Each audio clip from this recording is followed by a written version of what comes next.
with the Intellion. She's playing quickly. I feel like she thinks she's got it. See what can happen on this turn And the for draw for Reagan. You've been patient. You've been waiting all this time, but you ready. You've been putting in that grind, so let's go. Champions are hard to find, but you know the goal when you're ready to shine. Haven't heard of you, then they know. You got your sights set on that road. If it's on the battle, then let's go. Cause you'll never stop. Show them what you got. Riding through another turn, and the Paladin is gonna join it. Very impressive showing and a really good understanding of how these teams work. Show 'em what you got.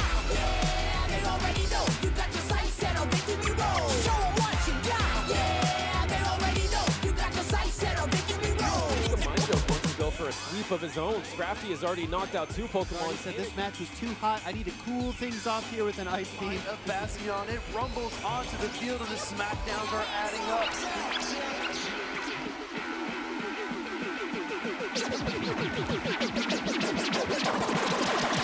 Show 'em what you got. Yeah, they already know. You got your sights set on victory road. Show 'em what you got. Yeah, they already know. You got your sights set on victory road. Put your hands Hello, Pokemon trainers, and welcome to the beautiful city of Toronto, Canada for the Pokemon Regional Championships. It's going to be an action-packed weekend. I cannot wait. I'm your host, Juancho Saldana, and I'm joined, of course, by the amazing Pablo Meza and Triple J Jeremy Jalen. It's gonna be a very interesting weekend, but before we talk, you know what? I want to give a huge shout out to the stage. The stage is amazing, and you guys are amazing, of course. How are we feeling? Yeah, it's Halloween, and you know, Halloween weekend. We got to show up, and this stage is something different. You know, I love it, and there's a lot of fun plans for today. Oh, for sure. I cannot wait. This is going to be the stream to watch. We have a lot of fun plans. But a lot of fun plans besides, of course, all the action-packed Pokemon. How are we feeling, though, Pablo? I am very excited to be here. Definitely all of this Halloween shenanigans are pretty new for me, as where I'm from. It's not super common, so I love the stage. I love how everyone's dressed up and doing things. It's really amazing to be here, and I'm really excited to see some good Pokemon games this weekend. I feel that. Some of the things planned, it's going to be me and Pablo's first time for this.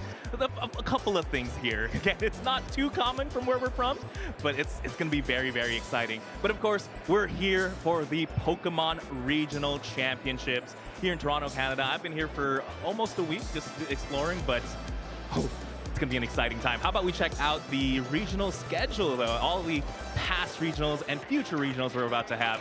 Of course, right now we're here in Toronto, Canada. We just had Sacramento. That was a fun time for sure. And a big one coming up is Sao Paulo, Brazil for LAIC. What are we excited for? Yeah, well, Pablo and I are going to be there. There's a brand new set coming out, Paradox Rift, and it's going to completely shake up the meta, hopefully, and it'll be some pretty exciting new decks. Yeah, I mean, starting off with Sao Paulo and then Arians afterwards, Paradox Rift will certainly shake things up. I'm very excited to play with all the future and the ancient Pokemon that we have coming out. San Antonio, Portland, Charlotte, they should all be very interesting events for sure. Oh, for sure. I think, yeah, you got it right. It's going to be LAIC, the newest set, a big international. It's going to be exciting. That's something I'm definitely going to be watching. Definitely going to have to take notes of what to play for future sets and all that. But of course, we have so many different regionals. We're just still at the start of the season, guys. And we still have pretty much a full year ahead up to Honolulu for the Pokemon World Championships. And of course, when you're competing at these regionals, you're competing for a very specific goal: to earn those championship points to make it to the World Championships. And of course, you know, US, Canada, 600 points, Europe, 500, Latin America, 350, Oceania, 300, Middle East and South Africa, 250. These are a lot of points, but you know, a lot of our players are actually pretty close. Oh yeah, there's some players very, very close, and they've been some local grinders for sure, playing in those league challenges and league cups. It's exciting to see. Those league challenges and league ups are hard, you know, there's so much excitement around Pokemon, so much excitement around Worlds and Honolulu that these events are like getting really, really tough, and you have a lot of talented players and world qualified players are potentially qualified attending this, so they're very competitive. Oh no, tell me about it. I think I was up till 3 in the morning playing in the League Cup just this Thursday, and yeah, players are competitive. It was exciting. I didn't even know. I was sitting right next to someone like Raymond Long, regional champion. It was the league challenge before that. So, he already has his invite. I don't know what he was doing there. No, but it was a lot of fun. And again, yeah, our players are very, very competitive. And I think it really shows in this regional championship where we have like 1,800 masters. And the thing is, this has to be the most international regional championship to date.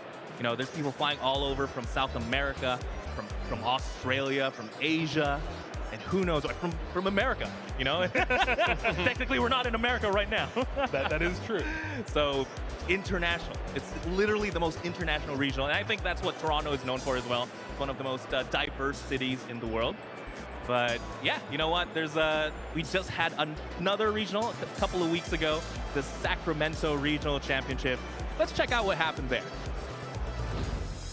Hello, Pokemon fans. We just had the 2024 Sacramento Regional Championships in sunny California, and the future was definitely bright for all our players. In a sea of Lost Box players with 22% of the meta share in Day 2, it looked to win a 3rd Regional Championships. But it took 2 newcomers to the game, going against the grain to break this meta. In the finals, we had Alexander Flatos playing Lugia V-Star against Nicolo Abate with Arceus V-Star Gyarados, both players playing in their very first regional championships.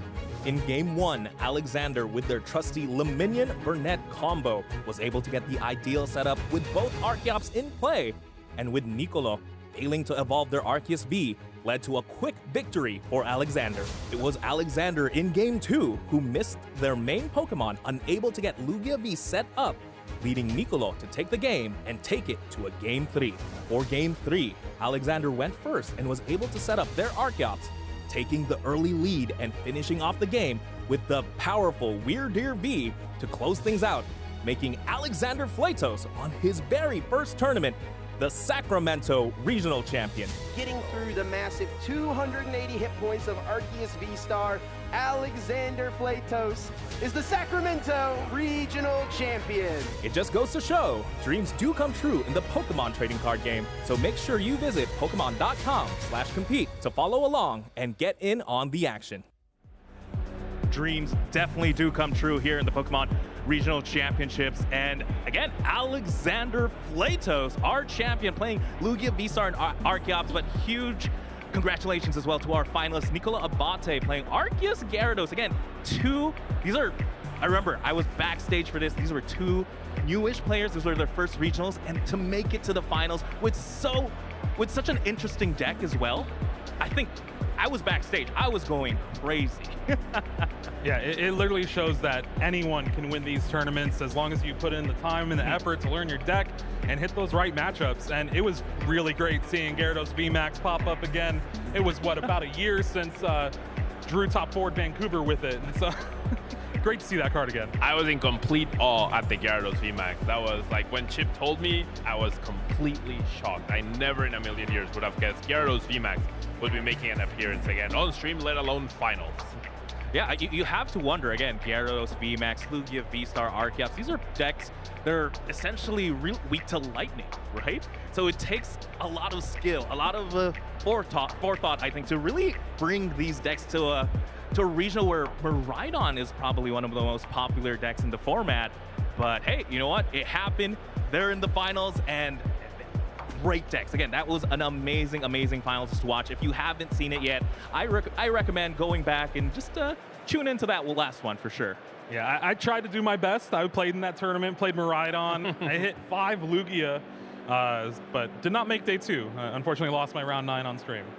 For sure, but you know what? Alexander Flatos isn't our only regional champion to date. Of course, we've had multiple other regional championships. We've had Andrew Estrada for Pittsburgh, Raymond Long from Peoria, and of course, Alexander Flatos from Sacramento. Mind you, Andrew Estrada and Raymond Long, both Canadians, so 2 out of the 3 regional champions are from Canada. And hey, you know where we are now? Where? Canada.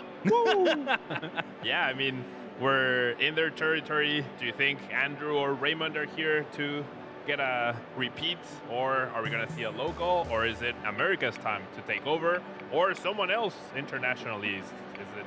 Is it their time to shine? I think it's only fair if America takes one of Toronto. I kid, of course. But again, so many amazing players. It's just, I think just locally here in Toronto, there's so many competitive players. But you know what? We have amazing players all across North America. How about we check out the leaderboard for that? And of course, we have, again, all these players so close to their invite to the World Championships. Jesse Parker, 570. He's pretty much just a League Cup away. Well, I'm pretty sure all the League Cups have probably been taken up by Jesse farming around his locals. 570 points, coming off just back-to-back regionals in Pittsburgh and Peoria, destroying the Swiss rounds, making top 8, both of those, finals for one of them. And he is very close to that invite and doing it before we even get to the new year. I'm sure if he's here, he's looking to get that invite before that. I think that would be absolutely amazing. Start the new year right, am I right? And again, people like Alex Szymanski and Zach Lesage, again, 400 points-ish. Grant Manley, Ryan Tablehouse. These are all great names. People we've seen in almost every tournament now. And again, but still looking to really get that invite. Anyone you're looking forward to seeing? So, I mean, I can tell from this list that even though players are already invited to Worlds or getting close, they're really trying to get that stipend for the World Championships as well, right? That new Tier 1 invite that we have, or the Tier 2. So there's a lot to play for, not just for the invite. There's a lot of prizes as well. So all of these players, I'm sure, even if they surpass the invite like Jesse, I would not be surprised to see Jesse at every regional this season. For sure. And you know what? North America isn't the only place with all these amazing players. We also have our friends over at the EU. And again, we had Lil just last week, Consta Calma, our newest champion technically. And of course, Francisco Toronzo from Barcelona. Again, they've had 2 regional champions so far, and we still have many more to go. What are your thoughts?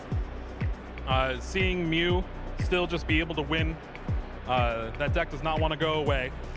We'll have to see how it does this weekend, but it was surprising for sure. I'm definitely betting on it. And of course, there's so many amazing players in the EU. Let's check out the leaderboard. And again, so many people very close as well here. Just one person in 500. We have Patrick there in the top spot.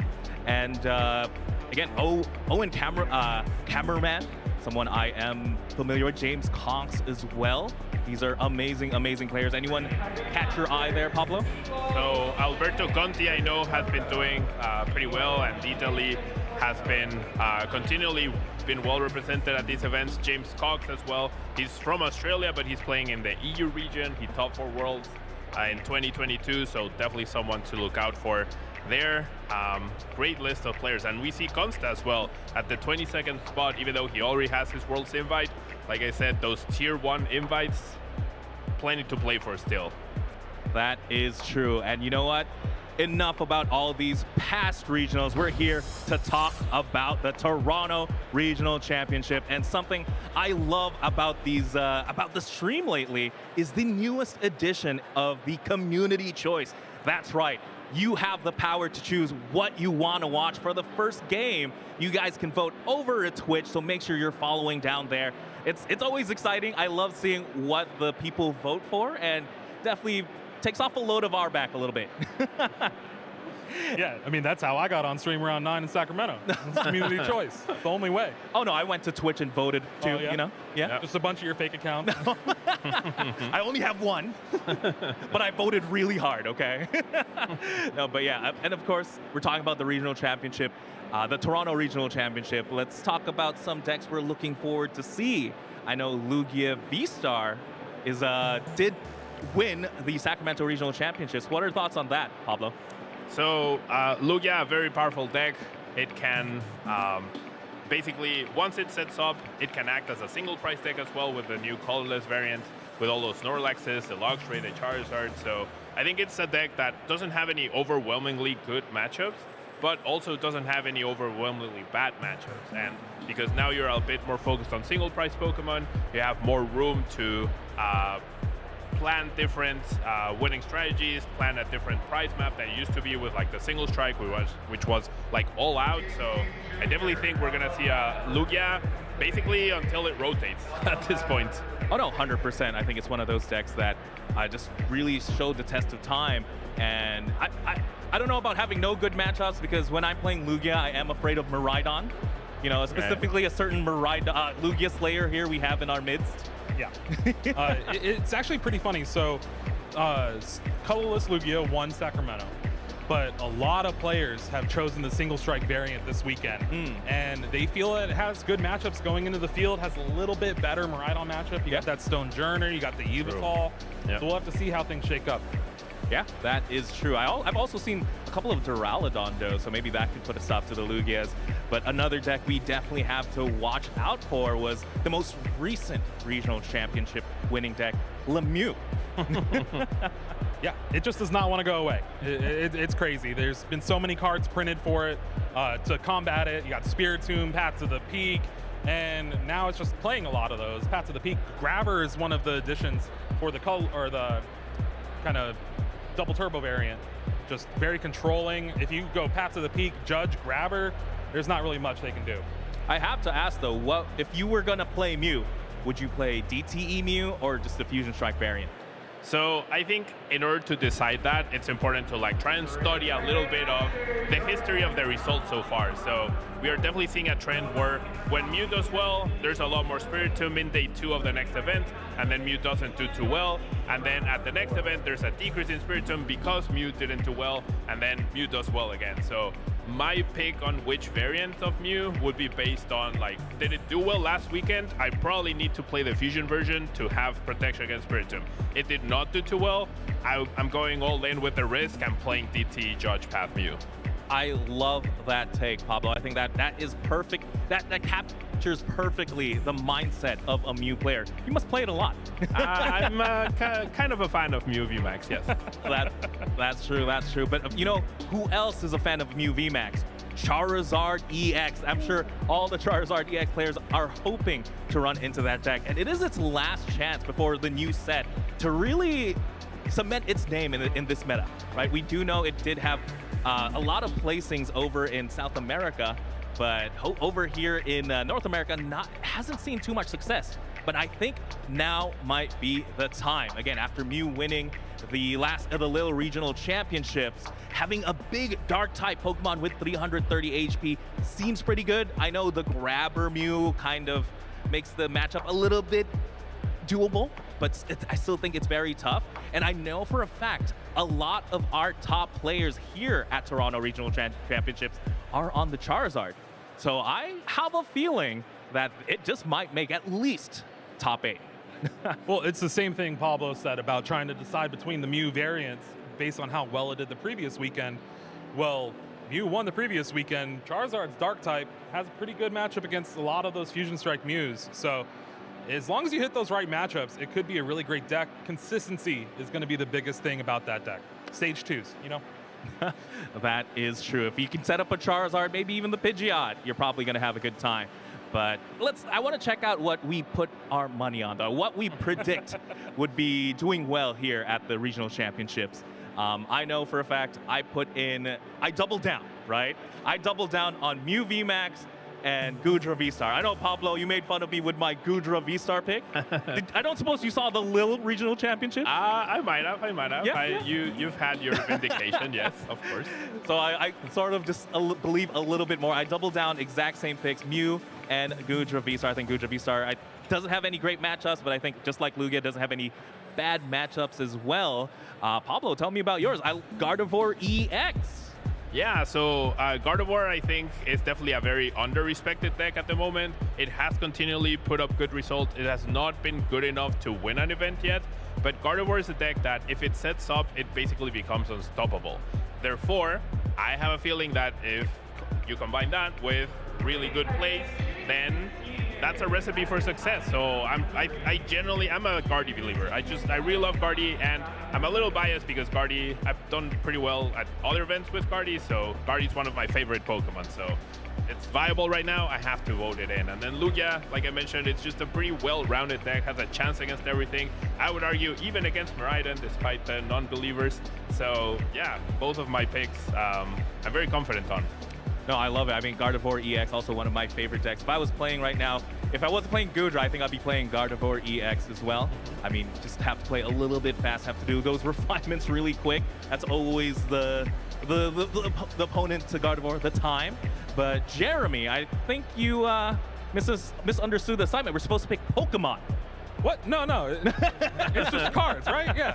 Path to the Peak and Judge. That is my favorite combo that has been in the Pokemon TCG since they have been paired together.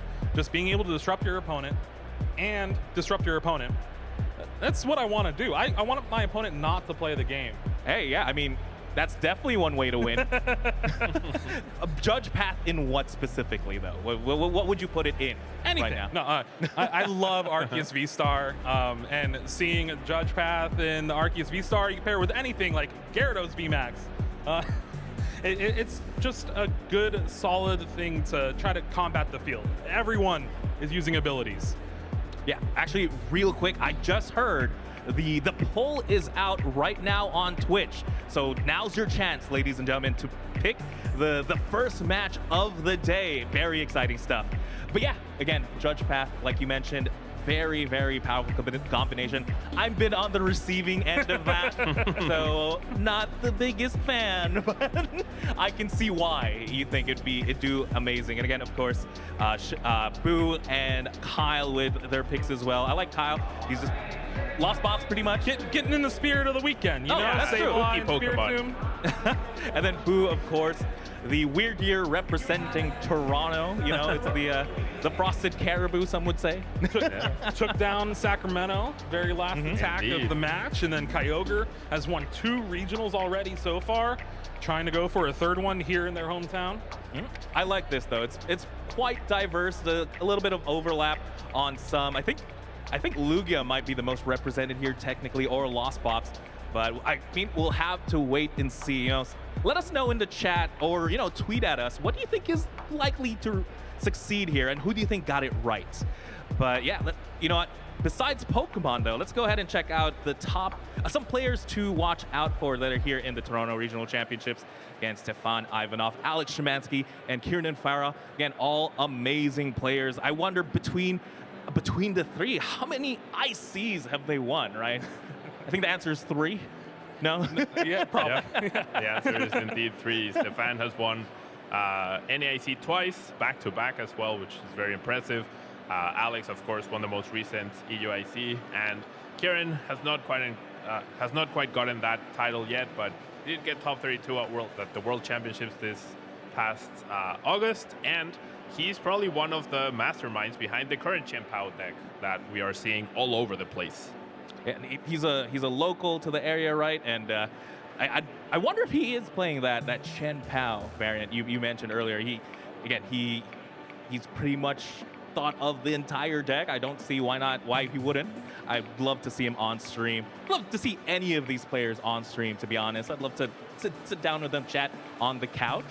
I mean, hey, if any of you 3 are here right now, let me know. We'll talk on the couch in a bit. Where do we get a couch? No, in the lounge. Okay, Jeremy. But yeah, of course, we have a lot of fun things to do at the lounge. I know something I did allude to earlier, something me and Pablo haven't done. We're actually doing a pumpkin art contest in a bit. You know, we're gonna be carving up some pumpkins. We do have stencils, courtesy of Pokemon.com, that you can find them yourselves. I know a couple of the other streams have started doing it, so if you want to see what we're gonna do in a bit, definitely check them out as well. But stick here at the TCG. We're gonna do it too here. Stay here. But yeah, me and Pablo have never done this. I am very excited for my first ever pumpkin. Like, something I've seen my whole life that is done, but I've just never done myself, so I'm very excited for it. Good for you. I'm absolutely terrified. Why? I have no artistic talent in my body, so we're going to see what happens. That's what the stencils are for, though. That's where the stencils come in. I still think I'm going to probably cut myself or something, so we need the first aid kit really close. Yeah, they're on standby. They're on standby. Oh, that makes me breathe a sigh of relief for sure. I might just do ditto, just 1, 2, done. There you go. Yeah. You probably lose the contest. We'll see. We'll see, guys. Vote for ditto, right? Ditto could be anything. No, but yeah, and of course, I mean, how are they going to vote for that contest? Make sure you guys check out our socials. We're going to be pulling tweets left and right. Would love to see what you guys have to say about the games, the casters specifically, maybe. And of course, yeah, of course, it's at @PlayPokemon/Pokemon/Pokemon. Just Pokemon everywhere. Make sure you follow us in all our social media, and more importantly, of course, follow us on YouTube and Twitch. Again, Twitch is where you're going to be able to vote for the upcoming matches, and probably where you're watching right now. And I know it's going to be a good time. I'd love hearing from all our viewers at home. Yeah, well, there's so many people that come to these events, but even more so stuck at home watching it here, and we thank y'all for that. For sure, for sure. And I think I just heard we do have tweets already. Oh, an early tweet. Let's go ahead and check some out. This one from our organizer, of course, Overload Events. Round 1 has begun. I think that was a little bit earlier. And largest turnout for Toronto to date. 1,896 for TCG, 621 for VGC, and 112 for Go.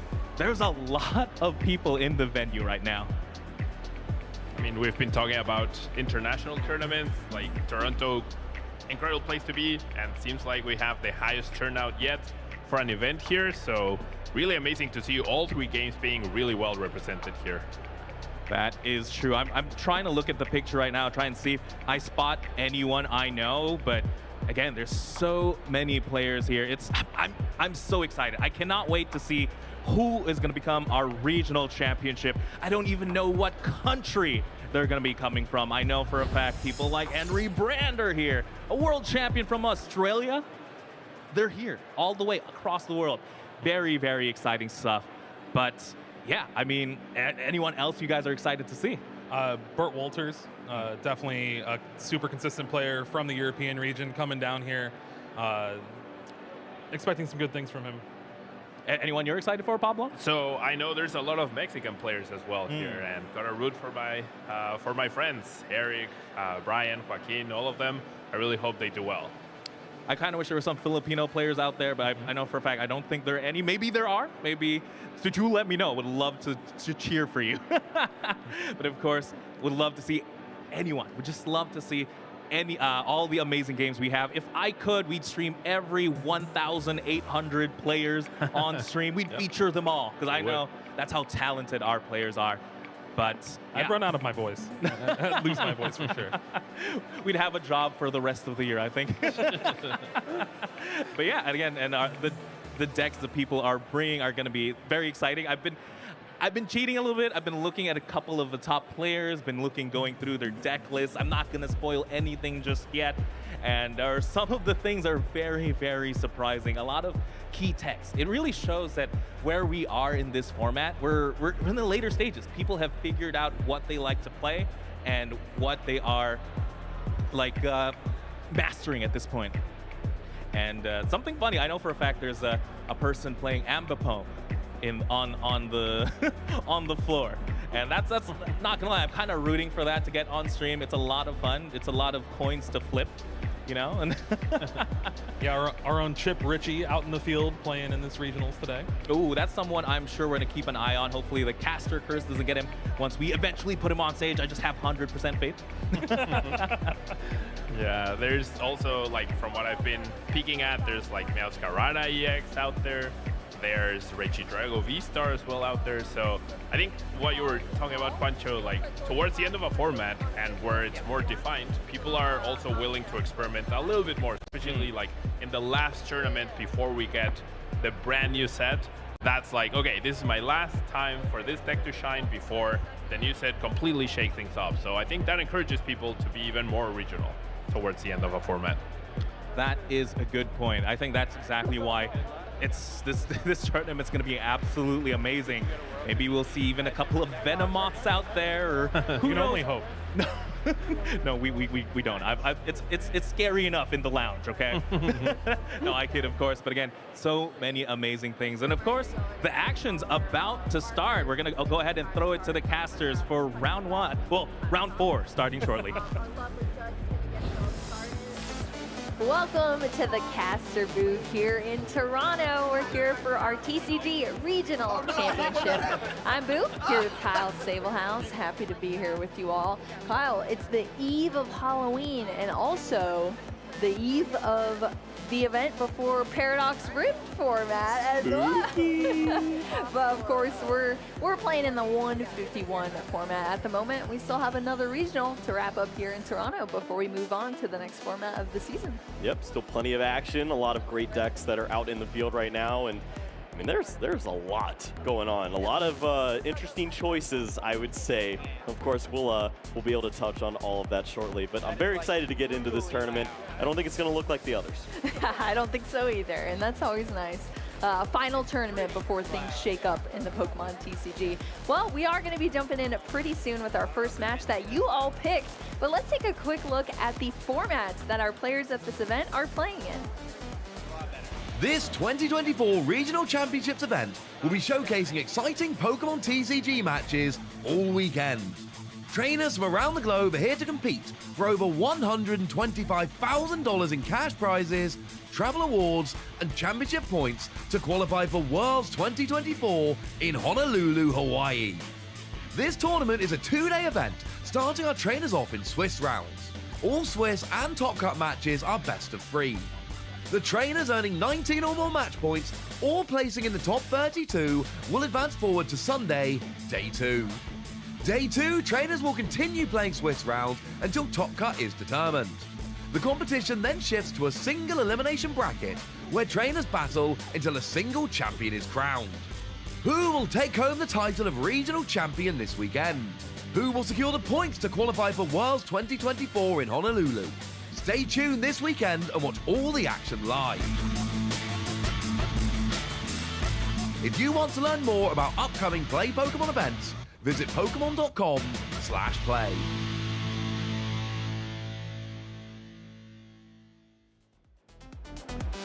Who will it be to win Toronto Regional Championship? We'll have to wait and see, but we're starting here in our Swiss round 4. Of course, this is our community choice match. So you all who are voting in our Twitch chat chose who is going to be joining us on stream. Let's see, Kyle, who'd we get? I mean, you can see some great names on here, but yes, we did go with Chris Berry and Chip Ritchie. You at home voted, and with 119 votes, Chip Ritchie will see the stage once more. This time, not on a winning end, so maybe this will go a little better. Yeah, this is going to be great. Thank you all so much for participating in that vote. It was so close in that vote, but of course, we get to now see one of our fellow co-casters on the stream, Chip Ritchie. Yeah, as you mentioned, Kyle, not too great of a record so far on the stream matches, so hopefully maybe, you know, it's earlier in the tournament. He can show us some skills here on the stream pretty soon, and we'll get to see what he's playing as well. Yep, that's right. And his opponent, of course, Chris Berry, interested to meet this player as well. Let's not wait any further. Let's throw it down to the table. Here we go, Chris Berry on the left here. First time year player for Chris Berry. This is his first season playing, and he actually comes to us from the video game. Okay, so he's been rocking in the video game, now switching over to TCG. Very cool. Yeah, the prize support's got a lot of people excited. We've seen some players switching over from other card games. Of course, now the video game too. Come on over. We got plenty of space for you over here. Yes. And why not when you can play with the brand new cards like Charizard EX? Absolutely. Chip Ritchie over here on the right side. Both of our players are playing that brand new Charizard EX. Chip Ritchie just in a little bit more of a casual wear than you're used to seeing him in, I'm sure. But I'm sure he's excited to get into this match and show us what he can do. Of course, this is going to be a mirror match. These decks are different, so we'll have to see how those differences play with our players here in this match, but let's check out the prize cards first and foremost. Yeah, Luminion there for Chip. See, one pitch out as well for Chris. Double Forest Sealstone, that's not good to see. There's only 2 in the deck, and you love to search that out on the opening turn. That's bad news. Bad news indeed. 2 Forest Sealstones in the prize cards. We'll have to see how that comes up in this match. Both of these players, I'm sure, focused in, ready to go. They're both 3-0 right now in this tournament. So this is this match right here is really going to set the pace for hopefully a strong finish. Of course, all of our players having to get at least that 6-2-1 record to make it into day 2, but they want to go further than that, and both these players are looking to do that. Right now, let's kick off this match in our Swiss Round 4 Community Choice. Oh. Well, the community does not like to see this. If you wanted to see Chip, not only is he going second, but he's starting the Radiant Charizard. Oh no. Sheesh, a late game Pokemon that I'm sure Chip is quite sad to see in the active position right there. But Chris Berry is starting with a nice little Charmander in the active position and a Nest Ball as well to bring out a basic Pokemon onto the field. Of course, going to take a look at the deck and quickly see some Forest Sealstones are not there. Yeah, well, this may be a new player, maybe recent from VG, but look at that collection. There's a lot of swag on that side of the table. You know what's funny, Kyle? I feel like our newer players usually have the fanciest cards too. They like the bling. That's the beauty of this, is you can buy a deck for so cheap now that you can go ahead and get all the max rarity stuff and have a good time. Yeah, that is very true. Well, Chris Berry sought out that Celebrations Mew and pushed it into the active position here, and we're going to see that Mysterious Tail being utilized to find an Ultra Ball. So there's now 2 Ultra Balls in the hand here for Chris Berry. We're going to have to see what is discarded out of the hand. It looks like a Manaphy and an Escape Rope to the Ultra Ball. Yeah, not the card that Chris was looking for. Would love to see the VIP pass instead, now losing some cards from the hand and can go after another Charmander. Of course, you'd love to see that Pidgey so you can play into maybe the Rare Candy Pidgeot later on. Yeah. Instead, there's just 3 cards in the hand. You can't even play this Ultra Ball. Absolutely. That is unfortunate indeed. Maybe not the finest pick off of that Mysterious Tail, but hey, at least we're getting another Charmander down onto the field here, kind of the bases of the deck. Chip Ritchie over here starting with 2 Battle VIP passes in the hand. So unfortunate start with the Radiant Charizard, which of course is one of the later game cards you're going to be using. But at least getting a nice look in the deck here off that Battle VIP pass, and still lots of turn to be played. So Kyle, since we're seeing a Charizard EX mirror here, let's delve into how this deck works. Maybe it's some of our viewers' first time seeing Charizard function. How would you best describe how this deck is played? It loves to be very consistent. You want a Rare Candy, search out that Charizard EX, and then start to use your ability, Infernal Rain. Place those basic fire energies down onto your Pokemon and get aggressive early. Often, you see players go after that Burning Darkness attack, dealing 180 damage, but that attack just gets better and better as you move on in the game, taking more prize cards. So you want to use that Entei potentially as Chip, as an early attacker, and maybe you can bait your opponent into taking some early prize cards so that you can attack for more damage later. Well, we'll have to see what Chip decides to do here. But yeah, very consistent, very, I mean, it's a setup deck, but once you're set up, you're going. You know, you accelerate tons of energy out. You're able to draw cards out of the deck as well with your Pidgeot, EX, Charmander's flying onto the field here with Chip on Chip Ritchie's side, and that Entei that you mentioned as well, Kyle. Yeah, Entei is such a great recipient of the Forest Sealstone that we often see searched out by the Arven supporter, which is Chip's next choice here. It's just a great classic combination there where you can set up for that turn 2 a Rare Candy Charizard. Yeah, these are the combo pieces being put together right now on Chip Ritchie's side. So as we see that Forest Sealstone, something Chris Berry doesn't have on the other side of the field, and of course a Rare Candy as well. the max rarity yet min rarity of going for the promo, the one that isn't going to foil and bend and warp like the other 4 seal stones. I see you, Chip. Yeah, Chip's all about maximizing his gameplay. He doesn't want any mistakes here on the deck check, right? Right. We see that 4 seal stone coming down here, allowing that Entei V to have a V-star power. Now Chip's debating where to put this energy on the field here. Took it back off of the Entei, is actually going to end up attaching it to this Radiant Charizard and passing over to Chris Berry's side of the field. Suppose there's a world where you may have to retreat this Pokemon at some point. You do play the escape rope so that you can bounce around, but you're probably not attacking into an ideal Pokemon of your choice there. And this is trouble for Chip because he just has 2 rare candies in hand. They're going to the bottom of the deck now.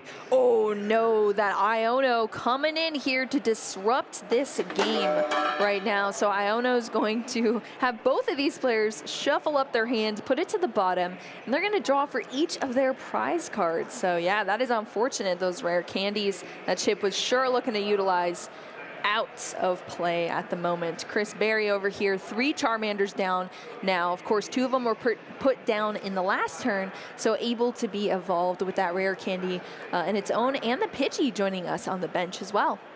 Ooh, yeah, here you see the Super Rod found off the Mew. I really think Chris was trying to eye up one of those lost vacuums. If you could remove that 4 Seal Stone, potentially slow Chip down, a great load there. That would have been fantastic, but unfortunately, Mysterious Tail not paying off here for Chris Berry. Still able to get that Super Rod into the hands, though. Yeah, there we go. That golden Super Rod as well. Oh, we see the Charmeleon coming in. This Whoa! is not exactly how this works, but you can just evolve. Hard evolve. I mean, it's in the deck for a reason, right, Kyle? In these desperate situations, maybe. But yeah, that's going to be it here on Chris Berry's side of the field. Just an evolution into the Charmeleon, and it's just going to be a pass over to Chip is what it looked like. Yeah, we're over on Chip's side now. So still has access to the 4 Seal Stone. Let's check out this hand that Chip is working with now. I see an Arven in the hand. What else do you see in, Kyle? Well, the Arven's the most important piece that can search out the rare candy, and then you have the 4 Seal Stone for your Charizard. The issue is well, I guess there's the Pidgeot there as well. So you could use that for the rare candy Pidgeot, search out the other piece that you need, and potentially get all of your Pokemon in play.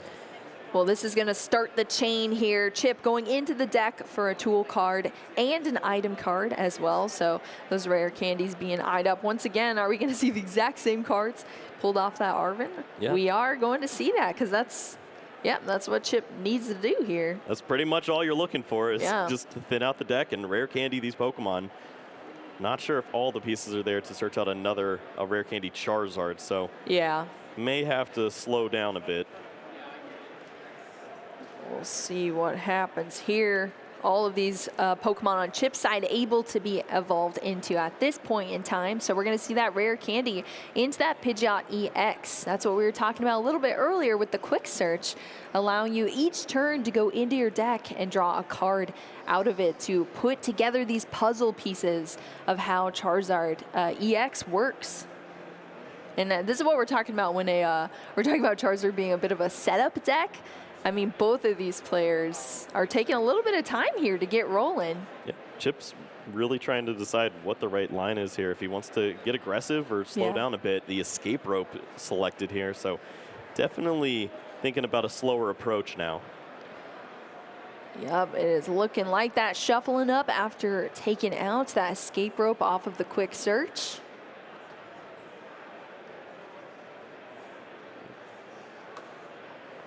It's definitely a difficult dance as you're trying to get damage onto the board but not take knockouts. And certainly that's possible as soon as you see Chris evolve into that Charizard. You can deal damage directly into it and set up a 2-hit knockout at some point. Ooh, let's see what Chip can get off this Mysterious Tail. I think it was just the Ultra Ball. Maybe there's another card in there, but it's going to be the Ultra Ball off of this Mysterious Tail that was switched up after the escape rope. Chris Berry putting up one of those Charmander on his side of the field here.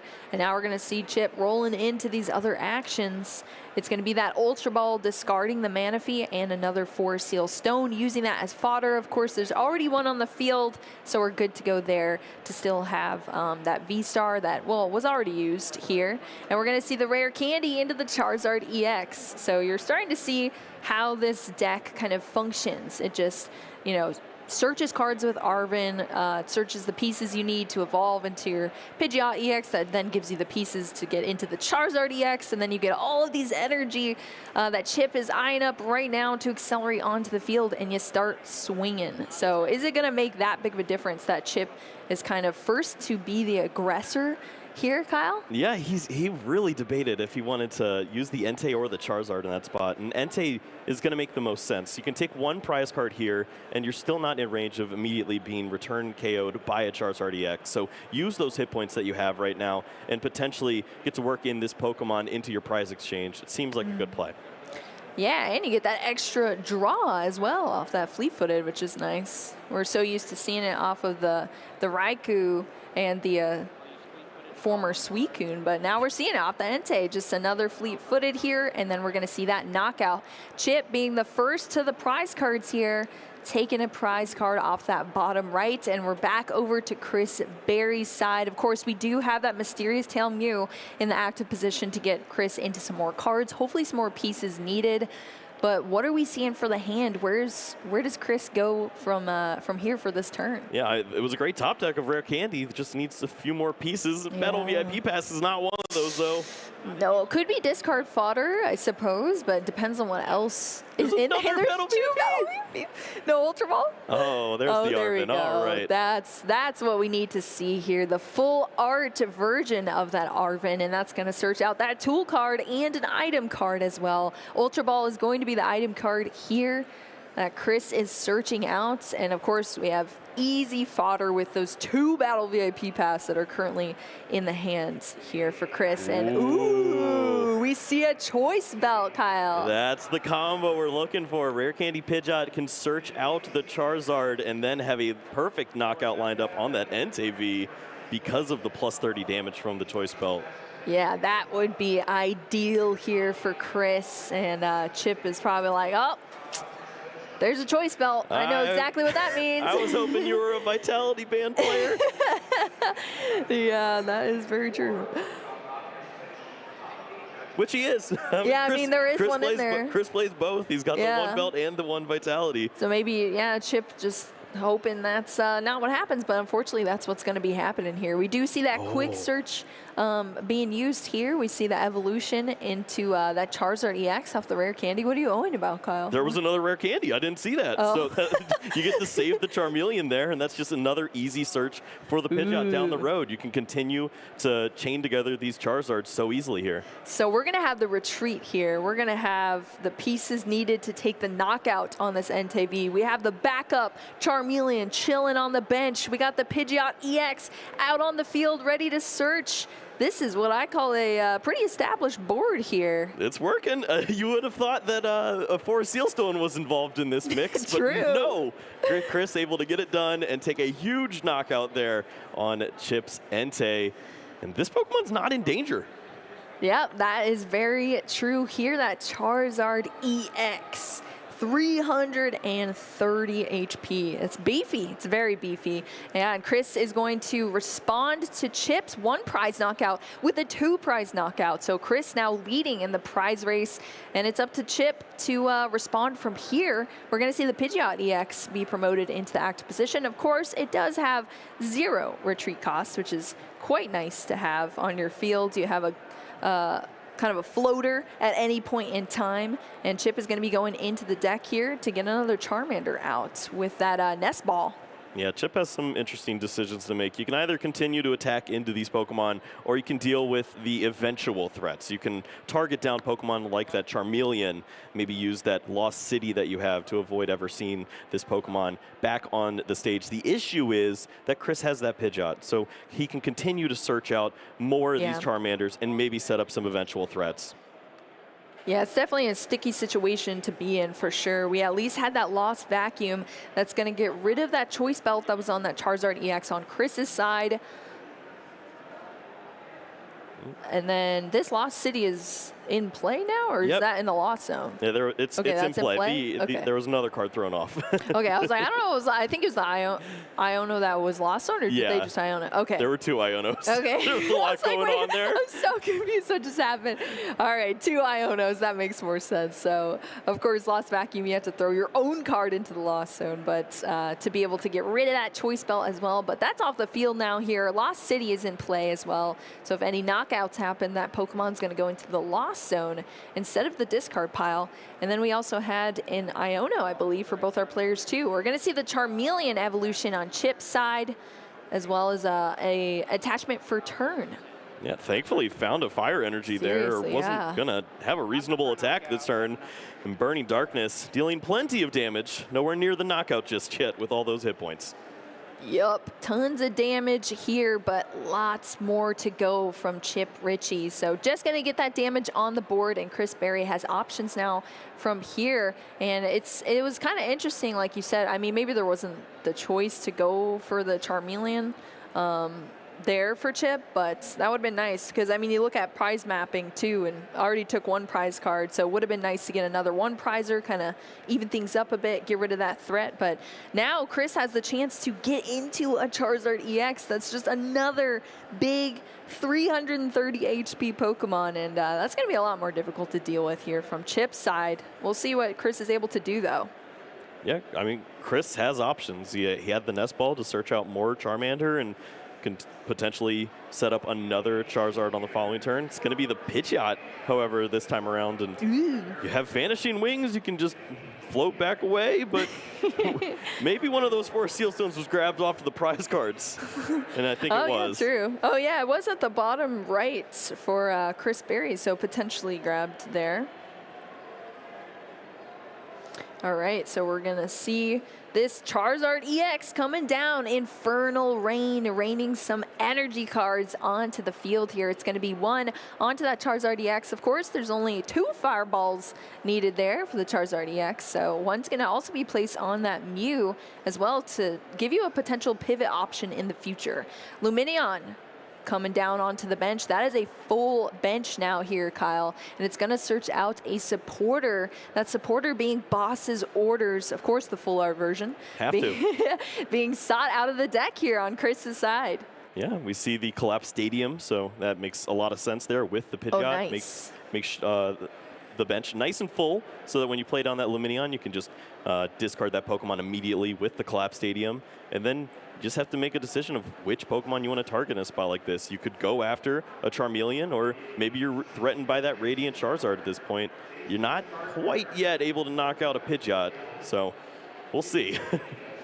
Yeah, and that was a tough choice there for Chip, but yeah, getting rid of that Celebrations Mew on the bench here. Of course, the stadium in play affects both of our players, so both of their boards are limited now.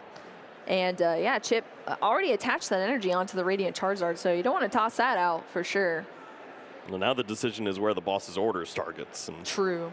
Chris certainly has some options here, and it looking like the discard here to retreat, protecting the hit points of the Charizard. Wow, yeah, it's going to be a manual retreat here, getting rid of those 2 retreat cost fire energies into the discard pile, promoting that unweakened Charizard EX, and is just going to hit into the active Charizard EX here for Chip Ritchie. I mean, at some point, you're going to have to deal with this Charizard. You might as well attack into it now and force your opponent to either choose between setting up an additional Charizard on their bench or going with the Boss's Orders to target down some prize cards. And it makes sense to put your opponent in awkward positions where Pidgeot can only search out 1 card instead of 3. Yep, that is very true. That is very true, Kyle. So that's what we're kind of seeing Chip having to deal with here now. Some difficult decisions here. Looks like going to start with a quick search. So at least going to be able to put some puzzle pieces together for whatever else is in this hand. Eyeing up that Boss's Orders, and that's going to be the pull for Chip Ritchie. It's so difficult to maneuver in this prize map, as you know exactly how much damage your opponent can do. Yeah, exactly. And they know how much damage you can do. So you have to find the opportunities where you can incorporate potentially single prize Pokemon like that Radiant Charizard, and maybe you can get your opponent in a spot where they do attack in, knock out this Charizard, and you take some easy ones. And this is Chip really considering that, going after the single prize of the Mew.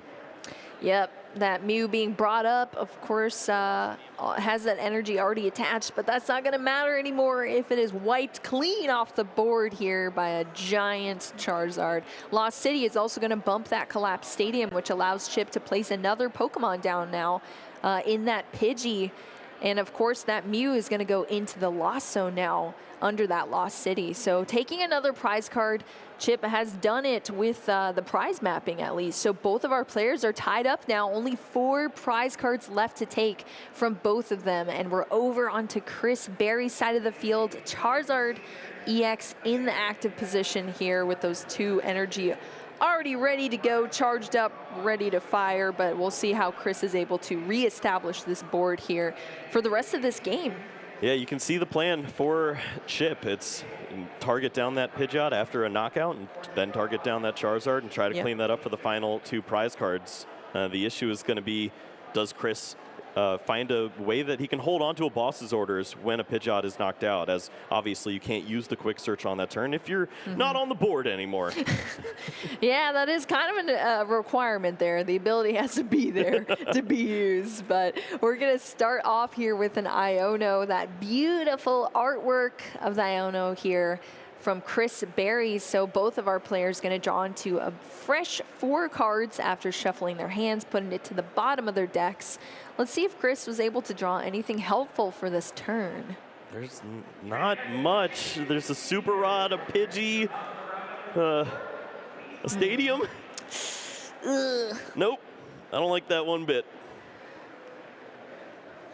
And this is the situation that we were talking about for Chip. And if this would be a fantastic turn to target that Pidgeot, and hopefully Chris just does not have the answer to knock out a Pokemon like that Pidgeot. And you can see Chip thought about that as well. This is a situation where Chip could easily play his bench out and use a collapsed stadium and force Chris to take a single prize Pokemon knockout.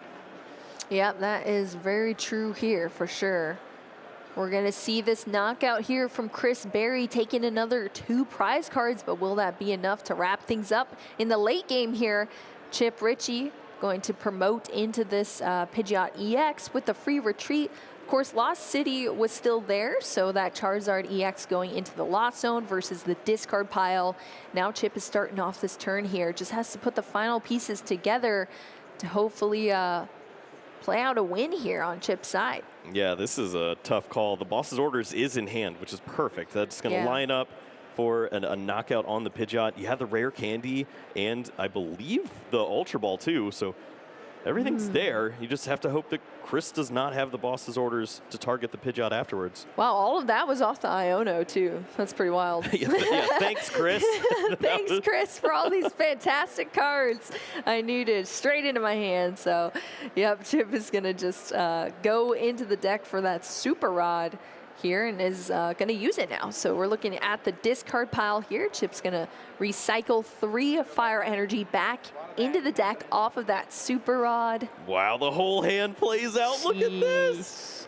Ultra Ball, discarding an Ultra Ball and a Charmander, of course, to get that Charizard EX. You can get any Pokemon you want off that Ultra Ball, even those evolution Pokemon, which is huge. We see the rare candy into the Charizard, and the only card left in hand here for Chip Ritchie is that boss's orders. So, of course, we're going to see the acceleration of this energy off of that Infernal Rain on the Charizard EX.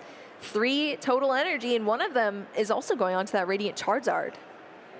Well, you have everything you need at this point. The Charizard's ready to go. The hand looks pretty weak for Chris, and you just have to hope that the answer is not there. Moving into that spot with about half the time left on the clock here, and the last card played is the boss's orders for the big knockout on the Pidgeot. He just has to hope. Please don't hurt me. Please don't hurt me.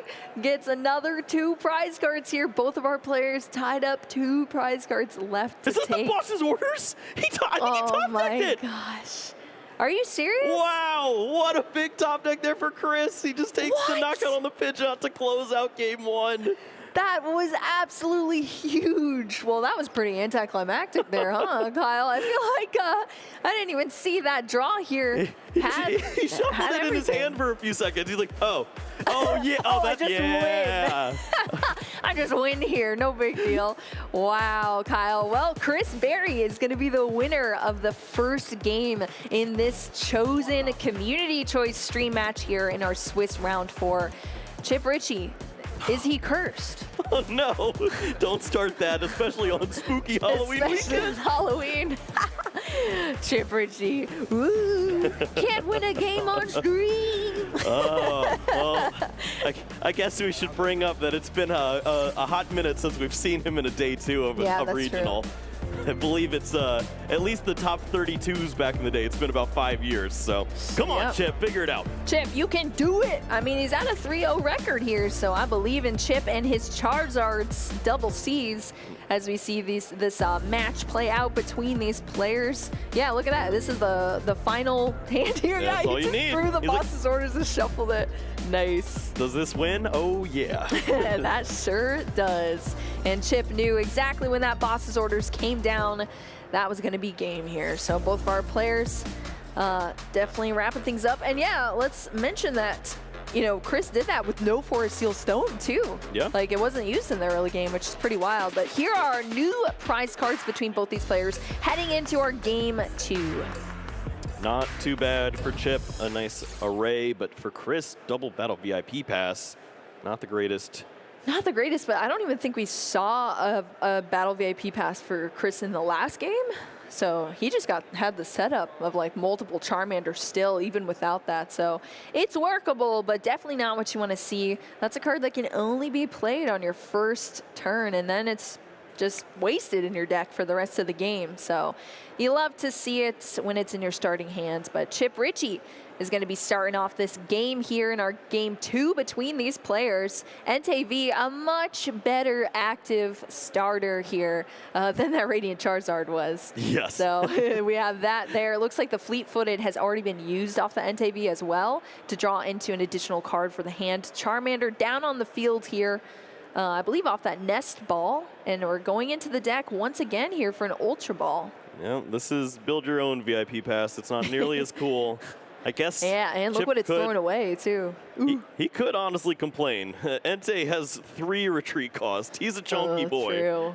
That is true. You still got to get some energy on it before you can even do anything with it, besides draw cards, I suppose. But it is chunky for sure. 3 retreat costs. That's like one of the highest retreats we see in the Pokemon TCG, besides those super beefy Pokemon. Some Snorlax, yeah. Snorlax, yeah, 4 retreat costs there. But yeah, Ultra Ball, it had to throw away a Choice Belt and an Arven as well, and we see how pivotal that Arven is. I think Chip has another one in hand, I would assume. Yes. But Pidgey also going to come down before just the pass. Not even an energy being put down, and Chip is looking kind of bummed here. We're over on to Chris Berry's side, and even with 2 Battle VIP Pass in the prize cards, Chris Berry cannot be stopped here. Still has another Battle VIP Pass.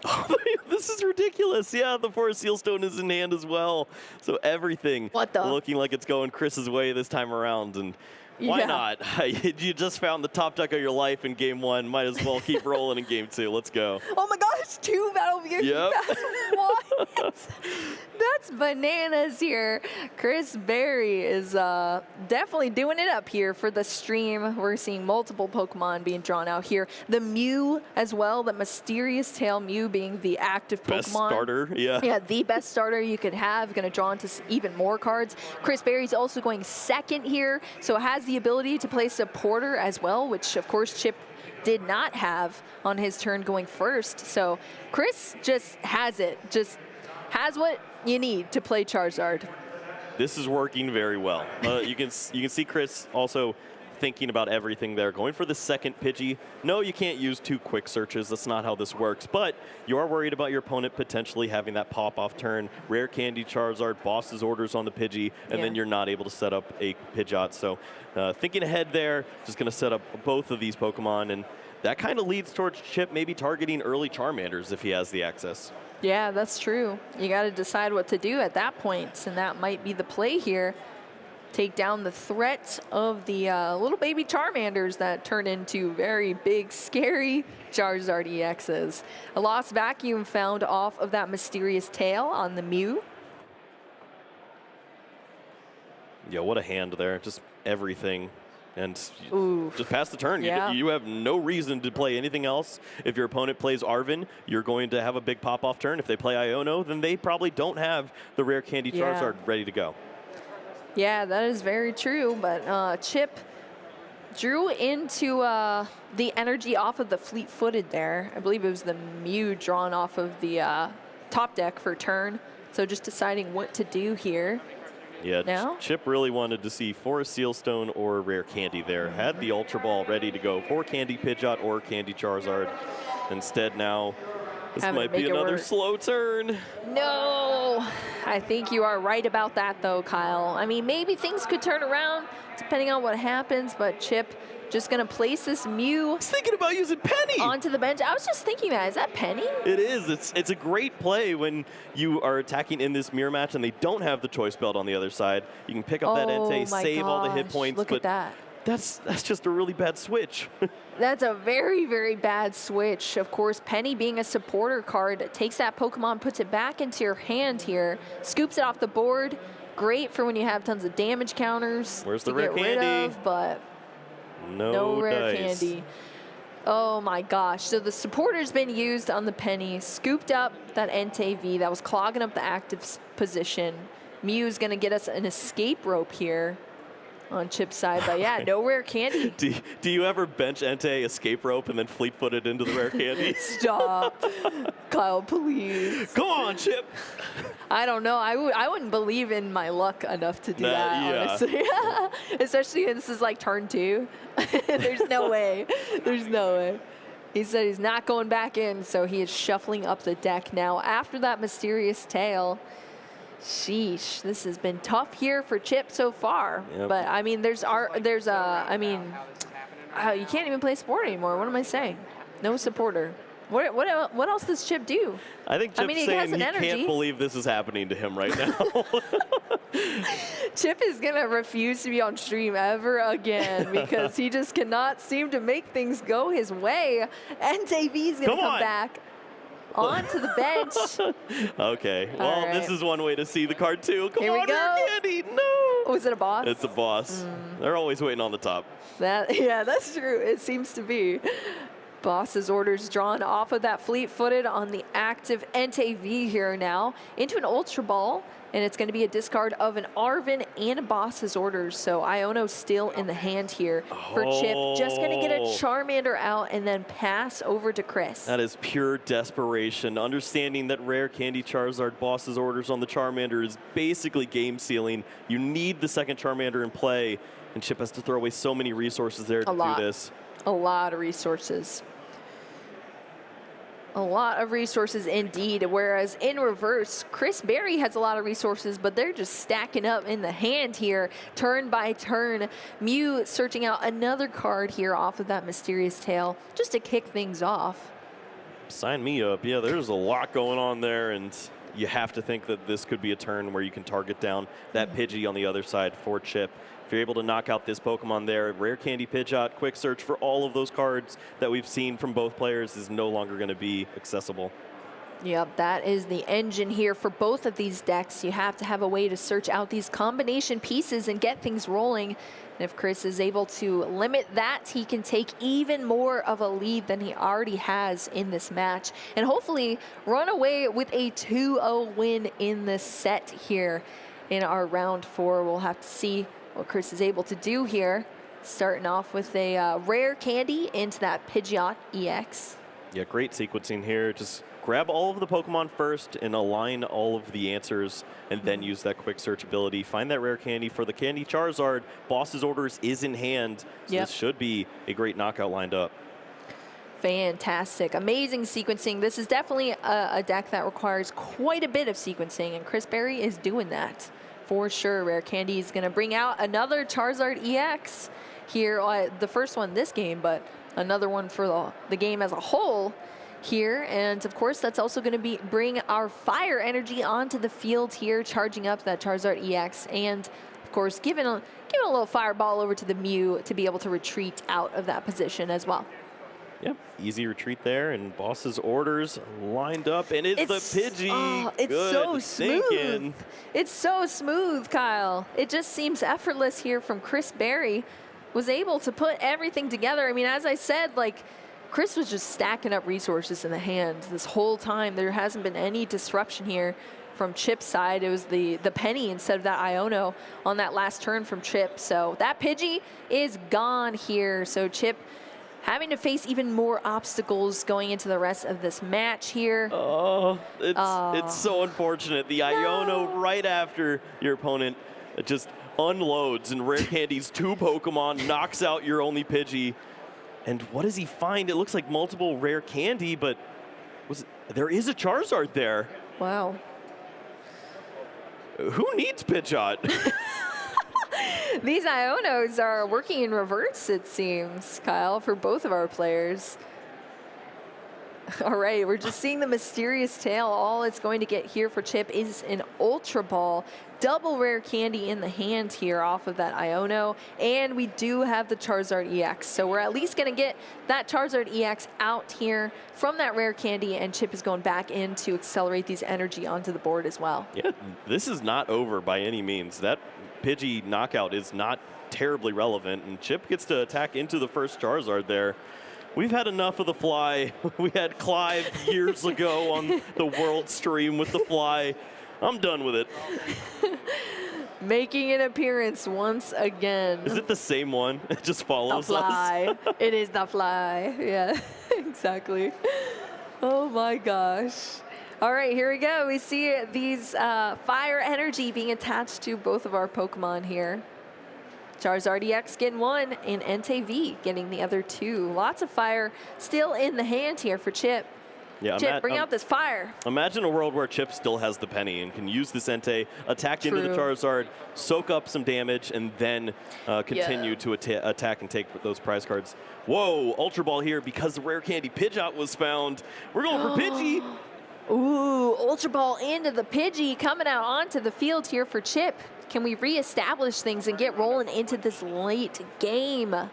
That is going to be exciting to see here. We're going to see that Entei V attacking now with that Burning Rondo here. 180 damage. Yeah, Pidgey putting in work. Extra 20 damage, yes please. True. Very true. Getting another Pokemon out onto the field. That's going to boost that that Burning Rondo move. We're over onto Chris's side of the field now. So 180 damage on this active Charizard EX. We have the Mew, the Pidgeot EX, another Charmander, and a Pidgey set up on the bench here for Chris. So lots of Pokemon already established here. We're going to go back into the deck here with an Ultra Ball, discarding a Nest Ball and a Charmander.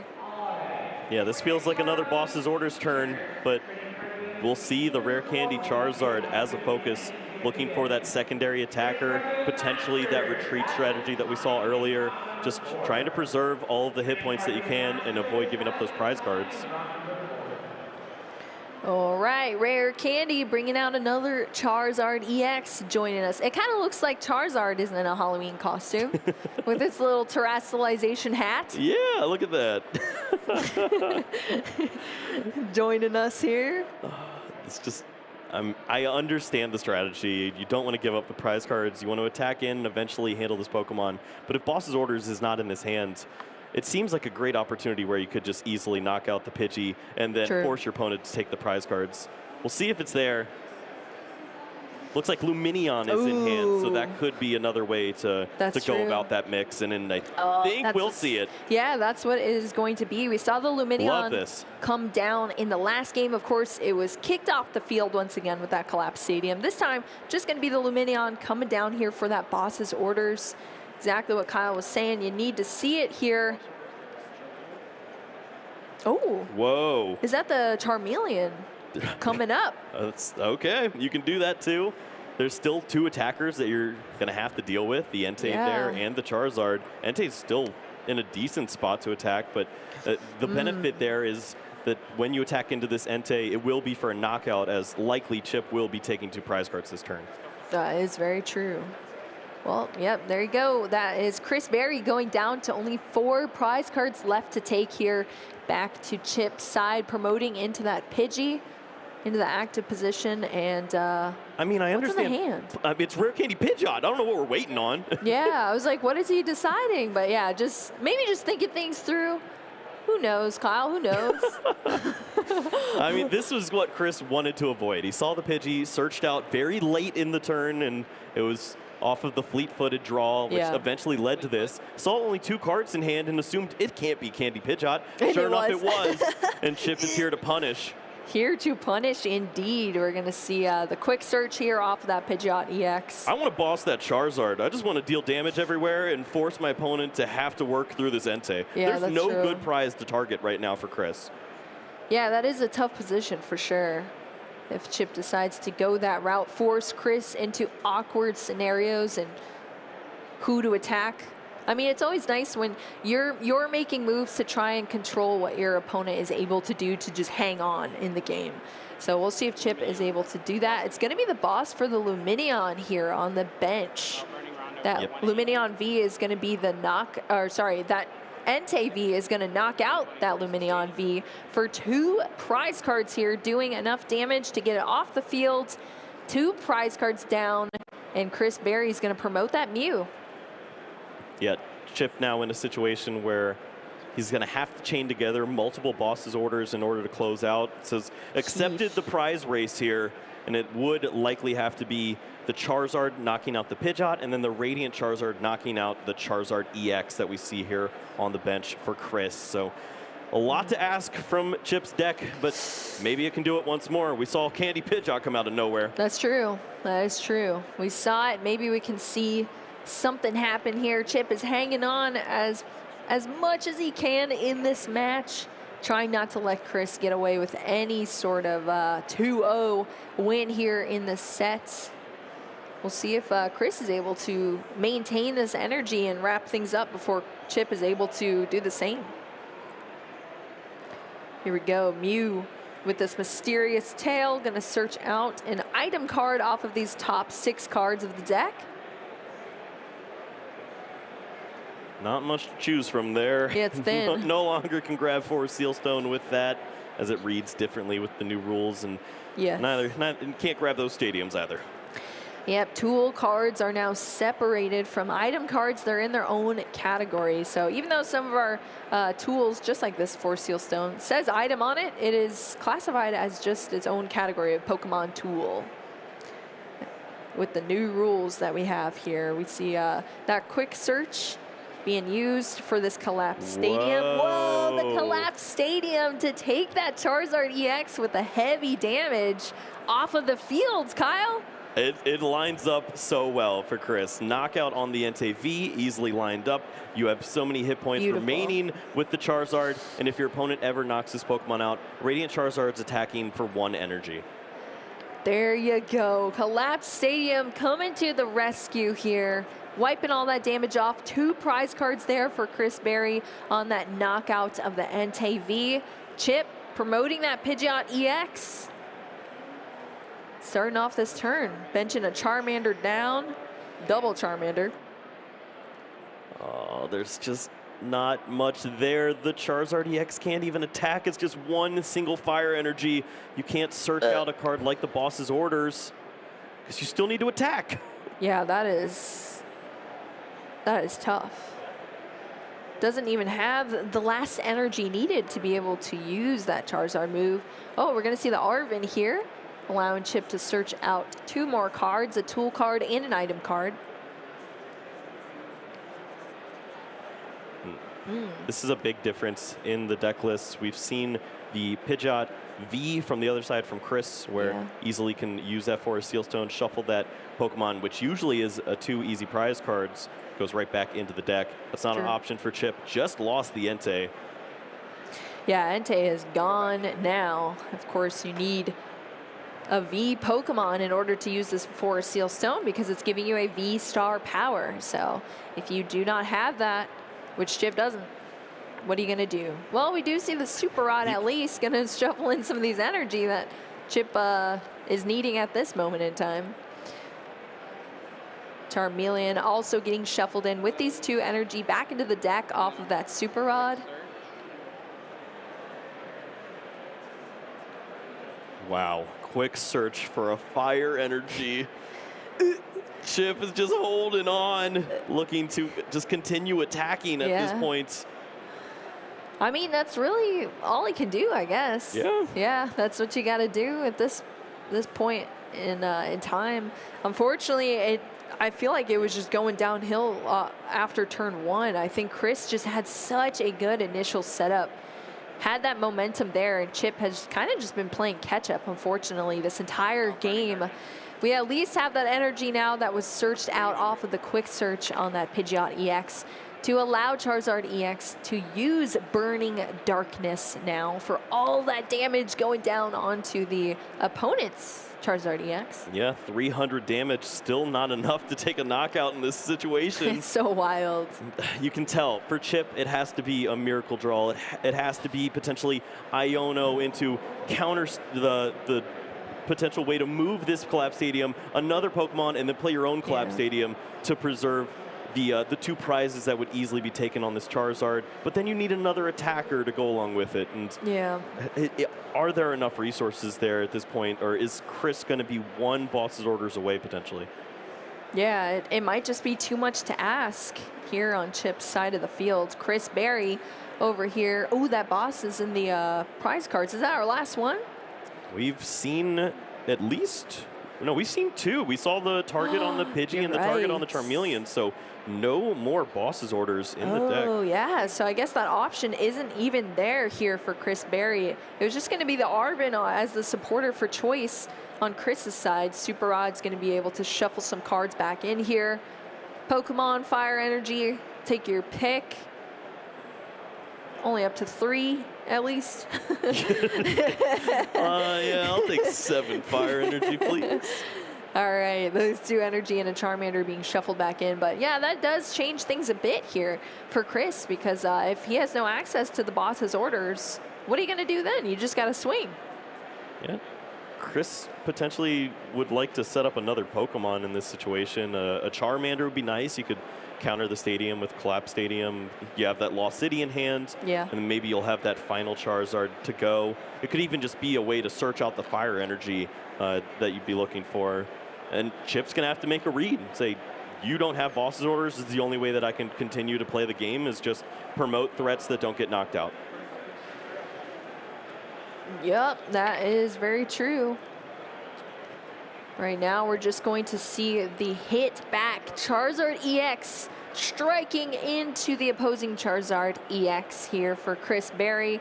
Getting that damage on the board, and it is over to Chip, who has been behind in this match now, but hoping to maybe just squeeze out a win here. Going to start with an escape rope. Yeah.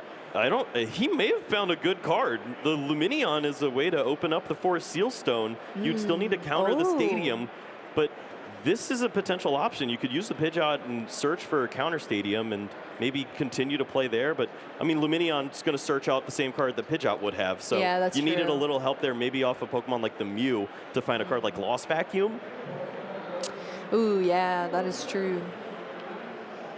I think that's exactly what Chip is kind of debating here. Like, how do I sequence this? Which way do I go about this? Still has options on board, of course, to search out these cards. Try to get into what is needed here, but it's just going to be about the route chosen. Yeah, I mean, how do you even handle this spot? You can search out Rare Candy Charizard, I guess, and continue attacking, but you're knocking out a Pidgey. True. Which is not good. Doesn't get you much closer to anything. It was a lot cooler when Chris did it on turn 2. Yeah, that's true. That was way more of a pivotal moment. But yeah, that Pidgey was put down as a bit of a buffer in the early game because Pidgeot EX is already out on Chris Berry's side. So the avenue here with Luminion starts to include a supporter, so you can target the boss's orders, then you have the Forest Sealstone to search out that additional card, which is likely going to be the Charizard given the board state. Yeah, we did already see that bump of the stadium, so Lost City is now in play versus that collapsed stadium, which is allowing that Luminion V to come down. Of course, that Lost City was searched off of the quick search, and here we go. Forest Seal Stone is going to be played now that Luminion V, being a V Pokemon, has access to a V-Star power, searching out any card here from the deck for Chip, and that is exactly what he needed. Yeah. I wonder, where'd this Charizard come from here? Yeah, we're going to see the Rare Candy into that Charizard EX, which of course is going to accelerate these energy down. This has to be the call, Chip. You have to attach to that Charizard, target the Pidgeot, and hope to not see boss's orders. What else was he debating? The good news this time is there is no boss's orders to top deck. Yes, that is true. Well, Chip doesn't know that, but Chris definitely does. Well, he's still going to play to the outs and likely knock out the Pidgeot, and he's going to count. Say 1, 2. That's true, yeah. Okay. Work! Yeah, I'm wondering if Chip's like, it's in the prize cards. It's got to be. Yeah. He's got to know at this point. He doesn't know! Which do you pick? You have the obvious threat of the Charizard or the way to search anything in the Pidgeot. Goes for the Pidgeot. It's actually not the right call this time because of the prizes, but he doesn't know that. Yeah, Chip doesn't know. No, Chip. No, it's just going to be that Pidgeot EX being knocked out here. Down 2 prize cards now, tying these players up to 2 prize cards left. Chris Berry only needs to take 1 more 2 prize card knockout in order to win this. Yes, but where is it? Boss's orders is still in the prize cards for Chris Berry. He sees the lines. Left. He has escape rope in hand. You could just make him promote one of the wrong Pokemon. Oh my gosh! That'd be bananas. If Chip doesn't promote this Mew, I'm out. Yeah, no way. There's no way. Chip would never. I don't think Chip's going to make that mistake, that's well, for sure. Right now he's just contemplating which one hurts me more. Yeah, true. Take my Mew, I don't care. Mew coming up here. Radiant Charizard. No Pal Pad, no shenanigans. Once it's gone, it's gone. Not a big deal at all. Yeah. Still should be how we do it, Pidgeot taken out of the discard pile and thrown into the Lost Zone because of that Lost City. Yeah, I was like, what are they discussing? But I guess it was just that. Yeah, because that Lost City is there. But that Radiant Charizard is going to get the knockout here. We're in time. Does Chip have the boss's orders to close things out here? I don't see it. No. What? Wait, what? He doesn't have it. Does he not have the boss? Wait a second. Wait. So I'm turn 1 at time. Was this the turn? Was this the turn where Chip had to throw away the boss to the Ultra Ball? A lot of cards in the beginning of the game. I think it was the Arvin and the boss. He Ultra Balled it early in game. Yeah, he that had to have been the third one. Looking for the win. It's turn 1 of time. It's not there. Chip still has an opportunity, but the problem is, if you take a knockout, Charizard wins. Anything can be knocked out. It'll deal 330 damage. I don't see it. It's not there. I think that was, it had to have been this game. Sometimes these games mix together, but I'm pretty sure at the, toward the beginning of the game, Chip had to Ultra Ball an Arvin and a boss's orders as well. And that, I think, was the last final boss's orders. He's like, Chip apologizes and says, I don't know what to do. He said that? Are you serious? Oh my gosh. Chip, no. Yeah, he knows. Honestly, Chris Berry has the boss's orders off the prize cards. Wow. He got it off the top left prize cards. That's exactly what he needed to win this game, and Chip just does not have it. I mean, even then, Chris wins in every scenario. True. That's true. He has 1 prize card left to take. It doesn't even matter. If we tie, he wins. If Chip knocks out a Pokemon that isn't that Charizard, he wins. He just attacks with Charizard. Everything lines up perfectly here. Chris playing it all the way down Chris to knows. turn 2 of time. He knows he's got this in the bag. I'm sure he's pretty happy. Just going to be that Radiant Charizard coming down onto the field into an Iono as well from Chip. That is tough to see. Well, Chip likely gets one more turn because of this. That's There true. is no Pidgeot in play. The Iono is down to 1 for Chris. And that Charizard has a lot of retreat cost. So I don't see it going anywhere. And I will. Yeah, Chip knows he can't attack or else he just loses. Yeah. So unfortunate. That is sad to see indeed. Well, I should. Similarly for Chris, what do? You have a 3 retreat, you're stuck. You have no way to search anything out. It's just whatever you have in these 2 cards. It's Iono and I'm just going to concede. something else. Oh, Yeah, Chip he's just gonna understands. concede, yeah. If we go to time in game 2, you win game 1. So I'm just going to Yep. concede. It's okay. Yep, There you that's go. going to be it. What a game there. What a match from Chris Berry. Chip Closing out on those Pidgeys early to put Yeah. Chip in such an awkward spot. Chip trying everything to close out there. The big did. comebacks in both games, knocking out the Pidgeot and trying to eye up the boss for the win. Chris found it in game 1. Chip did not find it in game 2. Yep, Chris Berry is going to be the winner here in our stream match. This was the community choice stream match, so I'm sure you all saw Chip Ritchie on the roster here. Was excited to see how things would pan out if Chip could get some stream redemption. Unfortunately, it went just as bad as it usually does, Kyle. I feel so bad for Chip right now. That's what you get for playing Charizard. There's a lot of Whoa, Charizard buddy. out here. There's a lot There of is. Charizard. I don't understand it. The deck is so easy to play around. You know exactly how much damage you're going to be doing. Yeah. But people love Charizard. And I mean, for good reason. It sets up very consistently. You get all of these attackers and target down everything. Yeah. It looks so fun. Until you run into that one player who knows to not knock out your Pokemon. That is very true. This was the Charizard mirror match. Charizard on full display here, but Chris Berry is coming out on top with a 2-0 here in this match. We see the damage is going back and forth here, but this is our game 1, of course. They looked very similar, honestly. But list? just Or just in the general? way that game 1 and Yeah. game 2 played out. Chris got off to a fantastic start, was able to set up a lot more consistently, and sure enough, the knockout there on the Pidgeot happens. Chris says, oh, I win. Oh, I'm a boss. Let's go. Boss's orders for the win here in our game 1. And then, of course, we headed into a game 2. This was our game 2 where Chip went first and Tay-B in the starter position. Got a couple of Pokemon down, didn't have much after that. And Chris Berry, even with 2 Battle VIP Pass in the prize cards, was able to find 2 Battle VIP Pass in the first turn, established the board state, kept that momentum, took this early knockout. This was the first knockout of the entire game on this Pidgey, which just put an uphill battle here for Chip for the rest of this game. Yep. You know, just kind of lacking momentum on the other side here for Chip. And yeah, it really seemed like the whole time he was just kind of holding on to a thread. Still had outs, still had options, was still dealing damage, but was just never able to catch up after that in game 2. Yeah, with this boss's orders on the Luminion, it almost sealed his fate as he needed 2 more boss's orders to close out there. And with the early discard, I suppose, of that one boss's orders, the options were just never there.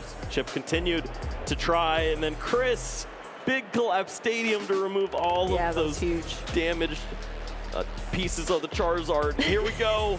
Another big knockout lined up, and Chris just continued to find situations where he took a very even prize map and was able to avoid ever giving up a big one-hit knockout on a Charizard. Yep.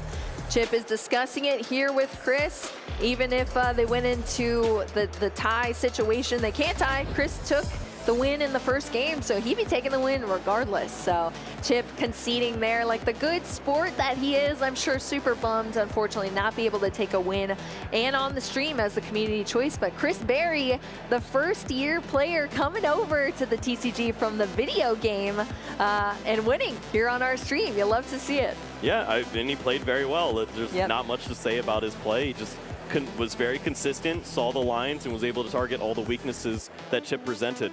Chip just didn't really get to play as much Pokemon as he wanted there, although he did make it pretty close. He did indeed. He held on the entire game as close as he could, but Chris Berry is our winner, and I want to hear from Chris Berry. So let's throw it over to Wancho for an interview with our winner. Thank you so much, casters. I'm here with our round 4 winner, Chris Berry. How are you feeling, Chris? I'm feeling really good. 4-0. I mean, you can't really ask for much more, so. 4-0 with Charizard EX. Well, real quick though, I did hear, so this is your first regional? So not the first regional, but this is my first year playing TCG. So. First year playing TCG, and I believe you were playing VGC before that? Yep, I played VGC, and I took a long break, and now I'm card game. Why the switch over? I'm just curious. So I played other card games for a long time, probably like 15 years at this point. And when I tried to get back into the video game after my break, I just wasn't really feeling it. So I just said, well, I like Pokemon, I like card games. There we go. Hey, match made in heaven. We're glad to have you here on the TCG side of things. I'm sure we're going to see more of you. Again, that was an absolutely amazing match. Tell me about the pick, though. Why Charizard EX for this tournament? Yeah, so I've been playing Charizard EX since Obsidian Flames came out. So I feel the most comfortable with it, and I feel like the format right now is it's pretty open. A lot of decks have good matchups against each other, so you can kind of play whatever you're familiar with, and you would stand a good chance during the day. I feel that, again, I have comfort, again, in the big regional like this, your comfort pick is very, very, very important. Yep. I was watching your match, again, you went up against Chip Ritchie, amazing player, and it was a mirror match of all things. I feel like the mirror match is always the hardest things to maneuver. Yes. Right? Tell me about the match. Like, what is your game plan in the mirror? So in the mirror, I played it a couple times now. It's really uncomfortable because you both know that whoever's knocking out first is going to start swinging harder. So when possible, you want to get that first swing in against the other Charizard so that you're kind of ahead on the damage race. So that's kind of how I approach it. Is it more important to take the prize first or the damage on the Charizard? I think it's most important to take the damage on the Charizard first because most of the game you're fighting, you're trying to do like two hit KOs. It doesn't really get to 1-hit KOs until you're really, really late in the game. So the earlier you can start doing the 2 hits, I think that's best. Yeah, I feel that. I think the mirror, there's so much things you have to dance around with, especially when in Charizard EX, your damage output is based on how your opponent is doing. Right. But then if you're both playing Charizard, you know, you don't want to get down to 5 prizes, that's for sure. Yeah, it's difficult. But yeah, tell me, are there any key moments in that game, you think? I think early on in the game 1, when he took the knockout on Mew, which enabled me to do the choice band or choice belt knockout on the Entei, was pretty big. It kind of accelerates his damage, but I wasn't worried about it at that point because he hadn't done any damage to my Charizard. Like I just said, doing the first damage to Charizard is important. So I thought that being able to get the 2 prize off the Entei and then still being able to kind of be ahead on the prizes and be ahead on the damages, that was big for me. I know. In my testing, anyway, I've always think about, like, is it even worth taking the first prize? Then again, putting Entei at risk. And with Arven so prevalent, it's a matter of, are you playing the Choice Belt or the Bit Band, right? And the Choice Belt, I think, is a little bit more popular. Getting a big KO on that Entei, going into the even prizing as well. I think that was definitely great. Again, great pick. You know, before we end here, can you tell me a fun fact about yourself? Well, like you mentioned earlier, this is my first year playing card game. This is my 3rd regional now. I played Pittsburgh, Peoria, and now here. I guess the fun fact is that I started 4-0 at Peoria and now Toronto. Ooh. My Peoria did not finish well, so I'm hoping this is different. I'm hoping as well. I would love to see more Charizard. And then last question, just because it is spooky season, what deck are you afraid to run into? I think that Charizard has a lot of good matchups, but I think the worst one that I'm definitely scared of is Chanpao. It can very easily get 6 energies on the board, swing 360, take out your Charizard every turn. So that's scary for sure. definitely. That'd be a very, very scary cat Pokemon. Anyone you want to shout out before I let you go? My mom, she comes with me to all these events. I got her to play Pokemon. She comes with me now. She's playing Pikachu V Union today. So that's a fun one. She's enjoying that. But yeah, definitely my mom. All my friends back in Syracuse. That's where I'm from. So, everyone at Locals. I hope everyone that's here is doing well, and that's it. Oh, your mom playing Pikachu V Union. Yes. Sounds like we're going to need to find another person on stream. I'd love to see Pikachu V Union on stream. Hopefully she's doing well. Yeah. But yeah, hopefully you do well as well. Thank you. Hopefully you continue the luck for sure. Not like Peoria. No Peoria. No Peoria. No energy from Peoria. Yeah. Yeah, thank you so much for the interview. But yeah, there's still a lot of Pokemon action to be had. I think we're just going to take a quick break, but we'll be right back. Cool. Thank you so much. Good interview. Yes, thank you.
So usually I really like to use online resources. There are a lot of phenomenal ones for Pokemon Go. And in addition to that, I talk to a lot of my friends, play a lot of practice games with them, and get feedback from them, see how we can improve a team and work towards a team that is difficult to beat. So the way that I build the best team is just hit hard, hit fast. So you either win fast or you lose fast, but either way, it's quick. To build the best deck, for me, I play in a lot of locals, including cups and challenges. I also do a lot of play testing with my friends. Shout out to 88 Card House. I also, of course, watch regionals and look at the meta and make changes to my deck to whatever is great. And lastly, I watch YouTube. A lot of YouTube. Just try to learn a lot from there. When I build teams for an event, I just go with what I like mostly. I mean, I consider the meta, but for example, for this tournament, I really just wanted to bring Charge-a-Bug. It actually does pretty well right now, but it's also it's an unstoppable bus. A lot of times I'll start with what my boyfriend or one of my friends is using, and then I'll play with it, see what I like, see what I don't like, and maybe make some changes based on my own style, since everyone plays a little differently. I like to listen to podcasts. There's 3 different podcasts I follow: Uncommon Energy, Metapod, Lake of Rage. Do a little bit of reading here and there, seeing what other people are looking at. And then asking my friends what they have of opinions on my deck. Pretty much just staying with what I feel most comfortable with. I like to be able to play what I like and make sure I'm comfortable the whole time competing. I started playing the Pokemon TCG in 2011. If I had a starter Pokemon, it would be Umbreon. My catchphrase is usually, I'm just vibing. I look up to Justin Bakari as a competitive TCG player and a very good friend. My overall goal playing Pokemon is to win a championship at any level, and if I win one, I want to keep winning. My favorite event food is the concession hot dogs. I don't know why, but they hit different. My favorite type of music is typically EDM that has like a hard drop that just gets the blood pumping. Probably.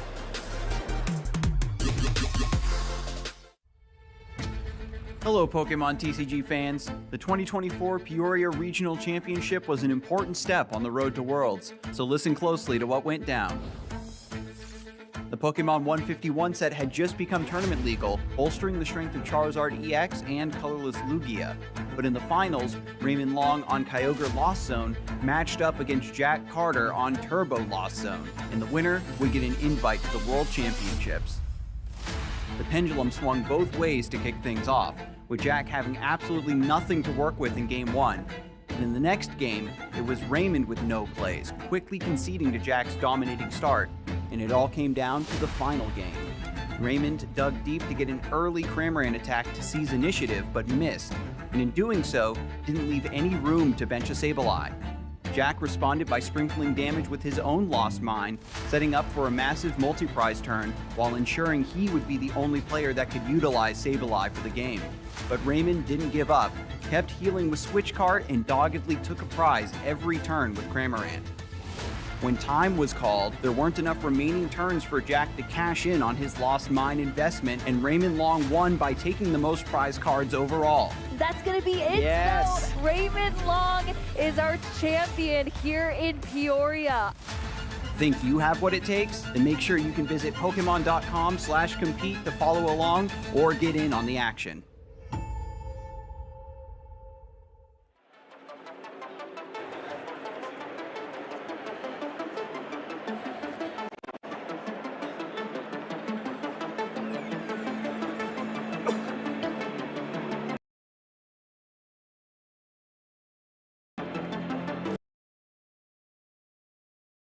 Welcome to here. Look ridiculous, by the way. Yes, I'm the one that looks ridiculous, right? I actually did not get the memo over in Mexico. Not a common thing for us to dress up, but I might have something in store for tomorrow, though. All right, we have our first round of action, round 4 already completed. We had our own Chip Ritchie on stream, losing a mirror match. And Chris able to just take it down. It was pretty crazy to see. Let's go ahead and take a look at the meta share for this weekend, see what these players are playing. Yeah, we have a lot of variety, and the numbers I feel like keep getting closer and closer overall. We have Lost Box at number 1, but all these variants, right? Kyogre, Charizard, and Turbo versions, and then we have Charizard, which we just saw in Mirror Match. There's a lot of Charizard out there, Jeremy. Oh, there's a ton of Charizard EX. It's a deck that is still trying to really take down a big tournament outside of South America and has not really shown much promise here, at least in the States. I know, it's definitely, well, it's its last chance to shine, right? Yeah. Before we move on to Paradox Rift. So hopefully, I know a ton of good players as well are playing the deck, so might finally have its time to shine here. And then we have Lugia and Qianbao, pretty tight. A lot of Qianbao here. A lot of Qianbao, and I think that's in response to Charizard being so popular. Charizard was the #1 deck played in Sacramento a couple weeks ago, so Qianbao, very good matchup against that Charizard EX. Indeed, being able to 1-KO that 330 HP Behemoth is really, really useful, right? And then we also have Charizard and, Gardevoir and Miraidon to round out the list. Both very well-known decks from Scarlet and Violet. I'm not surprised to see them up there as well. And one thing I'm surprised not to see up here is Mew EX coming off a win last weekend in Lille. Not in the top 6 decks here this weekend. Yeah, I think it's a reaction, right? Mew VMAX does well one weekend, and then we don't know what's going to happen this weekend. So, yeah, with all the Charizard, it's a very daring move to play Mew VMAX at this point. So I think that Charizard's popularity is what's keeping Mew VMAX in check here. Yeah, we're going to have to see how the tournament shapes up. As you see up in the top, 1,538 total Masters for this Regionals weekend. We're going to try to whittle that down all the way to a day 2, and then a top 8, and then our champion. These players have been playing in this format for a while. You have had Obsidian Flames come out. Charizard was the big deck from there, but other than that, didn't really affect the meta too much. Yeah, that's... we weren't expecting much from Obsidian Flames in that regard. Charizard became this new archetype, but everything else was remaining viable and stable. And it's what we've seen. Yeah, and so far, as you mentioned, Charizard shown in Curitiba, but has not been able to quite make the cut for top 8. in these other tournaments. So we'll have to see if finally it can do it in Toronto. And then, of course, Lugia winning in Sacramento. A lot more people switched to that variant now, at least colorless variant. But we've seen a lot of single strike.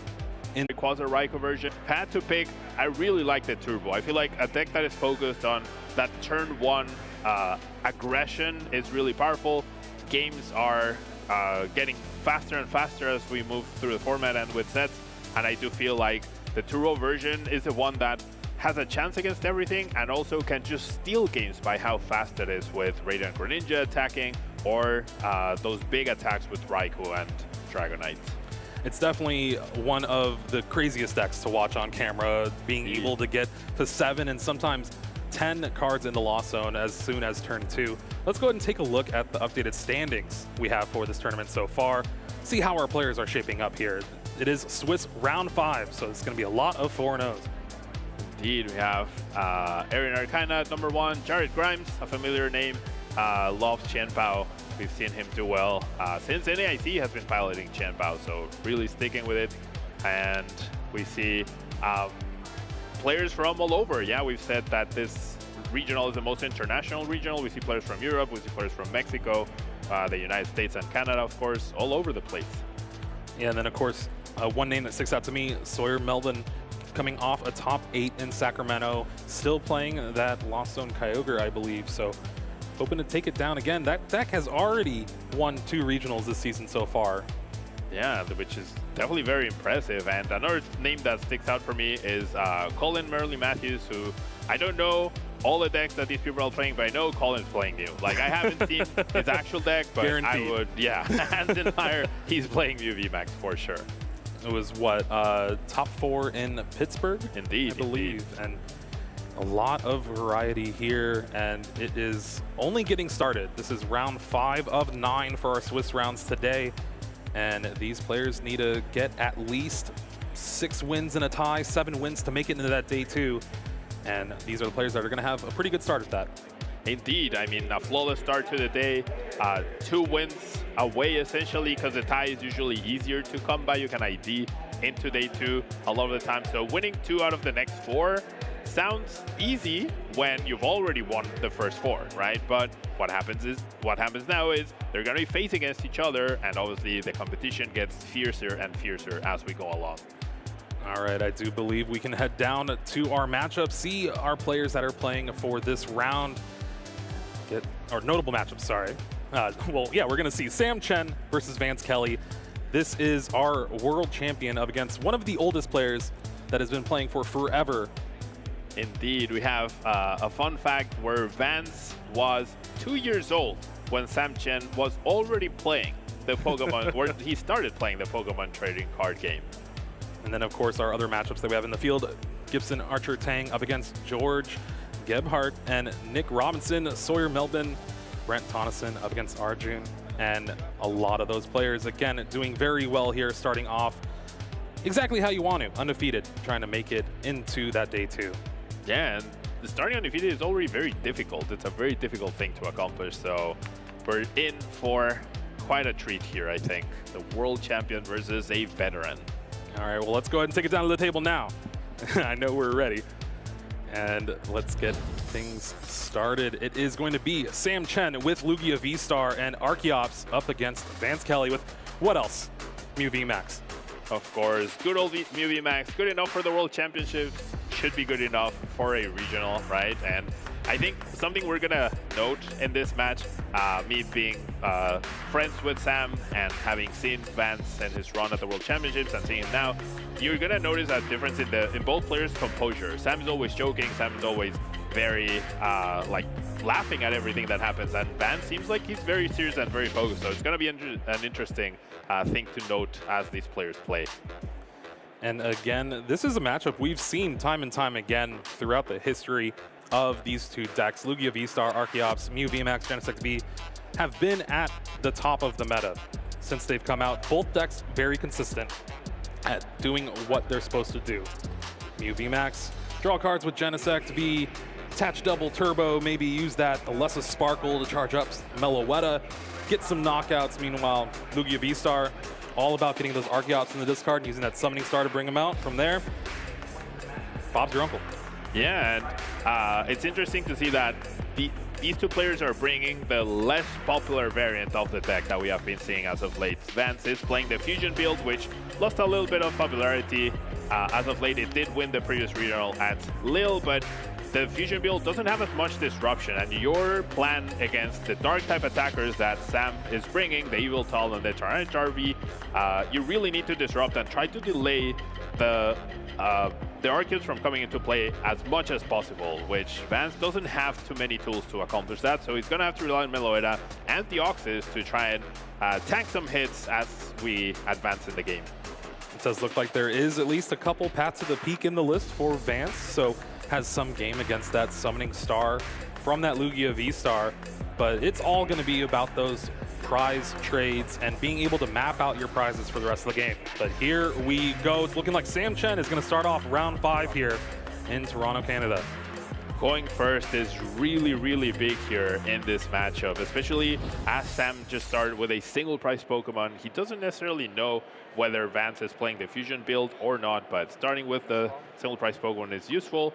And Sam, if he's worried about the Fusion build, he'll try to bench at least Lugia and something else to protect from a possible Escape Rope play plus Meloetta turn 1 knockout. If Sam stabilizes, he definitely has the right tools for this matchup. Starting off with a Nest Ball is going to be pretty good here. We'll be able to search the deck, grab that Lugia V, and figure out those prize cards for the next couple of turns. The hand looking not too bad. You got Tyranitar V, a Capturing Aroma to go with it. Yeah. Is there a supporter for the next turn? There is an Iono, and there is a Capturing Aroma, right? Okay. Capturing Aroma is a card that has been discussed a lot ever since rotation. It's been one of Lugia's staples. In this situation, Sam is actually, I think, rooting for a Tails next turn. That way he can go grab Luminion to play Professor Burnett. Otherwise, off an Iono, it's going to be really difficult to get 2 Arceus in the discard pile and evolve and start powering up. So getting Lugia out is a bare minimum that Sam wants to do, but now he's going to rely on a coin flip to accomplish his next mission. Again, just taking the chance here to check, see what's prized. A lot of cards in this matchup are very important, like that Tyranitar V, like that Yveltal that's in the active spot. At least you know those aren't prized. Single strike energies are going to be probably the next search. Yeah, no, being very aware of how many energies you have in your deck, Jeremy, as you mentioned, is very, very key for the matchup so that you don't go Primal Turbo onto my Tyranitar and all of a sudden you cannot get an attack off, right? So being aware of what resources you have, the V-Guards, the gift energies, and how you manage them is very, very key. And getting that second bench Pokemon down in that Tyranitar V is going to help against something like an Escape Rope, one of the few ways Vance is able to take a knockout on something on the bench without playing a supporter. Now with Vance's turn, drew a Battle VIP pass. So we'll at least be able to start things off there. Otherwise, has the Lesser Sparkle, has the Iono. Yeah, so we could see Firecrackers already from Vance. We could see a turn 1 KO, which is impactful, but if Sam follows that up with only 2 prize Pokemon, this knockout on the Yveltal is important, right? Because Yveltal is a huge threat to Mew VMAX, but it's not the KO you really want to accomplish when you're in this really close price race that you head into with Lugia. And if you're doing Meloetta and the Alessa Sparkle, then that means you're not judge pathing, right? Yeah. Which is also very strong. It's actually your favorite combination. So yeah, I don't think we're going to be seeing a lot of that. Some judge path for sure. Only 1 copy of Judge in the list to go along with that Iono that's already in hand. But Vance taking a look now, has all the Pokemon sorted through. You already got your energies. You know what's up. What do you think? Meloetta, Genesect? You already have the Lesser Sparkle. Can you thin the hand down enough with just 1 Genesect in play? I mean, probably not. Not from what I could tell that he has. Or if you do, it's a little costly, like getting rid of a Switch card, which could serve later down the line. And yeah, I like that Deoxys better than the Meloetta. If he's able to take a KO with Deoxys on the Yveltal, then that means there's a lot more room to use the Meloetta later down the line so that you don't have to attack with a Mew VMAX, for example, into a Lugia or a Tyranitar, and then the other Tyranitar just takes 3 prizes in revenge. All right, this hand is a lot better with that 4 Sealstone being attached to that Genesect V. Vance go ahead and uses that Star Alchemy to find that Battle VIP pass, the second one of this turn. And now we'll be able to draw quite a few more cards with Fusion Strike system. Yeah, the second Battle VIP pass will definitely give Vance a much more stable setup. However, it does come at the cost of the V-Star, and that can be problematic in the sense that later down the line you're looking for very specific card combinations, and it could prove to be difficult to find the right card at the right time. But seems like we're definitely going to see some aggression here from Vance. Alessa Sparkle is a supporter. You choose 2 of your Fusion Strike Pokemon and then search your deck, attach a Fusion Strike energy to each of those, and it's going to power up halfway the Meloetta and that Deoxys, now only needing another energy for the Meloetta or that double turbo energy for Deoxys. Vance hoping for that double turbo here. Yeah, definitely you would prefer to go in with the Deoxys, assuming the worst, right? Assuming the worst, which is Sam will be able to somehow discard the 2 Pokemon and be able to set up a Lugia V-Star. Sam did not do much during their first turn, so if Vance finds a path to the peak here, that could actually be very powerful. Yeah, usually in these Lugia lists, you find a Pumpkaboo with its Pumpkin Pit to discard a Stadium through something like your Pokemon Search, Capturing Aroma, Ultra Ball. No such card here for Sam's list, is opting for that Dunsparce instead to try to combat them right on in the field. Now, very interesting to see how Vance is opting to only have 1 Mew V in play.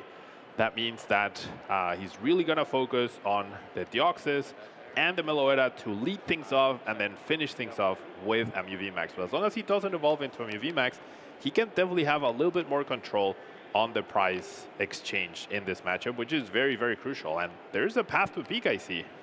Path to the peak, Ultra Ball to help thin down a little bit more. You got that 3rd Forest Seal Stone. You can attach that to a Pokemon or just use the discard with this Ultra Ball.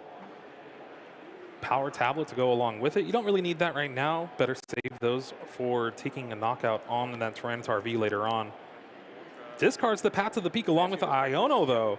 Yeah, interesting choices there. I think Vance is really valuing the aggression here. The other Forest Seal Stone is a card you can play down. The Power Tablet, even though it's not necessary to accomplish the KO, it's still worth it to potentially maximize your draw. And there's a very thin line between balancing your resources in your hand and also expending some of them to have enough reach into the deck to maximize your chances of hitting the right card. All those resources saved for a late game won't be good enough if your early game isn't strong at all. All right, so hear me out. There is also a route where Vance just tries to find the 1 escape rope in the deck. Be able to take a knockout with Meloetta and a Power Tablet here. It's going to depend on if he decides to play this Power Tablet before drawing. Oh, and the second Path to the Peak is in hand anyway. Yeah, second path definitely makes the first discard quite manageable. We do see the Power Tablet. So yes, Escape Rope plus Power Tablet KO on T-Tar, not a bad thing. Double Turbo to KO the Yveltal, never a bad thing. And we see Sam immediately reacting. And like I said, Vance has not said a single word, but Sam is very emotional, very quite the character to have on stream here. Sam's turn now after that knockout. He does have a Collapse Stadium in hand, so he can bump that Path to the Peak if he chooses to. Yep. It is all going to be on this Capturing Aroma flip. Like you were saying, Tails opens up everything. Now, Sam hesitating a little bit on the evolution. Maybe the Burnett is priced. I don't think it is. No, it's definitely not priced. And there we see the coin flip. What's heads would be atrocious, which is really weird to say. Tails searching for basic now. Did prize a Luminion V, so this is going to be the only one to be able to access for now until you start taking some prizes, but it is towards the bottom. Indeed, and now we're seeing Sam rearrange all the cards that he knows he's going to grab. Now, I really hope, that he plays a Stadium before he benches the Luminion. He's just showing it. Very properly done. Very nice. I'm not going to lie, I've done that many, many times where I just get so excited that I forget to do one simple step, which was the most crucial one. Well, that's why you're here now, behind the booth. Ouch. Collapse Stadium does get rid of a Genesect V on Vance Kelly's side of things, and there's that Luminion Luminous sign. Favorite play of every Lugia V-Star player. Grab that Professor's Burnett and get those Archeops in the discard. Sam already has that Lugia V-Star in hand like we saw, so it's just a matter of time getting those energies ready and prepared. Yeah, so Sam just making sure that he's going to attach the right energies to the right Pokemon. And that V-Guard is very crucial in order to protect from a Mew VMAX retaliating on the KO on the Lugia V-Star. However, the Meloetta is, I think, the bigger threat right now. However, with one Fusion Energy going down on this Deoxys, it's going to be really hard for Vance to get a return KO on the Lugia V-Star. Well, there's the double turbo and a V-Guard energy, and then that gift energy to go along with it. Gift energy has been such a great addition for these Lugia decks. All right, so gift energy, as you mentioned, very, very important to protect. And I mean, if you see fusion builds, you don't expect a lot of disruption. You already see an Iono in the discard pile and the pile pad being played, so there might be a Judge left, maybe a second Iono. But I think if you're Sam and you manage to set up, it's gonna, like, you're feeling pretty good from this position. Especially going first, you did have to survive that turn 1 knockout from Vance there. But like you said, this is looking pretty good. Down the Yveltal, so you won't be able to sneak in that single prize trade. But you kind of already did. Indeed, it does look, honestly, like a pretty even matchup right now. Sam did have the chance to get rid of the Collapse Stadium at this point in time. Of course, he chose not to. Limiting Mew's Venge is very key. It makes them draw less cards overall, which is always going to be a good thing. And now, the difficult thing here, I think, for Vance is have enough resources to attack 3 more times before Sam can knock out some of your Pokemon. And the big issue being the Tyranitar. Anytime you get that Mew VMAX in play, it's pretty much immediately going to go down. And Meloetta might not be able to reach for a KO on this Lugia, and neither the Mew VMAX. So do you go for a boss play? It's going to be hard. Tails off that Cramomatic, discarding an Ultra Ball here. Vance does have a Fusion Strike energy in hand, but with one already being taken out, thanks to that Lugia V-Star, you're going to limit your damage the later the game goes, especially with that Meloetta if it gets knocked out.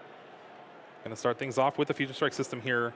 Draw up to 5. Now we did see the attachment from Vance, and it was a Fusion Energy that he got off the prize cards, I believe. Therefore, there is another energy available, and he would require, in order to get this KO with Meloetta, the other energy, the Alessa Sparkle, and double power tablets, and a choice belt or triple power tablets. And those Chromatics are certainly not helping his case. Yeah, double Tails this turn off Cramomatic. You'd have to think with just the 2 Fusion Strike energies, do you go for the Archeops? Boss's orders Archeops, take the knockout and just kind of play that game, make it so it's harder to charge up that Tyranitar? Yeah, if you have that opportunity, that's a good backup plan for sure.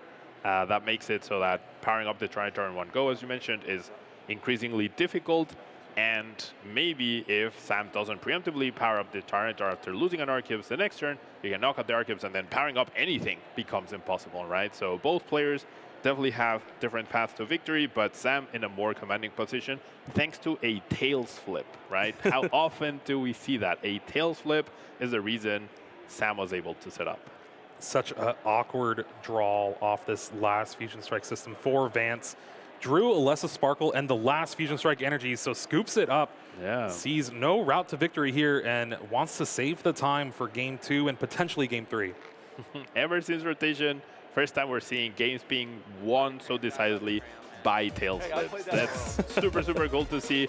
Shows how the dynamics of the Pokemon trading card game are very interesting, and how, even though it seems like Capturing Aroma is a variance-inducing card, sometimes the result doesn't matter. Sometimes it matters so much, right? However, you definitely have some control over, and there's nothing saying that if Sam had flipped heads and then played Iono, he wouldn't have been able to set up. It's just the tail flip made it immediate. Yeah, it is something that's crazy, and I think we saw Capturing Aroma right before the rotation make a squeak into a top 8 with 1 copy in a Lugia list, just additional Pokemon search. But now it has become a staple because we're just limited on the amount of cards that can be able to search for that Lumineon V and still use that Luminous Sign ability. Indeed, and now on the other side of the table, we saw Vance have a very explosive start, a little awkward with the resources needed to be discarded and played in order to accomplish that first turn KO, then got the worst response ever, and then the double tail flip for Vance was also very important, right, and very impactful. So tail flips dictating what happened in game 1. Tails never fails, unless you're Vance. Tails never fails, except sometimes, right? 60% of the time, it works every time. All right. So in this game too, I think as Vance, you choose to go first. I don't think you would ever choose to go second in this matchup. You, of course, want the early aggression, but if you get a first turn, and then on your second turn, you have a lot more wiggle room for attacking with VMAX or Meloera. If you go second, it's Meloera or Meloera, and that's much harder to pull off most of the time. Looks like a mulligan from Sam there. Vance has that Pokemon in the active, place the prizes out. And it is very interesting. A lot of the times, most of the time in Pokemon TCG, you want to go first. You want to evolve first. You want to be able to get that big attack off first. But here we were, Vance going second, finding that attack, but Sam flipping that coin, or rolling the dice. Rolling the dice, and that 3 being so crucial. Would have been a completely different game if Sam rolls heads there. Well, maybe not completely, but definitely. Oh, wow. All right, 3 Power Tablet, 2 Forest Seal Stone, and a Boss's Orders in the prize cards for Vance. And Sam's not that good either. Lumineon V yet again, earn in there. It is going to be a little awkward for both of these players. Indeed. Oh, wow. Triple Power Tablet prize. At least he has a Battle VIP pass, right? So he will be able to get going a little bit. But yeah, definitely awkward pricing. It seems like awkward hand for Sam. Very awkward. It looks like gosh. a bunch of energy and nothing else you can do. Meanwhile, Vance does have that Battle VIP pass yet again to start things off. So that is the card that Mew wants to see every single turn 1.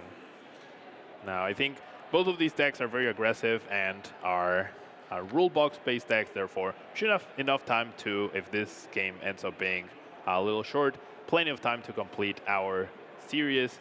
Now, Vance obviously doesn't know that Sam is probably going to go attach pass, which is really bad. So he's being very thorough with his note-taking and everything, which is very important, right? Note-taking, I think, is a very underrated skill in the Pokemon trading card game. Yeah, you need to know how to write. That's step 1. Step 1, yeah. Step 2, you need to know how to see and read your cards and see what you need. True. Yeah, indeed.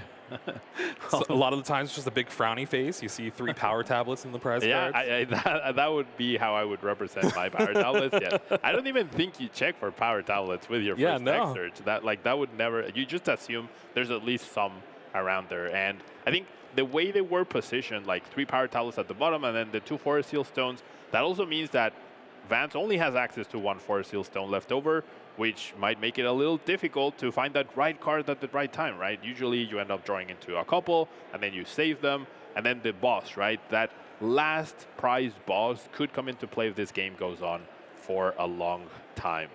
Ultra Ball discards a Mew V and that Mew V Max here. Maybe finding one of those single prizers. Nope, gonna go with the Genesect V, so 3 of those in play as of now. There's another Mew V and another Mew V Max in hand. What a weird hand for Vance here. Still able to do a lot more than Sam, though. Definitely very weird. I mean, if you're Vance at this stage in time, there's 2 paths you can go through in this match. Yeah, you can be aggressive with the Meloetta if you go second, or if Vance could decide to try to go for Judge Path this time around. Yeah, and that's how I was able to beat all the single strike Lugias at EUIC. Right after rotation with Mew, all I did was Judge Path. So that's a very good strategy against Lugia in particular, because they need so many different pieces and they rely so much on basic Pokemon abilities. And again, awkward draw here. 3 Cramomatic and an Ultra Ball in hand. Vance discards 2 of those for the Ultra Ball. Values finding another Pokemon here, so you get a little more cards off each Fusion Strike system. Sam rolling the dice, seeing what would have happened. All right, so we are going to see the Meloetta as opposed to the third Mew V or the fourth Genesect. We know all of them were available, none of them were priced, so Van's going to try and have that 3-1-3 price disparity to try and make it more difficult for Sam. And if Sam, assuming he's able to set up, tries to use Evoltal to skew the price trade in his favor, then Vance can take that down with Meloetta rather than exposing a Mew VMAX in the active spot. All right, let's see if Vance can thin this hand down a little bit more to try to find the path to the peak needed. I see a switch cart, but I think that's the only card you can really thin out of this hand. Has a Lost Vacuum and a few supporters. You might just see a pass of the turn. Yeah, pass I think would be fine. Definitely has playability for next turn. I think he would love to find maybe the path to the peak, since I think I saw a Lost Vacuum as well. But you also need other pieces next turn, right? So that's not necessarily, you don't always have to play down all the cards in your hand just because you have to. However, discarding the Lost Vacuum instead of the switch card, so I'm generally not sure what else you're missing at this stage. Well, with the heads on the Cramomatic now, Vance will be able to find any card in the deck. And, oh, okay. Opting for the town store, it seems like. It's a stadium that allows you to search for a Pokemon tool from your deck, put it in your hand. I think we're going to go get 4 Sealstone. Okay, I actually like that. I mean, obviously, Chromatic can search for any card, right? So can Power Tablet, but this way, whatever you're missing, you can go fetch. Now, seems like Vance will choose the Choice Belt instead of the 4 Sealstone. I'd be very surprised if that was the case. Yeah, 4 Sealstone, you know, on average, Lugia will never be able to get rid of your tool card, so that 4 Sealstone gives all the flexibility in the world for Vance to be able to do whatever he wants. Judge Path next turn, you got it. Missing the Mew VMAX, you got it. So searching for a card that searches for a card feels a little redundant, but this also opens room for another Genesect use this turn. Yeah, you're also thinning the deck out a little bit more each time you do it, so really just trying to maximize the possibility to draw into the 1 Power Tablet, search for that Choice Belt, and here we see the switch card even being burned, bringing up that Mew V on the bench, and we're going to draw 3 more cards off this last Fusion Strike system. What a turn 1 from Vance. Indeed, so many actions, and I think it's going to be very underwhelming that such a thorough turn, such a calculated sequencing and decision-making, and then odds are we're going to see Sam go draw, pass, your go. No, we'll see a town store search. We might. Hopefully, we might. You know. Oh, no.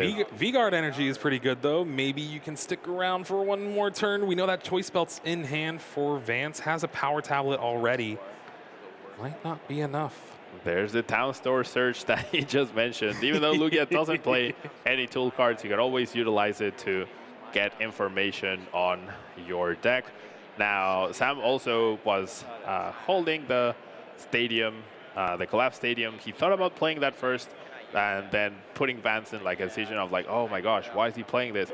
If Sam was able to somehow survive with the other collapse stadium being priced, then that would leave him very few outs to counter a potential path to a peak, right? So if you're trying to maximize your chances of survivability and being able to set up, I think you want to hold on to that collapse stadium. And the rough part here, too, is Sam's Lugia V-Star deck will not be able to get a Lugia V in play on his turn 1, and that sets you back so far. The whole goal is to use that Summoning Star on turn 2, and when you don't have that Lugia V to evolve into that Lugia V-Star, we're probably going to go to the game 3. Indeed. As Lugia, you have two jobs. Yeah, on turn 1, you need to go turn 1 Lugia. On turn 2, you need to discard Archeops, turn 2 Lugia V-Star. Right now, Sam not accomplishing the basic thing. Now, this boss could prove problematic for Vance since he did use a switch card with no real purpose last turn other than drawing cards, but with all the other double turbo energy available, with the escape rope available, I think Vance will be fine. V-Guard energy on that Tyranitar V and a pass of the turn after that boss's orders bringing up the Genesect. Vance has the Choice Belt Power Tablet in hand, I believe. Indeed has. That's not going to be enough, though, even with that, right? It's 250 minus 30, 220. No, so Vance does need 3 damage modifiers to KO with Mew VMAX, or needs to get an attack off with Meloetta. Either way, he can do that. It's definitely, his hand is definitely not very conducive to that, though. Not a lot of cards you can burn through, and if you play the Alessa Sparkle, you do thin the deck, but you'll still need the switching card. So awkward-ish situation for Vance here, and he's just trying to make sure he sequences everything correctly to maximize his chances. Well, you do need to play the Alessa Sparkle to get an attack off with Meloetta to take that knockout, because with 3 Fusion Strike energy in play and that power tablet, you're able to take the knockout on that Tyranitar V, gets around that V-Guard energy. So Vance has it as long as he draws a way to get out of the active and another Fusion Strike energy. Indeed, and now Vance is holding that last power tablet. The other 3 are prized, but that's pretty key. And now Vance has one of the pieces guaranteed with the Force Seal Stone. So as he uses Genesect, if he draws the switching card, he can search for the energy. If he draws the energy, he can search for a switching card. Although he goes ahead and uses the V-Star first. I am generally surprised by that. Yeah, it is a little awkward to see, but opting for the Lost Vacuum here, maybe as a way to get the Collapsed Stadium out so you can draw some more cards. But usually in this situation, you do, like you were saying, draw cards and then be able to Force Seal Stone for the card you're missing. Yeah, now I can't see all of Vance's cards fully. I think we're going to see him play the Path to a Peak, and then no. Is he? Okay. Really valuing that Path to a Peak. I was sure he was going to play that, then remove it, clear out his hand, and just go for the win from there. But seems like he's really valuing keeping that Path to a Peak. I guess in case you aren't able to manage this, then being conservative with your path to have that be the last thing you do on your turn could be important. Well, here is the first Fusion Strike system for 4. Needs to find energy and a way to get out of the active. It seems like Battle VIP Pass, Alessa Sparkle, Ultra Ball. Ultra Ball will be able to thin the hand down a little bit, but only 1 more Fusion Strike system for Vance this turn.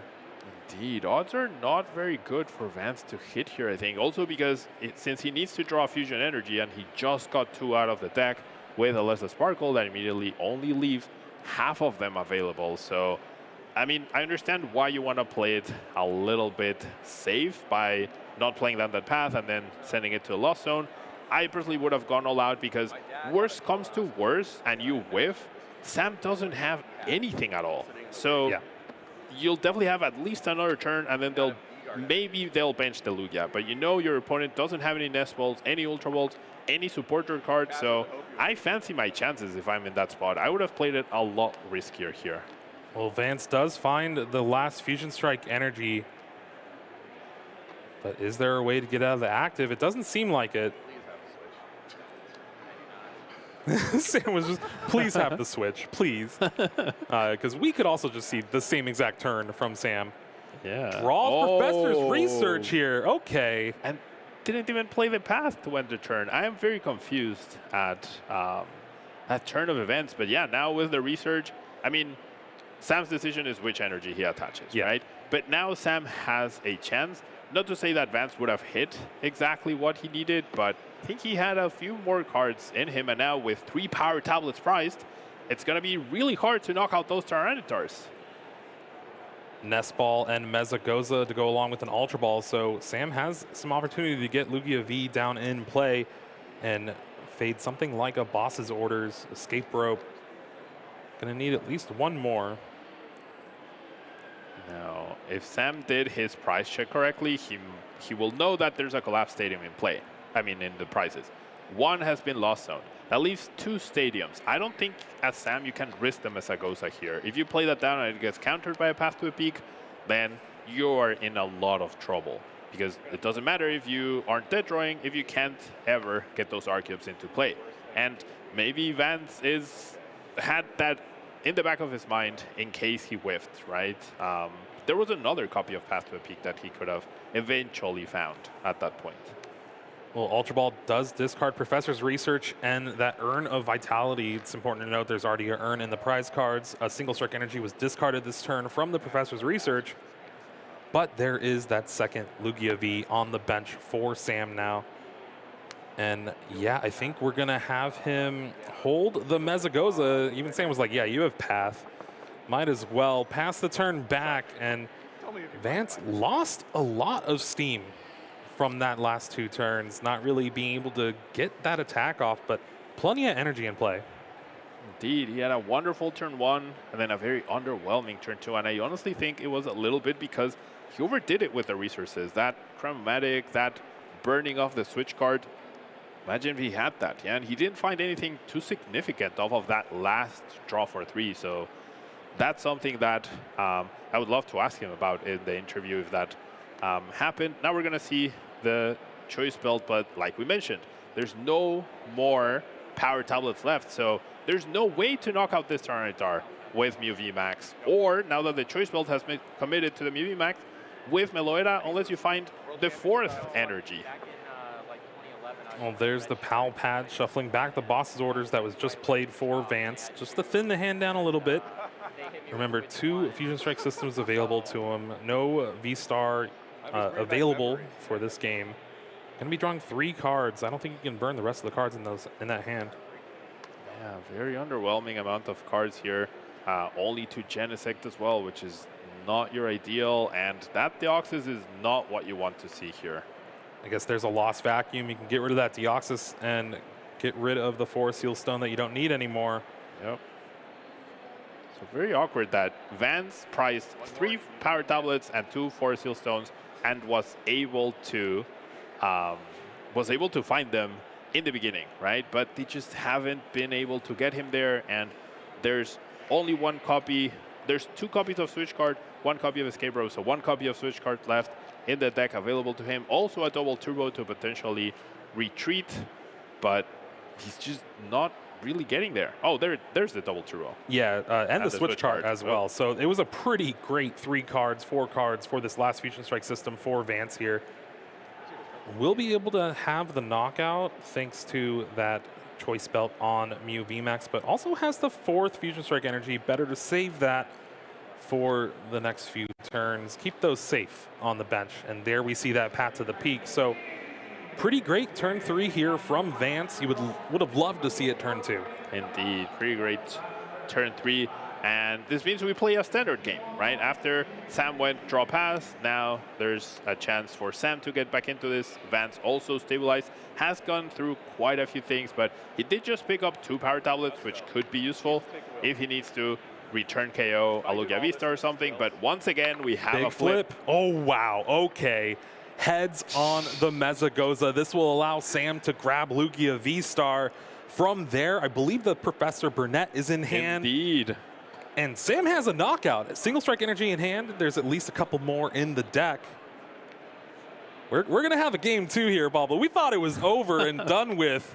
But 2 turns of Vance not really doing much, getting stuff set up. Not able to take the KO on that lone Tyranitar V.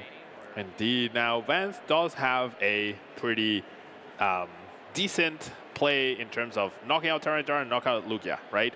You accomplish that, you win the game. You're at 4 prizes. However, you will have to use either the Mew with the Fusion Strike energies or the Meloetta to do that, and that means they're going down, right? And so getting that last KO for Vance could prove to be very, very difficult. And then over on Sam's side, he still has Yveltal. Yeah, that Pokemon can mess with Vance's prize straight and prevent him from going 2-2-2. So we'll have to see how this works out. V-Guard on the Lugia V-Star could be helpful against the Mew VMAX from attacking with that Melodious Echo. I think Sam's doing some math right here. You have that single strike energy in hand to attach for the turn. You can find the other one with these Primal Turbos as well. And then we do know there's an Iono in the hand for next turn. Yeah, and you have your own Iono protection with your own gift energy. So Sam might run away with this game just based on Vance whiffing on that second turn. So, and once again, coin flip being really, really huge for Sam Chen here. Well, I mean, this game's all about coin flips. Flipping the coin to see who goes first. And then that tails on that catching room at game 1. Now the heads on the Mezagoza this game 2. Sam fully set up now. And going to see a big knockout on this Mew VMAX thanks to Single Strike Crush. Single Strike Crush will crush Sam's deck a little bit, but at this point, it's a risk you take. Whatever Sam discards is not as impactful unless, yes, exactly. That second Tyranitar is actually huge. That means Yveltal is the only hope to go forward here to take a knockout on something like a Mew VMAX. Vance, meanwhile, has that Mew V in the active for that free retreat. You got those 4 Fusion Strike energy in play, so Melodious Echoes doing 280 damage at least. And with a couple of prize cards taken, Vance was able to find those 2 power tablets. Indeed, those 2 power tablets could prove handy eventually. However, right now, you're hitting for 280, right? Or with either Mew VMAX or Meloetta. I think the big thing is that Tyranitar V that got discarded. That might be something that allows Vance to maybe lean into Mew VMAX this turn and take the risk. However, we see the boss play knockout on the Lugia V-Star to really get full value of those 4 Fusion Strike energies that he has in play. And you're able to move around that V-Guard energy as well and save those power tablets to try and take the KO on that Tyranitar with the Mew VMAX the following turn. Indeed. Now, we're about to see this Meloetta take down the Lugia. And then what happens? We need Sam rather, needs to knock out that Meloetta, probably with an Archeops or a single prize Pokemon. If he just knocks out with Tyranitar, that means Vance, all he needs to do is find those power tablets and Mew VMAX, and it's game over. If you attack with a single prizer, it's the same cards along with a boss's orders, which is the more difficult card to find, especially when one is in your prize cards, one of the 2 that you play. Now, Vance did play one early, and Pal patted it back into the deck. Yep. And the deck is very thin for Vance. Should be able to draw through the entire thing if he chooses to. There's the gift energy draw for Sam. You draw before you promote your Pokemon. Pretty useful there. Get a little more information. Indeed. Very, very useful. Now, Sam will have to make this crucial decision of, do you attack with Archeops? Do you attack with Yveltal perhaps? Attacking with Tyranitar feels like a mistake to me though. Unless maybe you go boss KO the Mew with the energies, because then double power tablet doesn't get Vance the KO, and he will need all 3 power tablets. That might be Sam's play. However, the only way to do that is through Luminion for boss, and then now there's a 2 prize liability. Yep. Tails off the Mezagoza. Here's the Capturing Aroma. There's a head, so an evolution for Sam, not really going to be beneficial here. Was really hoping for a Tails on this one to try to find that Yveltal. If Yveltal is your plan, though, why promote the T-Tar? That's my oh, okay. All right. Get the single strike energies. Indeed, get the single strike energies. Yep, you beat me to it. Maybe Sam is just thinking too far ahead from me. And he is holding the urn. He is holding the urn, so I've got it all this wrong. I've got all this wrong. But unfortunately, just the coin flips now for Sam, not really going his way. Archeops found off that Capturing Aroma. Another Capturing Aroma in hand. All right, this could be another very big flip for Sam. Tails. Wow. Yveltal is going to be the card of choice, most likely. Could it be Stonejourner? Stonejourner, good enough. Meloetta does have resistance, but it does cost... No, it costs the same, yeah. Yveltal's the card to go for here, yeah. And then again, you just need to make sure you have enough energies to close out the game if you're Sam Chen here, and hope that Vance doesn't have that boss's orders. I am a little bit surprised though. Like, what's the difference between Arceus and Yveltal at this point though? You have enough energy, unless you don't have enough energies for Arceus, and that's what we're gonna see. Yeah. So, I guess Sam valuing putting the energies back this turn so that you have the flexibility to attach them next turn. Maybe that's the overall game plan, which makes a lot of sense. If you're not gonna be able to boss this turn, and you are already holding the boss, then that makes sense. Whoever they boss, you use the other one to take the knockout.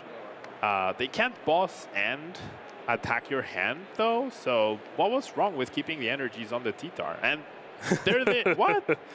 I think we're seeing Sam kind of switch routes mid-turn. There's that third single strike energy on the Tyranitar. So, like, if there's a boss KO Tyranitar, the game's over, Yeah. right? So why not just leave it there on the bench and then just use Arceus to attack? I don't know. A lot of, like I said, we'll have to ask him in the interview, I guess. That'll be Juancho's job.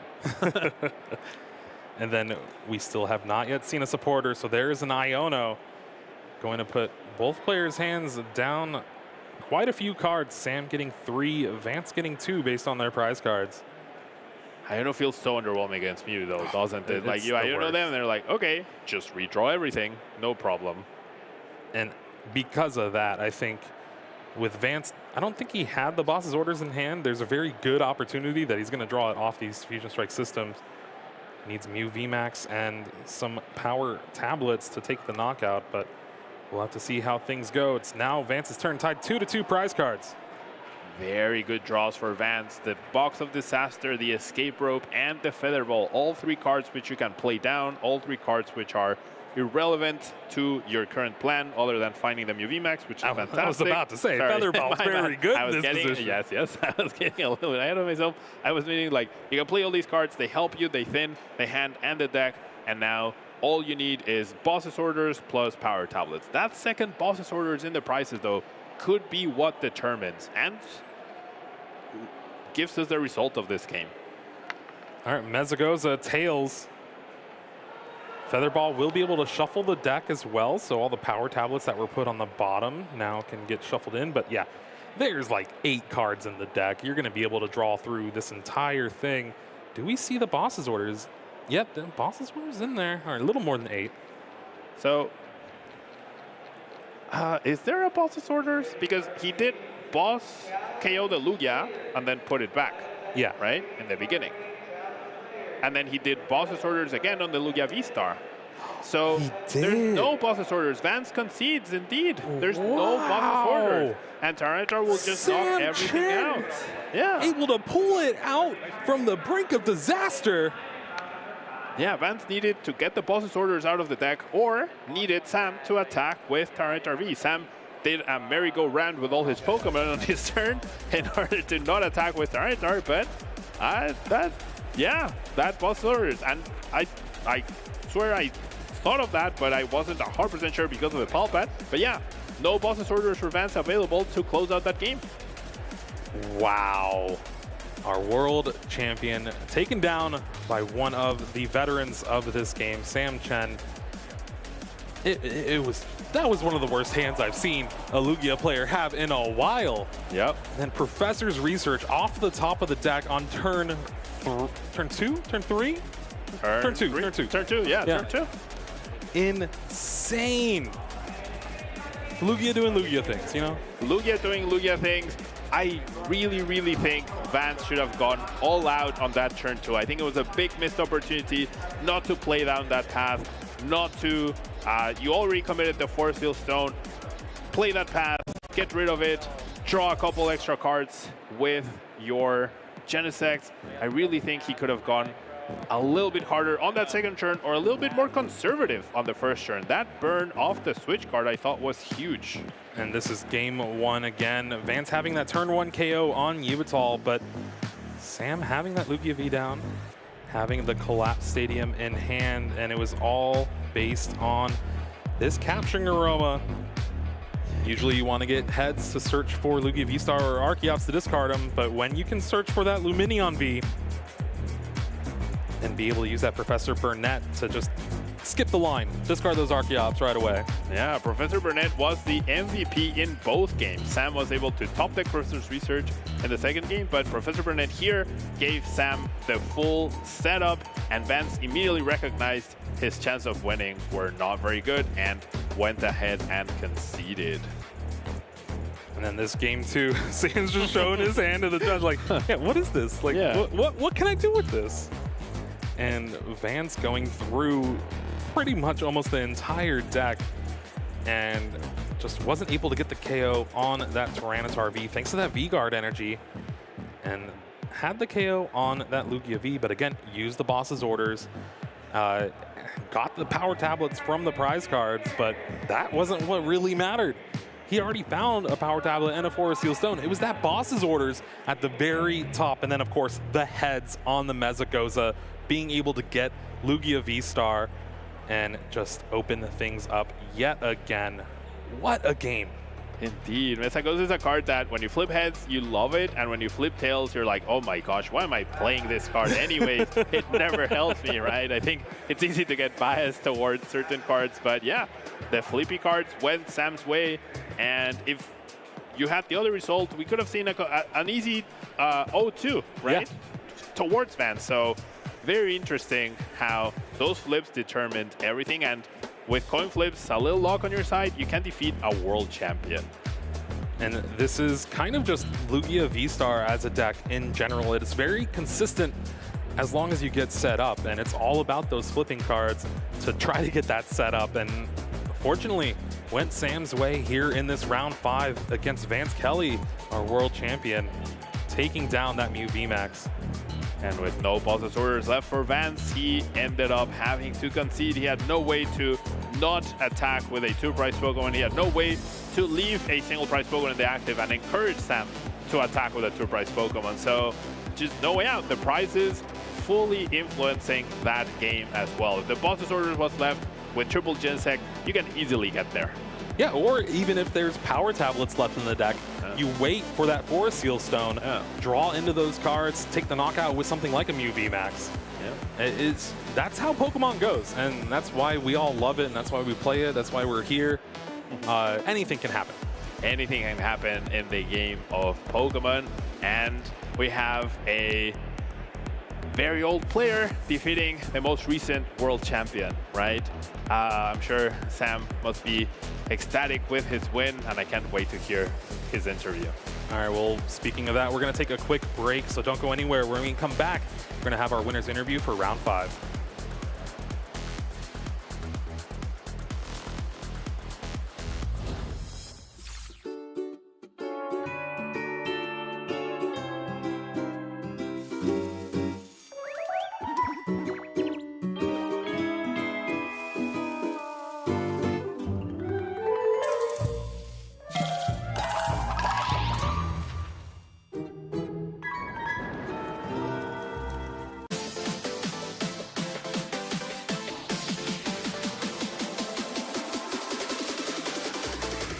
If I had one tip for a new trainer to the game, I would say it's to build relationships. And you rely on others for tips and advice to become a better trainer and improve on yourself to become better at the game. I'd say the main thing that really comes into it is like 3 important things. Having people that are like solid that you can practice with. Also, you know, being very disciplined when you practice, trying to really just improve the most you can. And the final tip, honestly, is just have fun. I feel like when you're enjoying yourself, it's a lot easier to just grow from your experiences, and you get a lot more out of playing. Play your own game and don't be discouraged by the results. If you stick with it and stay consistent, you will improve and really enjoy the game. Look at resources for Pokemon Go PvP, whether that's content creators that can help you learn the basics and the fundamentals of the game, like your move timing, like your typings, and just having fun with it, not being too hard on yourself. Practice as much as you can so you know your team well going into a tournament, and in the end, just trust your instincts and trust your gut in making those decisions. It would be applying a growth mindset, especially during your practice. Look back, analyze your games, think about what you could have done better. There's a lot of variables in Pokemon, and there's like a lot of what-if scenarios, so you have to go back and analyze your games, otherwise you might make the same mistake again. You should take everything one step at a time. Don't think about top 8, don't think about winning. Think about the game ahead of you, set your goals realistically, and focus on your game. Don't focus on anyone else's, don't focus on anything else. Just play your game and have some fun. Welcome back, everyone. I'm here with the round 5 winner, Sam Chen. Sam, how does it feel to beat the current world champion? Ancho, honestly, it feels fantastic. Vance is a great guy. Actually, this is the first time I had the honor to play him, and we had a great time in the match. And feels good, but just like any other player, he's another player in the tournament, and I'm 5-0, and hopefully keep winning for the rest of the way. 5-0. That is a great record to be at for sure. And something about your match, though, is I can't believe how high level that match was. I feel like most of that game was technically really played in your guys' heads. At 5 prizes to 5 prizes, there was a winner already. I thought that was amazing. Well, I was just trying to, the second game I was just trying to figure, the first game I think Vance did the prize mapping and realized that there was no way for him to come back if I didn't prize anything. And then the second game, there was a turn where I was about to take a knockout and he had 4 Fusion Strike energy in play. And I was sort of calculating the back and forth of how I would make that work and be able to take 6 prizes before he does. And I had a thin out, which is that he prized his last boss. The way he played and he pal padded that early boss seemed to me like maybe he prized the boss, so I thought maybe there's a 50-50 chance he doesn't have it, so I played it out, and thankfully he didn't take his boss off those 2 prizes. Yeah, I mean, very, very great plays for sure.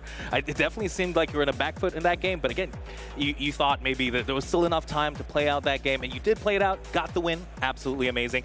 Tell me about your deck choice. Ooh.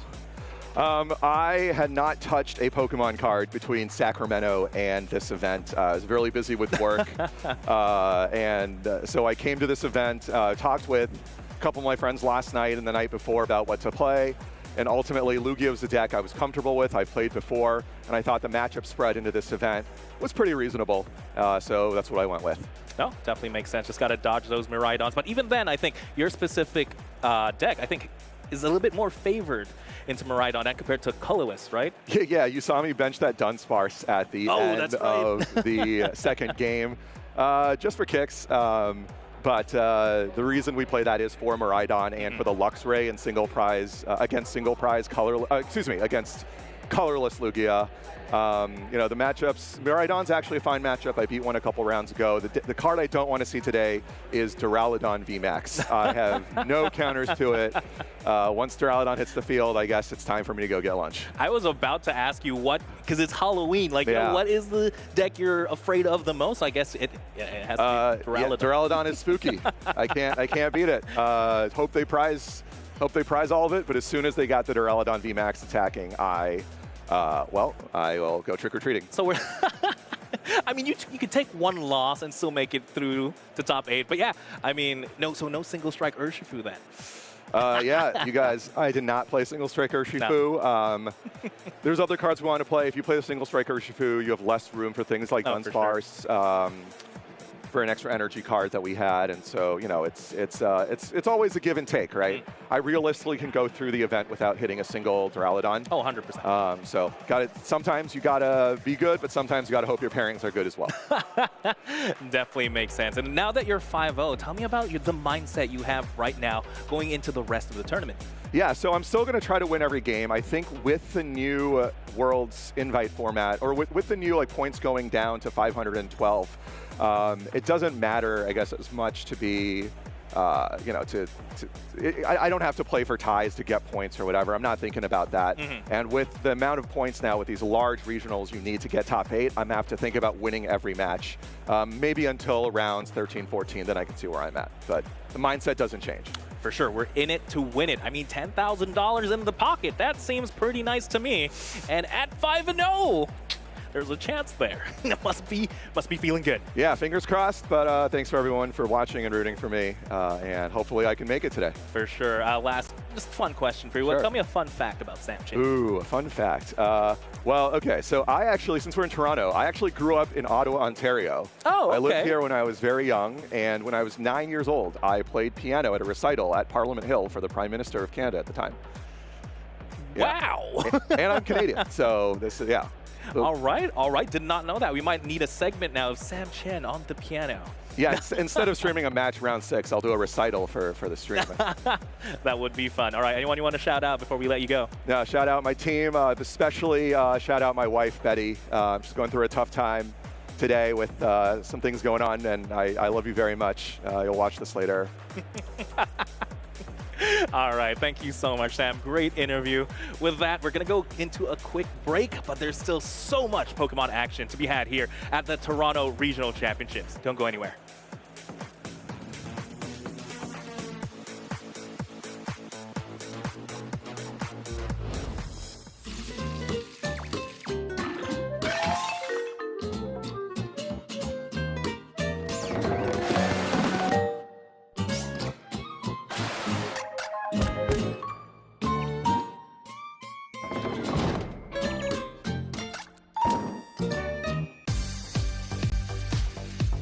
I'd have to say Piplup would be my starter Pokemon. I love the Steel type, and it's the only starter that has that on it. I'm big into TV, just sitting back and relaxing on the couch after a long day of work, or Pokemon Go. Last year's world champion Dancing Rob definitely is one of them. He's one of the best battlers in the world. And then all my friends, like House Stark, Rise to Occasion, Arrow, there's so many incredible people in this community. My overall goal playing Pokemon would definitely be just to have fun. When I won Worlds, I wasn't really expecting that to be the tournament that I would win. I went in knowing, I like the game. I know what I'm doing, and, winning definitely is what I want to do, but it's not the priority. So I just like to have fun with Pokemon. When I'm at events, we actually have a tradition to get tacos before day one, so I definitely have to say that would be a tradition that we always get. I think my favorite city I've been to for Pokemon would have to be Yokohama. It was just the culture around it, like all the energy. It's hard to top that. The best thing that happened to me this month would have to be that I started streaming on Twitch, and the community is just so supportive, so incredible. They're always there to support anyone who's streaming, and it's just so humbling to see. I'm on twitch.tv/itsaxon or x.com/itsaxon as well. Hello, Pokemon TCG fans. The 2024 competitive season started off strong in Pittsburgh, Pennsylvania. Let's look at what happened. Popular decks like Lost Zone, Mew VMAX, and Gardevoir EX were joined by Miraidon EX after its unexpectedly high finish in Yokohama. After battling through nearly 1,800 competitors, Jesse Parker on Miraidon EX and Andrew Estrada on Kyogre Lost Box would battle to decide the winner of the first regional of the season and secure an invite to the World Championships in Honolulu. After starting off the set, Andrew set up some key damage with Radiant Greninja's Moonlight Shuriken, then cleaned up Jesse's 2 prize Pokemon with Lost Mine to win Game 1. But in the second game, Andrew had only a lone Comfey to fill the Lost Zone. Jesse put together a clutch attack using Electric Generator to seal up a quick win. But after an incredibly close battle in the final game, Andrew Estrada was crowned the Pittsburgh Regional Champion. Make sure to follow along with all of the Pokemon action this season at Pokemon.com/compete.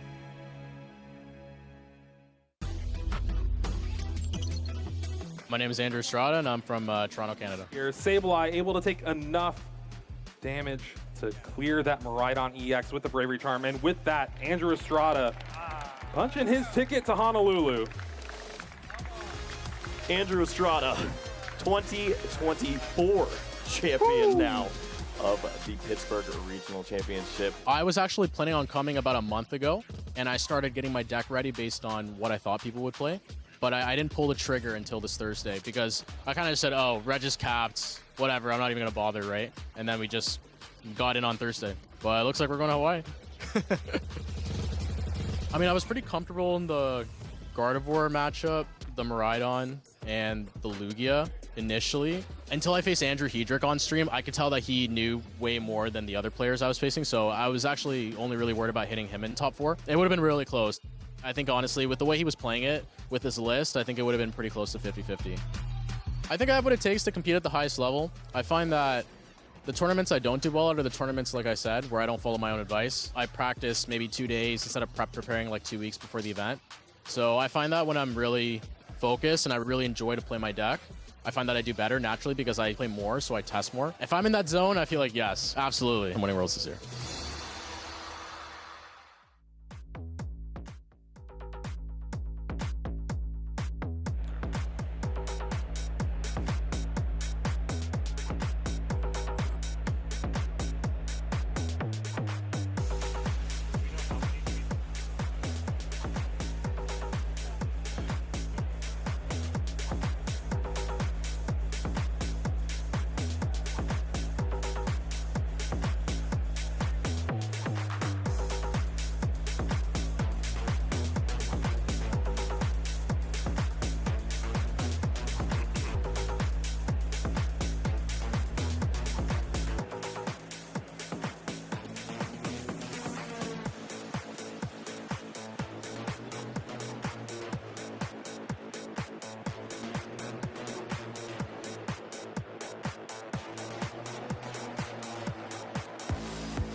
Welcome back, Pokemon fans, to Toronto, Canada, home of the Pokemon Regional Championships here this weekend.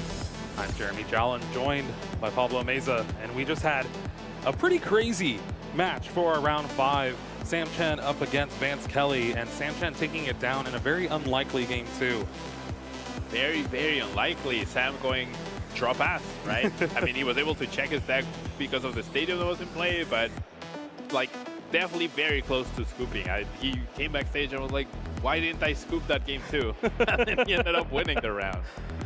It is crazy, and that's what we're hoping to see yet again through each of these rounds. But let's go ahead and take a look at some of what y'all are saying at home and in the venue here. Let's take a look at some tweets and social media.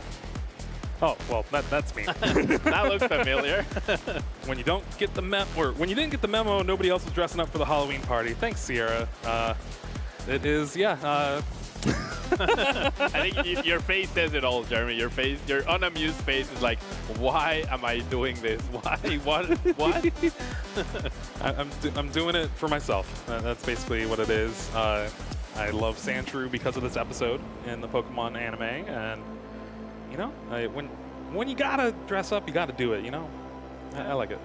And now, like I said, yeah, I am not dressed up today, or am I? Yeah, there's a few clues in my suits. Yeah, so maybe I'll be dressed up tomorrow. You never know. Yeah. Can you get? And yeah, I just love the whole setup here. And ooh, wow. Happy Halloween and Pokemon fam, have fun at regionals. And those are some awesome pumpkin carvings, and we're hoping to do some of that here throughout this entire weekend as well. I am really excited for you to carve your first pumpkin. I am very excited as well, and I think I don't think I can do something as good as what we have on screen right now. That Gengar looks amazing. Yeah. That Umbreon looks a little rough around the edges, like I don't know, he had a little trouble you can't getting call it here. out like that, Pablo. No, I mean, I can imagine it's difficult to produce like a 4-legged Pokemon. It just looks like that poor Umbreon had a rough day. Yeah, needs to go to the Pokemon Center to heal up a little bit. Exactly, he needs to go to the Pokemon Center. Love people getting in the Halloween spirit. The best boy is also the best pumpkin. Happy Halloween. You love to see that. That looks so good. The best boy is also the best pumpkin. I love it. Do you remember the reveal of this Pokemon as they were about to release Scarlet and Violet? It was so haunting, but also cute. And so it's like, I like this Pokemon. It's also very creepy. It was really, really cool how they revealed it. In the games, they're just so adorable. You love to see it. And I only hope I can do as good of a job as that one. Oh, I know. Yeah, like I think I'm aiming for like a Voltorb, you know, like just a rounded thing with eyes. I think that's my goal. Wancho was saying Ditto earlier. Ditto? Yeah, that's a good one as well. Yeah. Yeah, that is, I think, it for our tweets so far. But you love to see all of you at home getting in on the pumpkin carving action. Again, these stencils are on Pokemon.com and very easy to do. Hopefully, you know, we'll see how the day goes on. Pumpkin art critics. Yeah, I mean, definitely please, if you've made your pumpkin, yeah, please share with us. Hashtag play Pokemon. We really love seeing the amazing artwork that people produce. And if you're watching at home, yeah, how do you watch the stream? Please share with us.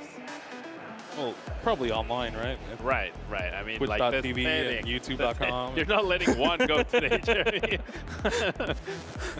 Listen, I gotta make some fun out of it. I look ridiculous, so. All good. Yeah, please follow us on our socials at Pokemon everywhere. Yep, use that hashtag play Pokemon. Maybe you will be featured when we need to buy a little bit of time between rounds. Round 6 is coming up very shortly. I'm excited to see who will be able to feature. There's a ton of great players here this weekend. Over 1,500 players in the Masters Division, and we are only going to be able to feature a little bit, so we're going to make the best of it.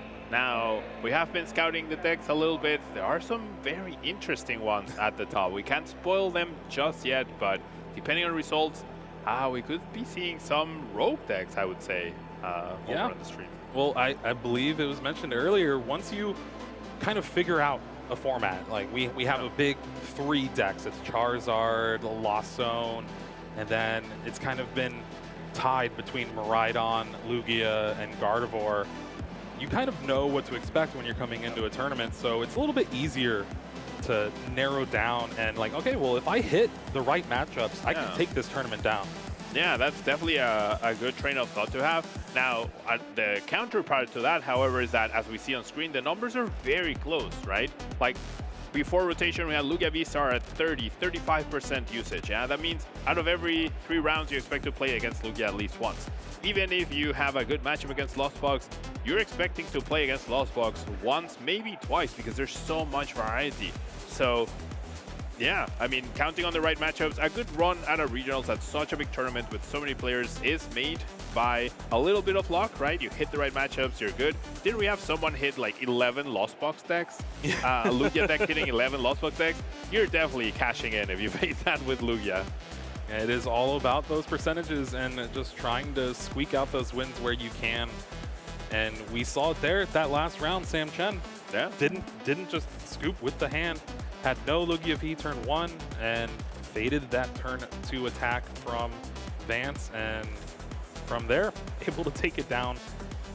It was still just an insane game too. Indeed, and now like with all this variety that we have, Sam's game is a perfect example, right? Whether you're in a favorable or unfavorable position, things can change very quickly if your opponent whiffs at any given point, right? You might be sitting there about to concede, and then all of a sudden your opponent whiffs that crucial card they needed to continue to get ahead, and all of a sudden you have an opening, right? And I think that's why we're seeing this matchup spread being so evenly widespread between all these decks. Yeah, the difference between number 1 and number 2 is 40 decks, right? This shows that there's a lot of room for, even if you face off, even if you're Lugia and you're playing against Raiden, you have a chance, right? A lot of things can go wrong for Raiden, a lot of things can go right for you. So yeah, definitely the margins are getting smaller and smaller each time. And there we see just the massive amount of players in this venue. This venue's huge. Huge. And Toronto is a beautiful city, a little bit windy. A little, just a little. I was a little chilly walking into the venue today, but it is my first time here, and it has been great so far. I'm excited to explore it even more this weekend, but for right now, we got Pokemon to deal with. We got Pokemon. We can go to Niagara Falls after Pokemon. Okay. Yeah? Today, we mean business. We're here for Pokemon, Jeremy. I guess, yeah. No, I love it. I mean, I wouldn't be dressed up like this if I didn't love Pokemon and everything about it. Yeah, yeah, you wouldn't look ridiculous, as you mentioned, right? I think we all love Pokemon. Everyone who's tuned in right now definitely loves Pokemon, and everyone's very excited to get with round 6 for the Masters Division. And with the mob of people moving, I believe they have now paired round 6, so hopefully we'll have a match for y'all soon. Until then, I get to talk to you, so not too bad. So you said this is your first time in Toronto? First time, yeah. Right? Okay, so definitely, if you have the time, Niagara Falls, incredible. Like the massiveness of it is like, it's like seeing Kyogre in action. It's like seeing Kyogre in action. It's a real life Aqua Storm. Yeah, exactly. Yeah, it's really fantastic, and I've seen it twice. Once it was completely frozen. The other time it was running as it is right now, so really amazing. Yeah, and of course, all the food and just the diversity here in Toronto, you love to see it. And I have been enjoying myself. We went swimming last night for a little bit. It was a heated pool, but it was very windy, so it was still really cold. I don't know if I'll do that again. Have you had poutine yet? I had it in Vancouver 10 years ago, but that was pretty much it. Yeah, that was my only other time in Canada was for the World Championships. Ended up top 32. Not too bad. I was playing Lugia. Congratulations. Lugia EX. Lugia EX. All right. I mean, we might see a Lugia EX eventually, right? We are featuring EXs right now. Not the same. Yeah, these are not capital letters. I don't know this is lowercase. Lowercase. Lower and uppercase, that's correct. Lowercase EX. But yeah, Lugia. I'm sure eventually. Well, wait, we got a Lugia EX in the Pokemon collection. That's right. Right, in the classic collection, we did get that. I don't know what it does, but there's a Lugia EX out there. Yeah, I was not able to get a hold of that collection, so I don't know what it does either. Yeah, it's. Listen, I'm still figuring out Pokemon that were released in Scarlet and Violet that just now are getting trading cards. That's fair. That's fair. We're going to be featuring a lot of them in LAIC in just a couple of weeks. Yeah, Paradox Rift is going to be quite the set, and featuring all these ancient and future Pokemon that resemble a little bit like Mega Pokemon from Gen 6. Like Roaring Moon is essentially Mega Salamence, but from the past. There's a whole Pokemon multiverse happening right now that is incredible. It's a lot to keep up with, and I'm just thankful I'm not on the video game side. It is a lot to keep up, but you see, like I've dabbled myself in VGC as well, and like they see the card games like, dude, how do you know all these cards and all the interactions? How are you supposed to know what your opponent is playing, what they're going to do? How do you prepare, right? And then the fact that it's one turn and the next, and then you can't immediately react to what they're doing until it's your turn. There's a lot that goes into the VGC as well as the TCG, and I think both sides see the other side as like, wow, that's really rough. And then of course you throw in Pokemon Go, Pokemon Unite. There's just, if you're a Pokemon fan, there's something for you here at these tournaments and online, and it's really what brings us all together. I have made so many friends throughout these years playing Pokemon, being a part of these broadcasts, and I wouldn't trade it for the world. Yeah, I mean, we were joking around with Sam the veteran, right? I myself am a veteran as well. I attended my best friend's wedding this past year, whom I met 20 years ago playing Pokemon. Yeah, so definitely, if you like Pokemon at these events, there's definitely going to be something for you. The community is fantastic. The ambience is incredible. You've seen our lounge, right? Yeah. You've seen the stream, so yeah. All right, it does look like we have our Swiss standings for the most updated round here. Round 6, there's our 5-0s here. Sawyer, Melvin, 5-0. Looking to repeat a top 8 this weekend as he did in Sacramento. Aaron Arcana as their #1 Swede. Edwin Arroyo, who I know had a fantastic season last season, had quite a lot of day 2s, still looking for that big result, and he might be able to achieve it here in Toronto. We also have Gibson, Michael, Cyrus, Chris, Felipe Luna, yeah, from Mexico, still in the running, and yeah, going down the list, Zach Lesage, 5-0. I think this is one of his best starts he's had in a while throughout this regional season. Grant Shen, 5-0. That's a name we've seen time and time again. Raymond Long, our champion from Peoria, starting out 5-0. And then Azul Garcia Griego down at the bottom, 5-0. All these players, the best possible start you can do for this tournament, but it's not done yet. They still need a win and a tie, 2 more wins to guarantee that day 2. And from there, you're just trying to get as many match points as possible. Indeed. I feel like at this stage, like, the tie is easy-ish to come by, that at this point you're looking to just secure more than those 19 championship points. 19 gets you day 2, but with the size that these tournaments are getting to, 19 points is like, you need a flawless day 2 essentially to make it all the way to the top. It's been done before, it's definitely possible, but what better than to walk into day 2 with a little bit of a cushion, right? In case something goes wrong, in case you get a couple bad hands. Definitely important to try and accumulate as many points as possible. And all these players definitely, I think, are now feeling more towards that than just barely trying to secure the day 2. Yeah, it has been an insane battle for those last spots in top 8, the last spots in top 32, top 16. A ton of money on the line for these players, so every match point matters, like you were saying.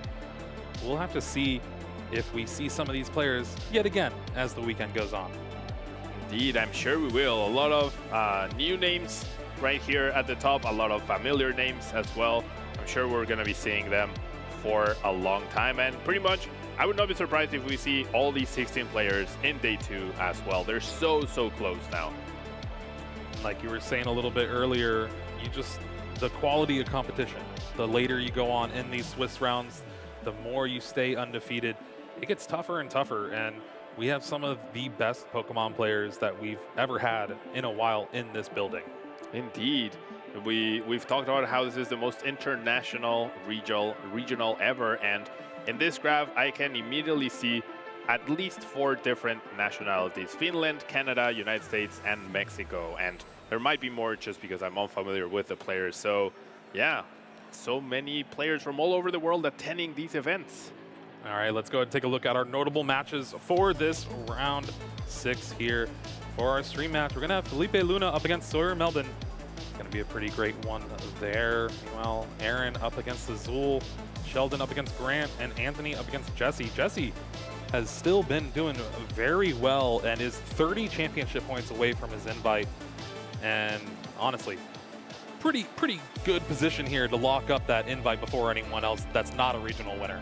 Yeah, indeed. At 401, you need to lose every single other match left in order to not get points, right? And top 5-12 gets you 20 points, I believe. So if you were to get that, yeah, we're looking at 256 to get 600 championship points exactly and become the first NA qualified player through the rankings, right? Because the regional winners this season do earn themselves an invite directly to the World Championships. Yeah, that is one change that we have had. We adopted it from Pokemon Go last year, and it has been lovely to see. We already have a handful of world participants waiting for August for their time to shine yet again, but there's a lot more people trying to make it into that tournament. Now, our stream match, Sawyer Melvin versus Felipe Luna. I know Felipe personally.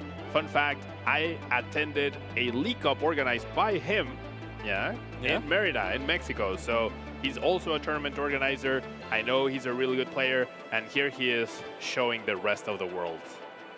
And we're going to have to see if one of these players will be coming out on top for this round 6. And a lot of players are hoping to make it to those winning in rounds. This is still our round 6, not winning in just yet. Next round and then the rounds there on out are going to be some of the most important rounds of these players' lives. Indeed, all of them battling it out for those big spots in the top 8, that big money that is now on the line, those like amazing prizes that we have this season. I'm almost jealous. Yeah, I'm almost jealous. Sometimes I wish I was down there playing myself as well. I'm sure I will have the opportunity though. I'm sure I will. I already did, but I sucked that tournament that I played. Same. I went to Curitiba, didn't do too well, but I'm really eager to also play this season. Yeah, the increase of prizes has definitely enticed a lot of people, and that honestly, that attributes to the size of these events. These regionals are only going to get bigger and bigger, and there's no shortage of Pokemon fans in the world. No shortage of fans and no shortage of interest for these events, right? We are having so many players and organizers doing their best they can to accommodate every single one that wants to attend. Yeah, it's really, really incredible to see how much the game has grown. Yeah, and talking about old people once again, like myself, like when I started playing Pokemon, never in a million years would I have imagined what we have today, including the stream, the amount of people, what the game is. It's just incredible to see. Little Pablo would be very, very happy to know where this is where we got to. Yeah, believe it or not, I did win a regional championships, but it was 9 years ago, and it was 150-something people. That's less than a day 2 now. That is less than the average day 2. Yes, that is correct. Wow. Yeah. I won Vancouver regionals. Okay, yeah. In 2017. You're a pretty good player. So like 400-ish players I think we had back then. Even then. Yeah. 6 years, a lot of a difference here it makes in the Pokemon card game. Yeah. All of our tournaments even really just, we don't have enough spots for all the people that want to play. I know LAIC is going to be jam-packed with a ton of people just ready to use that Paradox Rift set and try to make a name for themselves.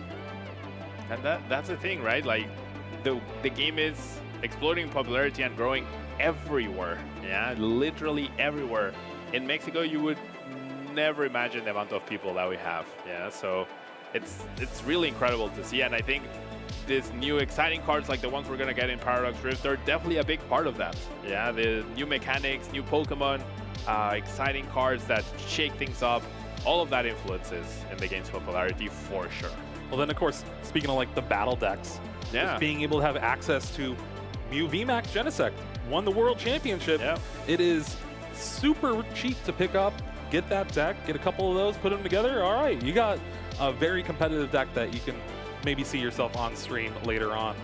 Indeed, the accessibility of the cards that we have now. If you want to start playing the competitive Pokemon, yeah, you don't have to use those fancy alternate art Pidgeys and Charizards that we've seen on stream. Yeah, they look very cool. If you have them, please use them. But if you just want to get started and get playing, there's definitely so many alternatives for you, including those Battle League decks, which are fantastic. Of course, we are still waiting for our players to get set up, get everything going, but we will have an exciting matchup for you coming soon. So, anything else, Pablo? So, I was going to mention, yeah, I've attended Felipe's tournaments. I've never directly played against him, but his tournaments are fantastic. Yeah, if you're ever in Mexico, in the city of Merida, look him up. He knows how to run a Pokemon tournament. Well, knows how to run a Pokemon tournament. Seems like he knows how to play Pokemon too. Yeah, exactly. He's the best of both worlds, right? I think that also definitely, like, he's so good at Pokemon, he enjoys playing, right? And he's here at these events also seeing how incredible they are. That will surely translate to the benefit of the people that he hosts the tournaments for. Yeah, so it's a good thing that he's also experiencing this from the player's perspective as well.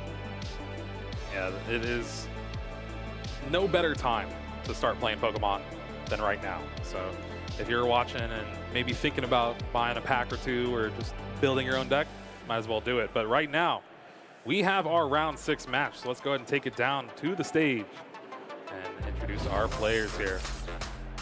So we have Felipe Luna playing the Charizard deck, and we have Sawyer Melvin playing the Kyogre version of Lost Bugs. How do you think this matchup is going to work out, Jeremy?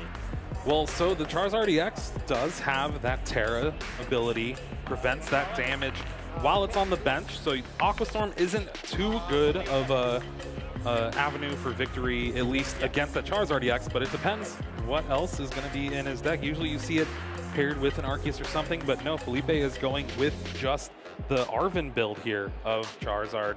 And Sawyer has been on a tear with this Lost Zone Kyogre deck. Like I said before, top 8 in Sacramento a couple weeks ago, and they are sticking with it, sticking to the consistency and the knowledge that they have for the deck.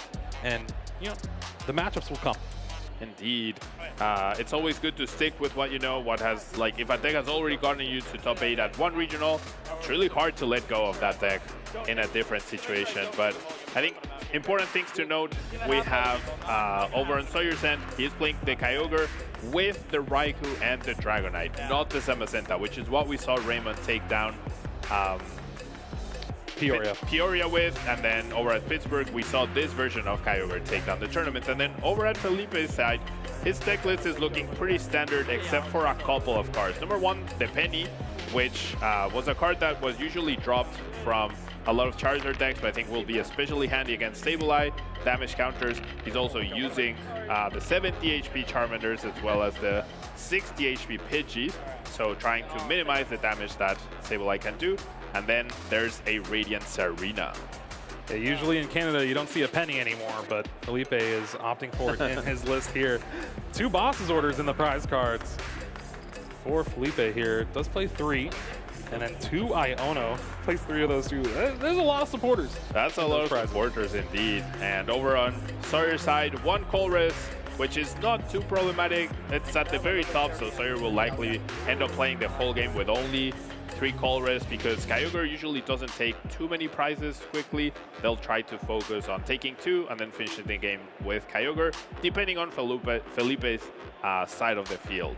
Now, the 2 Ionos, though, for Felipe, I think that's going to be pretty crucial, because you want to continually deny your opponent's hand whilst applying pressure, especially against Lost Bugs. Now, Charizard, as a deck, does have a little trouble setting up if you don't get those rare candies in time. And it could depend on how fast Sawyer starts things off with stuff like Sableye and the Cramorants. But Felipe going to open things up. Pidgey in the active spot, Battle VIP Pass. What you want to see anytime you're playing a deck with Battle VIP Pass, when you see that first turn, it's always going to be better. it's always such a relief to see that Battle VIP pass. You're like, okay, I definitely get to play this game. I'm definitely going to be able to apply pressure. And I mean, assuming your hand is good enough to have a follow-up to that, right? But I believe based on the interaction that I saw between those players, Sawyer might have won the coin flip and let Felipe go first, because Felipe double-checked with Sawyer if he was going first. So there's merit to choosing that, as Sawyer being aggressive, and then Charizard is a deck that if you get to play Arven on turn 1, then you get to go for the Battle VIP pass, right? So a much higher chance that you get the full setup if you go second. I'm not saying you want to go second, but there's definitely different dynamics here at play. Has the fire energy to retreat the Pidgey and gets the Entei V in the active spot, fleet-footed to draw an extra card. Finds mana? No, the Mew. Yep. Mew. So that could be useful if the Entei ever goes down. I'm not super big on the Entei. I mean, at this point, you don't know you're up against Kyogre, but that Entei could be one of the targets that ends up being Kyogred, essentially, towards the end of the game. Yeah, it's too early to tell, but that is one possibility. And especially if you are forced to play something like Lumineon V from your hand, which we know Felipe has already. That's just another 2 easy prize cards later on for Sawyer. So it's definitely something you're going to have to kind of work around the entire game. Granted, with the Manaphy in the active, like you were saying, not really sure. But if you've followed any of our broadcasts before, Sawyer has been on this deck for a while. Yeah, if you're familiar with the player, you can make an educated guess on their deck. If you're unfamiliar, though, and you only see a Manaphy, Manaphy can mean many, many things, right? So I think that second Nest Ball, or that Nest Ball that was played, if there was a Comfey in the active, I 100% I'm looking for Manaphy instead of that second Charmander on the possibility of a turn 1 concealed cards Radiant Greninja. Once they start the Manaphy, it's less likely, and you don't know exactly what you're up against. So I like that second Charmander, but for now, Felipe's bench is definitely open up for grabs. We'll have to see if Sawyer can pull together a pretty stellar turn here or not, but grabbing the first Comfey with Nest Ball, has another Nest Ball in hand to go along with 4 Sealstone, a Raikou V, so that could equal the Colress's Experiment. It'll just be kind of figuring out the sequencing for this turn to see what you can end the turn with an attack. Yeah, so you're being very diligent as well, taking notes, which Lost Box decks definitely merit. I would say there are decks that do not necessarily merit taking notes and figuring out all your prizes, but Lost Box is a deck where every time you're using Flower Selecting, every time you're using Colress, you have to make very important decisions based on the amount of resources you have left. So knowing exactly what's available to you and what isn't is very, very key. It's all about those micro decisions, like you were saying. Every Flower Selecting can make or break the game depending on what 2 cards you end up finding off the top of the deck. It's also why a lot of players like to opt for something like a Colress's Experiment beforehand if you already have it. Here's Escape Rope, going to bring up the Comfey to the active spot. And wow, oh no, okay. Radiant Greninja and Colress's Experiment. What do you choose here? Oh, it's very, very difficult. Lost Zoning away the Radiant Greninja has so many implications throughout the whole game. Makes you weaker to Ionos, makes you weaker to being able to fetch 2 prizes, but I do think it's the card you need to take. You need to Lost Zone because Colress is just so essential right here. Definitely a rough situation already to start the game for Sawyer. Hey, well, it's okay. This Colress's Experiment found another one, and along with the 1 in the prize cards, that's 3 already. Let's go along with it. You have Pokestop, Switch Cart, Energy Recycler. Seems like Energy Recycler is the choice along with the second, or the Battle VIP pass here. Now, very interesting to note that Sawyer is playing 4 Super Odds and only 1 Energy Recycler, which is definitely different than the norm. That does leave Sawyer with 3 Super Odds available left because there's another one in the prize card. So pulling off a Kyogre is a little more difficult with that combination of cards, I would say. Going to be difficult for Kyogre. You have no Moonlight Shuriken anymore. But here we're just going to hopefully end the turn with Spit Innocently from that Cramorant using that Lost Provisions with 4 cards in the Lost Zone. You see Switch Cart in hand already that can give you another Flower Selecting. That means the 4th card is imminent. Mirage Gate, I think, was it? Yeah, Mirage Gate, Mirage Gate. And again, when it's a decision like that, where it's just obvious, you often see these Lost Zone players kind of take a little bit of time because you do not want to give your opponent that info of, oh, well, if it's Mirage Gate, you're just going to take one immediately. Well, now they're going to know you have a Mirage Gate in hand. Yeah, exactly, right? Like, there's not a lot of cards that you would immediately take over a Mirage Gate other than the same card, right? So, yes, even though it seems like an obvious decision, the amount of information that you give to your opponent at any given moment is also very important to minimize, right? So the more you keep your opponent guessing on what you have, what you could do, and what you can't do is going to play a major role in every single game of Pokemon. Oh, wow. We saw the 4 Sealstone use that Star Alchemy on that Dragonite V for an energy just so you can retreat to the Cramorant, get some damage down on this Entei V. You will be able to 2-hit knock it out. Or no, you won't be able to because 230 HP. Yeah, 230 HP. And despite Cramorant being a water-type Pokemon, its attack does not apply weakness. I can't tell you how many times I've seen players make that mistake, which is an easy one to make, right? But Spit Instantly specifically states that weakness will not be applied. And now Felipe has a chance to take the initiative here, take this first knockout, and if Sawyer responds with a Dragonite, then this Spit Instantly is essentially a wasted turn.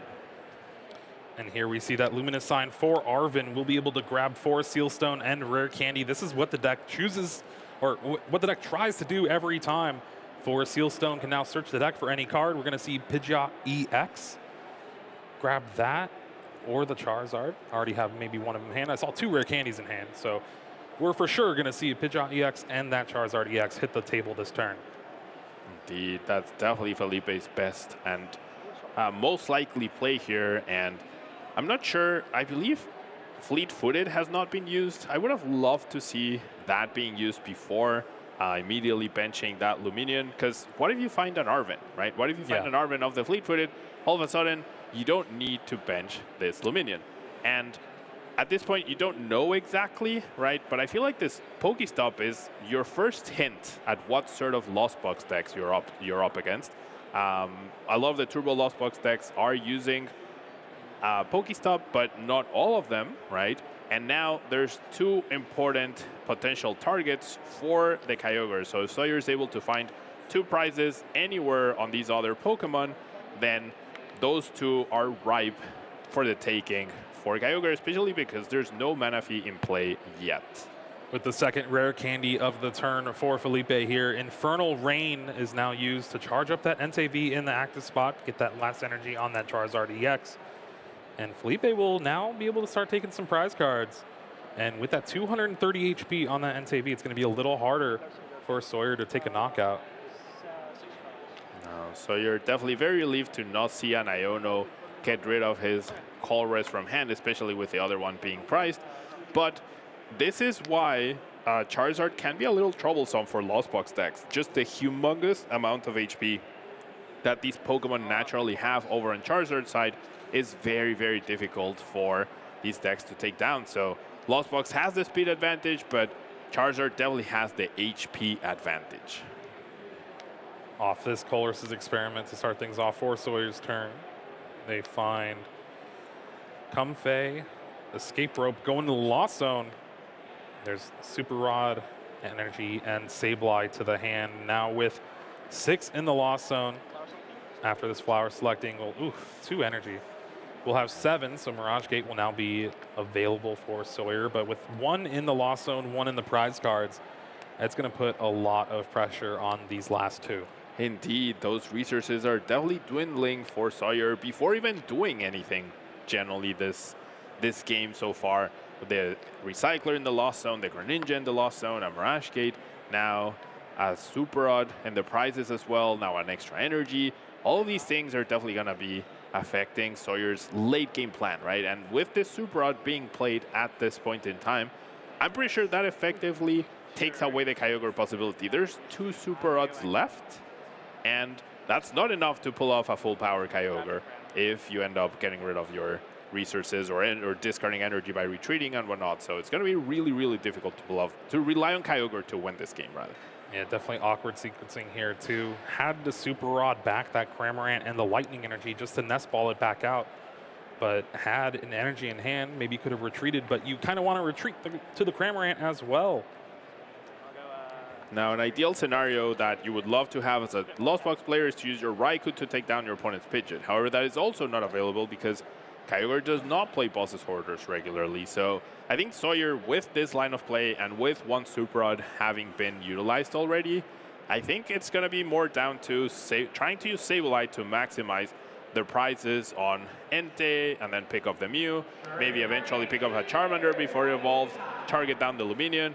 I do not think we're gonna see a Kyogre in this match. Yeah, before it evolves, it might evolve this turn, Pablo.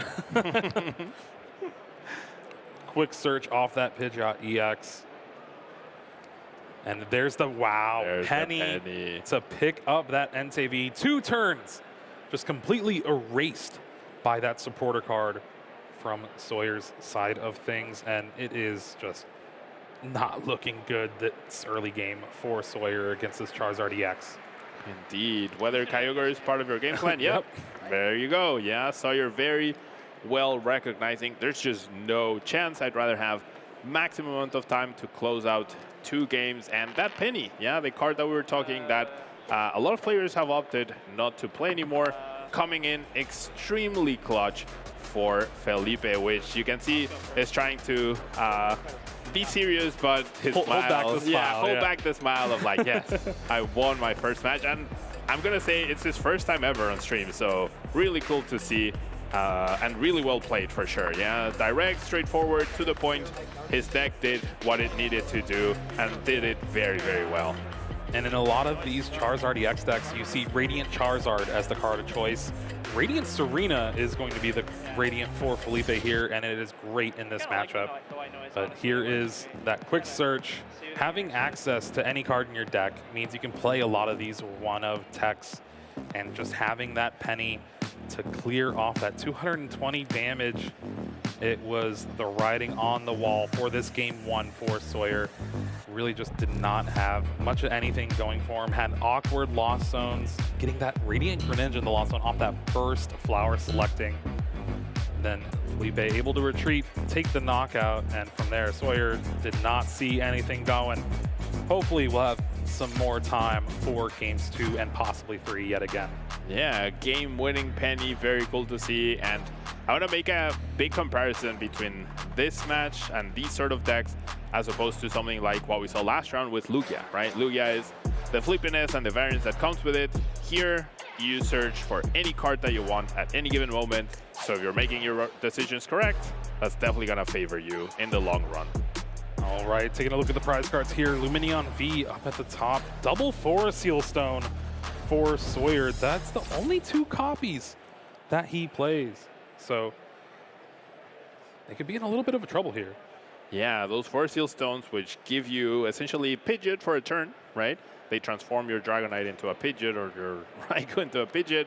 Not available for Sawyer. And as you mentioned, Kyogre is definitely not a deck that takes a lot of prizes usually, so accessing those could be a little difficult. But starting off with the Battle VIP Pass, starting off with the Raikou up front, the Raikou could be a liability for Sawyer at a point in time where he's able to take a knockout on Cramorant. But now that he's going first, I do wonder if maybe I got it wrong and it was just Felipe that won the coin flip in game 1.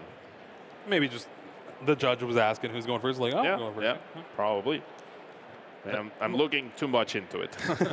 Most of the time against decks that need to evolve, you always want to go first just so they don't have that extra turn to get those attackers in play, especially against a deck that plays Rare Candy and really relies on it. Sawyer starting things off with a Battle VIP Pass, so pretty good start here. Raikou V in the active spot, so you can fleet-footed, get an extra card. 2 Super Rods in the prize cards, as well as those 2 Forest Seal Stones. So going to be a little rough on those decisions as we keep going. Yeah, especially if you end up encountering a tough decision with Flower Select or Colress, where you have to Lost Zone one of your Super Rods or your Energy Cycler, as we saw in the previous game. So you're really walking on thin ice, basically, with this list, giving himself very few margins. Of course, getting Pokemon back is important, but only one energy cycler could prove to be difficult, especially with the prices that he currently has. Oh, it was another Colress's experiment water Pokemon, but a lot easier to get rid of that Manaphy than that Radiant Greninja. Yeah. Retreat with the Psychic Energy finds another Colress's experiment. Yep. Now, of course, you're always happy to see Colress, but seeing that both of them on turn 1, if your opponent ends up playing an Iono, that's actually really, really bad for you. So it's a bittersweet feeling seeing those Colress in your hand on turn 1 when you go first. Nest Ball here for Felipe. Eyeing down that Entei V, putting in a ton of work that game 1. Maybe you can do the same here this game 2. And now, as I mentioned in the beginning, there's the Penny, obviously ended up being the game-winning card in the previous match, but there's also a Radiant Serena in Felipe's deck. This Radiant Serena can potentially heal leftover damage from Sableye, and because game 1 was so short, Sawyer did not get a chance to see that Radiant Serena in Felipe's deck. So at some point we might see Sableye placing some damage counters, Sawyer doing some maths in advance for future turns, and then that Radiant Serena all of a sudden wrecking their plan. So we'll have to see if that ever comes into play. Something to watch out for in the coming turns. All right, we have switched from the Entei V. Now we're eyeing down a couple of options. Another Charmander, Manaphy, and the Mew. And the Mew seems like the choice for Felipe here. Has that Mysterious Tail ability, being able to look at the top 6 cards. And you can grab an item that you find there. It's a way to just dig further for that Battle VIP pass. Yeah, now Mew, of course, finding Battle VIP pass is the dream. However, Felipe did prize 2 of them. And I don't think Battle VIP pass is something you ever check for in terms of checking your prizes. But if your play depends on Battle VIP pass and you're fetching that Mew, I think that's the one time where you really want to check to see if that's available. However, it seems like the Mew here is more towards your Charmander is likely going to go down. You promote that, you're giving yourself a big chance to hit that rare candy. Sawyer has Artisan to start things off. Stadium searches your deck for a non-rule box Pokemon, puts it on your bench. Just another way to get that Cramorant, get Comphase at no cost to you other than your Stadium for the turn. And with that Cramorant, we'll be able to pretty much take a knockout as long as there's a switch effect in the hand. Or no, there's the Colress's experiment too. Yeah. Yep, there's a Colress. So I like this thinning. You don't want to see Cramorant in those cards from Colress. You want to see other better cards or potentially other worse cards that you can then Lost Zone away. And we could also see an attack from Raikou. However, there is an opening. Once again, there's no Manaphy. I know Felipe was considering going for the Manaphy to protect his bench, but that would have come at the cost of either Mew or the Charmander. So if Sawyer is able to pull off a Radiant Greninja play here, that would be incredibly devastating. One card so far set aside from this Colress's experiment. Looked like double water energies in there. Didn't see the other card go into the Lost Zone, but picks up Escape Rope and a third Comfey. Yeah, so perhaps... Oh, wow. Yikes, that is rough. 2 energies off the top. So that's 3 energies in the Lost Zone now. 2 lightning and a water. 2 lightning only leaves 1 left over for either Raikou or Dragonite to attack with. Felipe doesn't have full information yet on exactly what version he's up against at this point in time. So if you see 2 lightning and you were up against Turbo, there is a chance that your opponent can't attack with Raikou or Dragonite anymore. It is not the case, right? But it's something to keep in mind. I think after game 1 with the Energy Recycler going to the Lost Zone, you kind of have to expect it's going to be Kyogre. But there is the retreat of the Comfey, taking the knockout with Spit innocently, and this is why Felipe got the Mew, so he can promote it to the active spot, try to find that much-needed rare candy. And one thing that Sawyer's missing, that Radiant Greninja. All the energy in the hand, unable to really get rid of it. Yeah, all the energy in the hand, and then also all the energy in the Lost Zone. He really needs to make the energy he has left over really count, right? He needs to make sure that all those resources are going to be able to be utilized properly and to their full extent. And now that Manaphy is definitely getting in the way of whatever Sawyer was planning for next turn. All thanks to that Artisan Stadium. Remember, it's a Stadium card. Both players can use it. Thins the deck out a little bit more for this Mysterious Tail. Can we find a way to get rare candy, or if needed, the EX Pokemon. Big Mew here grabs the rare candy. So based on how quickly we grabbed it, there's the Pidgeot. Gonna go for that quick search. Gonna go for another rare candy. This is what the deck wants to do. Double stage 2, turn 2. This Pidgeot EX able to really just make everything so much easier. Indeed, and I feel like we keep talking about how stage 2s are slow, stage 2s are hard to get into play. Are they? Are they really? Are you seeing what I'm seeing? I feel like turn to Charizard, turn to Pidgeot is so common. I mean, of course, the deck is designed to be able to accomplish that. They did rely on the Mew, but yeah, very smartly goes for the Arven. It's a little bit of extra thinning. No V Pokemon in play available just yet to utilize that Force Seal Stone. But yeah, it's extra thinning, and those Arvens definitely have diminishing returns as the game goes on. Now, is Felipe just playing like one of each different energy? I know there's 4 different rare candies. Man after my own heart here. I know. that is something that I will never agree with. Yeah, as a veteran of the game, please play the same energy. It's just easier on the eye, right? There is the knockout. Turn to Burning Darkness from Felipe. And Sawyer has a lot of ground to make up now. Yeah, that 330 HP Pokemon, very difficult for Sawyer to take down. There's no way to do it in a single hit.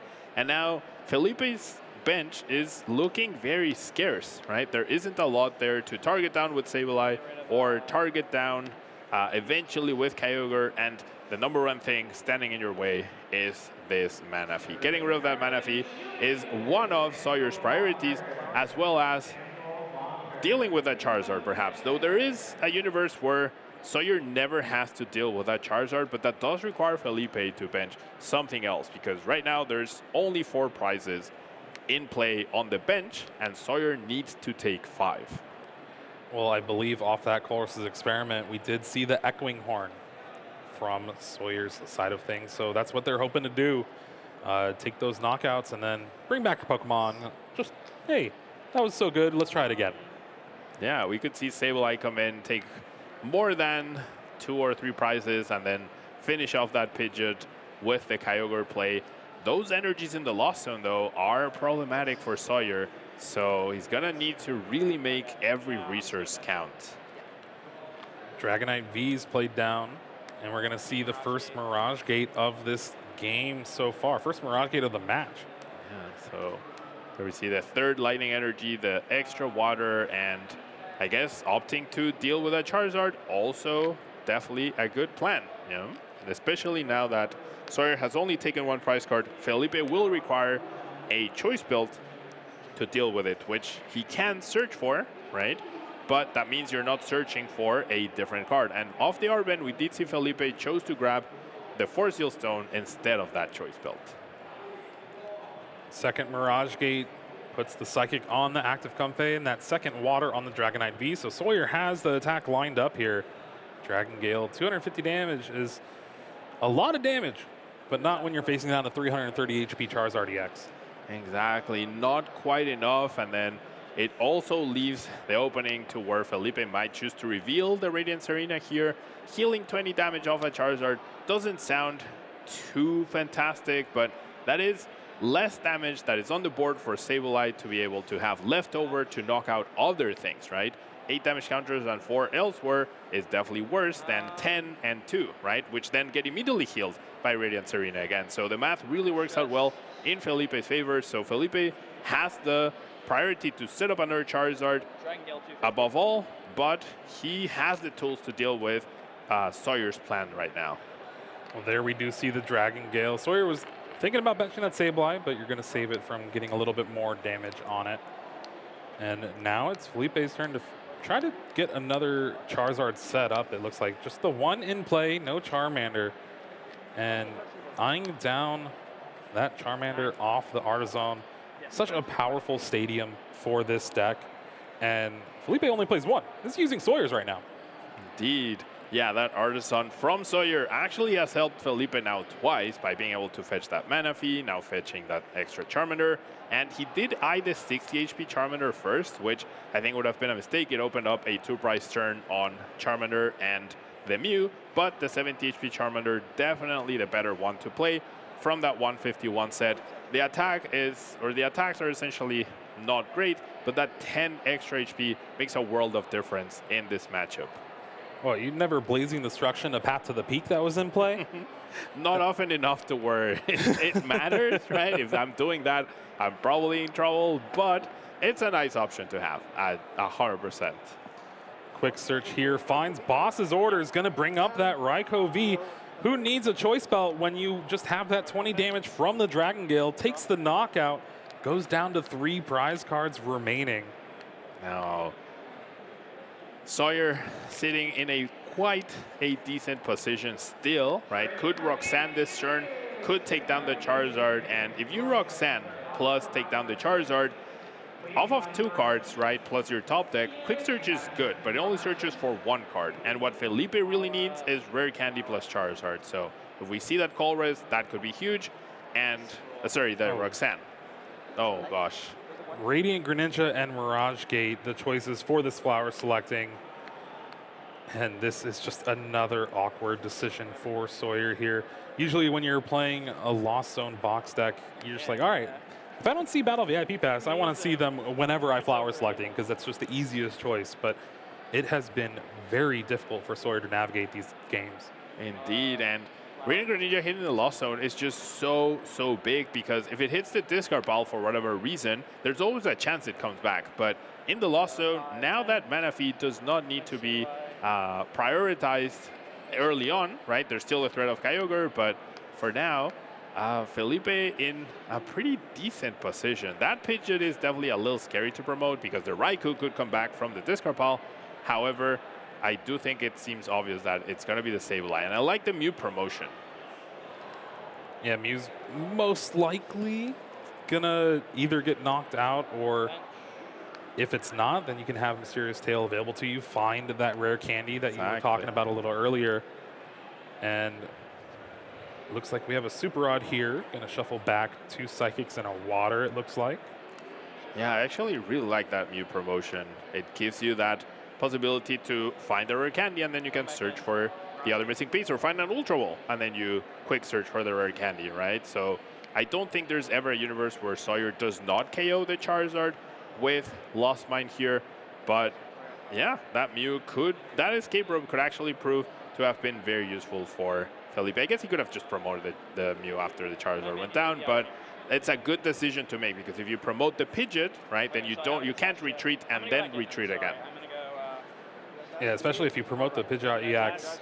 Sawyer could have just Super Rodded the Raikou back, had the Mirage Gate with the Nest Balls, so instead opted for that second Sableye, Psychic for the turn, there's the Roxanne. Yeah, the Roxanne coming in big here, 2 cards plus a top deck, and now thanks to Mew being active, Felipe will be able to have a solid chance at a Rare Candy Charizard, but if Felipe is not able to accomplish that, then all of a sudden, Sableye survives and is placing damage counters everywhere. 6 cards for Sawyer off this Roxanne. Like you were saying, 2 for Felipe here. Couple of Escape Ropes, Echoing Horn, Super Rod. So what do you target down here? Do you take the Charizard EX KO? Do you get rid of the Mana Fee? I definitely think, yeah, you always go after the Charizard because then you make it so much harder for your opponent to attack again. You protect your Sableye in that regard. And then it seems like, yeah, we're spreading them and because, that's not, yeah. The Radiant Serena can come in clutch if Felipe has access to it along with the Rare Candy Charizard. Yeah. Get rid of the damage spread out by Sawyer and that Lost Mine. Now, Rare Candy Charizard plus Radiant Serena off a 3-card hand is a big ask, but not impossible. 3 cards. It's 3 cards. Yeah, that's true. We've seen less likely things happen for sure. 6 cards off the top for this Mysterious Tail. I really couldn't see Felipe's hand or the draws from the Mew. Chooses a Nest Ball. That's Radiance Arena. That's Radiance Arena. There is an Ultra Ball in Felipe's hand and a Charizard EX, I think. Oh, this is just an embarrassment of riches, Pablo. Is it actually going to be search for Charizard, Nest Ball for Radiance Arena, quick search for Rare Candy? Keep an eye on Sawyer's reaction. Radiance Arena. There. Sawyer just said, Felipe, that's mean. And I cannot disagree with that. That is a mean card to have in your deck against Lost Box. It's about to be a little more mean with this quick search here, finding another rare candy. Yeah, so, I mean, did he Ultra Ball for the Radiance Arena or Nest Ball? He must have Nest Ball, right? Yeah. He must have Nest Ball for Radiance Arena, Ultra Ball for the Radiant Charizard, and then quick search for Arvin to get a tool card and that rare candy. So quick search for the Arvin. There's that rare candy. And like you said, he already had the Charizard EX in hand. Yep. There we have it. Wow, what a Roxanne draw. I don't know, like Felipe's gonna be down to 2 prizes here. So how do you get, like, how do you recover from this? All Felipe now needs is a boss's orders to target down the Dragonite. The Dragonite cannot deal with the Charizard, and there is no 3 prizes available for Sawyer to take with Sableye. So what's the plan here? Honestly, it's looking very rough. Felipe going down to 2 prize cards, thanks to that Burning Darkness. Kyogre doesn't even do it here because the Manaphy. Yeah, Sawyer needs 2 turns. Echoing Horn, is there a 60 HP Charmander in the discard? No. I mean, even if there was, right, there's the possibility to get 2 prizes for Sawyer. In an imaginary world where there was a 60 HP Charizard or where there was a Hawlucha, but there isn't. So Sawyer can at most get 1 prize card. Nothing survives the hit from Felipe. So Sawyer needs to use Sableye, take 1 prize card, probably the Manaphy, and then have the leftover damage on the Mew, and then hope he's able to survive. But there's quick search, and quick search for boss knocks out that Dragonite. So I don't see any way. I think the way is hoping Felipe's last 2 prizes are the last 2 boss's orders in the deck. That might be the only win condition, which it's not 0%, right? There is a world where that happens, but it's really rough. And this is why Charizard, I think this is why Charizard was picked by a lot of these very good players. It has a decent Lost Box matchup. You survive the first few turns, you get double Charizard and Pidgeot out, you're in it, This has just been an insane game for Felipe here. Having access to that Pidgeot EX and Charizard on turn 2, and has just been taking knockout after knockout against Sawyer and his Lost Zone Kyogre. Hasn't really seen much of any Kyogre. It's all been about Dragonite and Sableye this game. But really, we're just going through the motions here. Indeed. We can talk all we want about how powerful Charizard is as a card, and it is, But generally, the MVP, at least this game, has been Pidgeot. Pidgeot searching for that missing piece. Without Pidgeot, you might get 1 Charizard out, but getting that second one would be so much harder if you didn't have Pidgeot. So I don't think we give Pidgeot enough credit. I think when it was released, people were hating on Pidgeot. I was a Pidgeot believer. I played with Quick Search 15 years ago. I'm fairly certain we're going to see a lot of this card. Like you're saying, you're old. So. I am old. I am old indeed. I've been playing this game for a very long time. And usually that equates to a lot of accumulated knowledge, which is a good thing. Definitely more than me. I forget a lot. Echoing Horn, bringing out the Charmander, but with the Pidgeot EX in the active spot, no way to take the knockout on that 200 HP Pokemon. Sawyer's just going to have to settle for this Lost Mine. And it's only a matter of time. Either boss orders in hand or quick search will be able to find it for Felipe. And going up to what, 6-0 now to start things off in Toronto. 6-0, pretty much guaranteeing day 2. Now, Interesting to see of the escape rope, we did see Pidgeot be promoted. No fear of the Raikou. Maybe that signifies that there's already a boss's orders in hand, or maybe you can't search for boss and energy. However, there was everything in the hand, so. Yeah, and I think with Sawyer getting the Cramorant before the escape rope. Oh, there you go. No route to play that Raikou again, and with that quick search boss's orders, Felipe Luna 6-0 with Charizard Pidgeot EX. Pretty much guaranteeing his spot on day 2, and now with 3 rounds left over after a flawless start, you're gunning for that 9-0, right? You're feeling good, you're feeling confident. You just demolished a Lost Box on stream. Why not do that 3 more times? Definitely in a fantastic, fantastic position and enviable, if you will. Not only a Lost Box, but a Lost Box and a player coming off a fresh top 8 just a couple of weeks ago.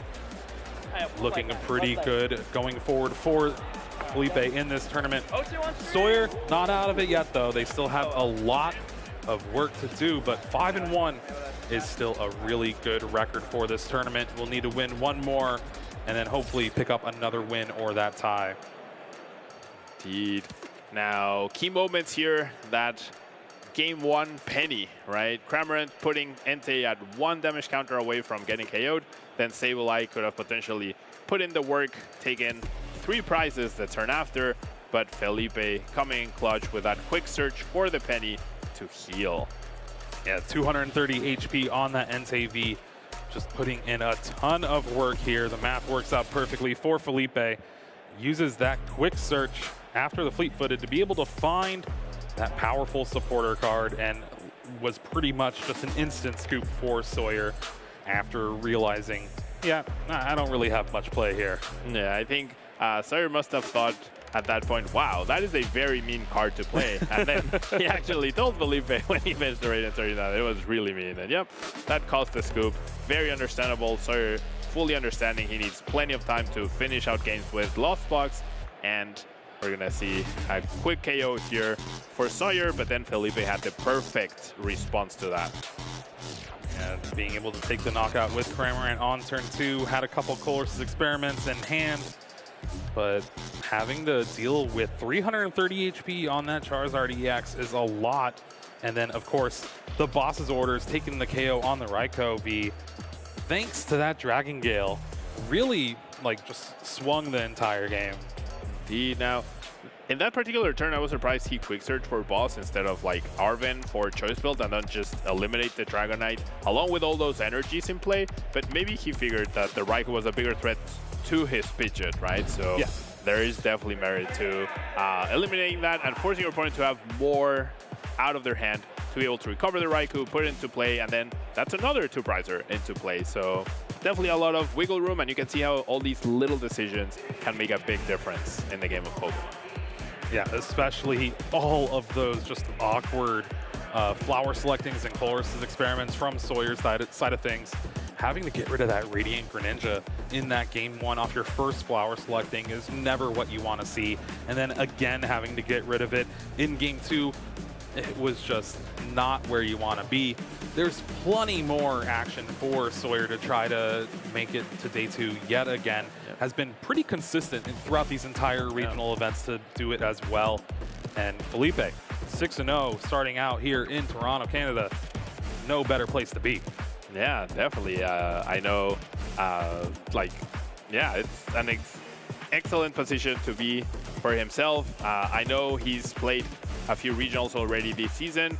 I believe he's already made day 2 as well, but starting 6-0, that's the dream, right? And playing really well, making good decisions, and his deck is running pretty hot. Yeah, it is pretty crazy to see, and we're gonna have to go to a quick break before we have our winners interview, so don't go anywhere. When we come back, we'll have our interview for our round 6.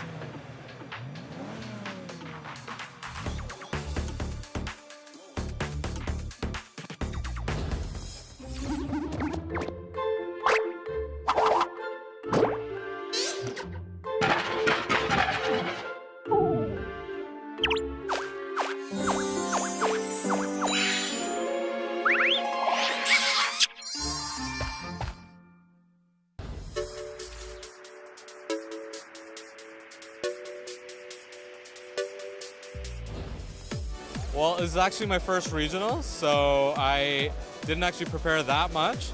But I thought, I watched some YouTube videos, went on Reddit, read about other people's experiences, and I have a whole cheering squad here, so, I think I go and meet with them after my games to get a little bit more energy, but yeah, that's basically it.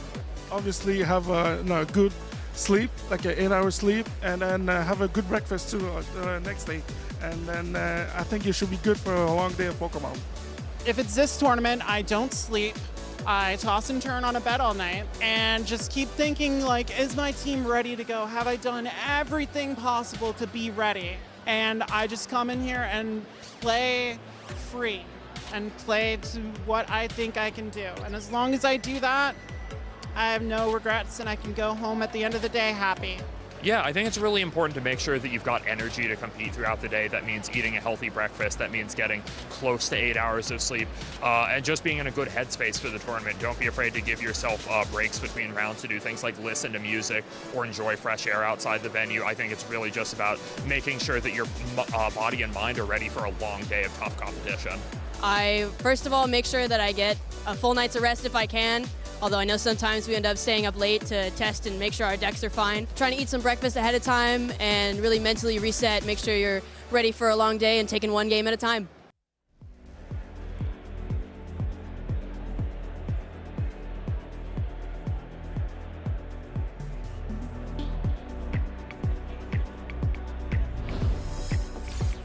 Hello everyone, I'm here on the booth with our round 6 winner all the way from Mexico. Again, international player, Felipe Luna. How are you feeling, Felipe, after that stream match? Hi, I feel excellent. I think this could be my best record anytime my regional championship, any tournament. This could be my best record ever at the moment. You're doing absolutely amazing. Hopefully we keep the record up. Tell me about your deck choice, like why we decided on with Charizard EX for the tournament. All right, I played it in a lot of trading card game stores, a lot of different leagues, different meta, and I have some issues with the Lost Box, the Intellion Urshifu. It's something that deals a little damage, and the damage remains there for a while, and they have horrible knockouts like Yoga Loop, Kyogre, Sableye. So I decided to be a little defensive with Penny, and this Radiance Arena. It's a big surprise for my rivals. Oh, 100%. When I saw the Radiance Arena and you just healed up the 20 damage on both your Pokemon, I just thought, oh, I think this game's wrapped up. It's arrived at the perfect moment. That's the reason because I played more Nest Ball. I played 3 instead of 2. One, the major decks, Radiant Charizard EX, plays just 1 or 2. I prefer to play more to keep it as a surprise. That's definitely. Again, and do you ever feel like you've missed the Radiant Charizard, though? Yeah, not really. No, you don't? It's really better Sarina. Sarina is better. Okay, Yeah. okay. I like it. Again, it's not something I see every day in the Charizard EX decks for sure. And let's talk about your matchup. Again, you played against Lost Box. You mentioned you prepared for it, though. So you think you're a little bit more favored in this match? Usually not, but Radiance Arena, it's the key card in the deck. I think it is. 100%. Again, we saw that, and I think that was absolutely huge too when you pennied your Entei. Yeah, penny too. All right. Yeah. Yeah. Penny after the Entei eating up 2 hits from the Cramorant. Essentially, you heal it all up, and then I think that led to a concession. Yeah. In this moment, I had the Lost Seed in my hand. I could put Cramorant in the Lost Zone, but I don't need it. The opponent with Lost Box may put back Cramorant again, attack, but don't knock out the Entei. So it's penny time. Wow, I love that. So you actually played the mind games there. You could have sent the Cramorant to the Lost Zone, but instead you actually wanted to hit again. Yeah. Perfect. I love that. I love the gameplay there. And just a couple of questions more. Tell me a fun fact about Felipe. A fun fact about me. My nickname is Ardilla, like squirrel. So this is the name of my league store. I don't know if I can name it. My name is my store is Mi Ardillosa Tienda, like a squirrel store. This is my Pokemon trading card game store. That's awesome. So Squirrel Storms store? Squirrel store, maybe. Very cool, very cool. I'm guessing your friend here, Spearow, is your favorite Pokemon? Not, but in one tournament time ago, I had it as a key card. A Build and Battle tournament. The Spearow was my key card, and as a trophy for me, I purchased that little plushie wow. Okay. as my partner for today. Well, he's a very, very lucky partner, I think. Yeah. I'm sure he's going to continue the luck. All right, last one before I let you go. Since it is spooky season, what deck are you afraid to run into? Judge Path to the Peak. Anything with Judge Path to the Peak probably is the worst combination and the spookiest combination in this season. I feel you there. I am so scared of Judge Path to the Peak because I just want to play the game. Yeah. They don't let me play. That's true. That's true. It shuts off Pidgeot, shuts off your Charizard. Very scary. Hopefully we don't see any Judge Path to the Peaks. Yeah. But yeah, all right. Before I let you go, anyone you want to shout out? No, I want to say, hola chicos, gracias por acompañarme en el stream, espero que me estén viendo, les mando un saludote y pues vamos a ir al mundial chicos, ya se logró. Amazing. I'm telling you, the Toronto Regional Championships, the most international regional, I think, to date. Sorry, I speak Spanish. It's perfect. It's awesome. All right. Well, thank you so much. Great interview. With that, I think we're going to go to a quick break, but still a lot of Pokemon action here at the Toronto Regional Championship. Don't go anywhere.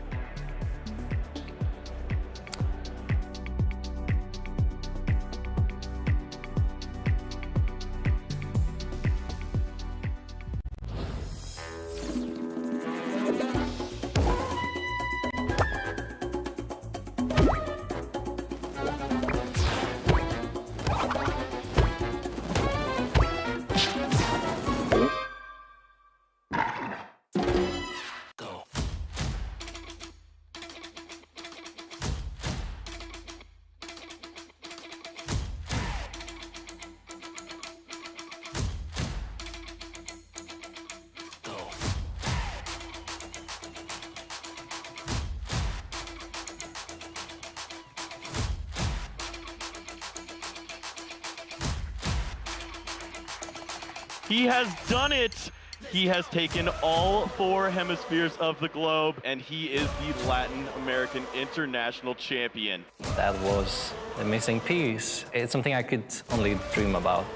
I'm absolutely speechless. That is it! JW Naldo is your first Latin American International Champion here. It looks like that is a knockout. Yeah, Kovacic is your first ever Oceania International Champion. Wow! What does? He is able to secure victory and become the first player in Pokemon Go history to win a regional and an international championship.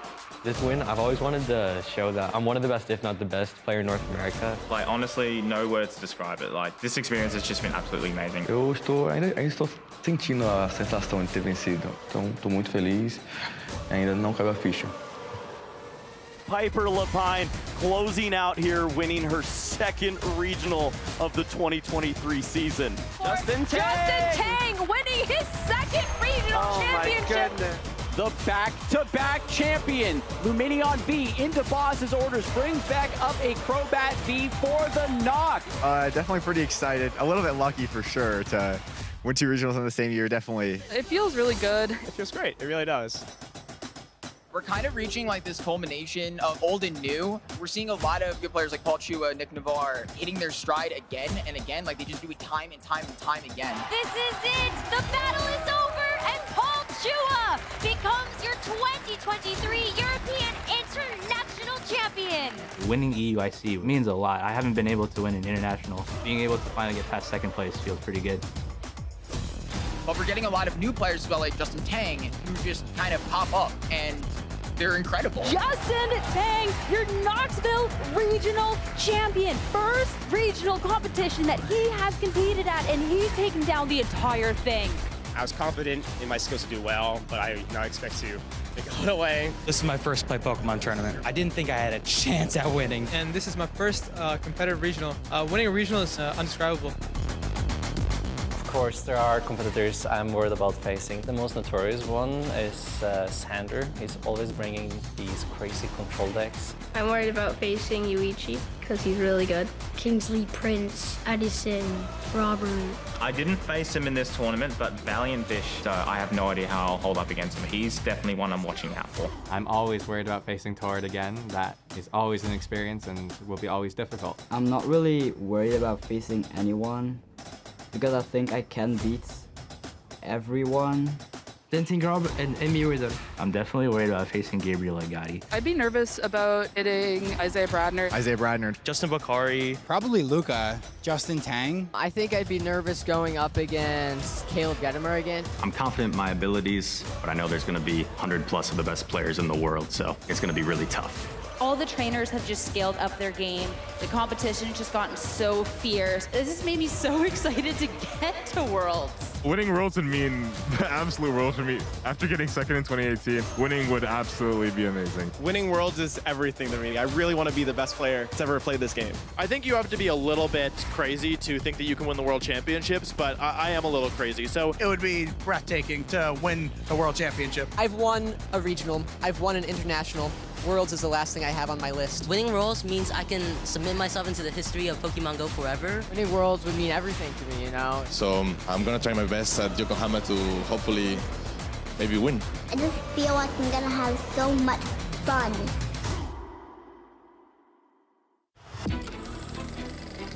Hey Pokemon trainers! Welcome to Pokemon Championships History, the series where we take a look back at some of the most important and exciting matches in the history of the Pokemon Championship series. This time, I'd like to focus on a deck that nobody could have predicted would be a world champion before it won in 2016. Shintaro Ito's Mega Ordinary EX deck. The deck was especially notable as nobody saw it coming. The deck saw no success before the 2016 World Championships and was never played to any competitive success again. In fact, the only other notable finish the deck ever achieved was when Shin Akiyama piloted the deck to a 22nd place finish at the same 2016 World Championships.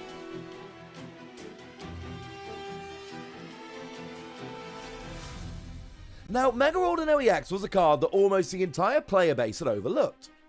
Although its key attack Magical Symphony could deal a ton of damage to both active and bench Pokemon, you had to have the Spirit Link tool card attached when you evolved into Mega Ordinary EX, or else your turn would end without giving you a chance to attack.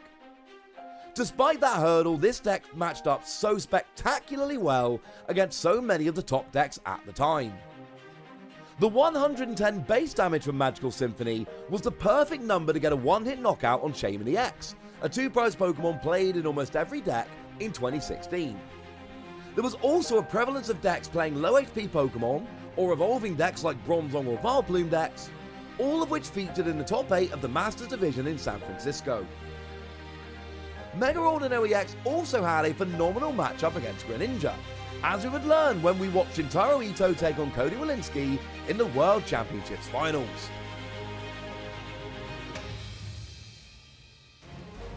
As Game 1 started, we saw that Shintaro had prized 2 of his free copies of Mega Ordinary EX, and the crowd was worried whether we'd even get to see Mega Ordino. Shintaro had no such worries. A turn 1 Hooper EX to search free Pokemon EX led to a turn 2 Mega Ordino fully charged and attacking with Magical Symphony. So here we do see Mega Ordino EX come into play. Cody's going to be under a ton of pressure immediately. After a double KO on turn 3, Cody had seen enough and conceded, putting Shintaro a single game away from becoming a world champion. Shintaro takes game number 1 in immediate fashion. Mega Ordino EX absolutely dominates that first game. Game 2 went almost exactly the same. Shintaro was forced to attach or discard all of his Spirit Links on turn 1, giving Cody a single turn to try to find Startling Megaphone and force Mega Ordino to end the turn when evolving. But this was not to be, and we again saw return to Magical Symphony taking a KO. Turn 3 saw Lysander play to take another double KO, and once again, after just 3 turns, Shintaro had taken the game, giving him the World Championships final victory in 6 turns. It's over! This is it! Mega Autono EX. Shintaro Ito came into Worlds 2016 after back-to-back Japanese National Championship top 8 finishes, but left as a household name, something he would only further solidify with a second place World Championships finish 3 years later. For now, Mega Autono EX remains the most surprising deck to ever win a Pokémon TCG World Championship. Thanks for watching, and make sure to let us know your favourite competitive Pokémon TCG moments using the hashtag PlayPokemon.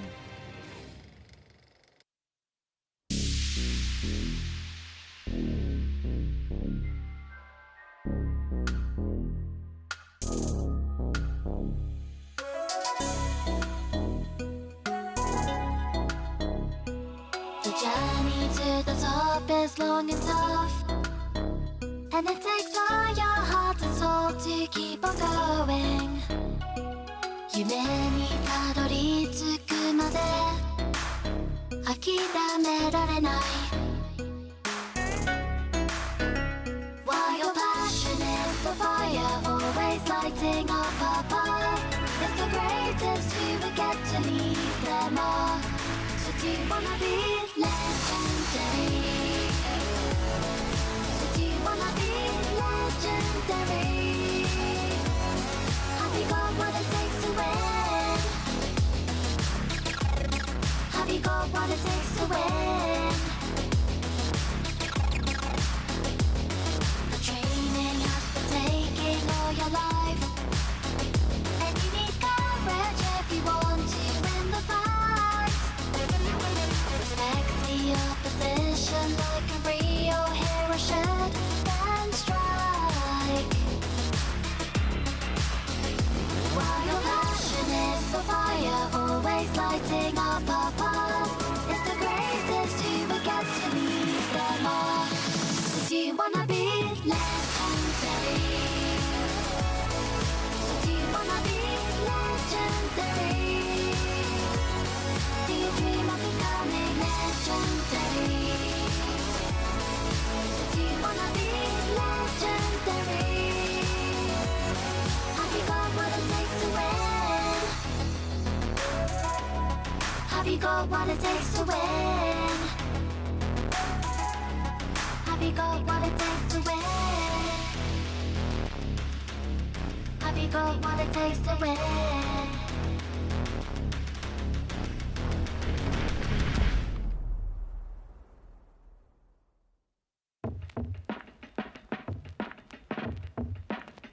I'ma tell you about the come up, how I learned the game. Every challenge that I faced, how I earned the name. Nobody said that it was easy going for the gold. You gotta take risks, you gotta be bold. But I'm here to run the race, yeah, I'm here to go far. Here to take names, here to be a star.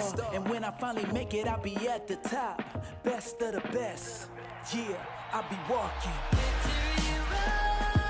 where legends are alive. I'll be walking,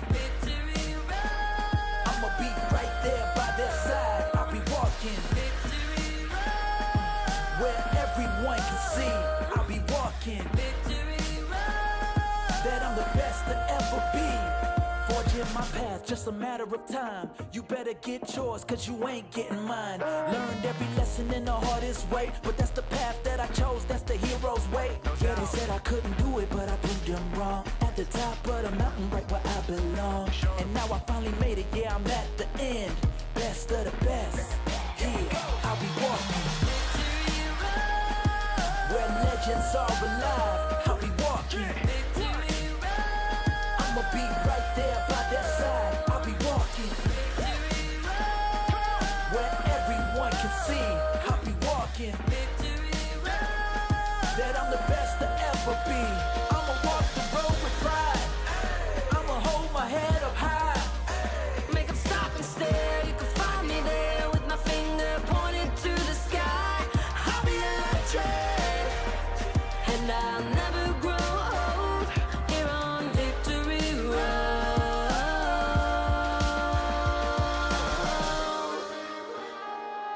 Where legends are alive, I'ma be right there, right there. Just watch me. I'll be walking where everyone can see. I'll be walking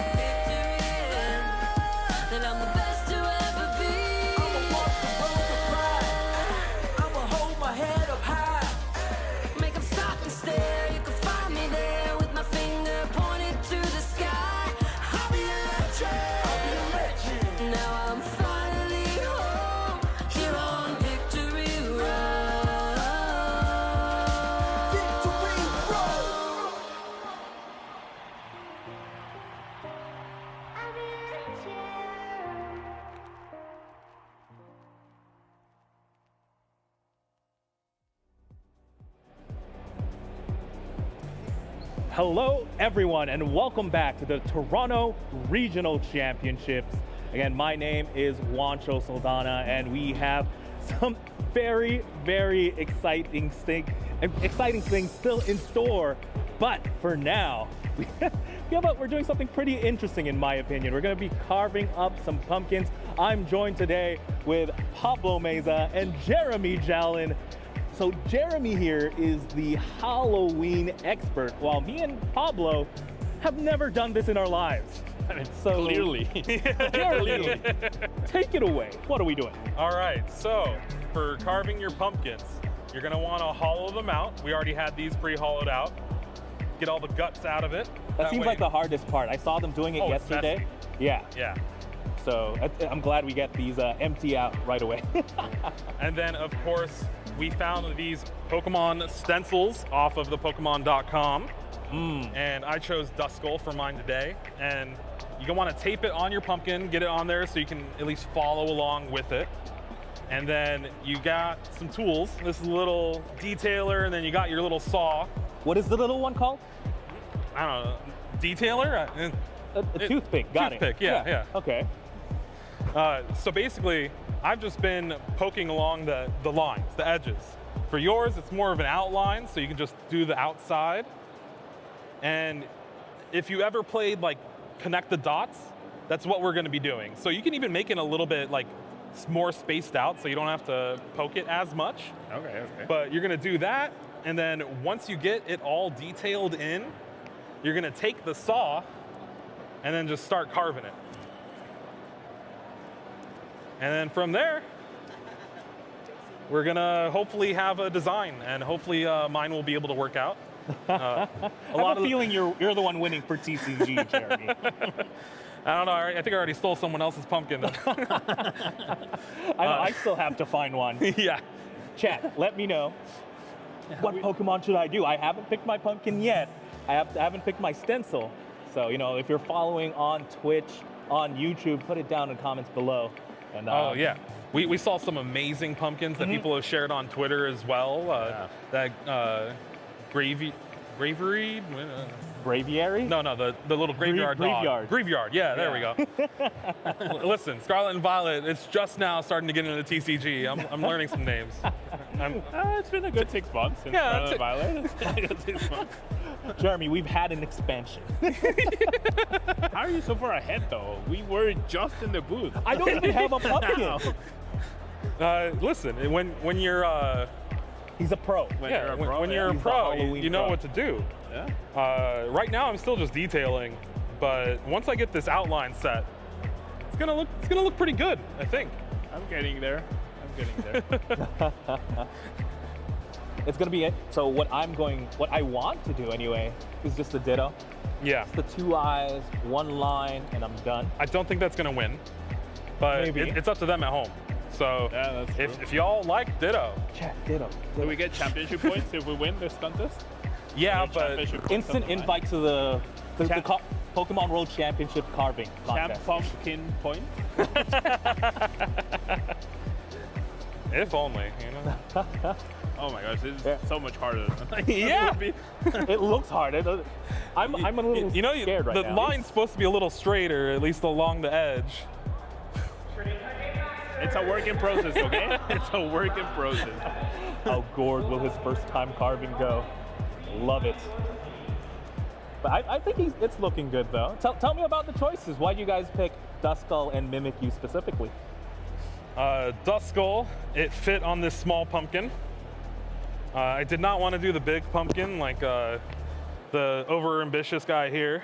Yeah, I really wanted to get the full-on experience with this humongous pumpkin, but my detailing works. Yeah. It looks like it. Okay, so looking good. Pro tip then: pick the smaller pumpkin for your first time. First time, maybe, yeah, but the bigger pumpkins, you can do more innate and detailed things. Like there's a Grimmsnarl back there that looks like it would be insane to do and take a lot of time. I don't know if we have much time today. We have 2 days. 2 days? I don't know if I should be trusted with this. I don't make such a mess. But why Mimikyu? I like Mimikyu. I feel like when fairy Pokemon were introduced, they just got to me right away. And I've had good success with fairy type Pokemon in the TCG. Unfortunately, fairy typing is gone, but they have a special place in my heart. And Mimikyu is just so cute. No, I agree. Mimikyu is one of my favorite Pokemon. And if ever you break the pumpkin, Pablo, you could always just say you broke its disguise. Oh, clever. So no matter how it turns out. Yes, exactly. If my pumpkin turns out terrible, that's just Mimikyu's true form, right? No one has actually seen a Mimikyu. Yeah. A real Mimikyu. Maybe this will be the first one ever. Mimikyu's true form. It'll definitely be a first of something. My first pumpkin, Jeremy. My expectations are this low, all right? Yeah, you're definitely a much better player than Pumpkin Car, right? I believe in Pablo. I think Pablo's going to rank higher I did not play test for this. Wow. Yeah, that's true. We did not play test at all. Again, guys, everyone, this is Pablo's very, very first time. And I am. You're not getting out of this either. What Pokemon are you choosing? It's up to chat to let me know what Pokemon they want. No. It's going to be Ditto, right, chat? I saw Pikachu in the back. I know Pikachu's maybe a little bit too popular, but the designs they have for the different. You can't say that. This is Pokemon. No. I want it to be special. You guys have the cool Duskull and the Mimikyu, but yeah, like there's so many amazing designs of Pikachu.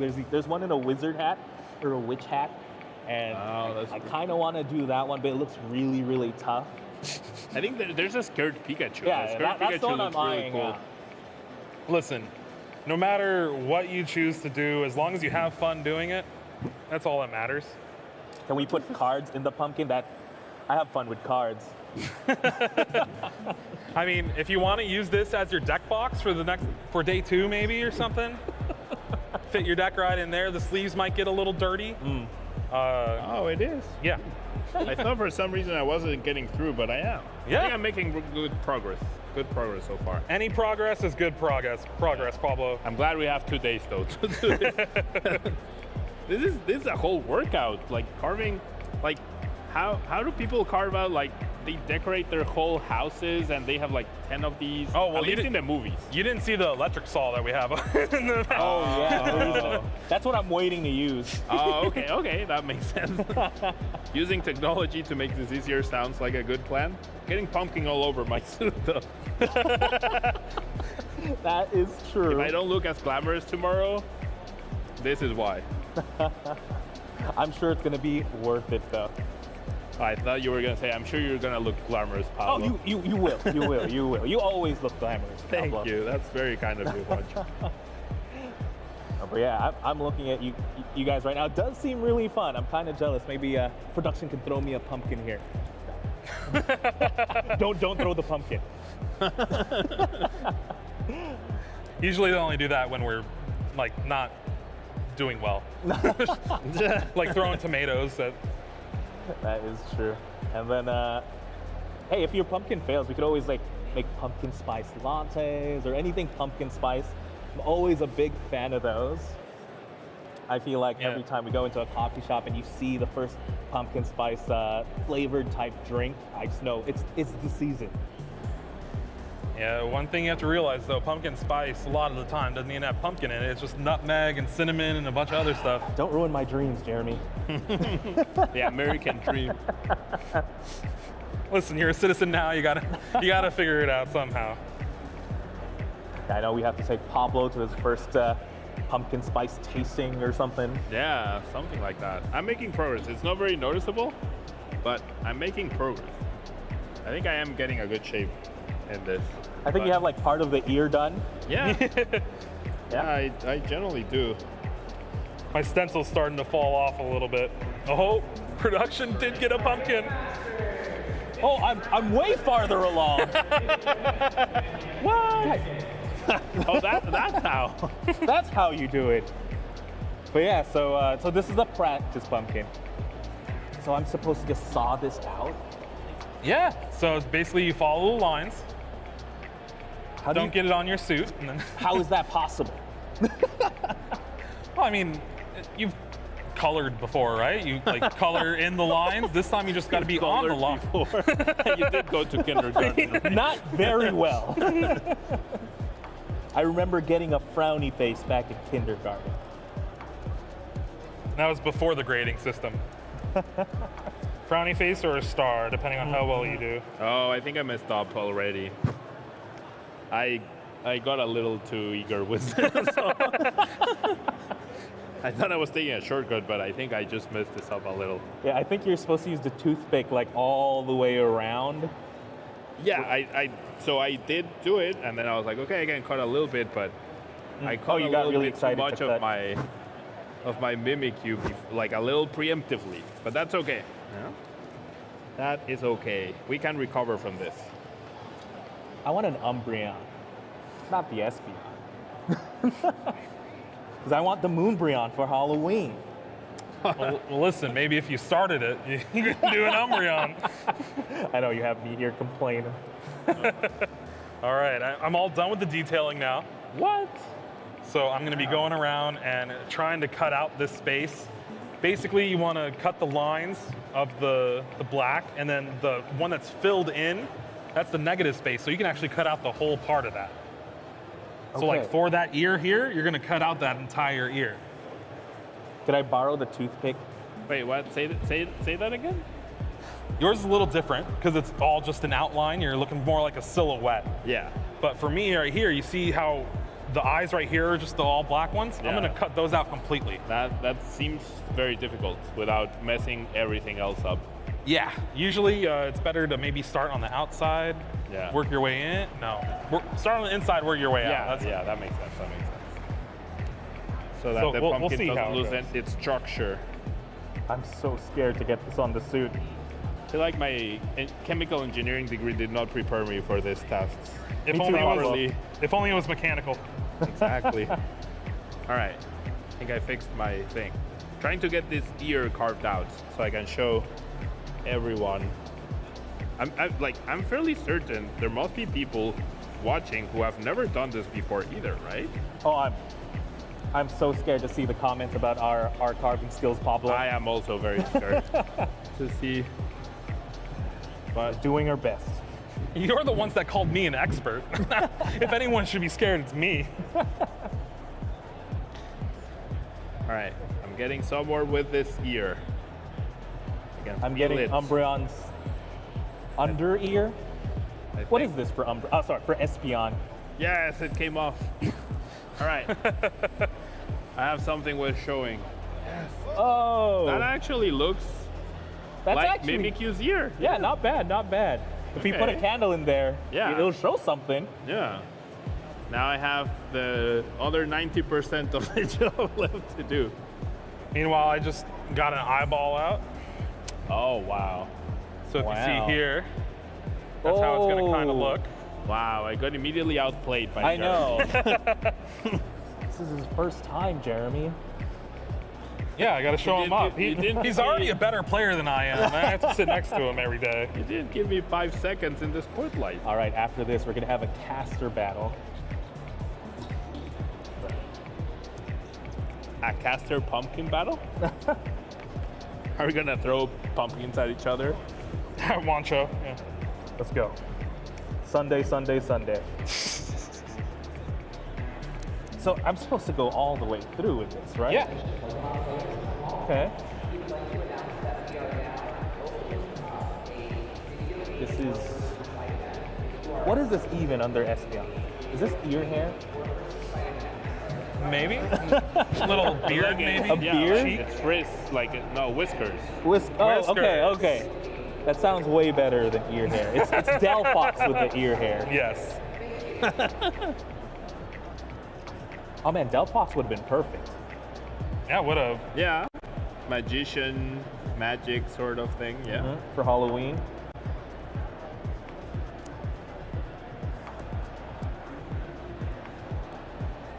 All right. It's looking all right. This is seriously a full workout. I am struggling here. I don't know how we can get back to casting after this. I know. Yeah, I need a nap. I need a pumpkin spice latte. I'm more of an espresso person myself. I don't drink coffee at all. You're gonna start. Am I though? I feel like I'm pushing it for as late as possible. Got another piece out. Nice. All right. I do like using the saw though. Yeah. The saw is pretty fulfilling. When you get that first stab in, you just really feel like it's Halloween. Like, I should probably watch myself stab around you. right there.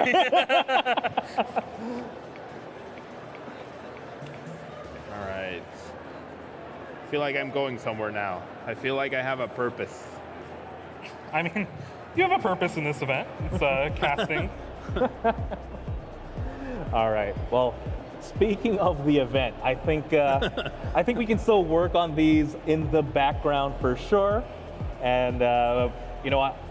As much as I love these pumpkins, I want to get back to the real action, the real reason why we're here. I think the next round should be up and running in a bit. So we're going to throw it off to the casters. We'll see you in a bit. Welcome to the caster desk. I should say back to the caster desk after that fun pumpkin carving segment there. Yeah. I'm Boo here with Kyle Sablehouse. We're about to take you through our round 7 here in Toronto. Kyle, you ready? You amped? I'm getting there. There's a lot of great players that we've seen, notably at 6-0. And thankfully, we have some Pokemon action lined up for you at home. Look at these names here. Grant Shen, Azul GG. Nice. So many awesome players at 6-0. Sam Chen as well. Unreal to see this level of talent rising to the top. Absolutely. We got to see some of these players already on the stream before, including our reigning world champion as well. Of course, Sam Chen took down that match. And here are notable matches going into the next round. This is our Swiss round 7. As you can see up at the top, we're about to have Jared Grimes versus Raymond Long, a regional champion just not very long ago of Peoria. I see what you did there. You know what? I'm ready for some Pokemon. Let's go ahead and throw it down to the stage and see our players. Let's get into this. Jared Grimes sitting on your left. He is going to be playing Chen Pao, a deck that he has been piloting for a very long time. This is one of his picks, and hey, he makes a lot of content on this deck. I'm sure knows it like the back of his hand. Yeah, speaking of pet decks on the other side, Raymond Long previously winning not too long ago with basically the exact same list here as we see the Kyogre featured once more from this great player. It's going to be exciting to see both these players battle it out, see who's favored here, because this matchup can go either way. I gotta say, Kyle, I did have Kyogre in my predictions, so I'm kind of biased toward Raymond Long in this. Well, Manaphy's in the prize card, so you might be doing all right here. That's a pretty pivotal piece.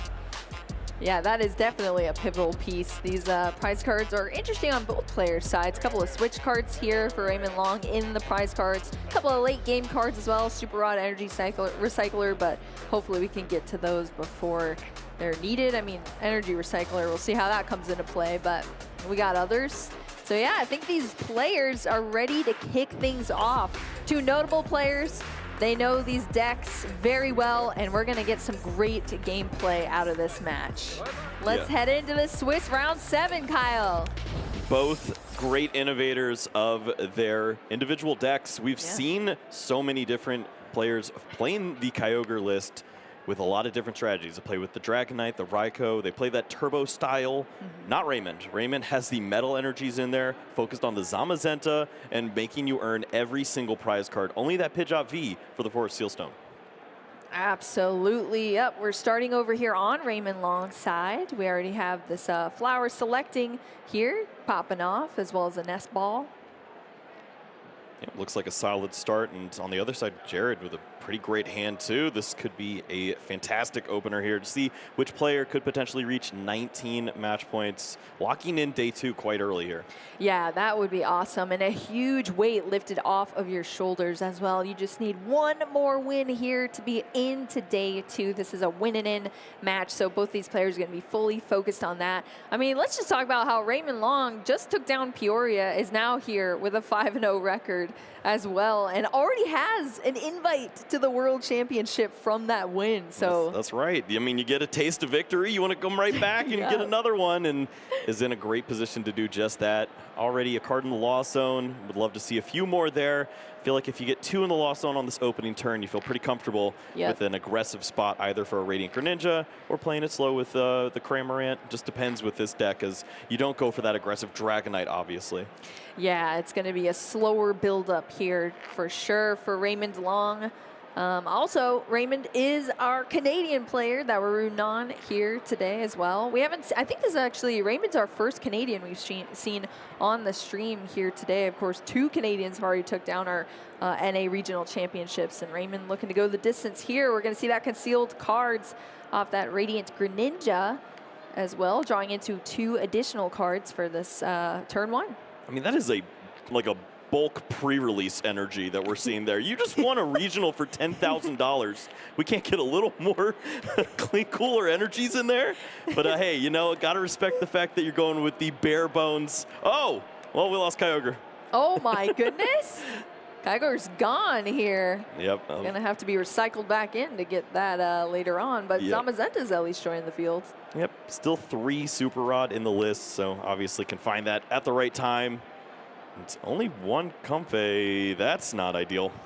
1 Comfey. It's just going to be the attached to that Comfey and the active, and Jared Grimes is kicking things off on this turn 1 with Shivery Chill. Immediately going into the deck here to search out those 2 basic water energy and also take a look through. This ability is amazing because you just pop straight in, see what your resources are, see what you're missing, kind of get a lay of the land for what's in your deck, and is going to see immediately that Manaphy is missing out of the deck. Yeah, some water energies are always nice to add to the hand, thin down the deck a little more so that you can start to draw up. But we've got the Nest Ball, the VIP Pass. There's going to be plenty of action here. I want to note that it's interesting that Raymond did have to play the Pokestop. Generally, you hold that resource so that your opponent doesn't find potentially that VIP Pass that they have in their hand. But that's how important it was for Raymond to find Comfey that turn. Missed, and it was huge. This is going to slow him down tremendously. Yeah, definitely not what you want to see. And then your opponent really has the chance to also play off of it too if they so choose. This is an interesting card here. Yeah, this is the Spice. Jared Grimes, as we've said, has been playing Chien-Pao for a long time, a huge supporter of this deck, and is still playing with this Rotom V. Kyle, walk us through this Rotom V and how it adds utility to this deck versus a standard Chien-Pao list. Yeah, I'm going first with this deck kind of stinks. You just sit there, do nothing. Instead, now you have the opportunity to use Instant Charge, draw some additional cards. You're not even attacking on the set when you're going second either. It just takes that time to get the back caliber, so easily just draw up those 3 cards. Also, it allows you an opportunity to use 4 Seal Stone in this deck, which is fantastic. I've played this for an entire tournament at Peoria, never even needed a V-Star marker, so Jared's gonna make sure to use that. Yeah, definitely getting that extra utility out of the 4 Seal Stone. That is huge if you have to put together some combo pieces. Maybe saves you in the late game. So that, you know, this is kind of a setup deck, a combo deck that you have to put pieces together to make sure it works. Irida is actually our supporter of choice to find those combination pieces here for Jared Grimes, and that's what we're seeing right now. Of course, this is Jared Grimes' first turn going second, so able to play that supporter. We're going to see that Hisuian Heavy Ball as well as that water Pokemon being drawn out there for Jared, which of course is that Frigibax. Yeah, very important to find the Hisuian Heavy Ball, search out that Manaphy, and get it on the board as soon as possible. Need to protect these Pokemon, protect the Frigibax so that it can turn into the Baxcalibur on the next turn. And He's going to mull over the options, all one of them.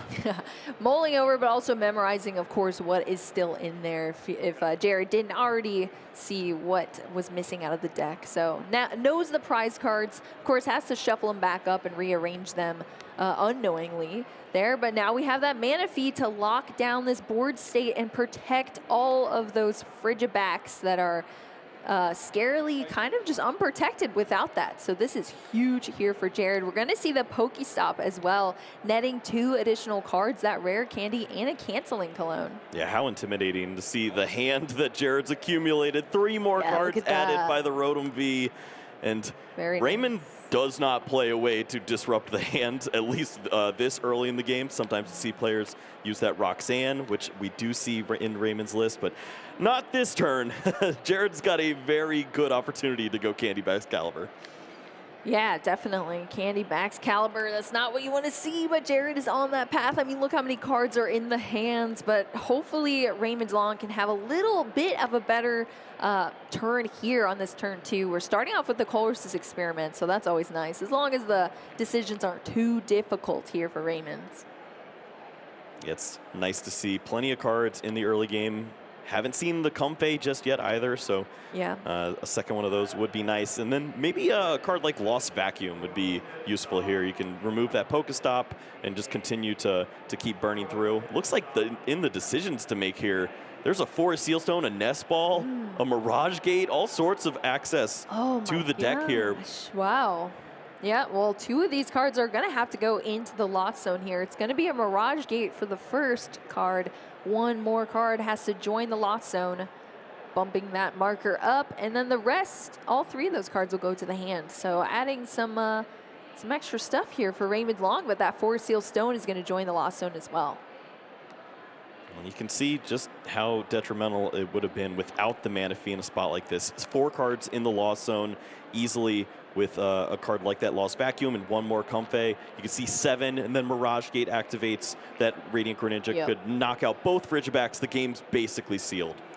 Yeah, exactly. If you lose both your Frigibacks, you have no way to accelerate those energy from your hand, and it just gets real detrimental from there. So definitely great for Jared Grimes to have that mana fee down. Raymond Long still churning through this turn here. We see the concealed cards having already been used. We see that Flower Selecting being used as well. Cramorant's going to join the board here for Raymond. Yep, just slow and steady pace. This is a reactive build. You're going to promote a threat like Cramorant, but you're not expecting to do anything relevant. Just put some chip damage on the board, wait for that knockout to occur, and then use that Zamazenta to potentially take some prize cards on a Pokemon like a Rotom or a clean Shenpao. Yeah, that would be great to see. It's going to be a grind here to who can get these prize cards first. It is a race indeed. I guess on paper, how does this matchup usually look, Kyle? Well, is there one person that's more favored? I would say that Jared's favored only because if his deck draws perfectly, he has opportunities to use the Canceling Cologne on a Pokemon like Manaphy and find some great options. But you can see, look at the strategy from Raymond.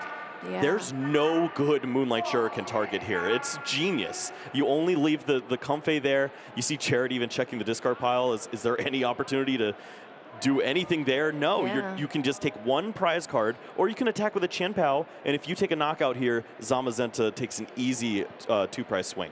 Yeah, just swings back there and takes a knockout as a response, and that's where things could get tricky. We'll have to see how Jared Grimes chooses to navigate this turn. Going to start us off with a Pokestop here.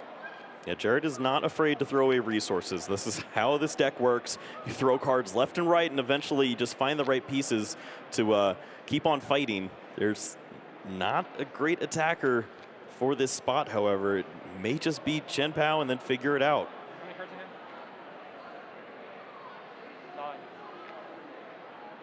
I'm trying to think, what did Jared get off of that Pokestop? It was a Nest Ball and a Superior, I believe. Okay, gotcha.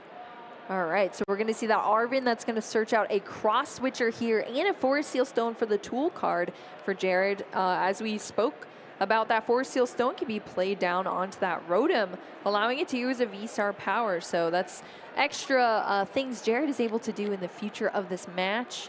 whenever he pleases. I mean, look at this huge hands Jared has accumulated here. It is ginormous. We already have the double cross switcher in hands here, able to be used.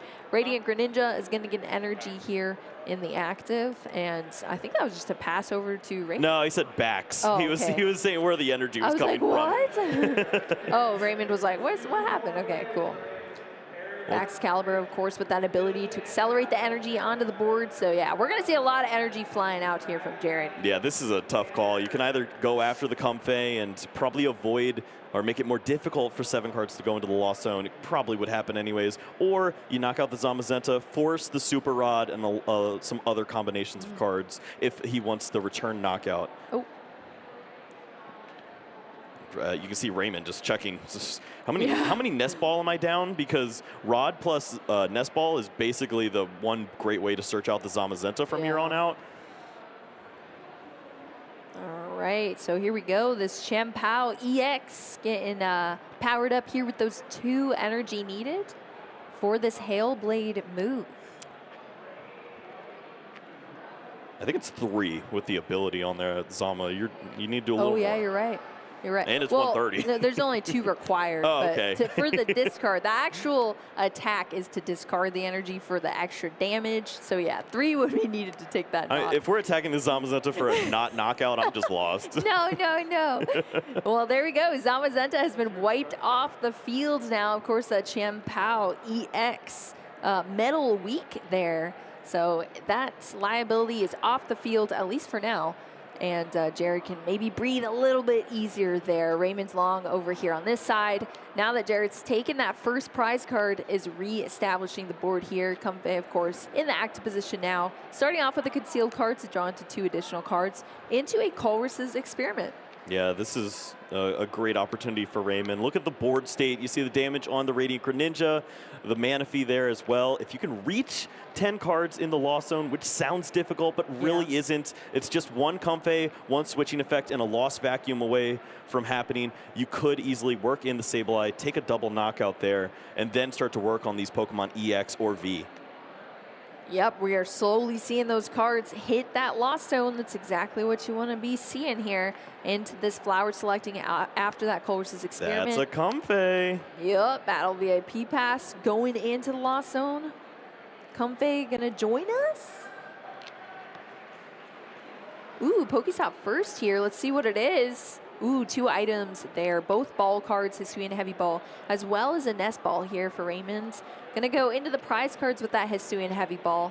See what's there, see what's missing. See if there's any Pokemon to trade. Yeah, that Nest Ball, we spoke about that earlier. It's a nice find as it opens up the opportunity for the Super Rod in combination with the Zamazenta to come back into play. Then you can knock out this Chien-Pao for 2 easy prize cards. Just depends on what combinations of cards he has left in hand in order to take 2 prizes this turn. Yep, that is very true. That Sableye being drawn out of the prize cards here off of that Hisuian Heavy Ball. So that ball is just going to replace it real quick. Raymond taking some time to note what is in the prize cards as well. Keeping track of resources. One of the most important things to do when you're playing any Lost Zone deck, especially this one, which is very intricate as far as resources go. And this is just back and forth. Look at the hand sizes for both players.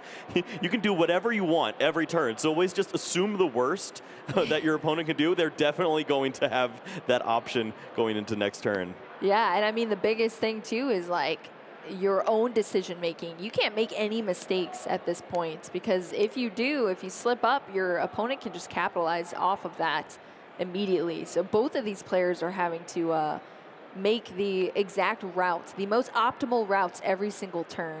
All right, is this the turn where you can bench a second Comfey as you think you can knock out the Radiant Greninja? You're not worried about the threat of it coming down using Moonlight Shuriken against you? How does there's so much back and forth that Raymond's contemplating.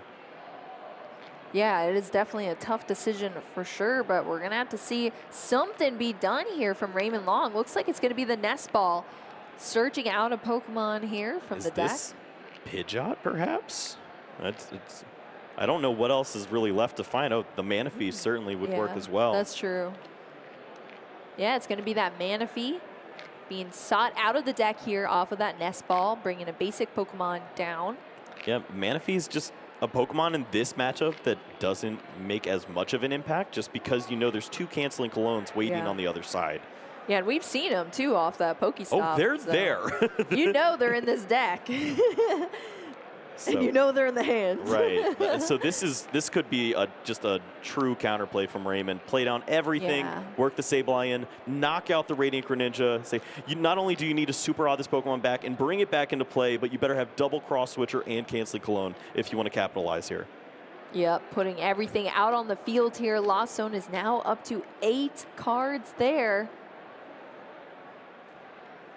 Still looking at the hand for Raymond. We're going to see that escape rope coming down. Jared has to choose first who to promote into the active position before Raymond Long is going to promote a Pokemon as well.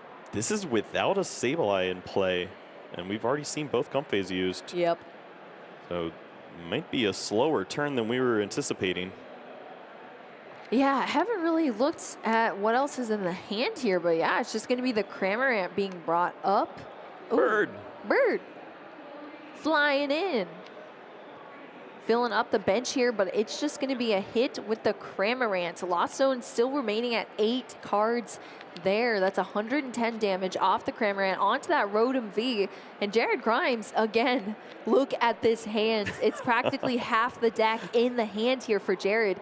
And he knows this deck so well. I'm sure he is definitely going to make some difficult decisions here, but I think is doing well for himself in this match. Yeah, this looks great. Shinpao to the active, search out some of those energies. Looks like just 1 left, but no fear. There's plenty of superior energy retrieval to continue to find those energies. And from this point, still have access to the Pokestop, the Radiant Greninja, so many ways to draw cards. You have to expect that Manaphy is going to fall this turn, along with potentially a Comfey.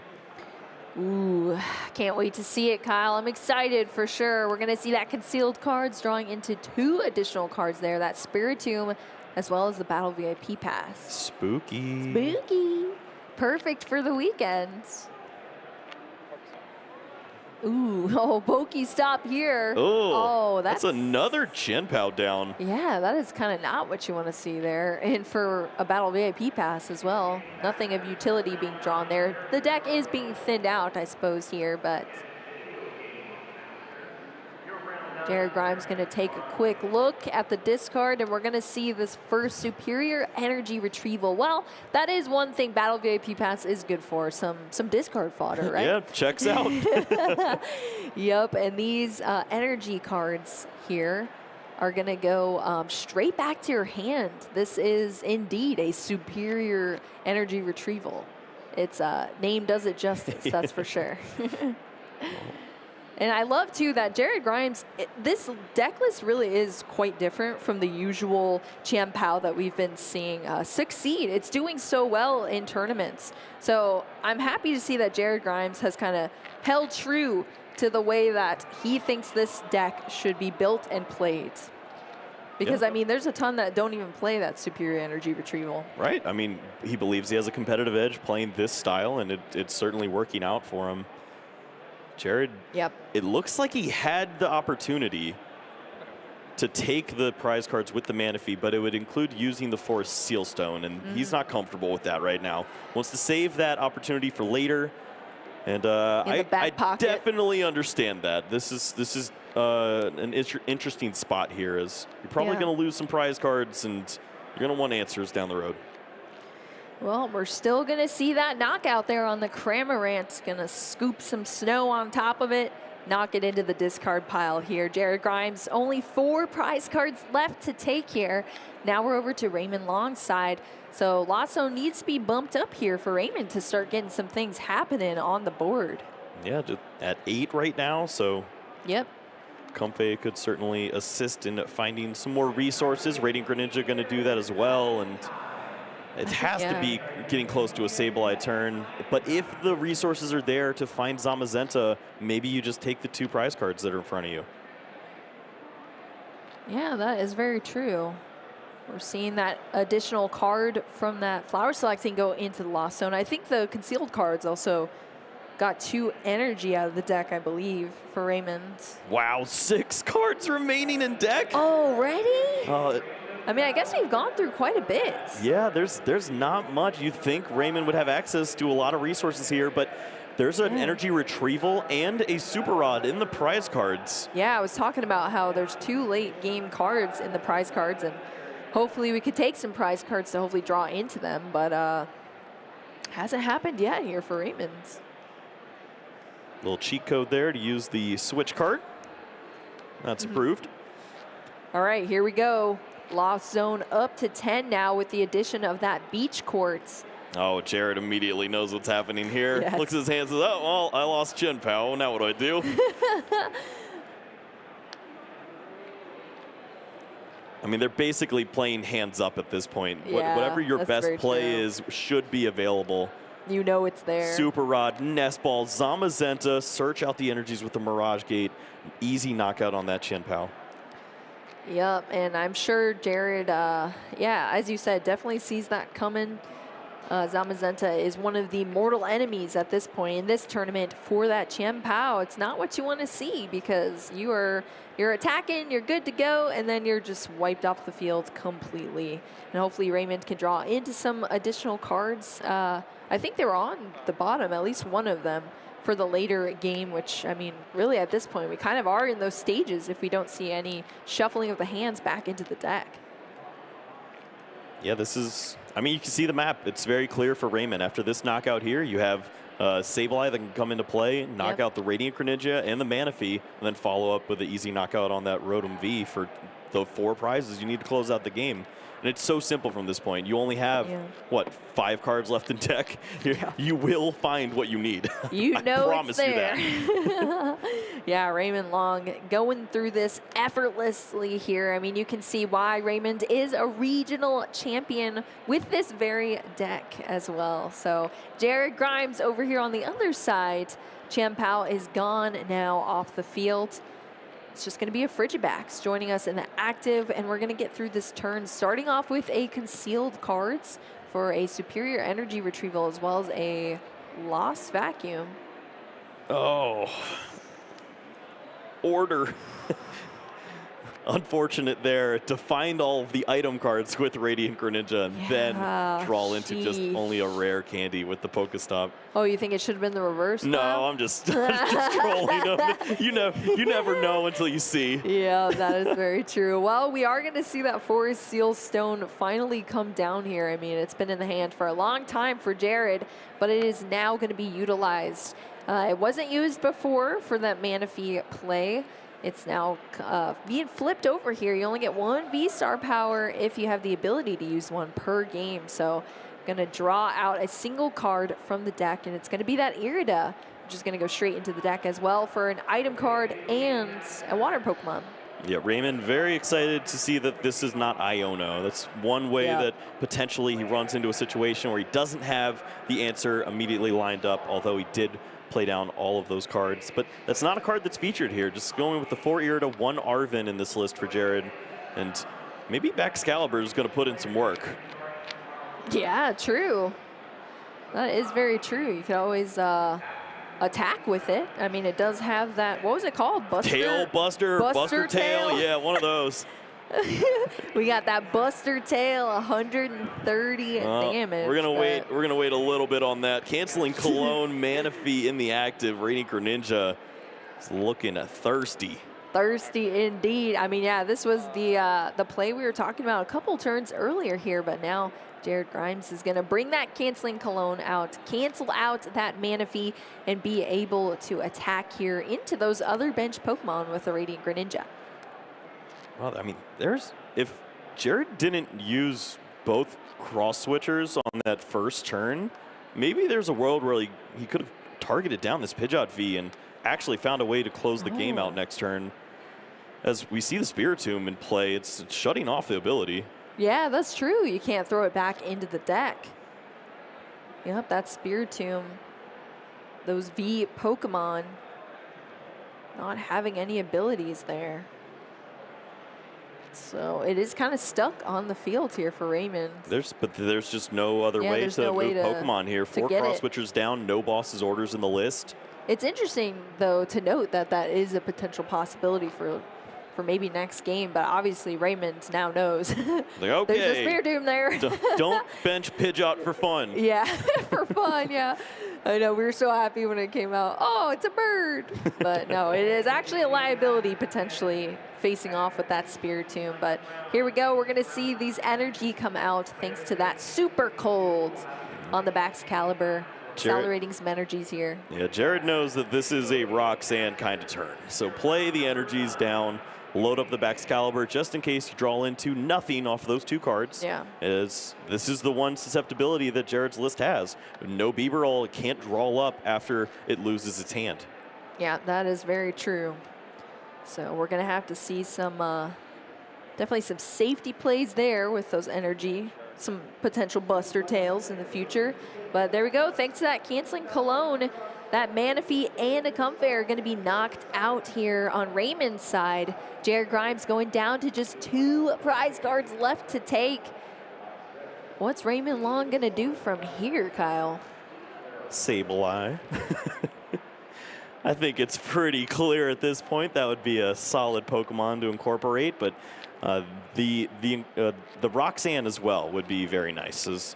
Yeah. You drop that hand very low for Jared, leave them only with the Baxcalibur, and if you have basically the checkmate of double Sableye in play, both with Psychic Energies, I don't see a way that you can lose this game. Yeah, and I think that's kind of what Raymond has been aiming for this whole time. At least that's kind of what the decisions have led to at this point. We're going to see a concealed cards here first. Oh, maybe Super Rod here before the concealed cards. Yeah, just considerations whether he needs to target the Manaphy again, as that is one way that you could lose this game. You could see Jared cycle back in that Radiant Greninja if that is a Pokemon removed from play, which clearly it looks like it will be. So maybe it's Sableye, Manaphy, and to knock out on a Sableye and either that Manaphy or the Spiritomb, either one.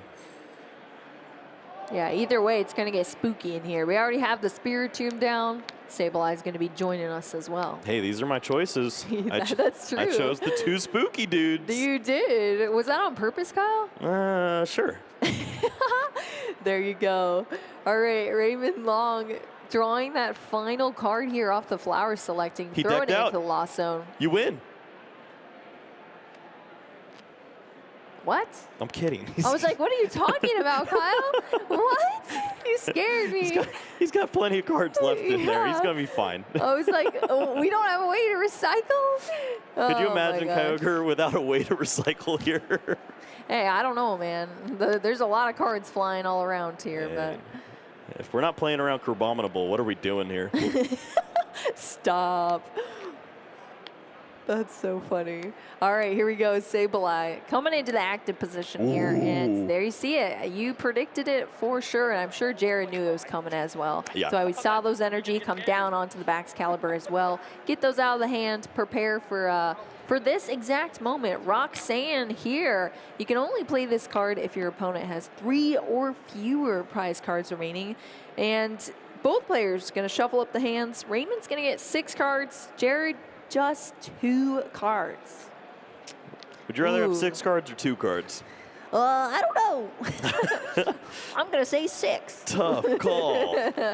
Well, it depends which cards they are. That's true, yeah. Looks like plenty of energies, not another Sableye just yet. So avenues potentially opening up. What about on Jared's side here? Superior energy I mean, retrieval? that's the best card you can find, honestly. Just access to energies is all you need to just continue to attack. You need to attack twice. I mean, likely with Baxcalibur. That does mean whatever card is being top decked is going to be a discard to get energies. There's nothing good left.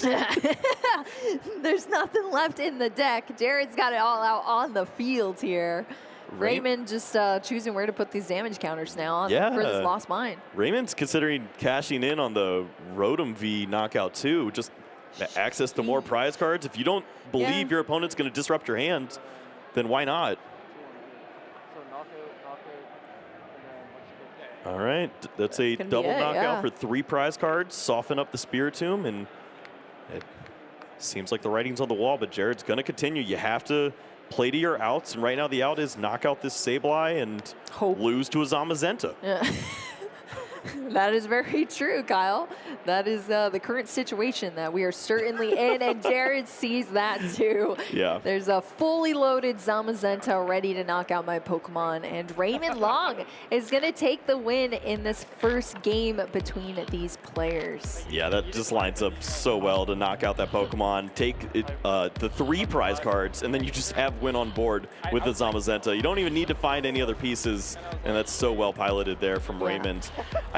I have to go back to the single Comfey opening. Like, he calculated that. He says, I don't want to give those additional prize cards up, and it worked out flawlessly. As we'll jump back in time to 2.5 minutes ago. Yeah, true. 2.5 minutes ago, we see these final damage counters being put out here. This is going to lock up a 3 prize card knockout, both on the Rotom V and that Radiant Greninja, and it's going to put Jared Grimes into a bit of a checkmate here. And slowly after that, Jared chose to just concede this match, seeing that I'm just going to lose next turn anyway. Yeah, that's no fun. Yeah, There's nothing I could do. Jared's definitely going to learn from that experience. The cross switcher seemed a little too preemptive, knocking out a Pokemon that wasn't terribly helpful in that situation, and maybe there was a world where you surprise with the Spiritomb, knock out the Pidgeot, and can take a big surprise win there with those last 2 prize cards. Yep, absolutely. Would you have liked to see that Manaphy turn sooner, Kyle? You could work for it sooner. I think the issue was just when you use the cross switchers, you better be taking 2 prize cards. That's true, That was not how that worked there. Got to get that full utilization. Well, I'll tell you something I'm not surprised at all is just the play from Raymond Long. I mean, you can see why Raymond is a regional champion with this deck as well. I mean, it just seemed fully mapped out there. Besides a couple of obstacles with the prize cards, some really tricky flower selecting and colorless experiment options, but was able to wrap that up pretty seamlessly against Jared Grimes. So hoping to just do that again. And I gotta say, I think the MVP here is that Zamazenta for Raymond. Yep, just finding the right opportunity to use that Pokemon really helped out there, and the threat of Zamazenta is almost better than Zamazenta at some points. That is very true. Pidgeot V in the prize cards, it's not great. That is the only V in the deck. Yeah, I mean, there is Hisuian Heavy Ball at least, but... Yep. All right, and then there's, I think it was just a couple Battle VIP pass on Jared Grimes' side of the prize cards. Did you see anything else too detrimental there, Kyle? Yeah, not too bad. Just a lot of item cards, but I mean, that's what the deck is built around. It plays 30-something of them, so be prepared for that. And this is one of the scariest turns that you can have as a Chenpao player. Going first, although it sounds correct, it can be so bad. But thankfully, for Seal Stone, it's going to line up that Battle VIP pass. Yeah, it's going to be used a little bit differently this time. It's going to be for that initial setup here for Jared Grimes. Kind of a way to bail you out of a rough first turn start so you can maintain as much momentum as possible, because you need these Pokemon down. That Manaphy, that Radiant Greninja for extra draw as well. You need to get your Frigibacks down. You need a lot of Pokemon for this initial setup. So Jared Grimes going to be on the right track thanks to that V-Star power off the Forest Seal Stone. Frigiback's going to come out onto the field, as well as the concealed cards, into 2 additional energy here. Yeah, was that Shivery Chill or Radiant Greninja? I know, right? That stunk. You don't want all those energies just yet. But this is going to be just fine. The 1 Frigiback, it looks like there was another in hand, but chose not to play that. And just understanding your opponent's deck, it's not going to fall while Manaphy's in play. Yeah, and you can see that Jared Grimes is moving pretty smoothly here with a nice good pace, because we do have 15 minutes left on the clock here, so we're gonna have to make sure Jared can come out with a win here. Otherwise, if it's gonna go to time, Raymond Long is gonna take it home, having won that first game. So we'll see how this initial turn sets up here for Raymond. Already starting off with 1 card in the Lost Zone. It's gonna be 2 thanks to that Colress's experiment, but the Manaphy starting in the active, which I guess is not too bad, huh? I mean, would have been nice. This is Raymond's first look at any cards from the deck and he sees the Hisuian Heavy Ball and throws away 2 water energies, sure enough, will get rewarded as he sees the Pidgeot V, and I believe he held onto a Forest Seal Stone. Yeah, that is very true. It hurts so much to just lose 2 water energies from the jump. You have 2 left. That's if you ever want to use Kyogre, that's it. If you ever want to use Greninja, that's it. Yeah, that's very true. That is definitely scary. But I guess just taking that calculated risk and is going to get at least that Pidgeot V from that Hisuian Heavy Ball. So just going to be a quick replace here. Hisuian Heavy Ball, of course, allowing you to take any Pokemon that is a basic Pokemon out of your prize card. So this is going to get that for Raymond Long. But yeah, as you said, Kyle, at the cost of those 2 water energy, we'll see how it plays out in the future of these turns and in this match. Oh, Jared actually is holding the Spiritomb, it looks like, in hand. Could have had that down on the bench and maybe avoided the Vanishing Wings that we'll likely see. And that would have been those 2 prize cards that we talked about last game, where if you can knock out this Pokemon, you can definitely shore up that prize exchange. Oof. Well, Raymond Long choosing what else to do here before bringing some more Pokemon out. But Nest Ball is going to bring a Pokemon out here from the deck. Yeah, you have to expect Comfey is going to get some play at this point. You need to get cards into the Lost Zone. You need to continue to play the game. It's not going to be your ideal setup. You have the Manaphy already down. You can walk into that potential cross-switcher Cologne shenanigans and lose 2 prize cards early, which is something that we know Raymond wants to avoid. Yeah, that is scary indeed. Knowing that canceling Colognes are aplenty in your opponent's deck. So we'll have to see what Raymond does. Of course, that Comfey coming out now. You can see the look of dismay on Jared's face. Just his opponent no longer is Raymond. It's the clock. He knows that he has 13 minutes to try to win a game against a deck that has only single prize Pokemon from this point forward if Raymond chooses, which is very difficult to complete with all the actions. Yeah, I was about to say a single prize Pokemon, like a million actions, lots of shuffling. The time is ticking, and it's ticking quick here. Raymond Long has a lot more to do on each of these turns, which is, I mean, why you see Jared kind of going at a nice pace here, not wanting to take too long on decisions. Raymond Long Lost Zone up to 3 now, debating the Pokestop here, and is going to bring it down in Pokestop. Ooh, wow, even more energy going down here. Of course, we do have ways to shuffle that energy back into the deck, but you're kind of using it in an awkward position versus kind of where you want to be using it more strategically. Yeah, this just doesn't line up well anymore. So many metal energies already in the discard pile. You're not going to work towards the Zamazenta anytime soon. You only have 3 cards in the Lost Zone, and this is a turn where Jared could certainly capitalize and have a big swing, maybe even knock out 2 Comfeys in one turn with that Manaphy in the active. All just depends on if he's got the right cards in hand, and he's got 57 of them. Yeah, that's a lot of cards. It's probably too many. I'll say the wind from that shivery chill was so strong, it blew our camera around here. But yeah, Jerry Grimes he got a cross switcher. That's so good. Through this turn here. That was a magical piece. That was off the Pokestop? That was huge, right off the Pokestop. Nice. Has the canceling Cologne in hand. The Irida can search out. Is the pieces for the Baxcalibur already in hand? I don't know. I don't know. I don't see it. All these cards are too shiny for me to see anything. Yeah, it's probably going to have to be a next turn thing, but you know you can hold on to the hand if you are going to accelerate and take extra prize cards in a game with only 11 minutes left. Yeah, this is the way to do it. Definitely, that is the way to do it. Rare Candy going to bring out a single Baxcalibur here for Jared. Energy coming out onto the field. Play it cool. Take your knockout. Play it cool. Everything's fine. There we go. Everything's fine. We're fine. 2 energy being discarded here to take a knockout from that Champao on that Comfey. Taking a prize card as well. Churning through these turns, Raymond Long Going to start us off on this turn now with another Colress's Experiment. That's what we want to see. Some more cards getting stacked up into that lost zone here. Are you? What? What is it? There's 2 more water energies. Go away. That's all of them. Sheesh. Yeah, you have to keep that. Cramorant's going to be the first pick, hitting the lost zone, bringing us up to 4 here. Yeah, Raymond holding these cards close, but you know Raymond wants to use Cramorant. That's one of his favorite Pokemon to incorporate into the mix. Let's line up those knockouts for later on. He has to say no because he needs those water energies that bad. Yeah. And the rest of the options are bad too. It's Mirage Gate and a Colress Experiment. Oh no. Are you serious? He's considering throwing away a water. The water?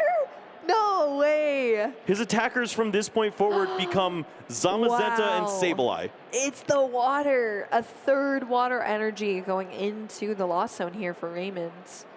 We are not playing to win a game at this point. There's 9 minutes left, and you have no more energies to go. I mean, certainly there's ways. You can reuse the Zamazenta multiple times, targeting down Pokemon EX. Well, if they're in the active spot, of course, that would be perfect for you, but this is not lining up well. Yeah, I was about to say, how did it get so clunky all of a sudden? I don't know. We see this Pokestop bringing 2 items into the hand here. Sableye going to the discard pile. Just another card. Ooh, the Artisan. It's bumping that Pokestop Stadium and coming into play here. Yep, 6 cards in the Lost Zone, I believe. So still 1 away from the Mirage Gate, but Zamazenta starting to get closer and closer. Yeah, I think, is Raymond shuffling or going into the deck? I can't tell. He's in the deck right now. Okay, on the Artisan? Has to decide if it's Comfey time or Zamazenta time. Yep, it can be any Pokemon here off that Artisan that is a basic non-rule box Pokemon. So just bringing out a Pokemon here, just deciding what to take out of the deck.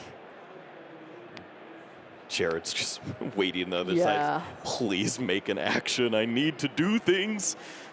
At this point for Jared, you have to have 2 prize cards remaining by the time the time is called. So actions need to move quickly. Yep.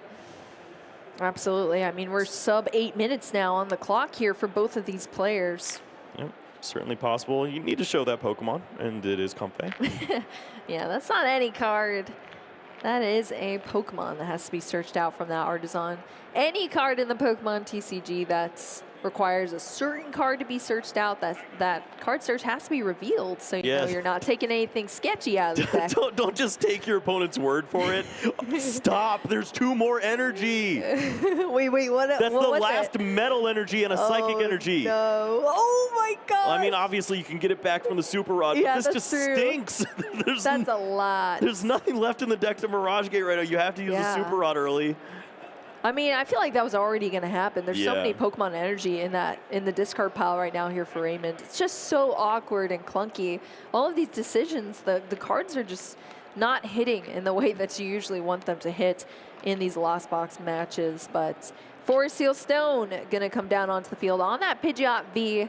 We're going to see the flip of that V-Star marker for any card here to be sought out of the deck on Raymond Long's side. This one you are allowed to keep a secret, so that's true. Certainly do just that. And I think Raymond's saying he's going to go back in. This is Zamazenta time, so we'll see this Pokemon played down. It's probably going to be a Super Rod to bring those metal energies back into the deck. Yep. Then bring those right back into play with the Mirage Gate for a big knockout. Ooh, it's Recycler. We don't need Kyogre. All the water energies are gone. That's true.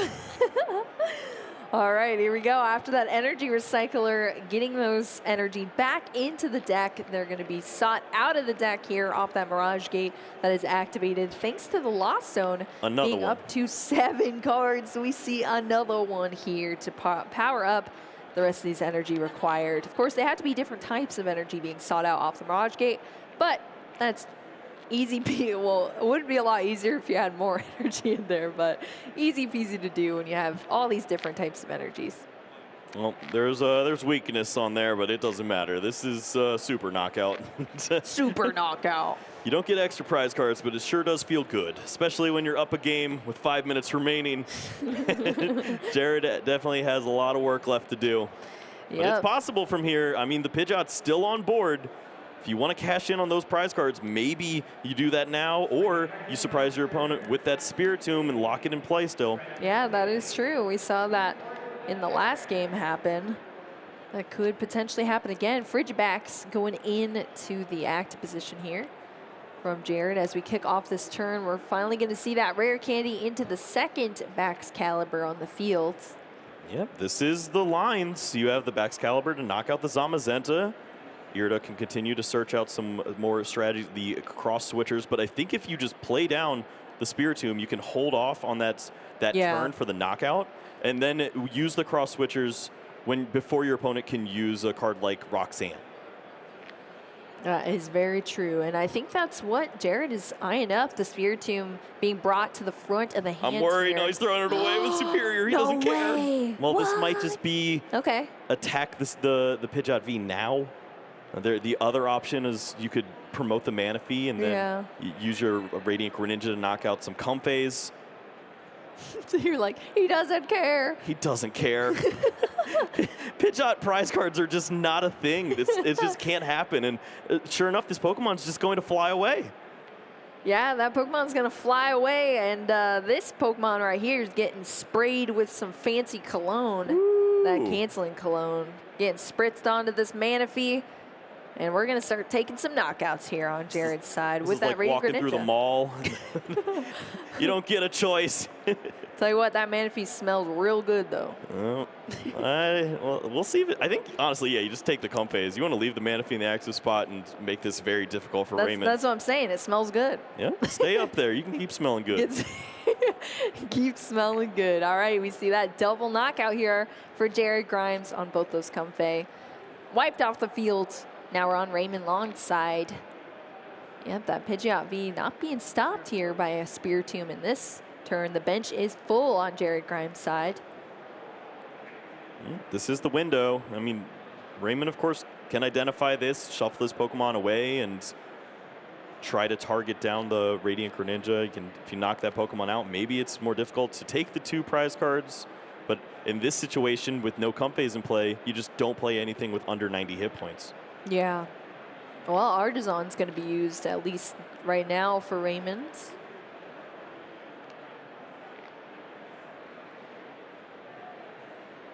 Yes, seems so tough for Raymond in this spot. If you play down another Pokemon like a Sableye or anything that you'd like to typically attack with in situations like this, you walk into another Cologne plus Cross Switcher, whatever it may be. If you attack with Zamazenta, you're only attacking into a 1 prize Pokemon, and it's bench Kyogre with no water energies. Well, does this smell like time or what? Yeah, I'd say so. 130 HP Kyogre joining the field here on the bench. Lots of actions here, Kyle. Thinning is winning. Get Lots that Pokemon of action. out of the deck. See some opportunities with that Colress experiment. At this point, you're just trying to burn a minute 45. Oh, yeah, that is tough to see that this is kind of how it's ending here, but all of these actions being played out here, that Colress's experiment, going to put 2 additional cards into the Lost Zone from Raymond. Yeah, I think we've seen a lot in this game that has looked very confusing from an outside perspective. Exactly. If there's no clock there, you're like, what's happening right now? This guy won regionals? No, these are actually just optimal plays right now that he's making. You know that you've already won a very long opening game. Just continue to play Pokemon. If the clock ends up helping you in these situations, you take it. And right now, you have plenty more actions to use, and it looks like you got the retreat there. Zamazenta's going to have to take this knockout, but there's still a little time left. If Jared could attack before zeros. Oh, yeah. I feel pretty comfortable about this spot. Let's see if he identifies this. Yeah, let's see. 45 seconds remaining. 45 seconds here for Jared Grimes. Is he going to be moving fast enough? Starting off with that Shivery Chill. Getting those energy out of the deck here off that Chien-Pao. Of course, you can use these cards. You can line up the Pokestop. You know you're walking into Roxanne territory, but just I don't know if you have time for these cards. You just need to attack. 26 seconds here. Super Rod going to be used. The clock is ticking down. 20 seconds for Jared Grimes. You have to shuffle from this point. You have to attach energies. You have to take a prize card, and you need your opponent to draw a card. Yeah. There's just not enough time. I'm scared, Kyle. I'm scared.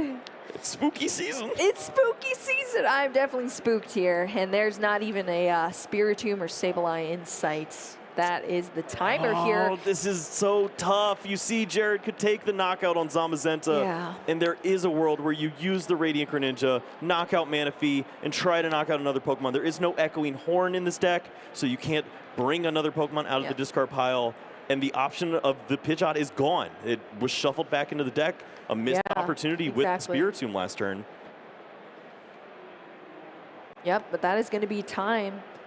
That means there's just those 3 additional turns, and it starts on the player who initiated the time clock. So Jared's going to be 0, 1, 2, 3. Yeah. He knows I'm only going to have 1 turn. There's no way I can make this work here. And Raymond Long is going to take the win here. Not much you can do in those spots, but obviously well played from both players, trying to identify ways to close out in those situations. I mean, that's just how it goes. You have 50 minutes plus 3 turns to try to get the job done. And when you play a very long game like that, you're going to see a slugfest in the end. What is the valuable lesson here from this match, Kyle, for our viewers? Don't let the birdie fly away. It definitely seemed like there were windows where you could close out on the prizes. It doesn't feel right because you're targeting down this random Pokemon that's doing nothing for the board. But at some point, you just have to look over and identify if you take all 6 prize cards, the game ends. Don't let the birdie fly away. You heard it here. Maybe in this matchup, think about things a little differently potentially, but here you. Like, what do I do? Yeah, there's like, I don't know.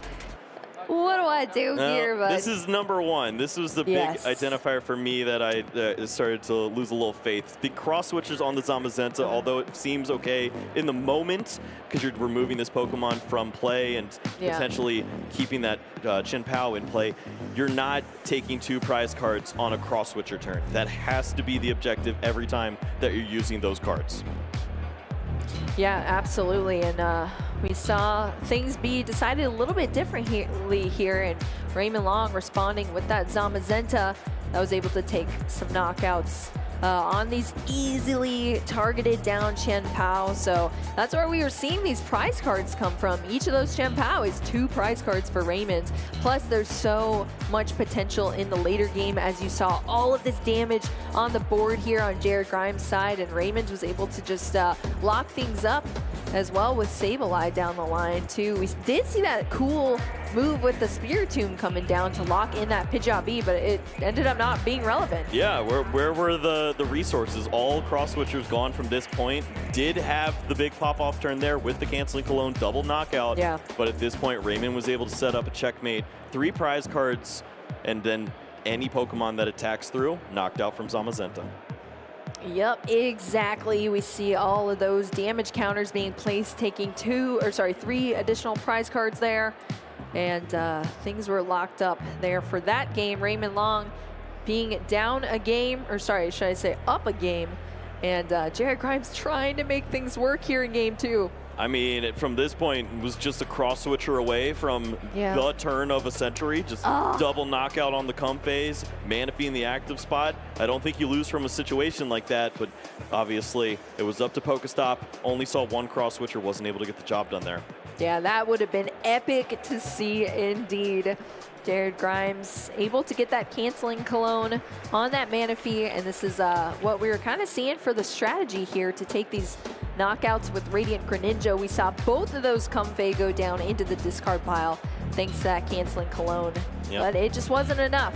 Right there, if that Chen Pao is a Spiritomb, maybe Pidgeot stays on board, and then you can line up those 2 knockouts you need in turn 0 and turn 2, but it's just not possible here. Just plays out his actions of the turn, tries to find some help, and the most help you were going to find was a prize card about 20 seconds ago.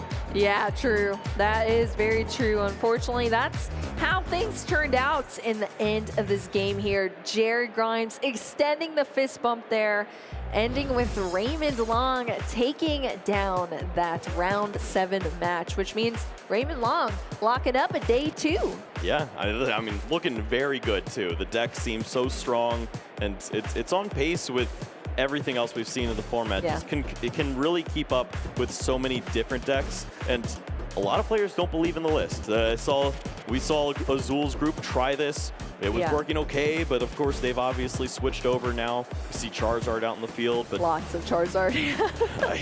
he believes in this list, and it lines up pretty well against the Chen Pao, and we saw that just there. Those single prize Pokemon are tough to deal with. Well, you play Chen Pao. Which list do you sort of prefer? I would Kyle? so much rather play against the Dragonite Raikou version. I had some very good success against that. And, nice. Yeah, we'll leave that there. And we'll leave that there. Well, we are going to go to a quick break, but stay tuned. We still have round 8 and round 9 to wrap up here our day 1 in Toronto. We will see you all up very soon.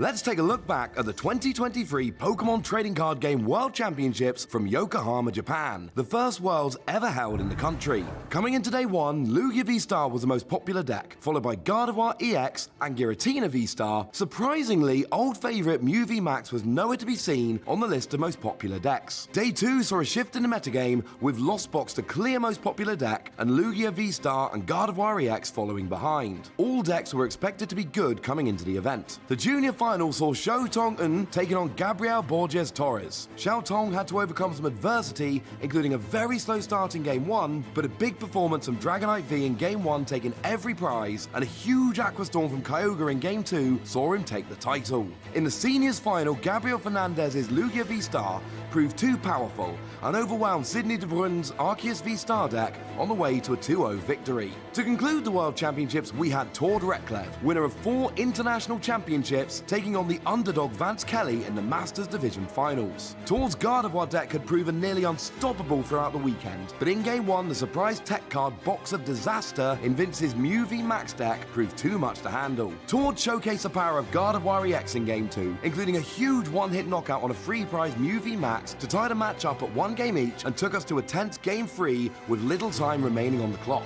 In the third and final game, Vance proved why Mew VMAX shouldn't have been overlooked coming into the tournament, using a boss's orders to take a knockout on the very last turn of the game to pull ahead in prizes and take the title of World Champion. Make sure you're following the action all season long at Pokemon.com/compete. Are you gonna put it on? They'll turn on the mics. Okay.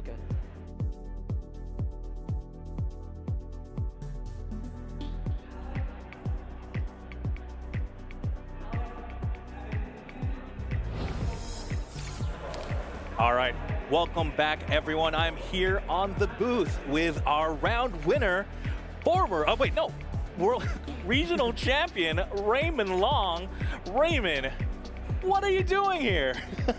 I mean, I live like an hour away, so why not? I mean, I don't know if you win another regional champion that you get invited to the next Worlds, but hey, you know what? Yeah, you live an hour away, and it's always fun to play some Pokemon, right? For sure. All right, tell me about your deck choice. So it looks very similar to your Peoria winning list. Is it exact 60? Did you make any changes? It's close. It's close. All right. May or may not be the same. All right, we're gonna have to find out maybe after the regional, maybe after you get a second one, we can talk about it. It seems like you have some extra spice a little bit, but yeah, very interesting deck choice. Tell me about your mindset though. You know, you did win a regional championship already. You won Peoria.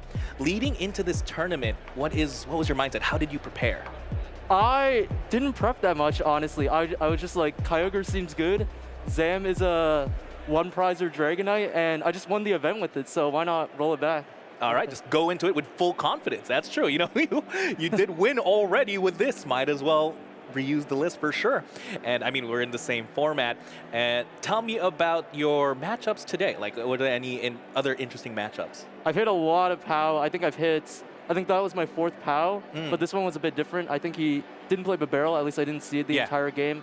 I hit a Lugia, which was a bit, I think I hit 2 Lugias. I tied one, and I clinched one. And I think my other matchup was a mirror. And that just kind of, I was able to out-trade him. For sure. I feel like Lugia is a tougher matchup for this deck, isn't it? No? It's definitely a bit tough, especially if they don't have to bench like a 2-prize liability. But even they don't do that, you can still get away with like targeting down their Archeops because they don't play Serena usually. And usually you still, if they discard a V at any point, you still have Echoing Horn, which can clutch up the last few prizes with Kyogre. Yeah, and how about we talk about the recent match against Champao? Your deck seems favored. I think Zamazenta just seems so powerful in this matchup now. Yeah, for sure. Zam trades incredibly well. It's really hard for them to deal with it. Champao is probably like their only way to sufficiently KO it. And with no barrel, he's really, Roxanne really punishes his harm. I don't know if he had a win con game 1, but he had like so many cards in hand, being able to Roxanne him. And I don't think he had much disruption either because I was able to maintain my huge hand both games. So because I was not benching many Comfies, I was able to just get the attacks out, chain the attacks because he couldn't disrupt my hand. Yeah, I noticed that. You're benching not too many Comfies. And yeah, I believe both of you, the world was your oyster, right? Yeah. I was looking at your hands. You just have to assume now, you both of you are great players. You have access to pretty much your entire deck. You just have to assume you're always making the better plays, right? For sure. Tell us about the whole Comfy play. The Comfy play? Well, in game 1, his hand was so massive, mostly because of the Rotom, just the Pokestops and the concealed cards. So I kind of went for a different approach of not benching 2 Comfies because I don't think I was able I don't know, I think I was able to get Manaphy and another Comfy, but I just thought him having like Cross-Switcher Cologne was like so high that it would punish me really hard, so I just went with a Cram, and because I was able to rope around stuff, I was able to like abuse the damage with Sableye late in the game and then like Zam his Shempao and one-shot it because that was like his main way to attack. Yeah, definitely very, very big plays there. I think absolute masterclass. Every time I watch you play, I feel like I learned something off the Lost Box plays. But yeah, leading into this, you're now guaranteed into day 2. Tell us now about your mindset going into it for the rest of the rounds anyway. I mean, I'm just trying to play really well. I have a lot of friends supporting me, so that feels really good for sure. But matchup-wise, I think all the matchups are pretty even. Zard is probably one of the harder ones, but I don't think there's too many. And Lugia can be a bit shaky if they are able to just like draw really well. But other than that, every other matchup like Shempao, there's a lot of that. I don't know if there's a lot of Miraidon, but that's also like a really good matchup. And Mirror is Mirror. Yeah, for sure. And you know, in the same spirit, since we are in spooky season, you know, is there a specific deck you're afraid of the most? Yeah, it would probably be Zard. It's just because of the Lost Cities, they're able to like get rid of my Zam. It's hard for me to take my last few prizes. And some of them play like healing cards like Collapse and Penny. So even when I spread around damage, it's really hard to just take all my prizes because of how hard it is when they evolve all their dudes. Okay, wow. Charizard EX is the deck you're fearing. I mean, it makes sense. I think the 70 HP Charmanders definitely changed the game a little bit. But yeah, last one before I let you go. Any fun facts about Raymond Long? I mean, the first regionals I played in, I got 2nd, which was, I guess, kind of cool. Oh, wow. Okay, okay. So you're just talented on the spot from the beginning. No, there were some rough locals along the way, but I was pretty lucky to have gotten 2nd at my first one. Amazing, amazing. And now we've seen you win a regional, and you know it's shaping up. You're doing really well in this one. Who knows? Maybe you win almost back-to-back. Maybe no. No, but yeah, thank you so much. Anyone you want to shout out before I let you go? Shout out to my family. They're definitely watching. Michael, who's in the crowd. Rachel, who's in the crowd. Ariel, who's in the crowd. I think Brian's probably also my best friend Brian's in the crowd. Even Alex and just all my Canadian friends. Wow. everyone in the crowd right now. So I'm sure everyone was excited to watch you play. But yeah, with that, there's so much more Pokemon still, so much more Pokemon action. We're gonna take a quick break, but we will be right back.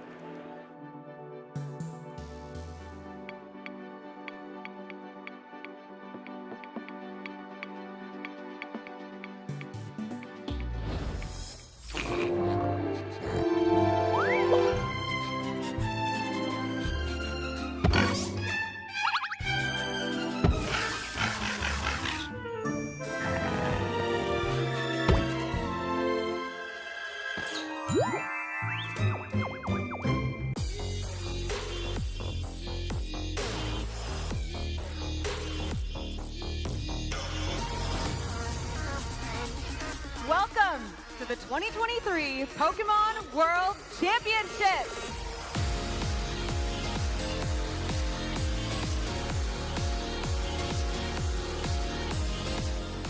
世界最高峰のバトルがこの日本で行われているのが、とても信じられないというか、こういった舞台をすごく今楽しんでて。It's been an incredible experience. They're going all out for this world. The opening ceremony with the drums, like everything was beating, my whole body was into it. You've seen the show, you've seen the decoration, everything. Like it's definitely worse in Japan. Like it's everything I wanted it to be. So exciting just to walk down the street and see all your favorite Pokemon everywhere, and to watch your children's faces as well when they light up as they see everything. Pokemon just brings such joy to everyone's lives when it's things like this. It's amazing.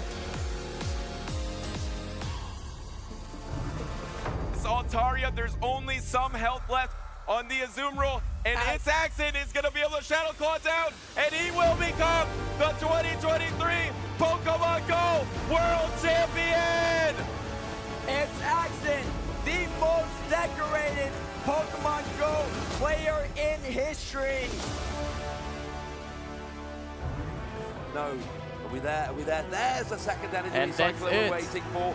Now we can attack with the Kyogre. Aqua Storm is going to do so much damage. It's going to take out those bench Pokemon. And Xiao Tongen is your Junior Division World Champion.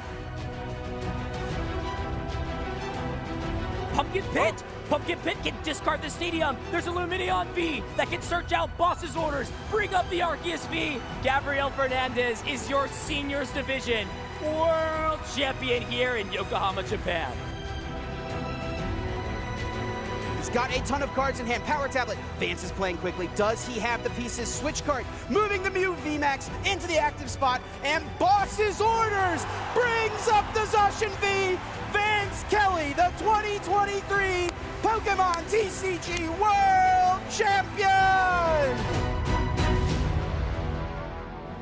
Out here, it's only really got that Pollen Puff or the Clear Smile, but it gets the knockout. Sora Ebisawa is your 2023 Pokemon World Champion. Now, Arcanine's gonna avoid I don't think that, that KOs Gastrodon survives. That It's means just a sliver of HP. It's the Arcanine sled. That means Gastrodon gets an attack off.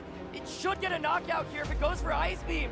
It's Angelia Amogus, that's down. It's a 3v1 now. The battle is just canceled, and Tolia Ogawa is your Seniors Division World Champion in Japan. Get any secondary effects. So as Pollen Puff will take out the Chien-Pao, and all Michael Kelsch has remaining in this matchup is a sleeping Dragapult.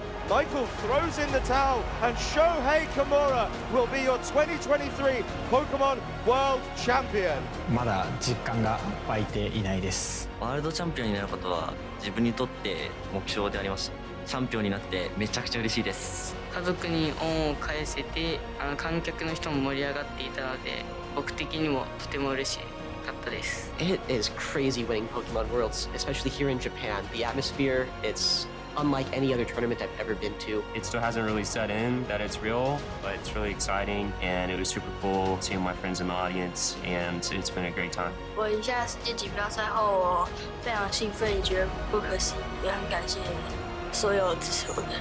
I'm feeling good to be a world champion, something I'm gonna remember for a long time.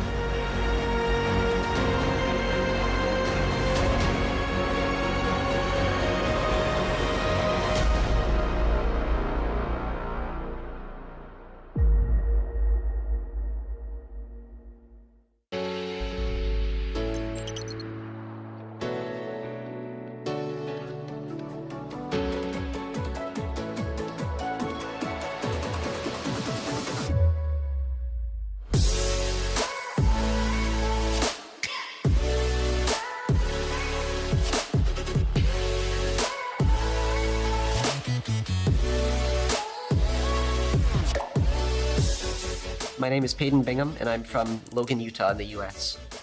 It is crazy winning Pokemon Worlds, especially here in Japan. The atmosphere, it's unlike any other tournament I've ever been to. I'm just so overwhelmed and so just happy to be here right now. My family pushed me to keep on going, to keep competing, and I eventually was able to push and get the World Championship. I'm definitely going to be at Worlds next year. My name is Vance Kelly. I'm from Kansas City, Missouri. It still hasn't really set in that it's real. It's really exciting, and it was super cool seeing my friends in the audience, and it's been a great time. I played against people from maybe 3 or 4 different continents this weekend. It's a lot of fun to play against people from different countries, and it's really cool to kind of have something in common with people from all over the world that you can talk about and bond over. Winning Worlds still feels just absolutely unreal. It's something that I aspire to, but it's really a dream. 私の名前は木村翔平です。東京出身です。なんだろうな。まだ実感が湧いていないです。頭を使って考えることがこのゲームは大事だと思ってます。でその練習をすることが一番大事だと私は思ってます。次の大会も参加して、もう一度2度目のワールドチャンピオンを目指して頑張ります。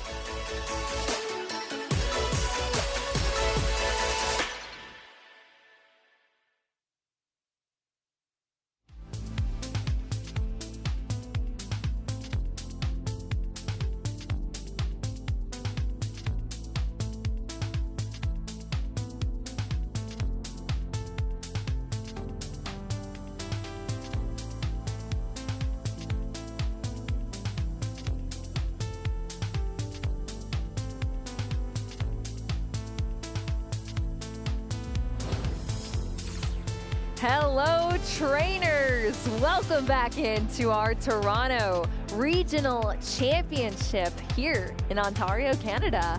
We're so happy to be here with you. I'm Boo here with Kyle Sablehouse. We just took you through our round 7 win-in match that we saw. We're going to be heading into a round 8 very soon here with you all, but we saw a lot of our players out there in the fields. This day has honestly flown by so far, Kyle. Yeah, it's moving on the wings of Lugias and Charizards, I guess, as we've seen so many players finding success, already locking up their day 2s. This time, it's Kyogre in the mix, and definitely looked very impressive. Yeah, absolutely. I mean, speaking of moving, I feel like we have seen so much Pokemon action so far, but really, this is only our 4th NA regional so far this season. We've done 3, Pittsburgh, Peoria, Sacramento, now we're here in Toronto, but there's still so much left to come this season, and things are going to get mixed up quite a bit. Of course, we're going to be introducing Paradox Rift is our next set coming up. You can actually play with the cards right now, and I think there's going to be a lot to add into the format once we're able to play those at major events. What do you think about that, Kyle? I mean, it's been such a debate for me. I go home, I want to test with new cards. I want to, but then of course I look at the schedule and oh well, we're going to be in Toronto casting this format. I want to make sure that I stay on this format as much as possible. But they've definitely slipped into the back of my mind. I know what I want to play already.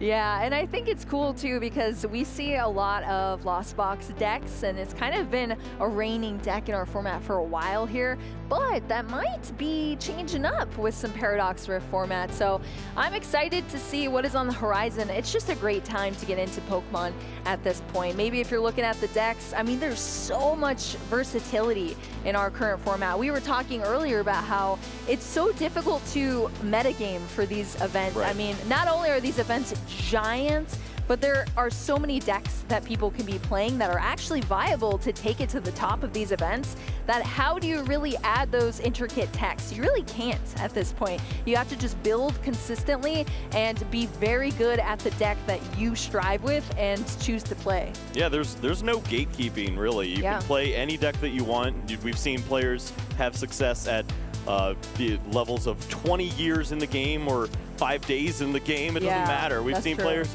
2 players that had to play their very first regional were in the finals of Sacramento. Took home $17,000 collectively. So if you are feeling like this is your opportunity, you want to get back into Pokemon or maybe try it for the very first time, this is your opportunity. There's plenty of regionals across NA, and we're going to be looking forward to seeing you here. Yeah, of course, we just wrapped up our round 7, and we had our first Canadian player on and shining in that stream match as well. Raymond's Long taking things down with that Lost Box Kyogre build once again, having already taken a win in Peoria with that same deck. So taking it back here and representing Canada with that deck as well. I'm excited to see what other matches we have left for today. But as far as today's meta has shaped up for us, Kyle, are you kind of surprised by some of the things that you saw in the MetaShare graphic?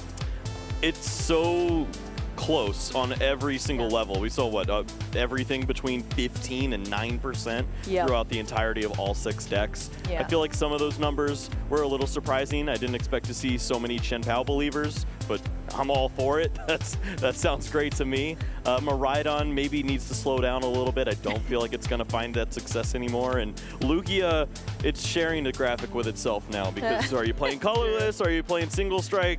They're 2 completely different decks at this point. They are. They're very different decks indeed. So got to split those up indeed. And I think we've really only seen the single strike version of it so far, but maybe we'll see some colorless Lugia appear throughout the weekend. But, you know, speaking of this weekend, let's check out our players so far in this tournament, our Masters Swiss rankings here.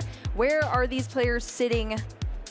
Are you surprised by this? Charizard on top here, but really 21 points all across the board for 4 of our players. I mean, Felipe was playing a fantastic list. A lot of intricacies. We saw the Radiant Serena included in the list. A lot of fun techs, and they're working out fantastically. 7-0. Armani playing the Hisuian Kudra might be the surprise of the tournament there at 7-0. But of course, Sam Chen, Azul GG, both at 7-0. Playing Lugia for Sam, Charizard for Azul. Obviously, very consistent lists, and when they're piloted by such strong players, you're going to see results. Yeah, I am not surprised at all by that. You see our other players going down this list, some that we've already seen on the stream here, but lots more to go. A lot of players sitting at 601 and then into our 6-1s as well with those 18 points. But so these are players that have already made it into our day 2 here, and they're just trying to finish out strong now in this day 1 so far, because you want as good of a record as you can get heading into day 2, because that's when things really start to get intense. Yeah, let's go ahead and check out some of the key matchups we have here in round number 8, as we see a lot of players on their winning in or potential winning in, as we see obviously Regan Retzloff at 15 points and Alex Szymanski at 15 points, trying to play to that win potential ID. Or do you just go for all the points here? You need as many as you can when you're trying to make it into day 2 and go even further to top 8. Yep, also very cool seeing Natalie Miller on that list as well. Kevin facing off against Kevin Kruger there.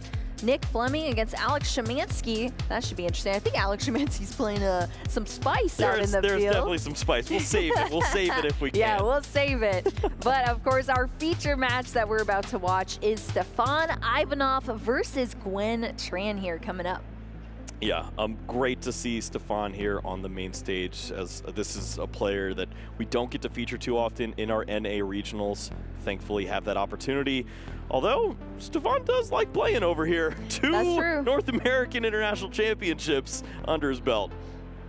Yeah, that is definitely true. I think we're going to see some absolutely spectacular gameplay here. Stefan is definitely well loved in this community, especially from our EU players as well. A lot of players look up to Stefan and the lists played. So I'm excited to see what Stefan has in store for us as far as lists that we're about to watch, as well as Gwen Tran on the other side. It's going to be an interesting match. That is for sure, Kyle.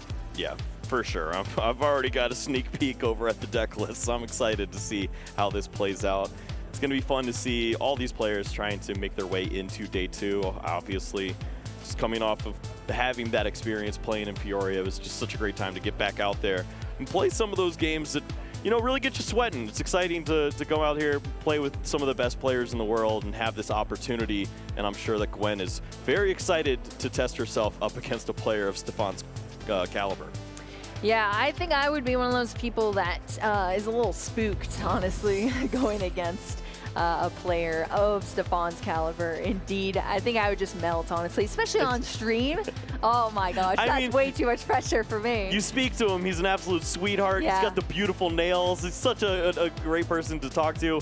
But you know that deep in there, in his mind, he can just about beat anyone he wants to on any given day. He's taking you down, Yeah. that is for sure. So yeah, it's definitely going to be interesting to see how this plays out. But I'm interested to see how Gwen chooses to navigate things and hopefully doesn't give in to the pressure under the lights playing against such a formidable opponent as well. We'll have to see how things go. What about you, Kyle? Are you scared against you know, the Azul GGs of the world out there? I mean, I beat Tord at Peoria, and then I went 1-4 from there in day 2. So I used all of my luck there, and afterwards it was a bad time.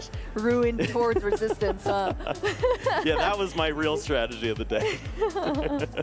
Oh, that is awesome. Well, we're going to be getting into this round very shortly. I feel like if we put these names up in a community choice poll, Stefan probably would have been the one picked, honestly, because that is how much Stefan represents this game of Pokemon TCG, and the lists are fantastic. And there's so much innovation that you see all the time, especially online. A lot of testing being put in from Stefan. So I'm excited to finally get to see some gameplay here in one of our NA regionals. Yeah, we talked about earlier how this is going to be one of the most diverse fields that we've had. So many players have the opportunity to travel out to Toronto, a lot of Europeans flying in. Saw even a South African player playing, and obviously that's fantastic to see so many people from around the world joining together to have this opportunity. It's something that we did not think we were going to have a few years ago, and very glad that we have that opportunity now. Yeah, absolutely. I'm interested to see, because we've already seen 2 of our regional championships in the U.S. being taken down by Canadians. Those pesky Canadians. Yeah, but now we're here in Canada. Who's it going to be? Is it going to be the reverse? Somebody from the U.S. taking down this tournament here? Or since we have so much variety of players from all over the world, are we going to see a different region represented as our regional champion this time around? We'll have to wait and see. Yeah, I mean, the numbers would say that an American or Canadian would probably win this event. However, the caliber of player that's coming over from Europe, from the other regions, they're so strong. And you have to expect them to put on a great showing. Obviously, we saw the graphic of the players that are 7-0. Player from Finland, I believe, coming all the way over here to have that success. That's really great to see. That is great to see indeed. And we also saw Stefan Ivanov was one of our players to watch for, Kyle, at the beginning of the start of our stream today, because we knew he was coming over here and he's going to perform. And now, look at this. I would say we're watching pretty well, huh, Kyle? Yeah, way to go, production. Nailed that one. Nailed that one, indeed. As you can see, we're watching our venue here as well, here in Toronto. It's been a large venue. We've seen lots of people kind of moving around with ease here at this venue. And I gotta say lots of people, because there are a ton of people at this regional. I mean, it was over 1,800 players across all of our divisions just for the trading card game. But of course, we also have the video game and Pokemon Go as well. Yeah, that doesn't include all the players that are also doing the side events, picking up how to play. There's a great section over there to learn how to play the trading card game. And then we have a ton of fans just in general of the Pokemon card game, video game, and Go, just watching by, checking us out on stream, saying hi. Hanging out. This is the place to gather with your friends from all across the world sometimes. Come join in. You get to, just outside of the event as well, go to dinners, hang out, play some fun, maybe different formats, maybe cube with some of your TCG buddies. I mean, there's so much more to these events than just the Pokemon TCG. Of course, in our streams, that's what we're primarily focused on, because we're here casting some competitive Pokemon TCG, but there's a whole other side of Pokemon that is a lot less competitive and more just based off of, you know, having fun with your friends and enjoying Pokemon in general. I was swimming on the 28th floor of a hotel in the middle of all the wind and obnoxiousness with Jeremy and a few other friends at 11 o'clock at night. You can do whatever you want in Toronto. They don't care. I hope it was a heated pool, Kyle. Yeah, they said it was heated. It didn't feel that way. All my gosh. Kyle having a bit of a shivery chill himself That's last night. I got a chin waking up. Well, yeah, there's a lot to do here. Yeah, this is only my, I think, 3rd time in Canada, and it's been awesome so far. So it's been a great weekend here for all of Pokemon fans, and I'm excited to get into this round 8. I think our players are gearing up for us to jump into this very, very soon. I would like that very much. Well, just as I said that, here we go. Gwen Tran here on the left side, playing Inteleon VMAX with Rapid Strike Urshifu VMAX. I'm excited to see this one, Kyle. This matchup is so crazy. Left and right, back and forth, knockouts happening, setting up combos on the side for Gwen, on the other side for Stefan, trying to find the counterplay, using the weakness of Gardevoir to your advantage against that Urshifu VMAX. You can definitely get a lot of prize cards early, but surviving those combo turns from Gwen are going to be so difficult. Yeah, that is going to be difficult indeed. I'm excited to see how this plays out. Gwen actually just came back to this game after 3 years of taking a break from the Pokemon TCG. So I'm excited to see her play right now on stream and hopefully showcase these skills brought back to the game. I mean, brought it back swinging here. Let's go. Yeah, winning in opportunity against one of the greats. Stefan on the other side, one of the first players to play Cross-Seaver at Worlds. That card stinks. Well, there you go. Stefan, one of the first playing it, hopefully to success, I would hope. I mean, you're Stefan, you're probably going to do well, right? That's true. That is very true. Well, we're going to be getting started very soon here in this match between these players. I think it's going to be pretty epic. We'll get into the intricacies of these deck lists and how this is going to map out. But first, we get to take a look at these prize cards for both of our players. All right.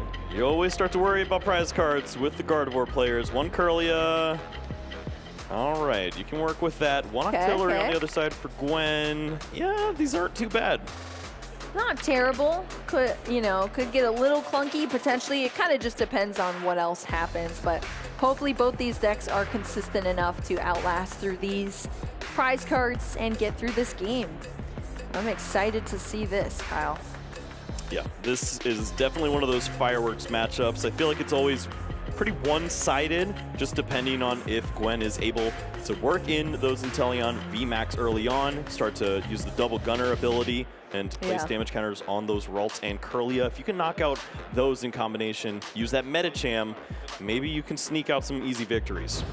Well, we have our fist bump here between our players, kicking off our Swiss round 8 here in day 1 of Toronto. Over on Stefan's side of the field, we're going to have this battle VIP pass being played straight away. So at least we're going to see some more Pokemon coming out here for Stefan.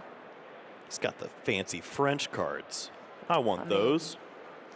Yeah, I mean, when you're French, I guess you're playing French cards. Makes sense to me. There you go. Gotta use what you got. Certainly, that VIP pass is allowed, and I love to see that on the opening turn. Radiant Greninja eyed up. You see the energy in hand as well, so this could be a pretty solid opener.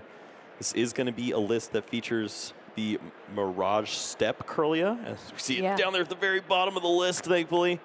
But yeah, that is a great way to guarantee that you don't have to worry about all those Ralts in play. Sometimes you do run into situations where you can get a little too clogged up there. You just like to play down that Curlia, find all of your Pokemon easily. Yeah, you were talking, Kyle, about the nails. Look at that coordination there. Oh, always. Stefan knows what he's doing. That is the exact same color of those sleeves. You'll love to see it. All right, we're going to see this concealed cards drawing into 2 additional cards to the hand. Not ideal. Iono and Reversal are going to be some mid to late game kind of stuff, but ultimately Fog Crystal is going to help out evening this out, and maybe this is a situation where you can incorporate Mew, but safer choice would certainly be the Ralts. Yeah, we're going to see what Stefan goes for, looking at the hand here, also taking a quick look through the deck before making this decision off the Fog Crystal. Of course, going for a Psychic Pokemon, most likely, but also gives you the ability to search for Psychic Energy in other circumstances. But that Ralts is going to be that safe pick you're talking about, Kyle, coming down onto the field. Yep, not much to worry about here. You usually have a little bit of time playing against the Rapid Strike deck. If they do attack early, it's not for much. So Ralts is going to be safe, attach that energy, and pass over the turn. Passing over the turn to Gwen Tran here, starting us off with that Hisuian Heavy Ball. Going to take a look through the prize cards immediately here. Be able to take a basic Pokemon out if there is one, but I don't think there is. So we're just going to see the shuffle up, reorganization of those prize cards, and that Hisuian Heavy Ball going into the discard pile. Oh, this hand's not great. It's just Iono. I mean, you can play down the Tower of Water if you want, but sometimes just having a counter stadium is going to be helpful. We don't need those cards. Let's find a Battle VIP pass. Yeah, let's find something that we can use here. Iono is just going to reshuffle these hands, or shuffle the hands to the bottom of the deck and redo these hands. 6 cards each player. Stefan not even picking them up yet.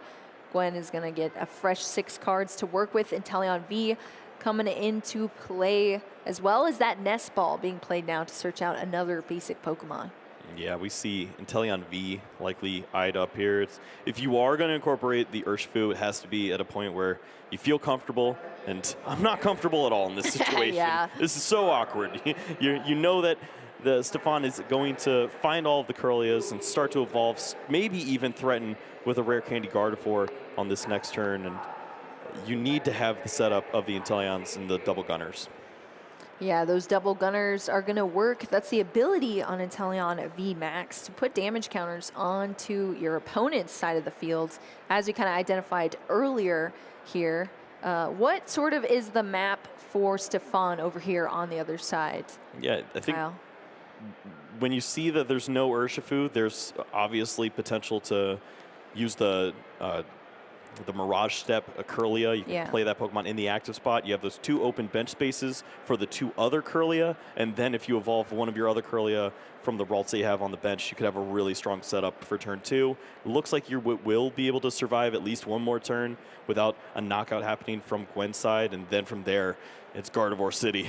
Yeah, Gardevoir City indeed. And once those Gardevoir come out, we're rolling. We're going to start seeing some knockouts here happen, and we can be flying into those prize cards. So, you know, Gardevoir is known as being the setup deck, but again, the setup decks, once you're set up, you got a lot of options here, and you're taking consistent knockouts back to back, and that's your game plan to get into a win here. So Stefan taking out a Curlia here with that Ultra Ball. Yeah, working into the refinement, you have access to this one right now, and then maybe if you're able to find the other Curlia to attack with, you can search out more. This may just be a setup where you potentially can work in this Cresselia early, however. Oh, yeah. We could see a Rare Candy Gardevoir in this situation, and if you do, that's a knockout on a Remoraid, most likely. Yeah, that's true. Remoraid is kind of a tiny fish there, 60 HP Pokemon. I'll agree. Tiny fish, but a lot of skill balancing some rocks and a stick. Yeah, go ahead, flex on him. But yes, still small. This is pretty close, honestly. There's Fog Crystal. You can search out another Psychic Energy, discard that with Refinement. I mean, I think there's already 2 Psychic Energies in the discard pile, so you'll be fine either way. But go ahead and just search out one more. It can't hurt. Draw 2 cards. If either of them is the Gardevoir, then you can Rare Candy that Pokemon, and that is a quick knockout with Cresselia.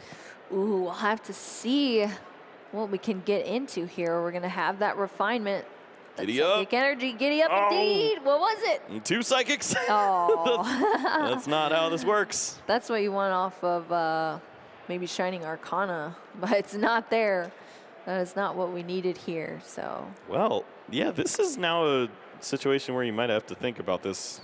The Level Ball could search out the Mirage Step Curlia, just find one more Refinement Curlia, and then you pass the turn over. Or you could find the Refinement and try to draw into the Candy Gardevoir once more. Oh, yeah, that's true. What do you like? 2 possibilities, and both of them are strong, but a little bit risky. Oh, It's Stefan, thinking here. Maybe deciding which route to take here for this turn. Tough decision, but I'm not surprised. Gardevoir is not an easy deck to play whatsoever. There's so many options. You have so many cards disposable too. Ooh, BE aggressive. But Here we let's go. We're going to see that refinement Kirlia come out for Stefan. That's going to be the route Stefan's deciding to take. We're going to see that refinement, another energy. Oh, was it? Oh, it was the Mirage Step Kirlia. So you're not missing anything. That's true. There's Rare Candy Gardevoir. You could use the Shining Arcana, just try to find an energy. Also true. That works. You already drew a lot of energies. Yeah, a lot of energies. I think there's like what, 3, 4 in the discard. Wow, these are tough calls for Stefan. I know, and it's so early game. Like this is what, turn 2? The aggression. Oh my gosh. Here we go. Yeah, looking for a Shining psychic. Arcana. No dice. No dice there. No energy off that Shining Arcana. So those 2 cards are just going to go straight into the hands now. For Stefan, it's just going to be an attachment here, a manual attachment to that Gardevoir. Yeah, this is nice. Any energies that you can accelerate to this Gardevoir without damaging this Pokemon means that your Brainwave can potentially knock out a VMAX Pokemon. You can accelerate these additional energies if you'd like, but in this case, it's just going to be the retreat, slow down. Maybe that Cresselia will be able to knock out that Remoraid on the following turn, but you can protect the hit points here. Protecting the hit points, those energy going into the discard pile off of that hard retreat here from that Gardevoir. Cresselia now in the active position, and over to Gwen's side. Let's see what they have in store for us. For Sealstone, gonna come down onto the field for Gwen. And the order's not there. The water energies are found, but not the Inteleon VMAX. But this means that if you find the energy retrieval, you'll have access to plenty of water energies down the road. Those aren't the right evolutions, it looks like. That's a Squawkabilly and an Urshifu and an Alakazam. Oh, no. Oh, no. Oh, no, indeed. Yeah, 3 Inteleon VMAX. 1 is in the prize cards that we know of, so there's still 2 left. Well, we do have the Ultra Ball. We're going to discard some cards here to go into the deck, and it is just going to be those Pokemon, that Squawkabilly and that Urshifu VMAX, being discarded to go in here for a Pokemon that actually has some utility to us. Hello, Sushi Master. Artillery does plenty of work here. Tower of Water in the hand, so the retreat is lined up. With the Forest Sealstone and the Rapid Strike Search, there's a combination of Rapid Strike Energy and Inteleon VMAX in order to take a knockout on this Cresselia. It's not the best play, but it is a play. You continue to stay in the game and fight, but Stefan could have a big turn behind him. A very big turn, yeah. I am scared to see that, but first we're going to see this Octillery whipping the tentacle, grabbing a card straight out of the deck here. Of course, that Inteleon VMAX coming down, evolving right away for Gwen. Yeah, stick them up. I know, such a cool artwork of that Inteleon VMAX, and it's very applicable because that double gunner ability is exactly what we're seeing. Shooting some water out of those palms here, or I guess fingertips. Tower Waters, as you said, Kyle, joining us on the field here, giving the retreat, or bringing down the retreat cost of that Octillery to be able to bring up that Inteleon VMAX into the active. All right, is Forest Sealstone worthy of a prize card? Oh, it's not. It's just a pass of the turn. Pass really of the wants to value that card. How do you feel about this board state now, Kyle? I mean, what does Cresselia knock out at this point? It's not much. It's you can't. You could maybe soften up the Inteleon VMAX at this stage. You can't target down the Octillery because you don't have 6 Psychic Pokemon in play. If you did, then you could have 120 damage available, move that over to the Octillery, take the knockout. But with the Radiant Greninja, that's not going to be a thing. That is very true. Well, Stefan already starting us off here quickly with these abilities. That first refinement being used, as well as that Shining Arcana. We're going to see the second refinement off of this Kirlia on the bench to 2 additional cards after that discard. Stefan holding so many resources. I mean, yeah, that's what Gardevoir does. Just stacks up all of these cards into the hand here to have outs to lots of different scenarios. But we're going to see that Gardevoir EX join the fields now for Stefan. Yeah, this is one of the more comfortable spots that you can have as Stefan. You've already survived the opening turns. The Curlias are not knocked out. You've evolved all your Pokemon. Now at this stage of the game, typically starts to become a race of attaching the Psychic Energies onto the Shining Arcana Gardevoirs while not damaging them. If you can get that energy on there and you will damage this Pokemon, move the damage with Cresselia and try to soften up Pokemon for 2-hit knockouts. Get some damage counters spread out onto the field. Exactly. I mean, we've been talking about 2 prize card knockouts all day with these EX Pokemon and V Pokemon, but that V Max Inteleon is worth 3 prize cards there. But it is going to take a lot to take it down. 320 hit points on that Inteleon V Max. Yeah, softening up even with 80 damage seems like a very strong number for this deck, as you can line up the Brainwave with the 6 energies for 240 pretty easily. Yeah, true. I feel like I've seen our Shining Arcana Gardevoir go for huge knockouts, lots more energy than that. So 6 energy is easy peasy once you get everything established here. Yeah, it's always so dangerous to leave the damage on board because it starts to stack up with each Inteleon in play, Radiant Alakazams that can come down and start to move the damage around. If it takes a surprise knockout when you're not expecting it, you potentially can lose the game right there with an additional turn from a Metacham. Yep, that is very true. There's definitely some outs here on Gwen's side if things get twisty in this match, but so far Stefan just going through here. We saw that Ultra Ball discarding 2 cards and that Iono and a Mew for this other Shining Arcana Gardevoir. Wow. Yeah, look at this setup. Every Pokemon evolved to the fullest. Manaphy in play, even if there were shenanigans. Yeah, true. That's a lot of Gardevoir, Kyle. It's working pretty well. Boss's orders on the Sushi Master. He's going to probably be falling here, and that's a very vital resource. Yeah, that Rapid Strike Search able to get those pieces needed for Gwen. So if this Sushi Master Octillery is taken out, that is going to be pretty detrimental for the rest of the setup on Gwen's side. But Stefan doing this pretty seamlessly here. This Cresselia having these 3 Psychic Energy embraced onto it to put those 6 damage counters on there. Yeah, Lunar Blast lines up for a great knockout, and why not counter the stadium as well? Yeah, true. Lunar Blast for the first knockout of this entire game. Stefan, first of the prize cards here, knocking out that Octillery, leaving Gwen with even less options here on this side of the field. Inteleon VMAX joining us in the active position, and now we're going to see an Urshifu V come down. Yeah, I mean, you just saw the boss's orders, and maybe you feel a little better about playing this Pokemon down. However, it is just 1 easy boss's orders away from being knocked out, even from a Cresselia. It's such a simple Pokemon to knock out here, and you can see the prize map start to unfold. Uh-oh. That's a good card to find. Crumbling here. Ultra Ball along with the energy retrieval, multiple double gunners lined up. Yeah, we saw that off of the Melanie, of course, accelerating that energy from the discard pile, drawing into additional 3 cards. Pretty good 3 cards, that is for sure. And we have the 2 energy attached to that Inteleon VMAX to be able to G-Max Spiral. Wow. Yeah, that's going to be it. A slow turn.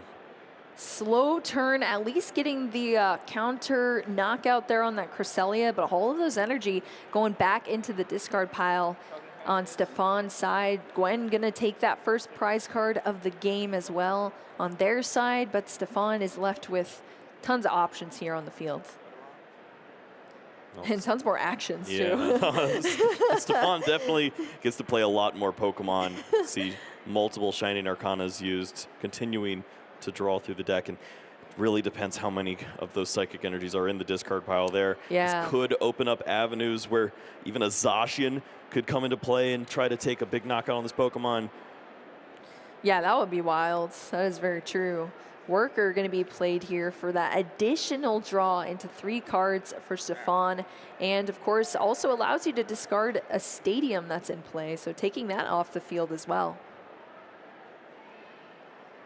Yeah, not a lot of, looks like no energies in the hand. That may slow things down. Just depends on how many cards are in the discard. And with the Ralts played there, pretty comfortable that there is no knockout unless, well, there's already a supporter played down. This is just going to be some chip damage from the Gardevoir EX, and rightfully so. You're in a very comfortable position. This Pokemon is nowhere near able to be knocked out with still 250 hit points remaining. Yeah, it's a lot. That is a lot indeed. That Miracle Force being used for that damage onto the Inteleon VMAX from that Gardevoir EX. And now Gwen Tran, lots of damage on the board here. Very little to be working with as well, but that's the way you like to use that card. Certainly, throw those away. They are completely useless from this point forward. And now the double gunners are lining up. This would have been such a great turn for a card like Cheryl. You're able to find access to that, heal this Pokemon all the way back, but there's no way to search through. There's no Octillery to search out the other resources. Obviously, you do have the Forest Seal Stone to search out the Cheryl, but is there an attack afterwards? I don't think there's the energies lined up after this. Yeah, that is a tricky situation. It looks like it's going to be the Iono searched out off that Forest Seal Stone instead. I mean, there's just too many pieces required. Yeah, it's just going to be an Iono for a new hand here for Gwen.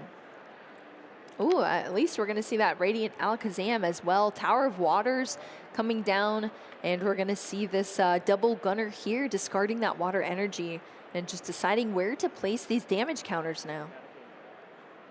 Yep, targeting down the Gardevoir and the Manaphy. Manaphy is one of those Pokemon you'd love to potentially work in a knockout with the Medicham, and then cycle into a Pokemon like that Urshifu VMAX, clear out 2 Gardevoirs, and maybe you find an avenue to success.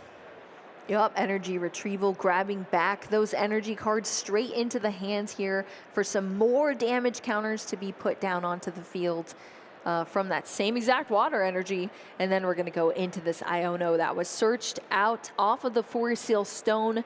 That's the V-Star power used by Gwen Tran here for the turn. And we're going to see some fresh cards, both players shuffling their hands, putting it at the bottom of the deck, so that giant hand that Stefan had earlier down now to just 5 cards off the top of the deck. Medicham along with the Rapid Strike energy was found.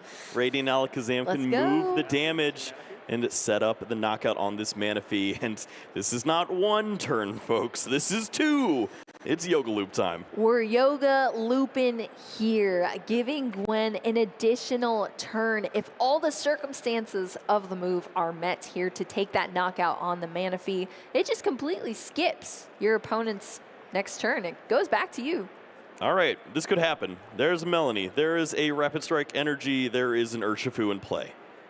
If this is all played down on this Pokemon, you could double snipe and knock out both Gardevoir in play. But it looks like Gwen does not like that option as you lose 3 prize cards to a Gardevoir. Yeah. Probably are in a lot of trouble. A lot in trouble indeed. So we're going to see that Karina's Focus here for Gwen.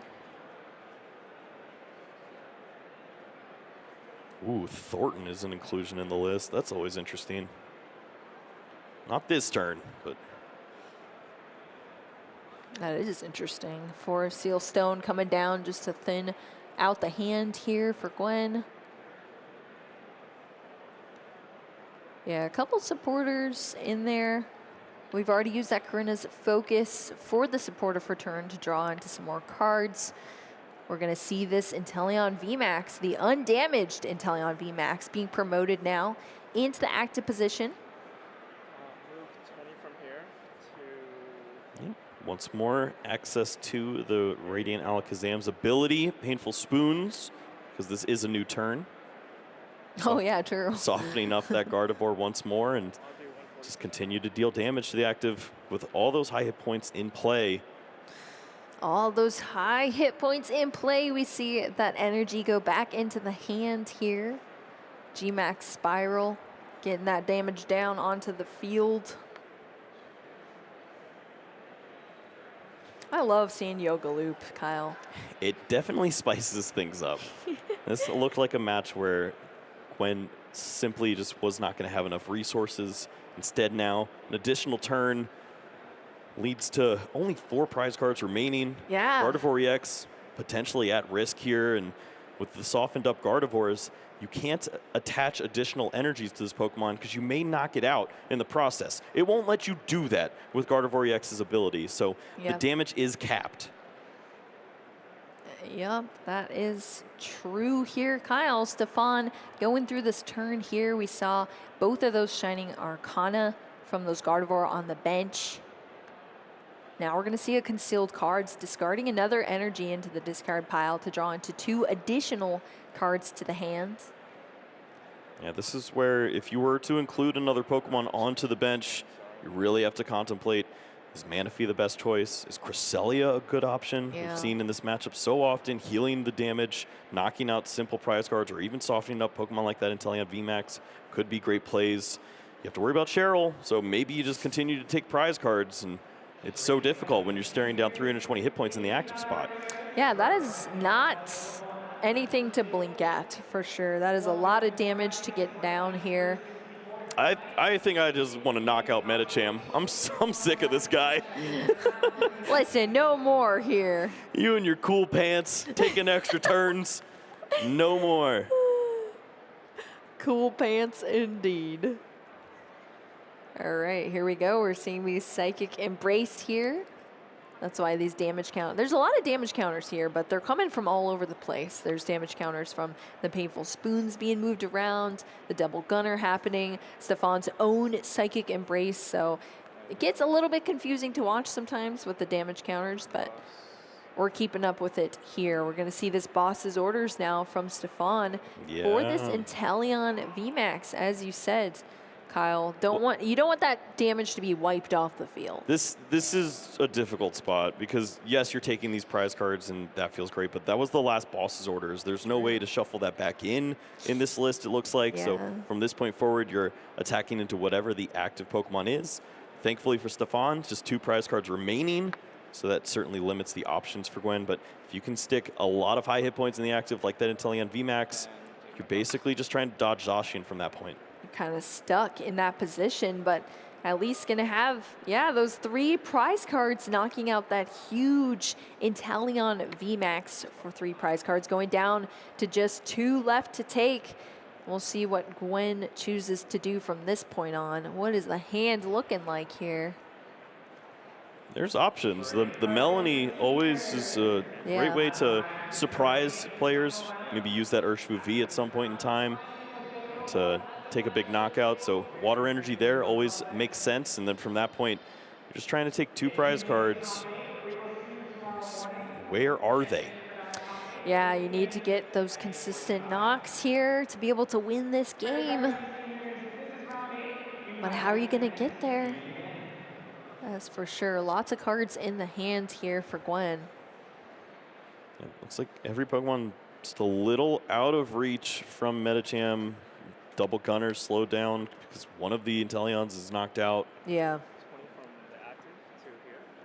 So we're going to see that Painful Spoons distributing those damage counters. Yeah, one thing Gwen loves to see is the energies that are locked on the Gardevoir EXs at this point. You can only retreat for 2. So access to those energies will be difficult for a Zacian, so continue to target down the Gardevoirs, limit their potential range. It's only Zacian that you're trying to dodge. Yeah. And, I mean, we're only playing how many Psychic energies in this list? 10? 2 of them are locked on board. You only have access to 8. That's not going to knock out an Inteleon VMAX. That's true. I mean, that is definitely a lot to think about here on Gwen's side, but looks like definitely strategizing well here. Using that Painful Spoons, moving around these damage counters there to get to those numbers, but... All right, Stefan looking at the lines. Is there a play potentially with Collapse Stadium that could get this done? Access to 9 energies is a lot different than 8. And there is a Collapse Stadium. What a play here from Stefan, lining it up. That is huge. Collapse Stadium coming down, limiting that bench here, wiping that Pokemon off to add those extra energy into the discard pile, getting the knockout here for the rest of those prize cards, taking the win on Stefan Ivanov's side.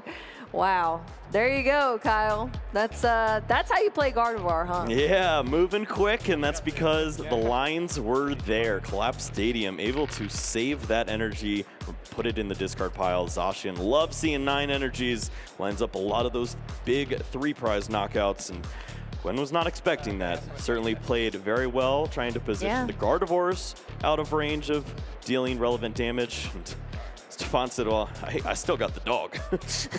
The dog is here, and that dog can take out some huge Pokemon. That's exactly what we saw. Stefan able to wrap things up in this game 1, so we're going to get into our game 2 here with just 24 minutes left on the clock. Both our players shuffling up at the moment now, about to head into this game. But is there anything here from either of our players, Kyle, that you would like to see differently, or do you think both of them pretty much played to all of their outs and had their strategies pretty nailed down? Yeah, I think Gwen went with a safer approach in this game, did not take that opening knockout, didn't want to maybe play into some reversal energy shenanigans or whatnot, and you just really have to blame the setup from Gwen. There wasn't enough Pokemon in the beginning turns, played way too slow, but that's because of how fast Stefan's setup was. Yeah. All these Pokemon were evolved the second that they were played onto a board, and that was credits to Stefan identifying that going for aggressive routes was going to work out. Speaking of aggressive, why not just knock out an Inteleon VMAX completely clean? Completely clean. Yeah, that is a huge feat for sure. But Stefan able to do it there thanks to that Zacian V and tons of energy in that discard pile as well. Get in the knockout on that VMAX, take it down game 1, and hopefully heading into game 2, looking to do the same thing, but this is a little bit trickier than the last prize cards, that's for sure. I don't know who hates this more. I was about to say, for both our players. Double Gardevoir is not fun to see, and of course, those 2 energies in there for Gwen, super unfortunate. Thankfully, it looks like access to the Octillery is going to be a thing this time around. Well, that is great to see. We're kicking off this game 2 between Gwen Tran and Stefan Ivanov here. Starting over on Gwen's side of the field. Going first, going to start with an Ultra Ball, discarding a Melanie and that Urshifu VMAX here for Gwen. Yeah, the opening turns of this deck seem to be an issue. How do you combat that? Yeah. You can play Squawkabilly. The problem is you don't want to lose that Octillery. It's really good. Yeah. It's really good, and there's only 2 of them in your entire list as well. But sometimes you got to do what you got to do. Squawkabilly being the card chosen here off of that Ultra Ball with that Squawk and Seize. Once during your first turn, you can discard your entire hand and draw 6 cards. This deck is ridiculous. Radiant Alakazam, Squawkabilly, Spiritombs, Metachams. The board state could look like 10 different things at any point in time. That's why you just call it like the Rapid Strike box, It right? is. It really is. All around Pokemon here. Tons of different strategies. Pokemon's an interesting word because we don't have any. It's just a Spiritomb. But at least there was an Inteleon found. Yeah, that's true. Inteleon going to join the field as well to be able to be evolved in the next turn around, starting in some double gunners out. It's just going to be the attach of the energy onto that Radiant Alakazam over to Stefan's side of the field. Starting with a Ralts in the active position here for Stefan, and kicking things off with the Fog Crystal to search out another Pokemon from the deck. Similar to what we saw in the last game, and I'll tell you what, Kyle, last game, there was a lot of setup, and it worked swimmingly for Stefan. Yeah, that looked very good. Of course, opening deck search, going to get some information. See that you can evolve once, but maybe not twice. Maybe not twice, yep. That is true. Looking through the hand as well, seeing what's there. What to choose off this Fog Crystal. Just another Ralts. Yeah, not a lot of pressure. This is a matchup where you can work in that Mirage step, find your Kirlias, and then start to draw out on that next turn. It really is up to Gwen to have multiple Inteleon V, then a V Max in play to put the pressure on. Yeah. I would like to mention Gwen probably started the worst Pokemon in the active spot. Radiant That's true. Alakazam not moving with the Tower Waters. You have to attach not 1 but 2 energy to this Pokemon to retreat, and that just slows down you infinitely. You're going to miss some opportunities to potentially attack early in this game, which you need. Yeah, and I mean, yeah, that's 2 energy that you're sort of wasting here on Radiant Alakazam, having to retreat with it, and then having to retrieve those out in future turns. Are we attacking for 10? We're going to see some teleportation burst. Oh, this hand is wild. What? There we go. Oh, yeah, Teleportation that's burst. it. Yeah, Gwen was like, wait, are you retreating? Got to discard the energy. No, I'm attacking here. Teleportation burst. Yeah, porque no los dos. For that 10 damage. Switching into the benched position there on that Ralts as well. We're over to Gwen's side of the field. Let's see what she's going to do here with this turn, attaching that Rapid Strike energy to the Inteleon V into a Professor's Research. Fresh 7 cards here for Gwen. Something we can work with, Kyle. Come on. Yeah, there's... that's not it. Nope. That nope, is not it. Nope. That is actually really not it. That is the opposite. That is the opposite of it. That is for sure. That Battle VIP pass. Can't use it. Energy. Supporters you can't use. You already supported this turn. Tower Waters is already in play here. Nothing playable here. It was just an attached to that Inteleon V. No evolutions, nothing. Now we're back over to Stefan's side. Yes, glad to see this from Stefan. There's potential. You use Refinement. You try to find all the things. No, don't do that. Just use Mirage Step. You know where all your Curlias are. You can find them immediately here with this. It's just a very safe play. Anyone who's ever played Greninja knows that this is the right way to go about this. Yeah. You don't want to troll into these Pokemon. Just find them all right here. Yep, Stefan smiling there, searching out these Curlia here. 3 of them jumping on to the bench here for Stefan. And that is pretty spooky, Kyle. Pretty spooky to see. Unfair. It's so unfair. It's funny, the first time my friend was watching the stream with me and didn't know about the Mirage Step move and was just like, how did all these Curlia just suddenly get out there? And I was like, let me tell you. Yep. Yeah, because it does seem unfair. I mean, look, this next turn is going to be wild from Stefan, and Gwen, I'm sure, sees that now, that all of these Curlia are down on the field, and we're still working over here on Gwen's side. Just trying to retreat. That Radiant Alakazam, no. Not the Clara. Not the Clara. We can find the Octillery. I mean, I guess that's there. It works. It does work. It just doesn't feel like it helps too much, but honestly, this is what you need at this point. Use the Double Gunner. Use the Rapid Strike Search, find another Inteleon potentially. Maybe you can start to piece together some of these knockouts on all these Curlia. Yeah, you didn't get any of the cards you needed off the Squawk and Seeds or a Research, but got it off the Clara because it was in the discard pile there. So still able to make things work, adding those cards to the hand here on Gwen's side, being able to play them back down. All right. I was getting worried. VMAX.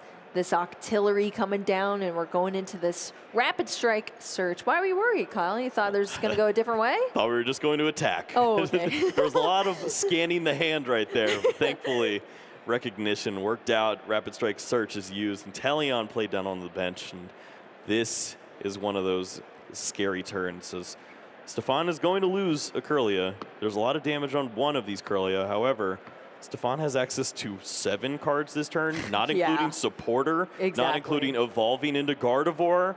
This is dangerous. Yeah, dangerous is definitely the word there for Kyle, for sure. Gwen is going to be the first to a prize card here, but... Is that good news? Yeah, that's what I'm saying, exactly. We're going to see the knockout there on that Curlia, but Stefan has a lot to do on this turn, and that is that's why you use this Mirage Step, so that you just set everything up, and from here on out, you are just rolling. You're drawing tons of cards, and you're able to go in whatever route that you want with this deck. And Stefan being one of the best players in this game, this is definitely something scary to see when you're matched up against an incredible player playing a very intricate, difficult deck to perfection. All right, Cresselia found backup plan number 1 established. If you're able to find enough energies, get those into the discard pile with the refinement. Yeah. Then you could potentially clear out a Pokemon like that Octillery. You could have 6 Psychic Pokemon in play. There's already some damage in play too, but just draw as many cards as you can from this point, and maybe the game plan can change. Fog Crystal and Level Ball added. If you continue to draw, continue to thin, maybe you find that reversal energy along with Shining Arcana and can take a big knockout. Yeah, that would be huge. Reversal energy now, of course, in play. Stefan is behind in prize cards currently because Gwen took that knockout in the last turn. That worker as well took away that Tower of Waters. That's just one more thing gone off the field as well for Gwen. Still access to 2 more refinement, not including some evolutions that we certainly expect to see this time around. And doesn't look like rare candy is found yet, or either Gardevoir. Well, we see another refinement here, discarding another Psychic Energy. Quick count of those Psychic that are in the discard pile so far. Just 3 Psychic Energy there. Drawing into an additional 2 cards. Looks like a supporter in a stadium. Yeah. Going straight into another refinement. Gardevoir, not there yet. This is worrisome. Uh-oh. So many cards being drawn, but just not the cards we need. Fog Crystal being a card added to the hand. We see Cresselia in there as well. Oh, Manaphy. yeah. This is Manaphy, and hold on. No evolutions found. That just speaks to the detriment of those prize cards. 2 Gardevoirs in the prizes. Bench the Cresselia. There is some thinning that can happen next turn with the Fog Crystal and then Level Ball. But right now, this is as slow as it gets. Yeah, it's just that Cresselia coming down here and now being put into the active position after that retreat off the Ralts. Energy going down. All right. It's just going to be... Where does 20 hurt the most? This is kind of tough, I guess. I was about to say, active? like, actually where? Where do you Active, choose? you could set up 300, which 300 is an easier number for a Gardevoir in a matchup like this where you're already down and it looks like your opponent's going to start to find some reasonable plays. Maybe you just target down 2 VMAX Pokemon and try to get the job done that way, as opposed to the original strategy of Octillery plus one of these random Pokemon like the Medicham and Squawkabilly. Yeah, well, that Moonglow reverse, gonna use those damage counters that were on that Curlia, put it on that Radiant Alakazam there. So bumping up from 10 to 30 damage there now. Tower of Waters back in the play here. Tried to quadruple gunner. I was about to say. It's not there yet. Only 1 VMAX out on the fields, but that's at least is one double gunner here to put those damage counters onto that Manaphy after discarding that water energy. You have to expect this to be the turn. Gwen searching out another Inteleon VMAX, another gunner lined up. Just the energy for the Medicham is a knockout on a Pokemon like that Curlia. Line up a second turn. Can find even more water energies, and you can really start to clear up the board from that point. Yeah, be able to shift the momentum in this game and take some sort of lead here. That would be huge for Gwen. So we'll see. We're going to see that Medicham. There we go. Rapid Strike energy being attached to it. Yeah, not sure if I love the Manaphy being the target in this situation. This looks like a spot where you could continue to pick off the Curlia pieces, maybe soften up the Ralts. Yeah. And we see at least a little bit of damage being shifted there, which is nice. All right, there we go. We see the knockout here on that Curlia, but that prize card is taken, and it's not Stefan going after that knockout. That Yoga Loop gives Gwen Tran a whole additional turn here to take the lead, not only on prize cards, but hopefully for this game in general. So Gwen gonna work with another turn here. Yeah, some slowing down. Curlia is now targeted. This is where I would have liked to see the damage from the Manaphy placed on those Curlias earlier. There was probably a situation where you could have removed at least one of these Pokemon from play. Energy's harder to find at this point. Remember, 2 water energies and a retrieval were lost in the early stages. Squawkabilly's Professor's Research. That's true. There was a lot discarded here, but the Iono is going to be played. Both of these players shuffling up. Of course, Gwen is only going to get 4 cards off this Iono. Stefan is going to get 6, but just needs some additional cards here. What do we find, Kyle? Ooh, was that a retrieval? What do we find? I don't know. I didn't see it. Nope, I don't know. We'll yeah, those are a lot of different colorful cards there. Yeah, it's an auxiliary. Oh, no, yeah. 3 Pokemon and a research there. Well, the knockout on the Cresselia is just fine, but the board state could have looked a lot worse for Stefan. Yeah, I think he's going to be counting his lucky stars over here. So I could still evolve. I got a brand new hand. Let's see if we can make magic happen with all these energies in the discard pile. You have to think something's available. Yeah, I mean, as long as you have Ralts, as long as you have Curlia on the field, you got options here as a Gardevoir player. So Gwen Tran, though, down to 3 prize cards left to take. So is leading here, but Stefan has the perfect deck to make these huge comebacks, completely debilitate your opponent, and lead to you winning the game. So, I mean, we only have 9 minutes on the clock left as well. So these games have been going here, Kyle. We're going to see the Super Rod from Stefan to shuffle some Pokemon back into the deck. Yeah, just trying to line up the math now. You're looking for 9, which means you need 6 energies accelerated onto a Shiny Arcana Gardevoir along with the reversal energy. Yep. That's certainly possible here. There's only 1 damage counter on the Ralts, which lines up very well. You'd still have some hit points remaining. If you can find the rare candy and Gardevoir, you need both Gardevoirs right now. Yeah. And you only have 2 because the others are in the prize cards. Oh, that is tough. We're going to see the refinement here, drawing into 2. What was it, Kyle? It's a Radiant Greninja. You continue to thin. Something for options. Just throw away the energy, see more cards. Yeah, I think debating that here, and that's what it's going to be. Radiant Greninja coming down onto the field. So we saw a little shaking of it there, but it's going to come down, discarding that energy. What do we got? What do we got? Curlia, you could evolve the active. That feels so bad. Oh, it's getting clunky here, Kyle. Yeah, you would think a rare candy would be available. There's so many cards that have been seen. A hand with no rare candy was placed on the bottom of the deck, and now we've drawn all these cards. Of course, there's some deck searching going through now, but just unable to find the resources here. Gardevoir is found, but is there access to the Shining Arcana? There's an Ultra Ball. Yeah, there's a, look at that. Oh, this doesn't work. You would have to place it on a Pokemon that already has 2 damage on it. You can't accelerate all those energies.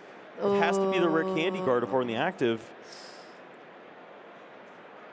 Yeah, you're right, because it only has 10. Has there been a supporter used for the turn? I'm not sure about that yet. No. All right, well then there's a world. Oh, it's gone. Curlia is going to evolve there. And it's gone. Well, this slows down a bit. All right, well. Obviously. Buckle up. Tons of damage in play. Cresselia looks great in situations like these. True. There's our supporter here. Iono coming down on Stefan's side. 6 cards here for Stefan. I mean, would you have liked to see that go differently, Kyle? I'm not sure if it could have worked out. I mean, obviously with the Iono there, maybe you use the Ultra Ball, thin down, grab a Pokemon that's not Gardevoir, use Iono, try to find Candy Gardevoir. You see 6 cards, and you're in a pretty bad spot right here if you miss. But Cresselia is found. Yeah. With the energies placed onto this Pokemon to damage it, you can then move the damage and knock out the Radiant Alakazam, which has been a big threat. Yep. That Cresselia coming into the active position here. Going to accelerate this energy onto it to be able to Moon Glow reverse. Yeah, I mean, at this point, what was the biggest threat? You can knock out the Radiant Alakazam, but if that damage was placed differently, maybe a softer Inteleon VMAX could have led to playing for that Gardevoir on the bench that with 2 damage instead, you wouldn't have needed to push for the additional damage. If you placed it on the Octillery, then you could remove this Pokemon with the Cresselia, but I mean, who could have called that from where we are now? Exactly. Oh my gosh, this is incredibly intricate here. But this Moon Glow reverse, allowing Cresselia to take all of these different Pokemon that have those 2 damage counters and shift them onto your opponent's board state. So that's going to take a knockout on that Radiant Alakazam onto one of those Pokemon, taking a prize card for Stefan. But sheesh, yeah, that was definitely very clunky there. Kyle just couldn't get the pieces needed. But Gwen on the other side here. Inteleon VMAX hopping into a Clara to bring all of these pieces, speaking of pieces, back into the hand. Yeah, I mean, so much work from Stefan to remove this Pokemon from play. Not only does Radiant Alakazam come back, but the energies are there as well. Yeah, which is more damage. And it's more turns, too. That's true. There's 2 energies. You can use 2 double gunners. Medicham lines up once more on the Manaphy. You're looking for 2 more prizes from there. Is there a setup? Oh my gosh. Radiant Alakazam. I think there has to be a setup here with the Manaphy and the Kirlia. If you target down the Kirlia, then you have to think 3 prizes could happen.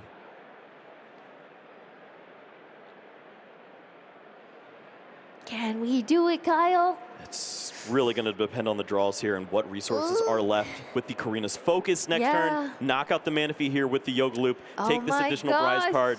Gwen looking at 2 prizes to close this out. 2 energies would get the job done, knocking out the Kirlia, and that's the energy retrieval to get it done. Stefan notices immediately, and we're shuffling up for game 3 with 3 minutes remaining. Incredible there, Kyle. I cannot believe that's how this match finished here. Gwen Tran taking this game 2 down, tying us up between these players after such an intricate and grindy game between all of those actions. I mean, 2 Yoga Loops. That was wicked. Yeah, that was sweaty spaghetti. There was so much going on. The combos that Gwen is able to find in a matchup like this, they're so intricate, and certainly Stefan is really going to be looking back on missed opportunities. Not really Stefan's fault, just seeing this many cards and not finding evolutions is so painful when you know that you really are just 1 piece away from potentially taking 3 prize cards this turn, 3 prize cards next turn, closing out a match and locking up your day 2. Yep, absolutely. Definitely a difficult position to be in when you're so close there. But Gwen held out and was able to take things down here. As we can see, this was leading to our first Yoga Loop here from Gwen. Taking that... Kirlia.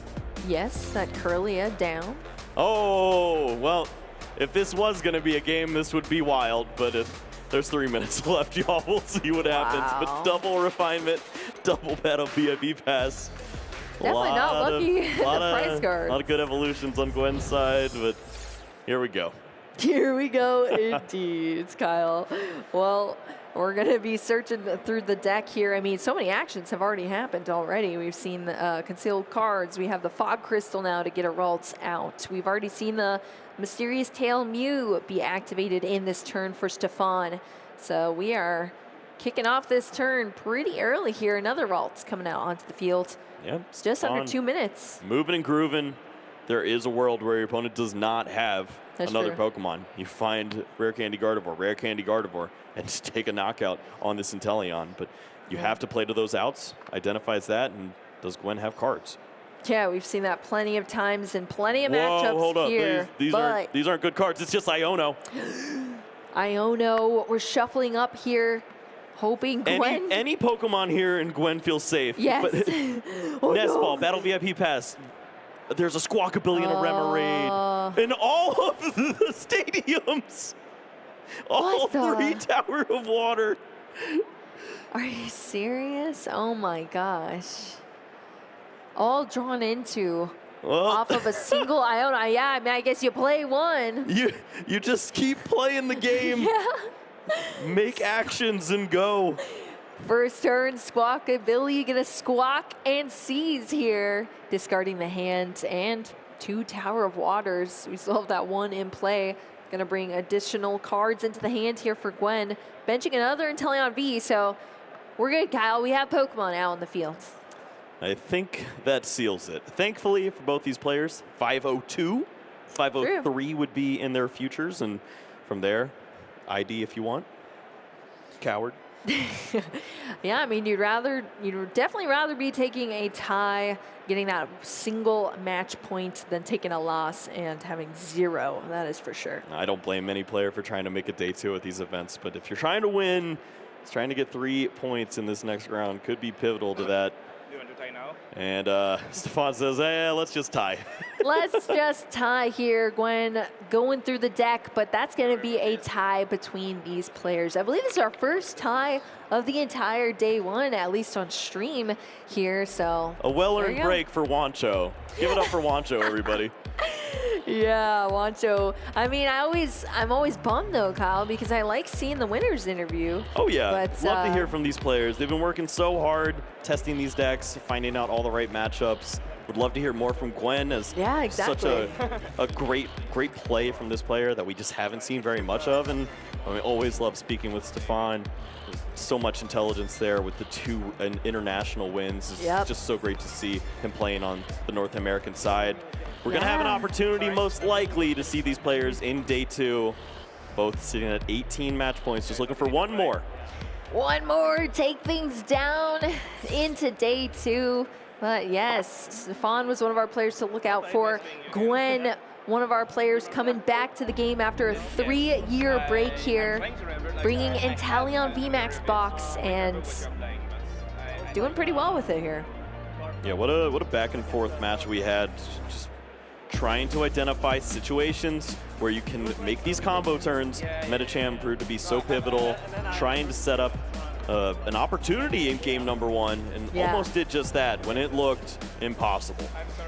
Yeah, it was incredibly close there, and it was clunky and awkward and still able to make things happen. But this game 1, Stefan with that incredible play of the collapsed stadium to get the rest of the energy needed here for this huge knockout with Zacian V on this humongous Inteleon VMAX with 320 hit points. Taking down game 1 and probably feeling good heading into a game 2. That was until the yoga loops started happening. Oh boy, and sure did they happen, as we saw a little bit of damage spread here. Line up the math so that you can target that Manaphy later on if you want, but also soften up the Ralts, remove the Curlia from play, then try to get the job done. Finding some energies. They weren't all there. It was definitely an uphill climb for Gwen after this moment. Yeah. Take the knockout on the Cresselia and hope to keep moving, but it did lead to another situation here with a Medicham. Removed the Manaphy from play this time around, and with the energy retrieval, found big knockouts from the double gunners. Yeah, I mean, you gotta think one of the most incredible things you can do in the Pokemon TCG is completely skip your opponent's turn and take an entire other turn for yourself. And that's exactly what we got to see multiple times here from Gwen. And not only just took an additional turn, but at the best times as well, in those pivotal moments where things needed to happen to be able to add up those prize cards to a win, and able to take down game 2 for Gwen Tran and tie things up for both of those players, heading into 503 records here in day 1. Yeah, I mean, it would have been great to see a conclusion there, but obviously got some time constraints. Only 50 minutes for all these players, plus 3 turns to get the job done. Got a tournament to run, so it's obviously got to see as many players play out as we can. It's going to be interesting. They have a decision to make. Yep. Do you ID? What do you do here? I would play it out, I think. Let's Kyle. go! Yeah, I think so. I think it's just... I'm rubbing off on you. I mean, at that point, it's just like, gotta do what you gotta do. That's right. We're here to win. Yeah. We're here to play Pokemon, have fun. bring as many points as you can into day 2. If Yeah, not, that's how I feel. you get to hang out with us, you know? Come watch the games with us. That's true. It's a win-win either way, right? At that point, I feel like I would be so exhausted after so many games too. Like, yes, there's so much on the line there, but at the same time, it's like you said, you want to be playing these events. I mean, people have different goals, but at this point, there's so many players here. You're playing to win. You're taking a deck that you see winning these regional events for a lot of our players out in the field, and so many decks are able to do that as well. So I think maybe that's what we'll see from our players. I believe in both of them to just stick it out. And I mean, they're both very skilled as well. I think maybe it'll come down to like, is it a favorable matchup? Yeah. Does your opponent want to play it out too? It's true. You gotta play by the rules and see what they're willing to do as well. Yeah. But there's a lot of debate going into round 9s. A lot of people get frustrated. Hopefully those gentlemen's agreements hold. Yeah, we always see some awkward posts later on about that. But are you usually playing it out there, Kyle? Every time. Every time. I played it out in Peoria, got destroyed in 4 turns, and don't regret a moment of it. Oh, well, I mean, I still made day 2, but I wanted more points. I was, yeah. Okay. Well, that's a little different, you know. That's a little different. Yeah. But yeah, still, always cool seeing who decides to play it out and who wants to take those intentional ties. Because, I mean, honestly, these are such long days. The first regional I ever played in where I played the full 9 rounds, I was spent. Yep. My brain was fried, and that's a lot to get used to. Of course, the more you play, the more you're going to get used to, especially your deck if you've been playing it for a long time. And then the actions become a little more fluid. You're using a little less brain power, but still, you're going to get into those matchups where things get intricate. I mean, we just saw it on stream. There were some very difficult decisions for both of our players there, and they had to navigate through that using a lot of mental brain power, and that's heavy to do turn after turn, game after game. Yeah, so. The Inteleon players and the Lost Box players, I salute you. Congratulations, playing a real hard game out there. It is tough to play all those rounds, but we're going to be looking forward to seeing which of those players will make it into our final round, a win-in opportunity when we come back here at round 9. Don't go anywhere.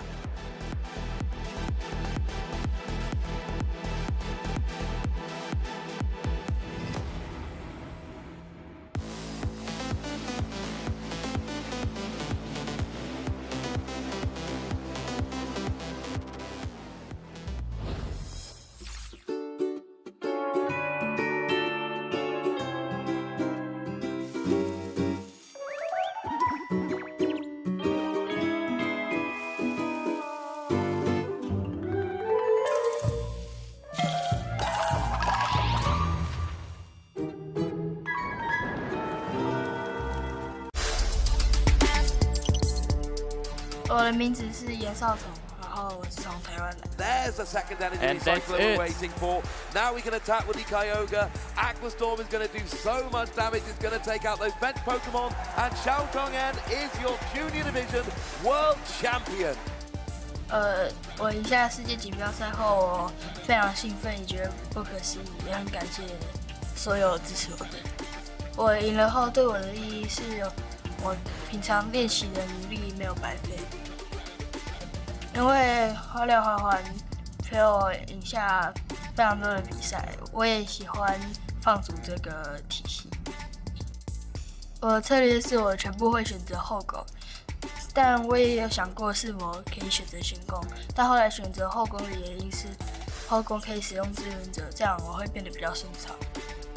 我建议他们每天都要练习，且在想好自己要玩什么牌组时后的can I go again？ 我会建议他们要练习，要多多练习。可是，在想好自己要玩什么牌组后，也要构筑好你的牌组。我想玩宝可梦卡牌的原因是我可以认识许多朋友，然后跟他们一起成长。我觉得我会再去下一次的世界赛，且再赢得一次冠军。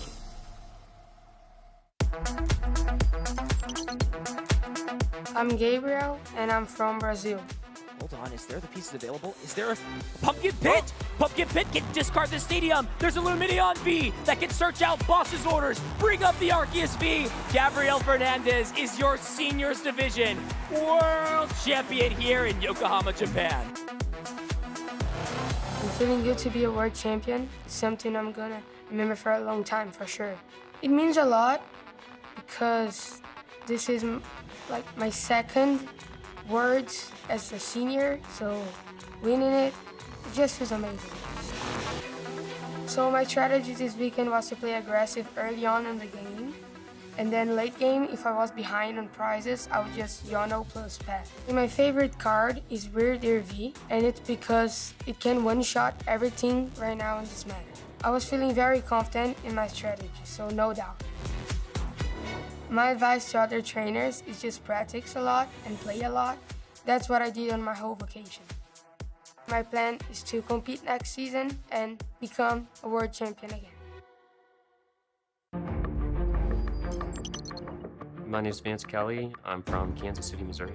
Vance is playing quickly. Does he have the pieces? Switch card, moving the Mew VMAX into the active spot, and Boss's Orders brings up the Zacian V. Vance Kelly, the 2023 Pokémon TCG World Champion! It still hasn't really set in that it's real, but it's really exciting, and it was super cool seeing my friends in the audience, and it's been a great time.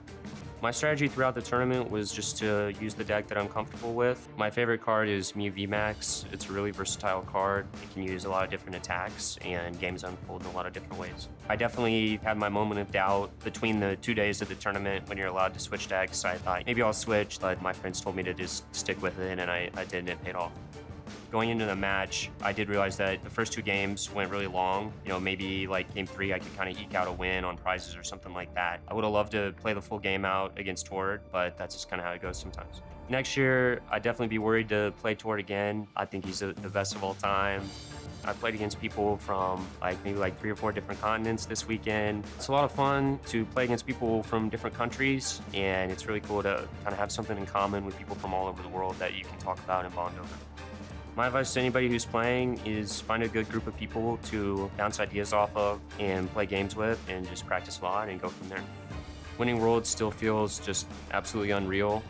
It's something that I aspire to, but it's really a dream.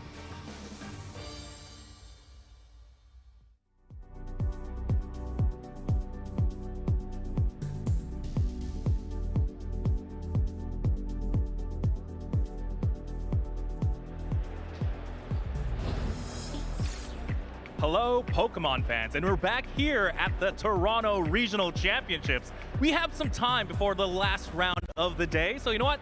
We had to find someone special. I wanted to talk to a local, so I have here a special guest in the lounge, Matt Wood, or some would know you as Little Dark Fury.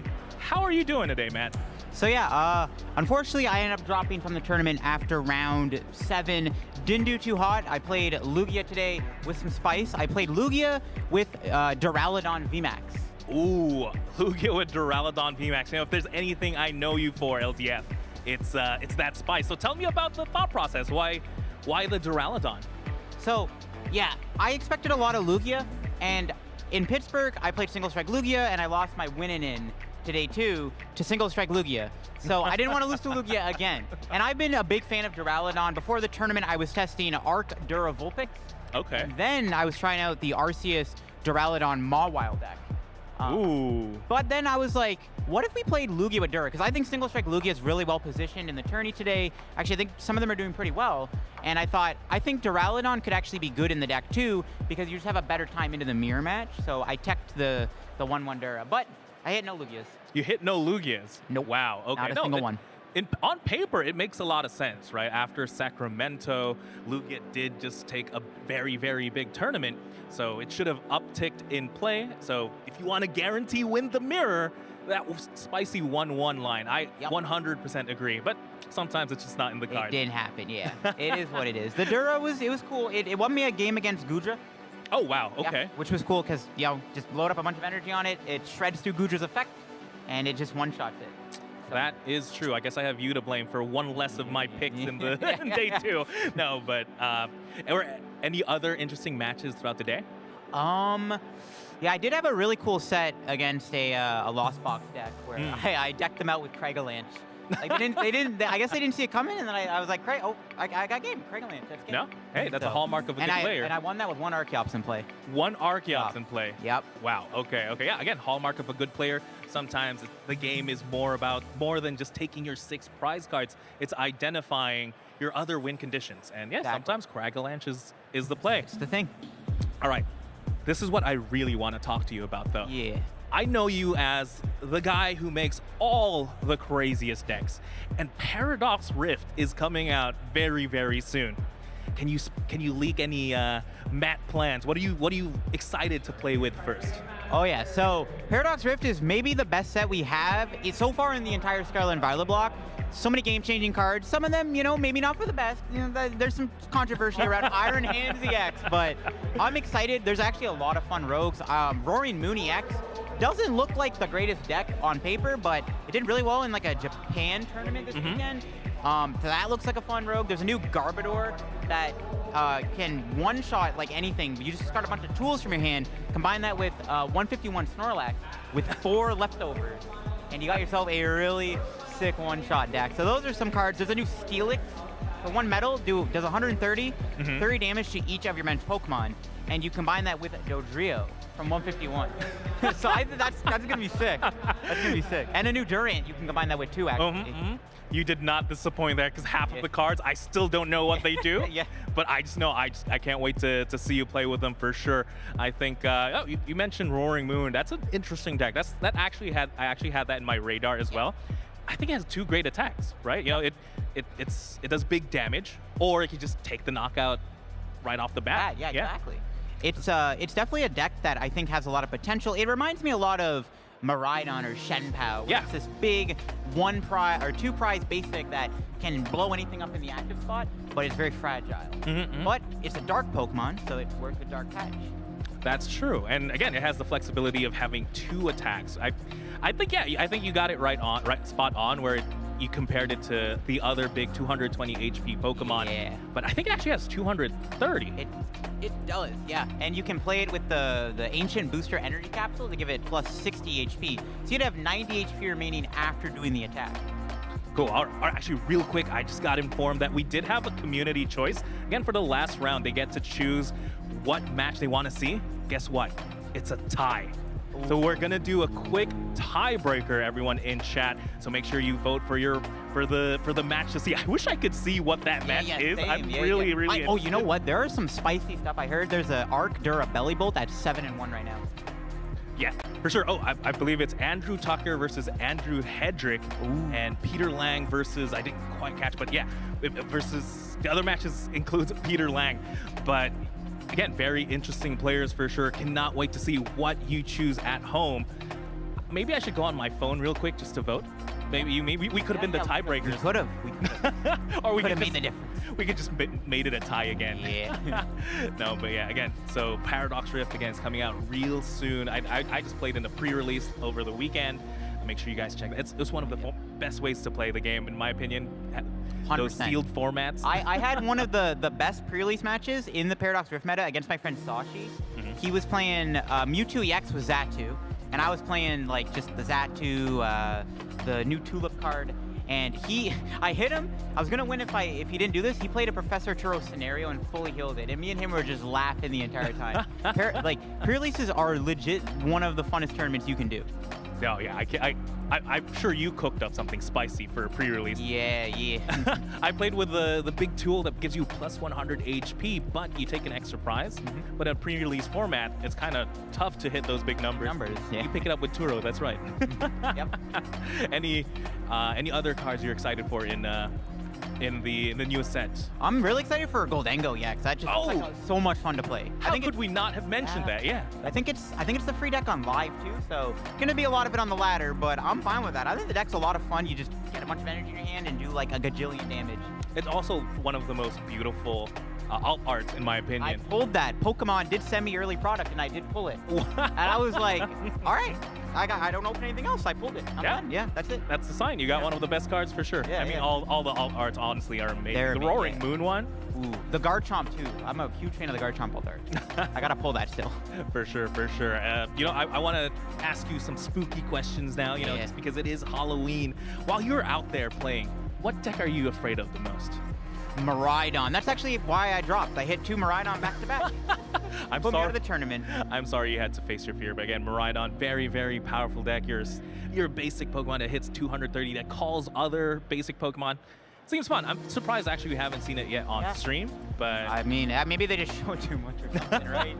Well, a lot of my locals are like on their winning in right now with Miraidon. One of my friend Sashi, he played against Azul and Zach Lesage.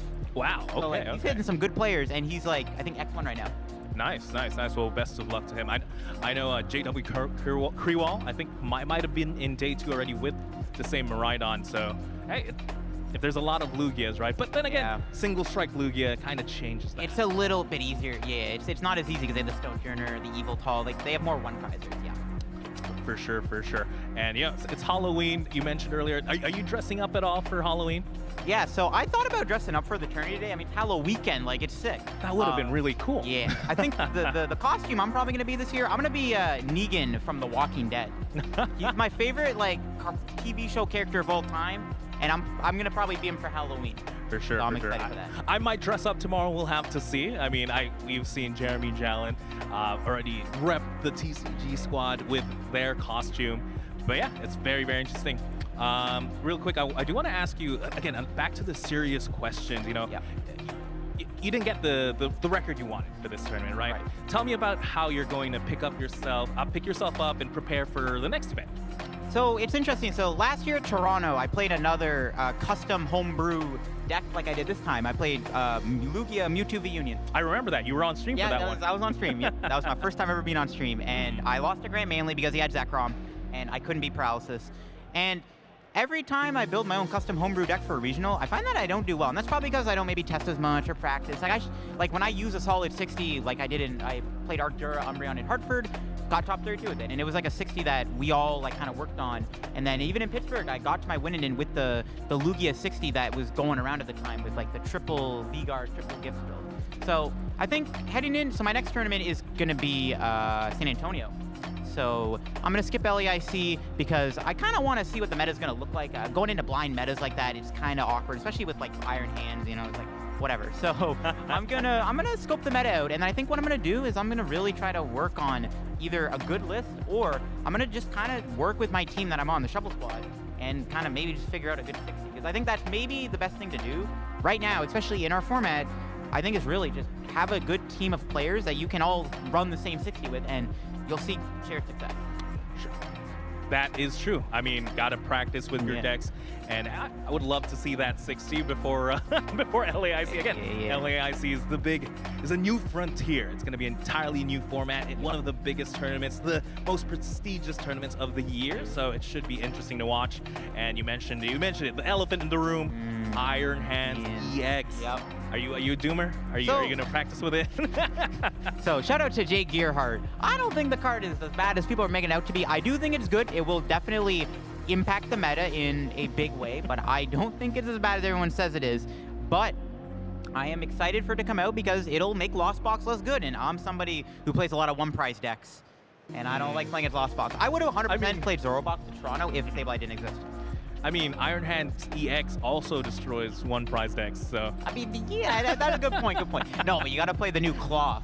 Play it with Spicy Seasoned Curry, Double Turbo, knock out Iron Hands. What are they gonna do? I mean, if you talking about spice, did you just mention Spicy Seasoned Curry? Yep. Yeah, okay. That is definitely the spice. Literally. But I can see it now. Headlines. LDF thinks Iron Hands is not good. Yeah, okay. It's mid. That's an official stream. People know it now? Yep. All right, I will have to see. I'm very, very curious. I mean, I personally think it's a scary deck. I think a scary card to fit in almost all the decks, to be honest. Like, for one Lightning Energy, 3 colorless, that's so easy to do in like Lugia, Miraidon, even Lost Box. Lost Box could run it themselves. I was thinking that too. I think the one build we're seeing right now is the Shen Pao Max Caliber. Oh, yes. Iron Hands build. That looks scary because not only do you have the double prize KOer, but you also have the Pokemon that can just knock anything on the active with the Shen Pao. That looks scary. I'm not gonna lie, that actually has me a little scared of Iron Hands. But I think all the other builds are like, I mean, it's okay in Miraidon, but you gotta get 4 energy on it. Yeah. You gotta go like double generator, Flappy. I don't think it's as easy to pull off in Miraidon. Maybe Lost Box, but you gotta do double Mirage Gate. What are the odds you can pull that off, right? For sure. All right, before I let you go, though, Matt, anyone you want to shout out real quick? Yeah, a big shout out to the Shuffle Squad, my sponsor, and my team. Also, shout out to my locals at Manta Trading, my friend Sashi, my friend Jeff. They're both battling out for day 2 right now with Miraidon, so I'm rooting for them. All right. With that, thank you so much for the interview. We're going to go back to the action. This is going to be the last round of the night, round 9. Wonder who won the vote. Take it away, casters. Thank you, Juancho. Jeremy Jallin here with Pablo Meza, and like he said, we're on our last round of Day 1 Swiss, round 9. We had a community poll to see what match we would feature, and that community poll tied. So we had to have another community poll to try to figure out who would be our win-in match for this round 9. I believe we have the results. We do indeed. It's gonna be Yehoshua. Am I pronouncing that correct? I always call him Yoshi. Yoshi, all right. Yoshi Pate versus Logan McKay, the bottom pairing as we are seeing. But we did have Andrew Tucker against Andrew Hedrick. Andrew Hedrick, of course, well known for his back-to-back regional championship last season and also doing pretty well this season for now. And right here in the win-in. Yeah, and Yoshi Tate, someone who is very well known just in the community for bringing different decks. Yep. Has always kind of been the home brewer, made, I believe, top 4 in Peoria last year in that regional season, and looking to make another day 2 here. Meanwhile, Logan McKay, I believe, is from Canada, so got a lot of support here in this Toronto regional here. Indeed, in their home turf. And then the other matches, we have Michael Diaz versus Alex Marizzi, and then Peter Ling against Sebastian Crema, who, fun fact, is almost as old as I am in terms of playing. He's been playing for a very long time. He got top 4 at Worlds 2004 in the senior division, so been playing for quite a while, and he's back with a vengeance, it seems. Seems like all these players are on their winning in to try to make it into day 2. Let's go ahead and look at our Swiss standings for our round 9 and see who is at the top of all our players here so far. Felipe Luna and Azul Garcia Griego, the lone 8-0s, trying to get that perfect record 9-0 for day 1. That elusive 9-0, which is honestly so difficult to get. And we did see Felipe earlier today on stream rocking that Charizard and pulling off that very difficult quotation marks turn to stage 2 Pokemon, right? And then, of course, going down the list, Christian Marino, Demetrius Eaton, Jonas Marks, Sam Chen we had on stream earlier. I was watching one of his games earlier. He started Tyranitar V Energy Pass yet again, but was somehow still able to win that match as well. Hunter Smith, Hermione coming all the way from Europe with that Goodra, 7-1. Nathaniel Kaplan, this is a top 4 player from NAIC. Forever ago now, only 6 years or something like that, but playing Banette EX. Banette EX. We did see a little bit of that over in Europe. Yeah. Maybe we get to see that in day 2 tomorrow. Banette EX, definitely not a card that you see commonly in Gardevoir decks, but we talked about this in the morning. It's the best time to experiment, right? When the format is about to be over. And of course, we are going to see him in day 2. Already at 21 match points. Trying to add on to that with a win this round. Going down the list, Andrew Weiss, Cheng Ting Lin, and Andres David Torres, Jake Riggs, Scott Nell, Miloslav, I'm not going to try to pronounce that last name, and then Dylan Gunn. These players have all locked in their day 2, along with plenty more as we go down the list. usually our day twos end up being around 10% of the field. Yep. And so we're looking for about 150, 160 players in day two. Indeed, and now we've talked about how this is the most international regional ever. In this top 16, I'm saying Mexico, Colombia, United States, Canada, Finland, United Kingdom, and Czech Republic. That's 7 different countries in the top 16. Yeah, Insane. Is this all of a sudden NAIC NAIC, the prequel? Well, we're not gonna hold y'all any longer. We have our match ready, so let's go ahead and get down to the stage. We have our winning in round 9. Logan McKay with Lost Zone Box is playing the Kyogre variant up against Yoshi Tate playing Chen Pao Baxcalibur. Indeed, and as you mentioned, Yoshi does tend to play different decks, and by that we don't mean variety. We actually mean with like very peculiar or out of the norm choices, and this Baxcalibur deck is exactly that. It has more options than you would normally expect. Sacrifices, I would say, a little bit of consistency in order to accomplish that, but that surprise factor can be pretty important in the Pokemon trading card game. Yeah, Logan's fun fact, he's been competing for 8 years. Well, Yoshi said, oh, okay, well, I got one better. I've been competing for 16 years.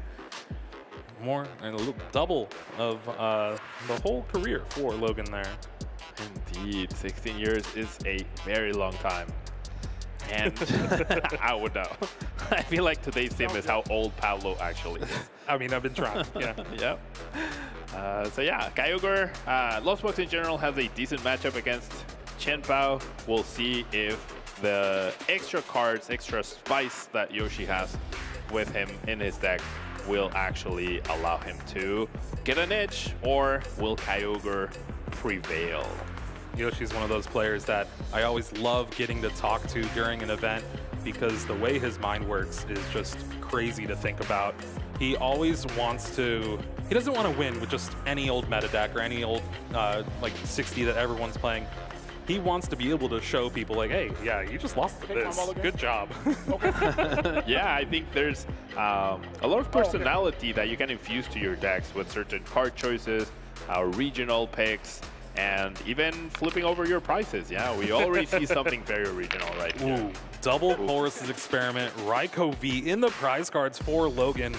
That Raikou could come in handy against something like that Origin Form Palkia V-Star, and then of course Chorus's Experiment and Roxanne. Some of your only supporters in the deck for Logan. Meanwhile, Yoshi has that Lumineon V in the prize cards. A couple Water Energies, nothing really else to go on, but Lumineon, just the one-up copy in the list. Yeah, that Lumineon definitely one of those original cards, and quite unlucky for Logan to prize over half of your supporters, right? The deck barely plays any, 4 Colress, 1 Roxanne, and we're seeing over half of them already, which can usually be a big deal when playing Lost Box. Well, speaking of a big deal, going first as that Chen Pao, Yoshi is able to hopefully get a Baxcalibur in play before any sort of shenanigans happen too much. But wow, okay. 2 Chorus's Experiment in the prize cards for Logan, 2 in hand. That's pretty good. Yeah. I will definitely make up for your prizes, especially against a deck that doesn't usually play heavy hand disruption. There is an Iono in the deck, but that's it, right? So I think you can fully expect to be able to Colress back-to-back, which is always going to be very good, and then you hit a few early prizes. That's also going to be pretty good to free those other 2 up. Yoshi starting the Frigibax, retreats for the energy to bring up that Chen Pao EX. Now we have Shivery Chill to search the deck for 2 Water Energies, put them in the hand. All right, start here, but definitely needs another Pokemon on the bench to kind of escape that escape rope play. Indeed, and now we are going to see how the differences in the standardization of Chen Pao, which I think we've hit a point where most players are playing the exact same 60 cards or something within that. Yoshi definitely straying away from that. Does have a lot of the similar structure and engine, but one big card here is Mew EX. Yeah, Mew EX could allow Yoshi to get back-to-back Greninja attack somehow. It's a card that Logan probably will not expect coming, and it could also be an easier-ish way to knock back the Dragonite V if that ever ends up attacking a Chen Pao. The residual damage that you deal to yourself can be a big deal, but it just opens up different options and gives you a little bit of extra wiggle room with the restart ability. So I like that inclusion. Perhaps not going to be super key in this matchup, but I feel like that's one of the cards that probably has surprised some of Yoshi's opponents that led him up to this point. Don't forget about the free retreat as well. Being able to have that pivot. Yep. Especially with cross switcher, right? That can be pretty good if you don't have the full combo yet. You promote that, and then you are able to draw those missing pieces or see if you get them. Ultra Ball is going to discard one of the water energies that Yoshi found off that Shivery Chill. Eyeing down maybe another water, maybe that Skater's Park. Yeah, Skater's Park is another card that is very unique in Yoshi's build. It's a great card to be able to conserve energy by putting the energies back into your hand after retreat. Synergizes really well with both Chien-Pao searching for those energies and Baxcalibur attaching them. So we'll have to see if that ever factors in. And also, it also kind of synergizes against Logan, because usually as the Kyogre player, you want a lot of energies in the discard pile so that you can replenish them with Energy Recycler and pull off that big Kyogre play. And of course, still has that Origin Form Palkia V-Star, using that V-Star ability to grab those water energies from the discard if needed. But here's just the concealed cards, Letter of Encouragement, and another Frigibax. Letter of Encouragement, that is another of those unique card choices by Yoshi. We'll have to see if that comes into play. Searching for 3 basic energy cards after a knockout is a pretty big deal. And then finally finishing the turn with Manaphy to protect from a potential Turbo Greninja play. Solid start for Yoshi here. Meanwhile, Logan's going to start things off with one of the 2 Colress's experiments. Finds a Battle VIP pass. Going to be the first grab there for Seal Stone, Psychic Energy, Energy Recycler, and then Artizone.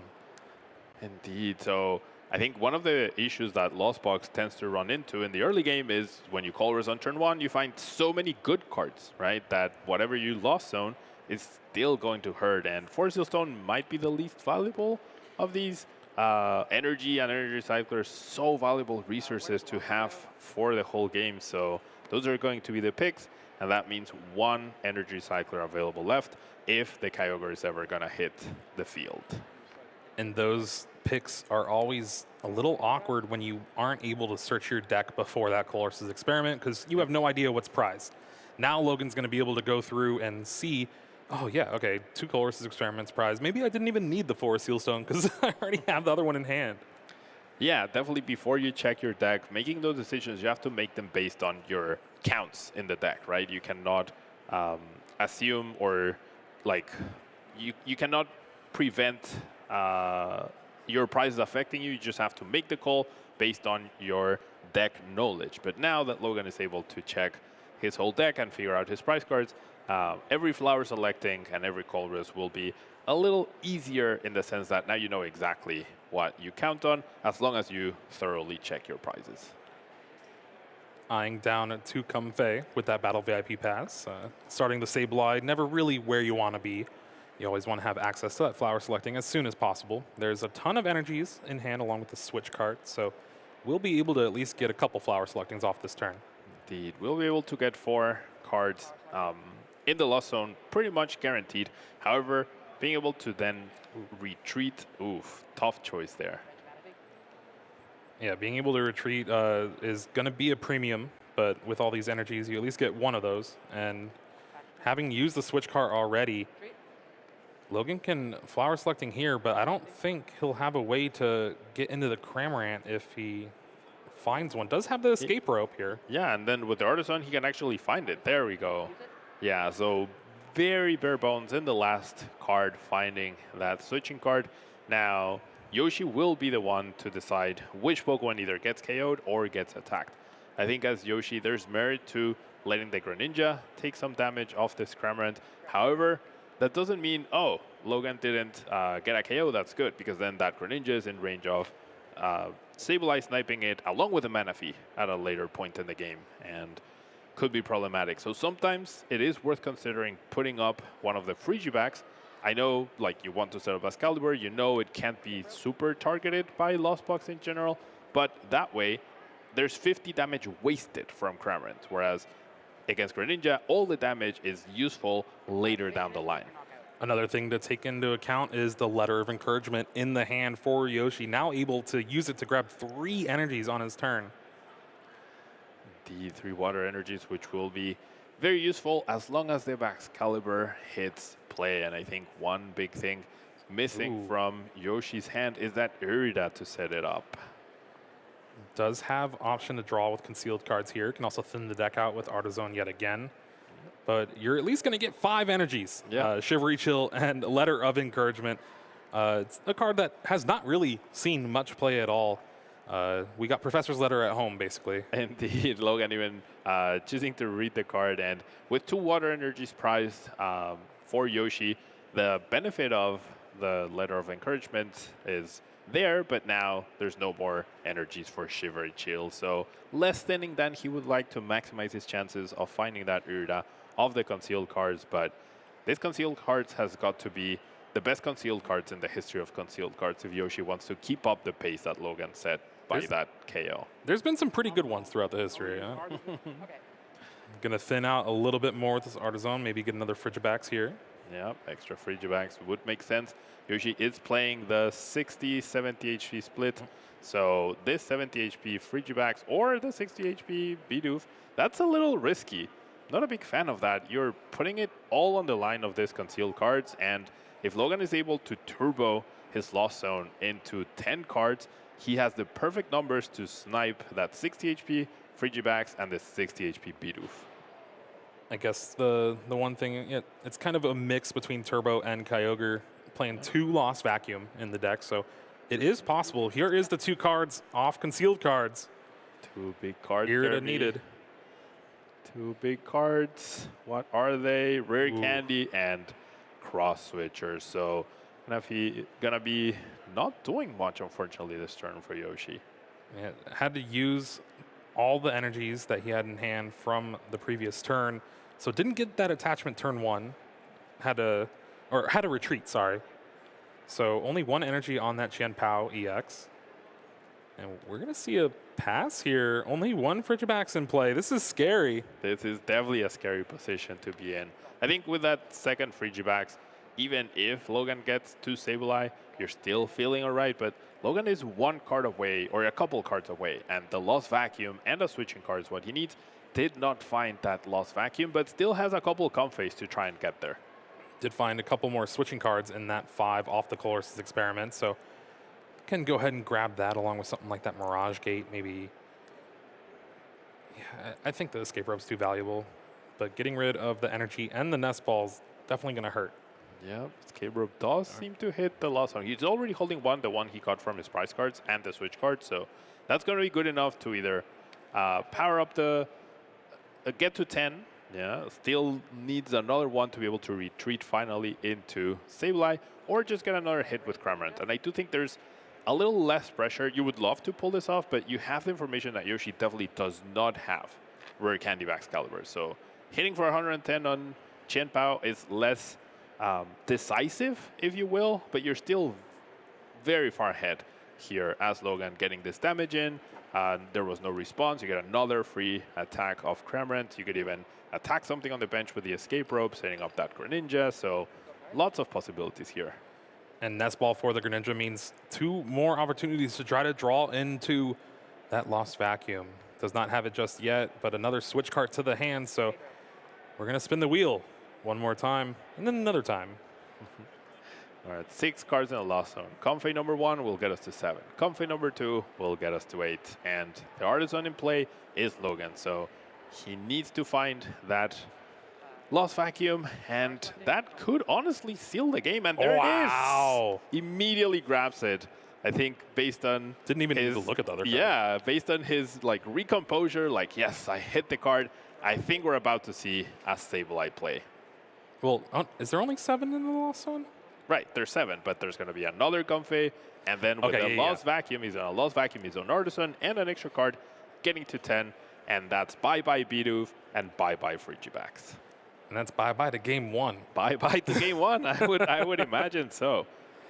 Lightning Energy on the active Comfey, so you can retreat to the other one, switch card in hand as well, so here we're going to see that other flower selecting, and like you said, it is inevitable. Lost Vacuum already found. Yep. easy pick there as well. That Echoing Horn so valuable in case the game isn't immediately scooped after this Sableye KO on these two Pokemon. I think that Echoing Horn just bring back the 60 HP friend and knock it out again. And yep, there we go. Yoshi's like, I'm gonna go first game 2. What a turn. Now, Yoshi chose not to grab that extra Frigibax, and I also kind of agree with that in the sense that if your opponent gets what just happened, the game's over. If your opponent doesn't get that, then you're more likely to succeed by having a Bibarel and a Baxcalibur than having just the Baxcalibur, right? Even though you didn't need much to respond to the Cramorant next turn, in the longer sense of the game, that definitely makes sense. So it's a calculated risk. My opponent gets the Sableye, let's go to game 2. My opponent doesn't get the Sableye, I have a little stronger board for the follow-up turn as long as I'm able to find at least the Bibarel. So there is one thing I do want to say. The other Frigibax was the 70 HP one. Does that change your mind at all? Yes, that's like, so it makes sense because then you have guaranteed survivability of one of the Frigibaxes, but like as the game goes on, because you're already behind, there's definitely more merit to having one Bibarel, taking the risk of having one Bibarel and one Baxcalibur as opposed to one Baxcalibur with no Bibarel and then only drawing 2 per turn with Greninja. Your hand will definitely deplete out of resources quite quickly if you don't have that Bibarel. All about those calculated risks, but Yoshi's calculator just died. Indeed, and then one thing that definitely affected this game, I would say, is the fact that with all these extra different cards that Yoshi is running in his deck, he only has room for one Bidoof and one Bibarel. So the usual standard that we have seen be very successful at the regional level has been the 2-2. I myself am a fan of the 2-2, but clearly this has worked so far for Yoshi. So we'll see how this game 2 goes. All right, does look like a mulligan from Logan. Yoshi here getting the prizes out. That's a lot of 1-ofs, but when your deck is full of 1-ofs, Iono, Origin Form, Palkia V-Star, and that Bibarel. Yep, the one Bibarel. There's a 1-1 Palkia V-Star, which we didn't see any hint at the previous game, and there's a 1-1 Bibarel. And this is exactly the problem with playing 1-1 line. Yes, you don't need more than one of either, but you run this risk, right? And it's a low risk. It's once again a calculated risk. You prize the Bibarel 1 out of 10 games. You prize the Palkia 1 out of 10 games. But there is a combination of, wow, a combination where you prize 2 of the cards that you need, such as we are seeing for Logan.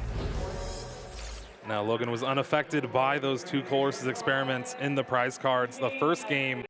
And it looks like going to be unaffected yet again. Another Colress experiment in the hand for Logan, but he's going to have to sit through Yoshi's first turn here. Starts that Frigibax, has a Nest Ball, and Yoshi's hand at least looks a little better. I believe there's a Rare Candy Baxcalibur. Okay, Rare Candy Baxcalibur is good as long as you're able to like have a field along with that. I feel like seeing the Nest Ball first probably means there's no Battle VIP pass, which is a little unfortunate for his setup. He's only playing 2 though.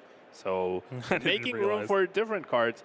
I also hadn't realized until just now. Yeah, maybe you choose to go second, but 2 Battle VIP pass, definitely much lower odds. I feel like we've seen different amounts of Battle VIP pass in the players' decks. I think 1 and 4 are the ones that make the most sense. 4 to maximize the chances. 1 to, in case you play something to search for it, like Irida.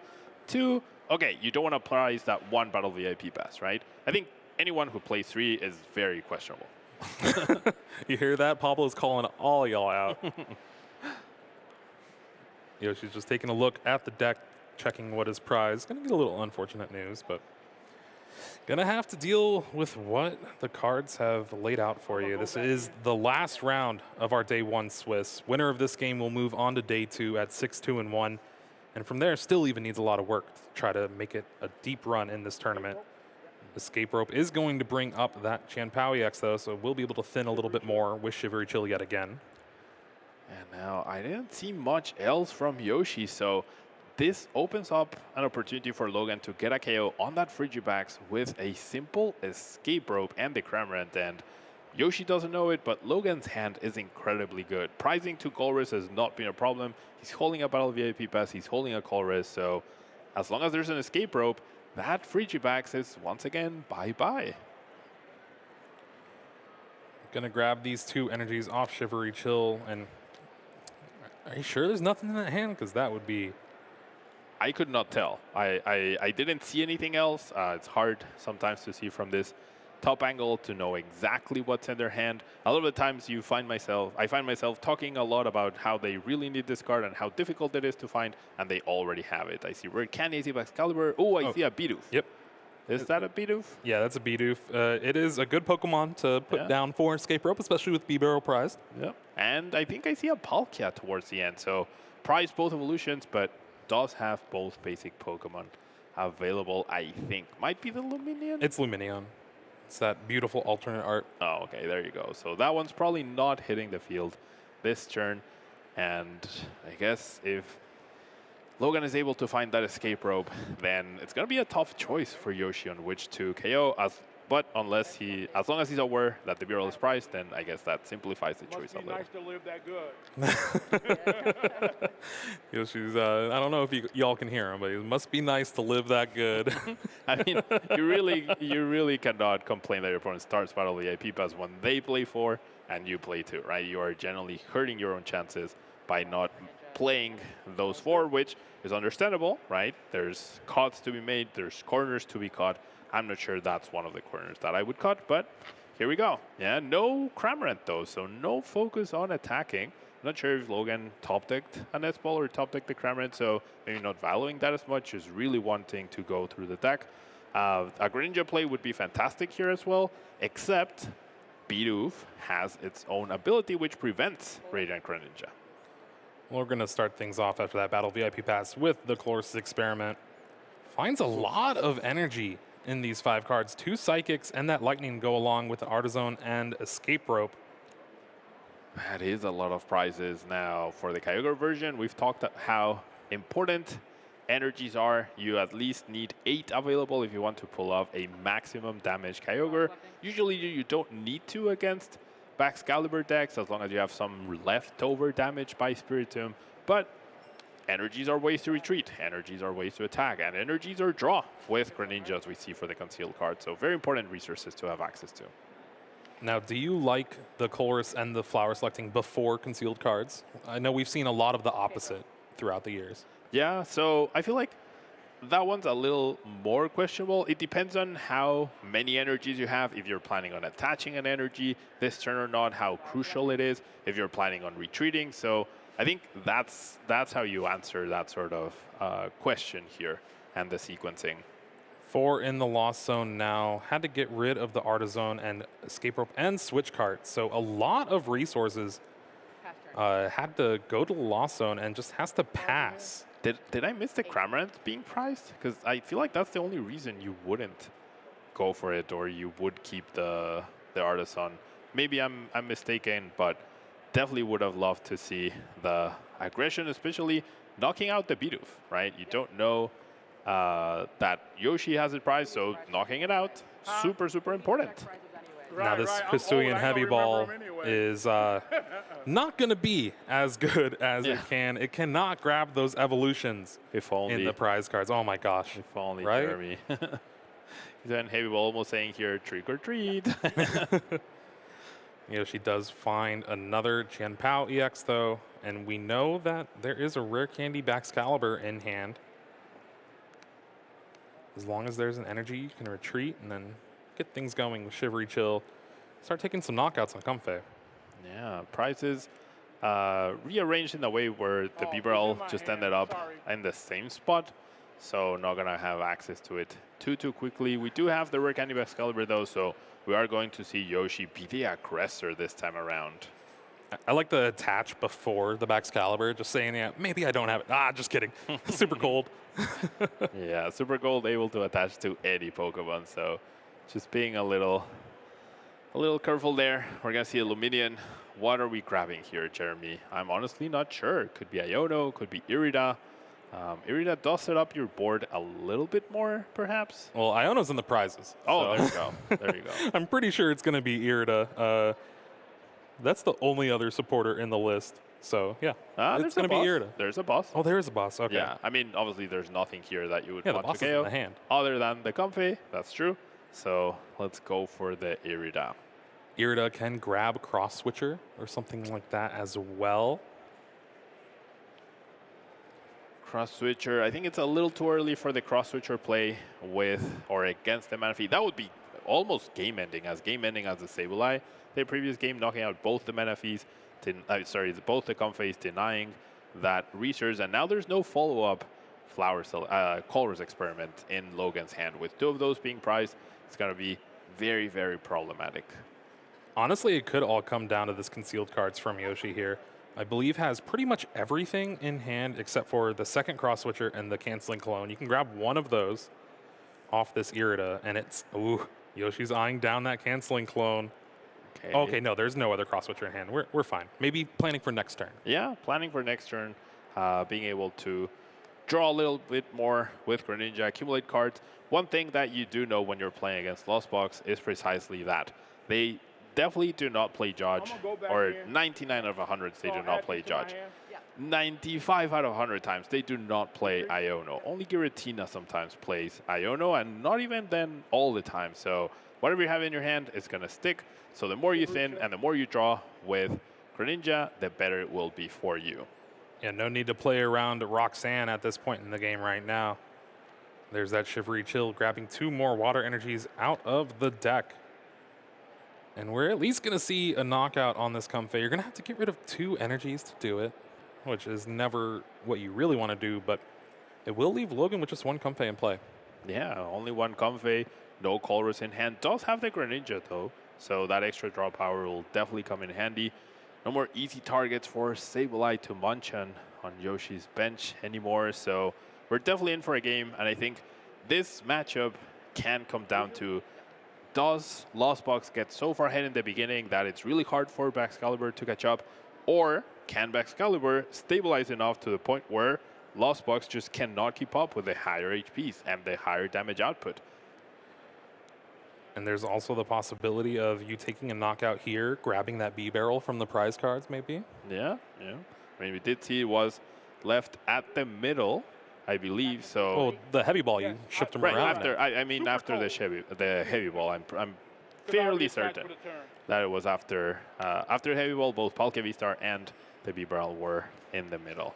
Well, there's that Hail Blade discarding both the energies on Qianpao EX. Grabs the Irida from the prize cards. Not the B-barrel, but Irida is still just as good. Yeah, Irida pretty good. And being able to accumulate resources, like I said, if your hand's not going to be attacked too much, you don't mind. Oh, there's a Colress. Nice. Was that the top deck? I believe it was. That was the last Colress in the deck, too.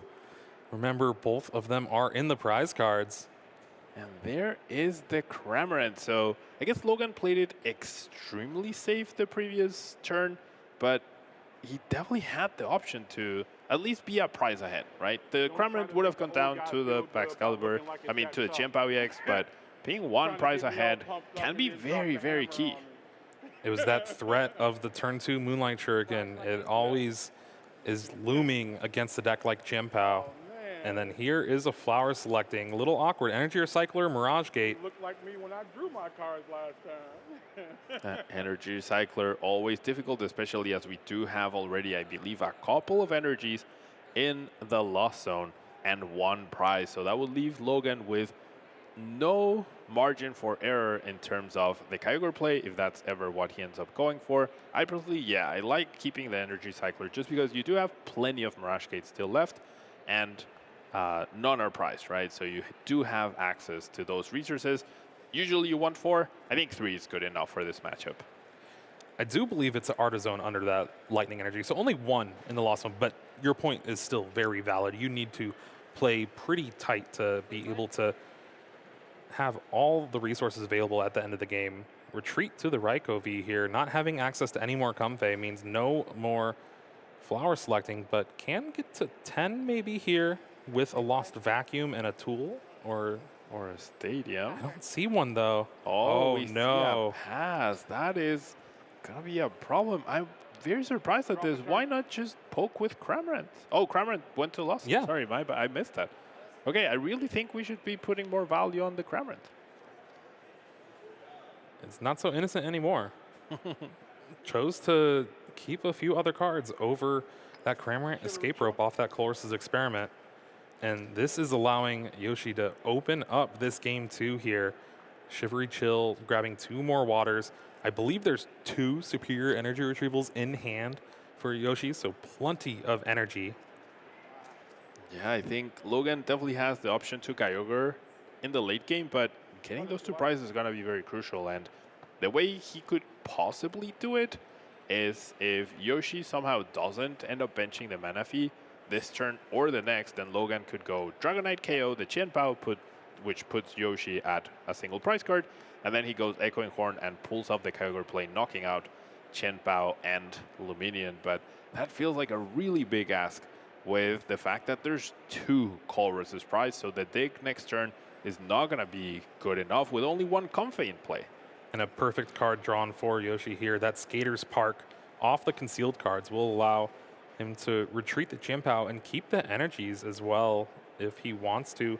There is that Boss's Orders in hand, the Canceling Cologne. I think we're going to see a Moonlight Shuriken play this turn. Yeah, for sure. I think the Boss's Orders Canceling Cologne play is going to be perfect, especially combined with that Skater's board. There's nothing stopping that. That Manaphy is going to be in the active. Both of these Comfey and Sableye probably going to be targeted down. And then what's your response? You have no Colress, no Comfey. You draw 2 cards with Greninja. Those can't bail you out. It's looking like Yoshi's going the other route here. Irida for the cross switcher already has 1 in hand. Yeah, either way works, right? Either way. I honestly would have personally preferred the boss and saved the cross switchers for later. I'm not sure which one's easier to pull off. I guess the Skater Park helps out Logan, I guess. I don't think it does. Not when he has no Comfey. Exactly, yeah. Yeah. Like I said, like most of the time you want the energies in the discard pile. If a lot of energies accumulate in your hand and you can't get them in the discard pile, then you can't put them back into the deck for Kyogre to attack or for Mirage Gate purposes. Now Irida does grab that cross switcher and Frigibax. I don't know if Frigibax is going to be played down just yet because it allows Raikou to actually take a knockout on something like a Qianpao. But I guess if you're worried about that Baxcalibur getting knocked out, you should always play it down. Yeah, I think you're so far ahead here as Yoshi that you don't mind the Qianpao going down, honestly. If they use Raikou, then you just use another Qianpao and get the return KO. And Logan's about to lose 2 Pokemon as well, so can Logan even fill up his bench at this point? I don't think he can. Ooh. Not a big fan of this discard of the Qianpao, though. As we see Yoshi hesitate.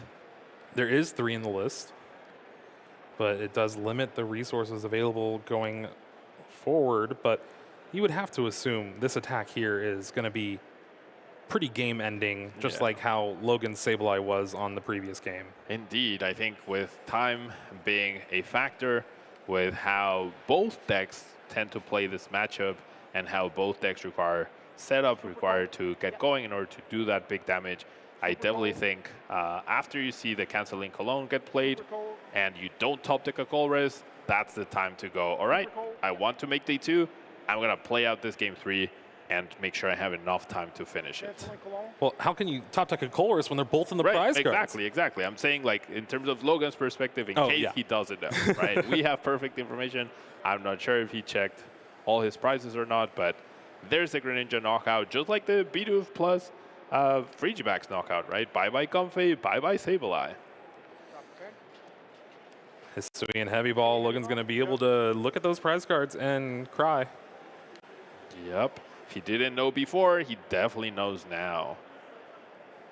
I generally think he wasn't aware, right? So unless you top deck that Colress, like hoping, then you find out. I think it's time to go to game 3, so we actually get to see a full game. Otherwise, a tie puts both players out of day 2 contention. All right, prizes back where they belong. Logan's hand is not doing too much. Echoing Horn is going to bring back Qianpao. All right, well, hey, you discarded it anyway. Yeah, no Manaphy now. Possibility for Yoshi. However, this would be great if Logan pulled this off when he was at 4 prizes. And maybe you have a glimmer of hope. But when you're still at 6, where do you get the first 2 prizes to then follow that up with a Kyogre KO before they bench the Manaphy? I'm not seeing how you pull this off. Maybe I'm missing something, but I am generally not seeing it. Super Rod here is going to shuffle back to Comfey and a Sableye, try to get those back in play. Now with a full bench and a Chien-Pao in the active, you can take a knockout with Raikou, but there's no real way that's coming in the active unless Yoshi decides with an escape rope. Yeah, this is going to be rough. Even if an escape rope gets played, I think you just sacrifice the Lumineon. Every other Pokemon is very valuable to you. Every other Pokemon has some sort of use. Maybe you consider the Bidoof to not give 2 prizes. And we do see a Comfey, but what else? Yeah, there's not much else going for in this hand. And we are going to see the escape rope decision, though. Escape rope or switch card here. Still have a little option to decide, right? Yep. Now, one frustrating thing here for Logan is the fact that he has a Lost Vacuum. He can get to 9 cards, but there's no Stadium in play. There's no tool cards in play, so you can't just play a card to Lost Zone 1 and then call it a day. Yeah.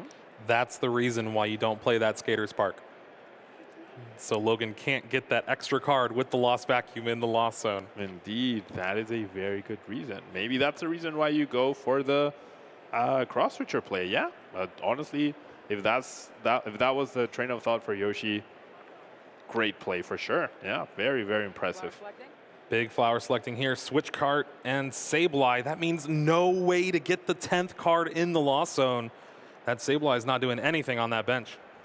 Indeed, and I don't know, even with 10, yeah, you get to 10, you place tilt damage counters. Where are you placing them? Knocking out Bidoof, not good enough. You can't knock out anything else. It's really, really rough here. One more card. Oh, Comfey. Okay. Yeah, that gets us to 10. That does get us to 10. And we do have the escape rope still, and we do have the switch card, so we got to 10. Yeah, we got to 10. Yeah, she's like, I just got rid of those. Ooh, difficult choice once again. Pokestop and Mirage Gate, seems like. Yep. Mirage Gate gets Lost Zone. That will leave Logan with exactly 1 Mirage Gate. I'll go first. Yep, All right. There we go. I like that decision. There we go. A little delayed. Could have had an extra 3 or 4 minutes, I believe, after that knockout, but he tried. Yeah, he tried. I just feel like even if you get to 10, even if you get to keep both of these cards, what else are you doing? How are you closing out the game? How do you get 2 prizes into the Kyogre, especially when there's a Raikou in play? Your opponent gets a double cross switcher again. That's gone, and then you have 1 churn. Really, really difficult to pull off. Both of these players, remember, need a win to make it into day 2.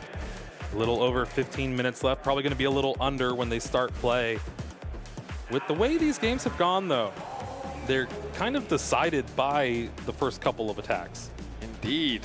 Both players have been able to do decisive multiple prize knockouts that determined the game. Yoshi eliminated double Comfeys, Logan eliminated Frigivax and Bidoof. So going first, I think, is going to be huge for Logan right here. Being able to guarantee that you get those cards in the Lost Zone first, get closer to a Greninja play, and try to disrupt Yoshi's setup, which so far have been pretty weak in the beginning, at least.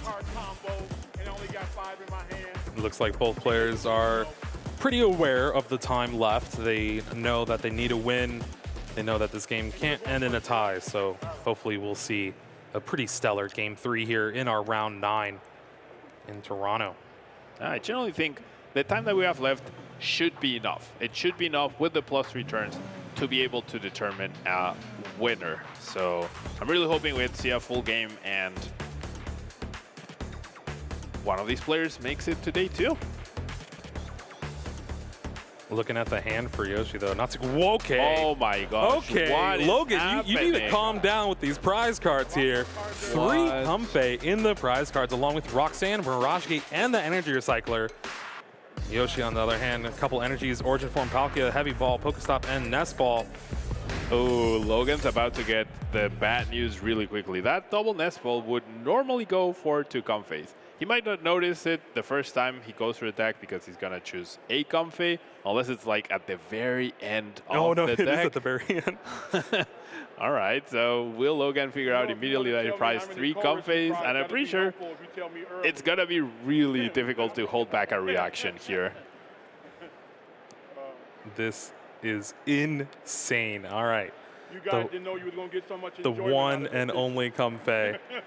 Off this nest ball, Logan has another nest ball in hand.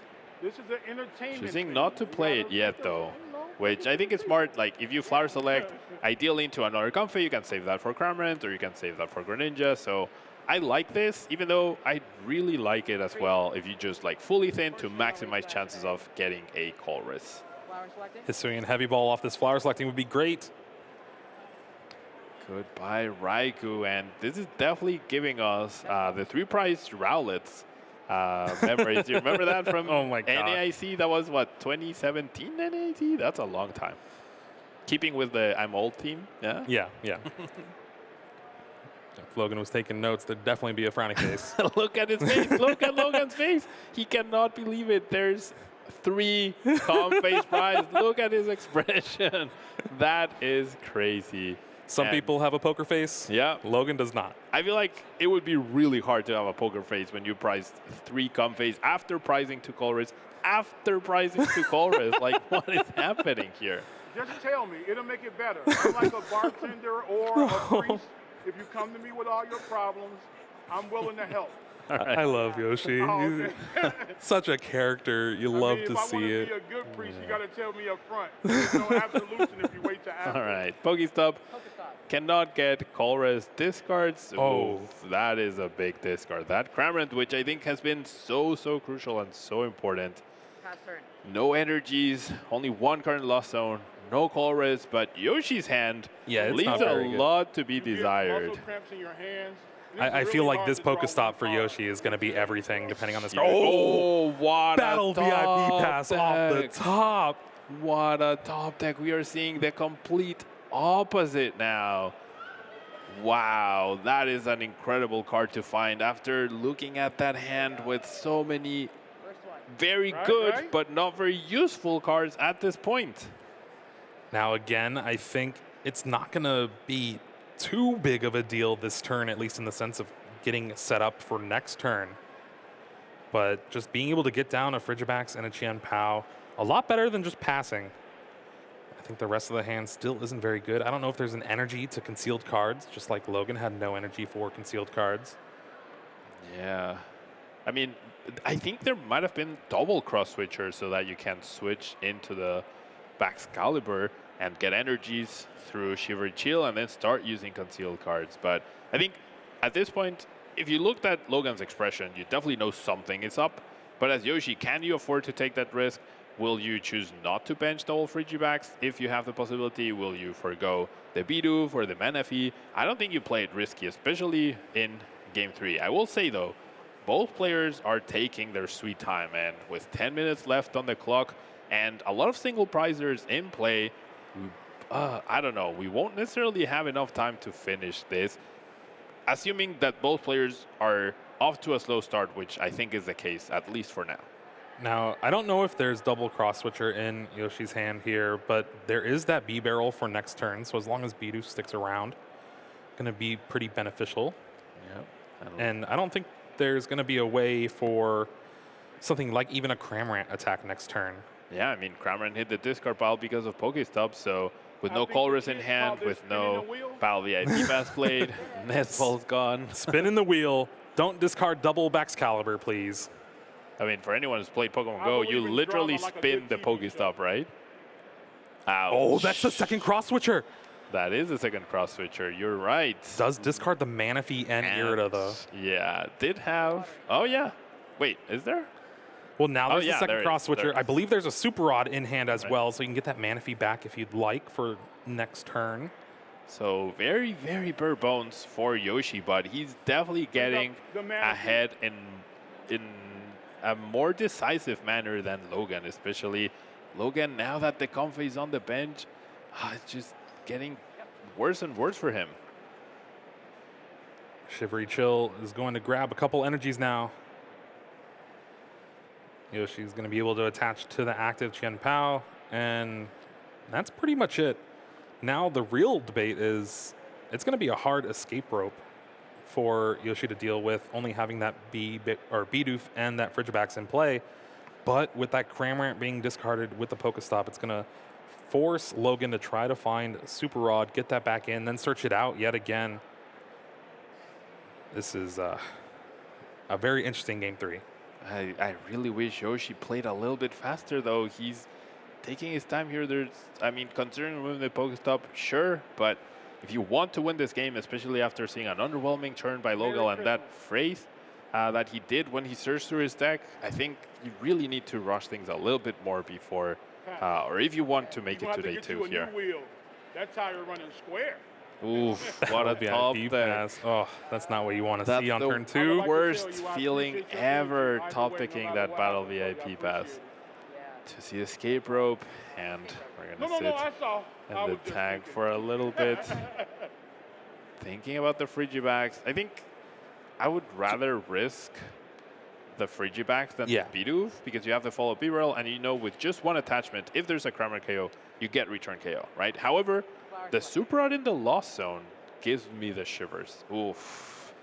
You did that one a little too quick. Flower selecting, getting rid of Echoing Horn, finds an energy, and now you can concealed cards. Colress's Experiment off the top. No, another Battle VIP pass. That's going to be the turn for Logan here. This is so rough, because if Yoshi actually finds KO in the Comfy, that's no more Comfys left unless you Super Rod back. That's so rough here. Such a slow start when, I don't know, under normal circumstances, you should already be firing on all cylinders if you're Lost Box. A little over 6 minutes ago, Yoshi top decks that Radiant Greninja. Now you can get concealed cards into the mix along with that Industrious Incisors from B-Barrel. Boss's Orders in hand. You have the energy. If you kind of need the energy to retreat. Yeah, and then you go fetch 2 more with Shivery Chill. You're fine. I think if I were Yoshi, I'd be very excited. My opponent had 2 bad turns. I'd be flying through my cards to be able to finish this game and get this win.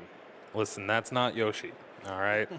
He thinks about these plays, wants to make the perfect one every time, especially when he's playing a list that is as teched out as he usually does. Here's that Industrious Incisors, 3 cards. I would have even played down the Canceling Cologne. Just like maximize your chances of hitting that Baxcalibur and get the damage. You don't need to take the prize when your opponent has 1 Comfey in play and hasn't played Colress this whole time. Shivery Chill is going to grab a couple more energy from the deck. Still has access to concealed cards and then attachment for the turn. So we'll be able to take the knockout on that Comfey. No, he did already attach to retreat. That's right. Okay, does need that Baxcalibur. Does need to find Irida or Rare Candy Baxcalibur. So not great chances. Another thing important to note about Yoshi's list is that he's not playing the maximum amount of Pokestops as the other 2 versions. He's only playing 1, so chances of Baxcalibur are quite low off of these 2 cards. Not impossible, right? 1 Irida does it. We'll have to see if that happens. But if not, then that's going to be another lost turn here. Or not lost, but like another underwhelming turn. And 5 minutes left on the clock. I was very hopeful this game would end and we would determine a winner, but neither player, I don't know, like showing that they really want together. Logan not having many options, right? But I think should be a little more aware of the time. You really want to get that win today too. The tie puts both players out and you have such a big advantage as Yoshi.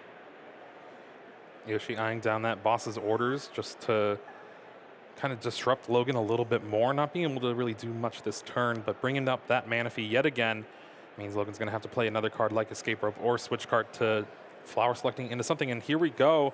Logan draws an energy for the turn, so that's concealed cards. We have concealed cards, we have Flower Select, we have potential Super Rod for the Cramorant to do something, right? And I think Logan, based on karma, he really deserves a Colress. He really deserves a Colress off this top deck. By putting these 2 cards back into the deck, that does mean that the odds of finding Colress are a little bit lower, but the Cramorant is definitely something that you need if you want to get something done. But with 3 minutes, almost 4 on the clock, I was very hopeful this game would end. I am not very hopeful anymore. Oh no, okay, switch card, Flower Selecting. Where is the Colress's Experiments? They're not in the prize cards anymore. Oh, no. No Colress, no Cramorant, no attack, no nothing. He could scratch, I guess.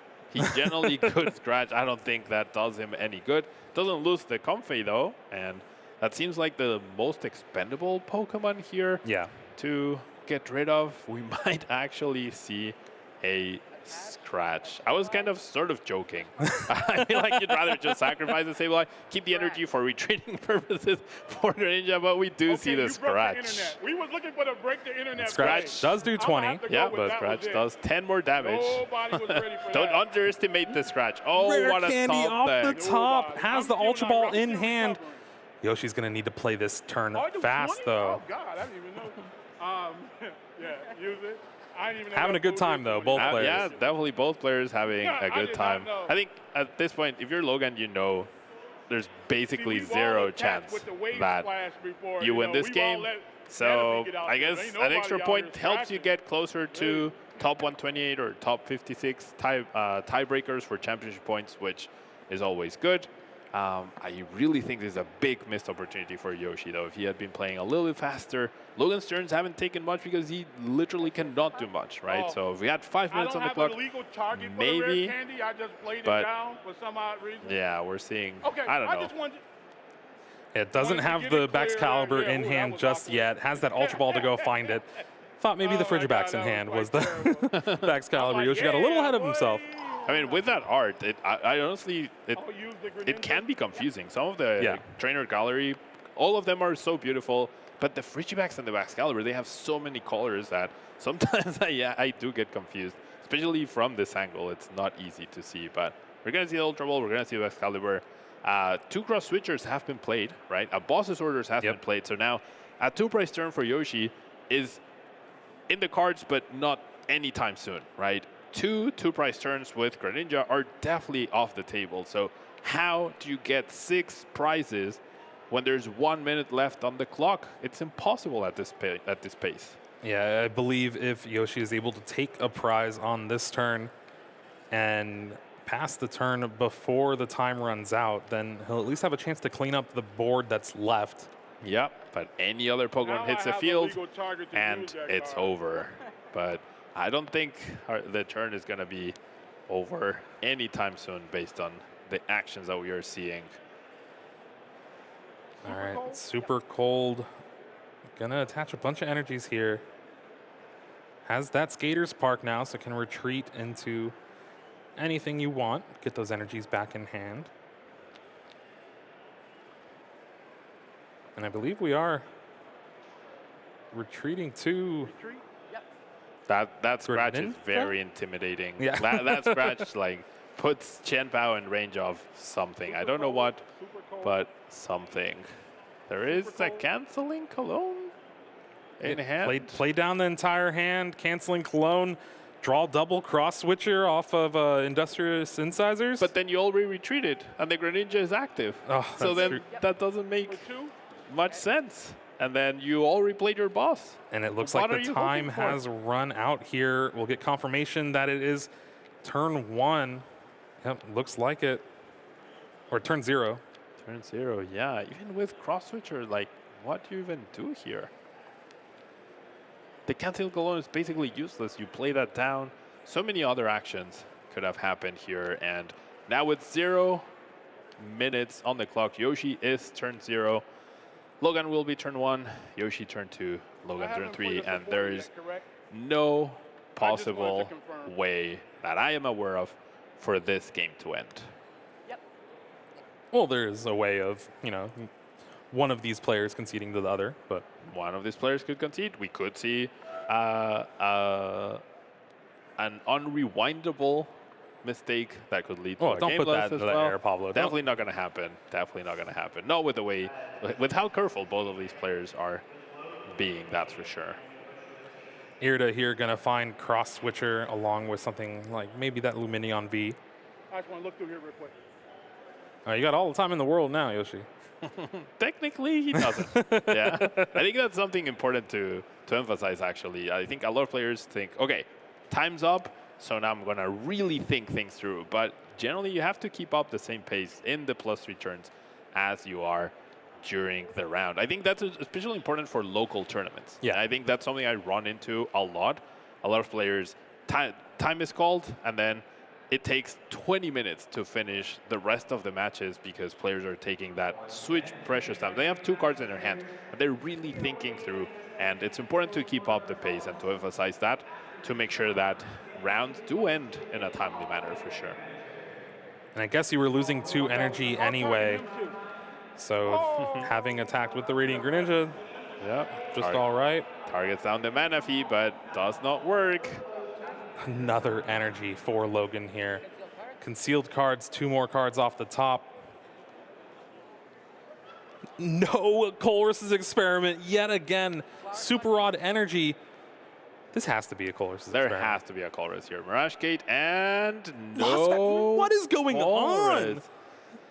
I guess it doesn't matter if you price 2, right? Because when you price 2, you find them more often than when you actually have all 4 available to you. This is crazy, but I generally think this game 100% comes down to that triple Comfey price. Even if 2 were priced, if Logan had access to 2 Comfeys, this would have been a completely different game, and we would have seen cards flying around on Logan's end to close out this game and take advantage of Yoshi's super slow setup. But at this point, that triple Comfey in the prizes determined the outcome of this game. I am very deflated. I really want to see a very exciting game back and forth to the last turn, and we're seeing a defensive retreat. All right, there's the pass of the turn. Radiant Greninja in the active spot. Yoshi is turn 2 now. Just 1 more turn left in the game. Yoshi does have Irida, has the canceling Cologne, cross switcher, so we'll be able to bring up the Manaphy, take the knockout on Manaphy and Comfey, and maybe that's enough for Logan to say, all right, you got this game. Maybe, yeah. An honorable concession in a game where you know you have very little chance of winning. That's definitely on the cards, right? We'll have to see what ends up happening. Here, the double KO leaving a single Greninja would pretty much mean that you're about to win the game, right? So there is that board position to consider. We'll have to see what ends up happening after this turn. Yoshi does have that Mew EX, so you can cross switcher to the free retreat. Oh my God, I'm so sorry. And then immediately retreat. That was priceless. There's the cross switcher into the Manaphy. So we are going to see this double KO. Will that determine our winner? There's the canceling Cologne. Superior energy able to go along with it. Will allow Yoshi to grab 4 energy from the discard, so has plenty of energy to work with here. Kind of would have liked the concealed cards before playing this, just to have more options. Discarding the energy anyways, might as well get 2 extra cards. Surely you'll find something better to discard, and you get to see more cards, and you get to thin the deck. Super cold. Super cold. Super cold being announced here. 2 on Mew. Nope, never mind. 1 on B-Roll. I guess just preventing the possible, like, I would have the retreat out kind of thing with an energy. There is that Moonlight Shuriken, double knockout for Yoshi. Turn 3 of time. Can Logan even find a Colress's experiment? Oh my God. even like reveres it. He's so honored to be able to be in Colress's presence finally in this game 3. Finds another one, right? Too little, too late, unfortunately. Plenty of Mirage Gates now. Those don't go to the discard. They go to Lost Zone, but that does not matter. Can Mirage Gate here take a knockout on Frigibax? But remember, this is turn 3 of time. Wow, and there's actually 1 more turn, and then Logan would have lost by benching, right? 1 more turn. That's all Yoshi needed. Well, there's a Kyogre. Never mind. Nope, not going to happen. 2 more turns, right? Imagine if there were 3 minutes on the clock, right? Played a little bit faster, we would have a guaranteed day 2 participant. Yoshi now deciding for the escape rope here. Kyogre, are we going to see an Aqua Storm with like 20 cards in deck? I mean, why not, right? Why not? There's no mana fee. Maybe you get a 3 price turn right here. I think he's going to do it. I'd love to see this happen. I mean, honestly, if you knock out that Baxcalibur and the Fridgeback, Oh. Not as fun. Well, we could still retreat into the Kyogre double Mirage Gate. There is that option. Let's see it. Please, Recycler, Logan, do and it. a Super Rod. I think it's going to happen. I think we're going to see the lowest odds ever Aqua Storm. All right, there's the first one. How many energies are even left in the deck? Oh, I can't see. There's only one in the Lost Zone, I believe. There's non-prize, so Mirage Gate number 1. Oh, yeah. Water on that Kyogre on the bench. I'm ready. Can you imagine you hit 4 energies and all of a sudden you go KO Baxcalibur, KO Frigibax? Honestly, that's the one, I guess, route for Logan to kind of say, like, hey, I don't think you win this game right away. And yeah. Super Rod back. 2 more energies. energies. Those energies going to get played on that Kyogre. Aqua Storm with 20 cards in the deck. There's some energies in there. There's some energies. There's some energies. All right. So the lowest odds, but yet most entertaining Aqua Storm in the history of Pokemon TCG about to happen right here. I'm just glad it's not going to be a Surf again. All right. Top 5 cards. 1, 2, 200. 150. So close. So 150. Baxcalibur has 160 HP, 1 card away from pulling off the most insane Aqua Storm I've ever seen. All right. All right, we'll get confirmation on who actually is winning the game, who if it's a tie.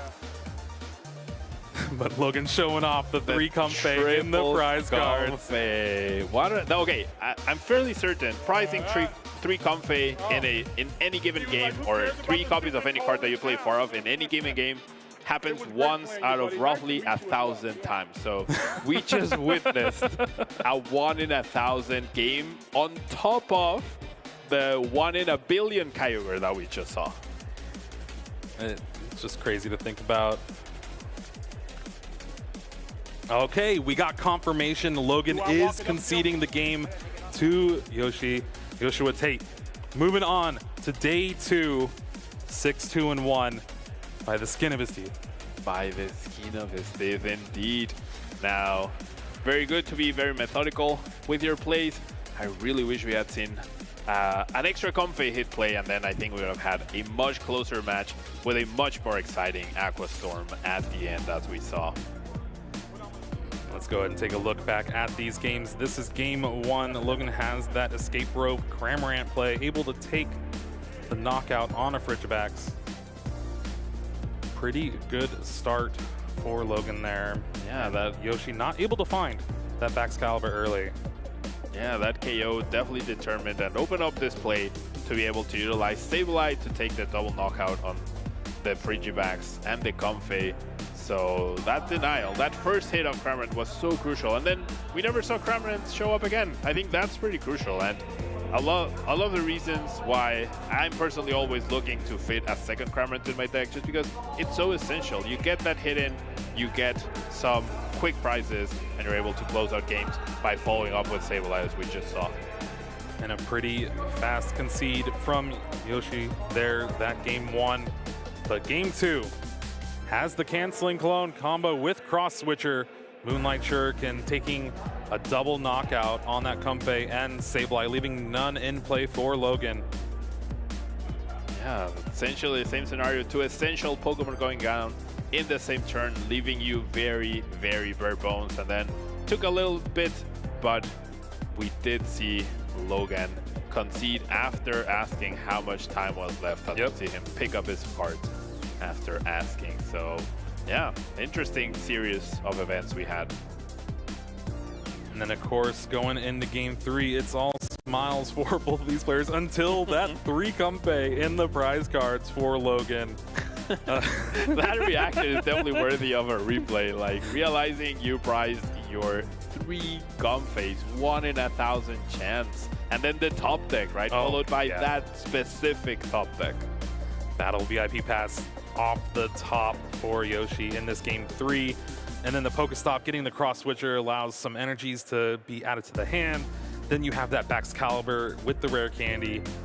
And even with the Manaphy in play, taking a knockout on the Sableye, and then eventually closing out the game with taking another knockout, thanks to canceling Cologne and that Radiant Greninja yet again. Yeah, allowing Yoshi to get so far ahead in the game and basically seal things up, even though the game technically did not finish.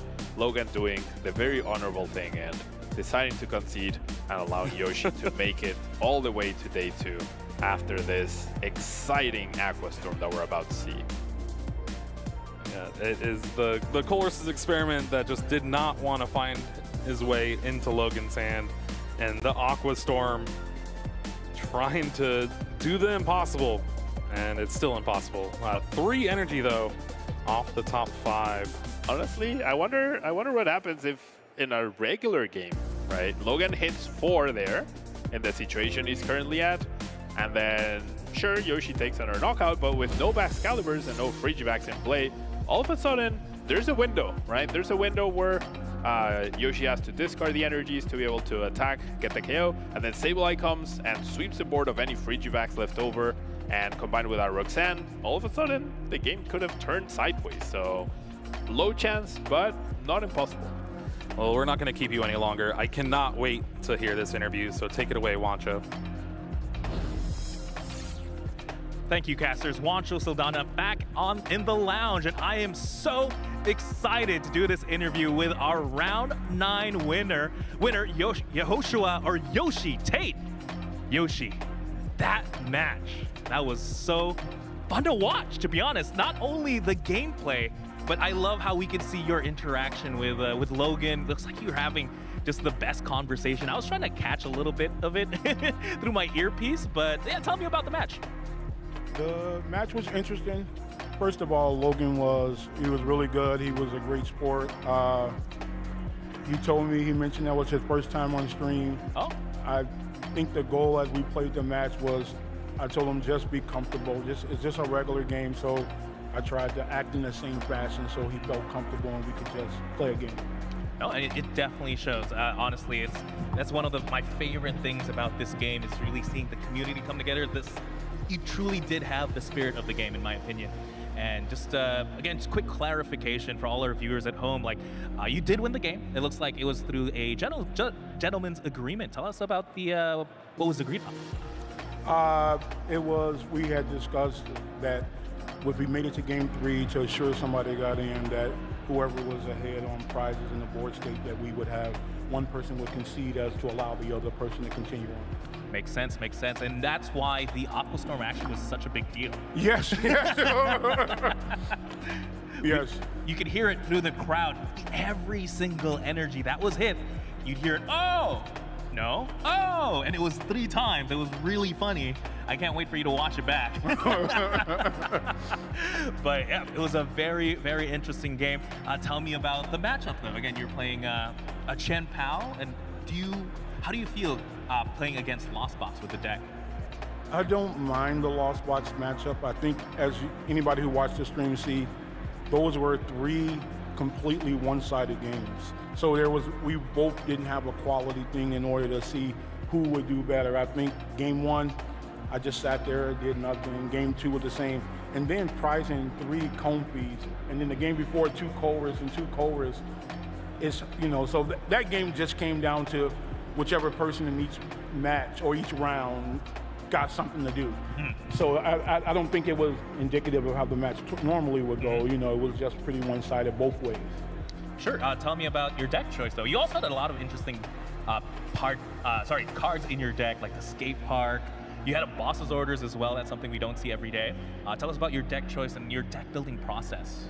My deck building process is, I'm not a fan of auto losses. So the checks and the tweaks are to ensure that you turn over a card and I don't just be like, oh, great game. All right, I'll wait for next round. I like to have options. Now, by the flip side, you don't always have the most consistent list, but you have the most versatile list. and that's more where I build decks on, being more versatile. Consistency will come. Hopefully you play well, because if you consistency will come by playing well, sequencing properly, but that's the difference in my deck choices. Oh, okay. Yeah, that makes a lot of sense. And I believe you have family you're playing with as well, right? Yes, yes. My daughter is here playing today. And not gonna lie, I was keeping an eye on your daughter's list because she takes after you.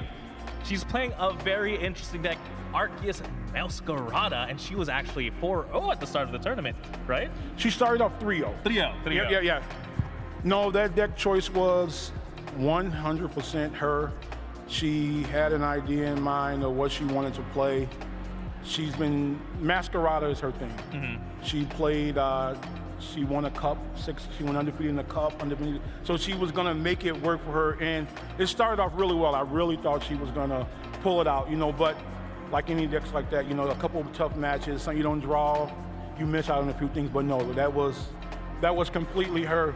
My only thing I gave to the deck was just the encouragement. Yeah, that's all I gave her.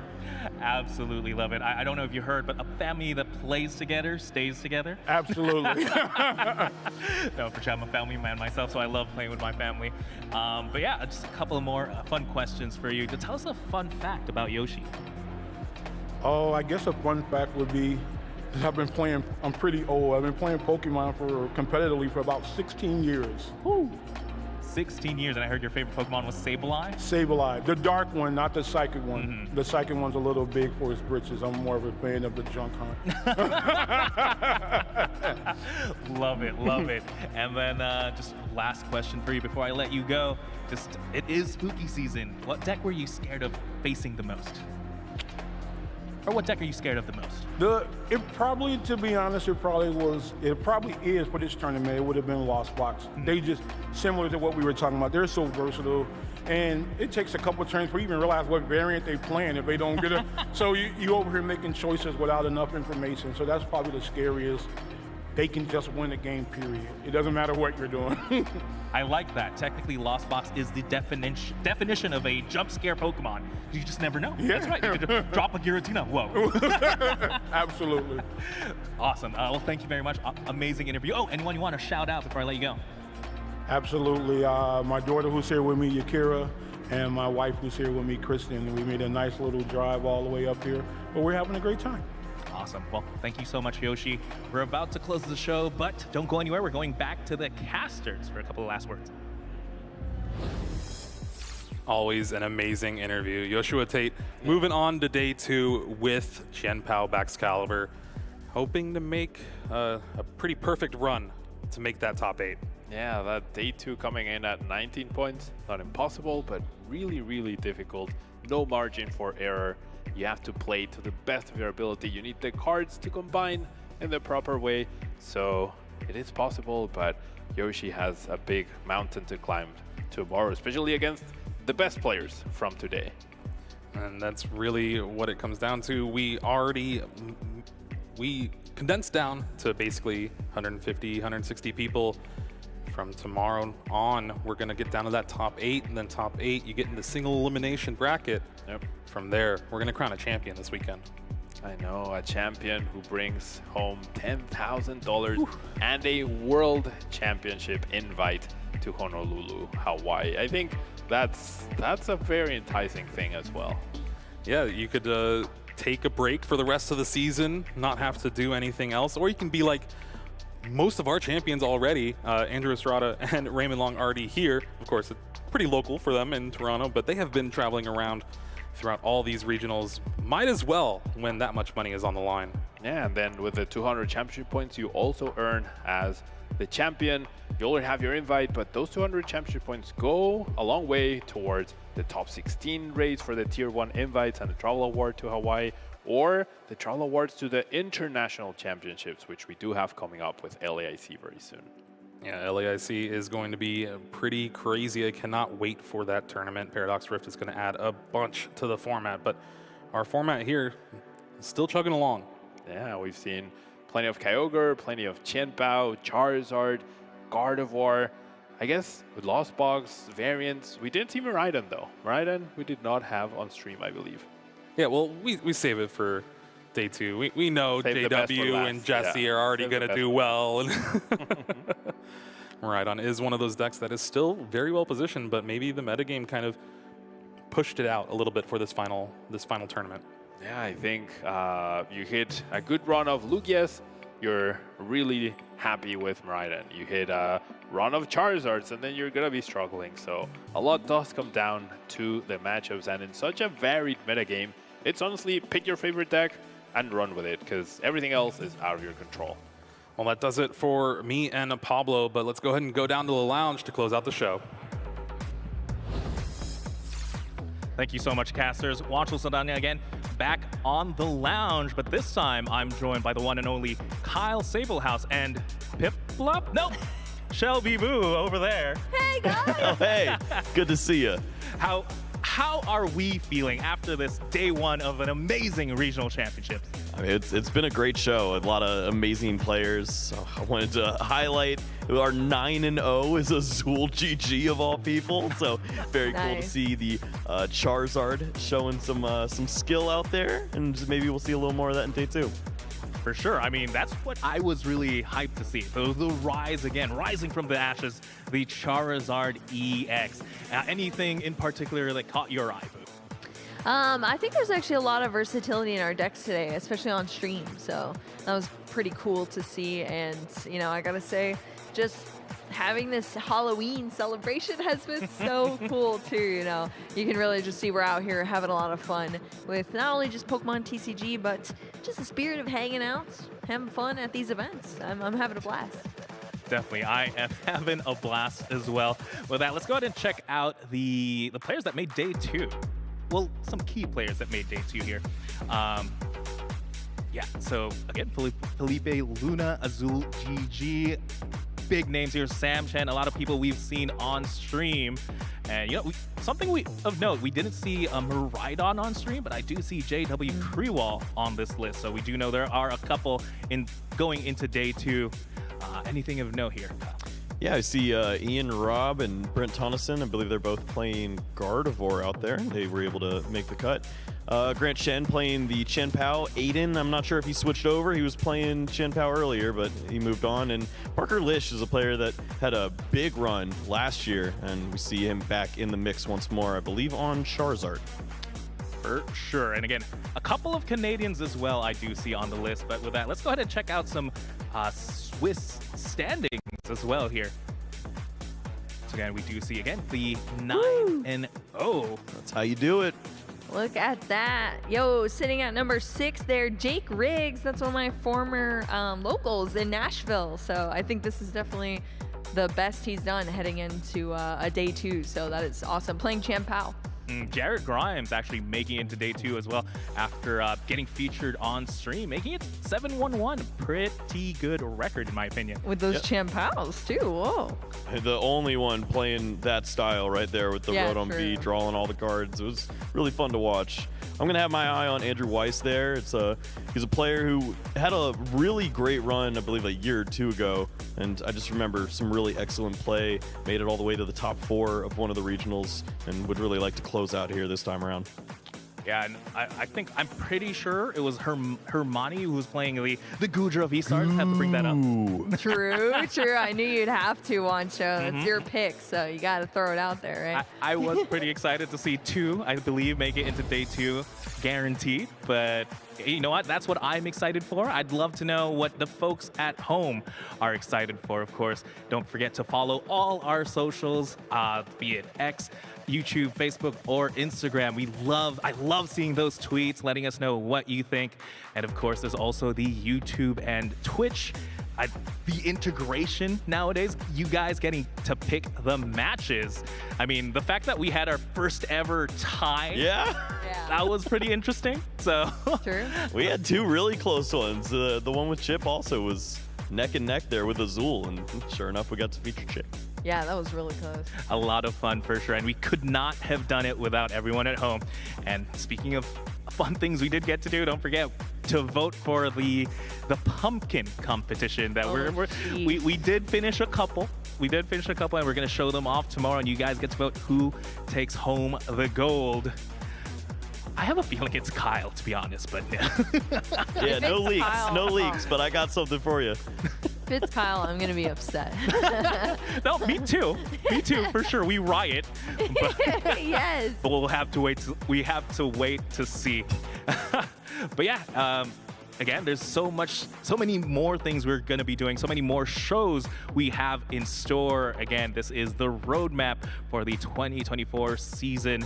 Right now we're in Toronto. Next up, Brazil, then San Antonio, and that'd be the end of the year. But then we have Portland, Charlotte, so much more Pokemon to be played, and I cannot wait.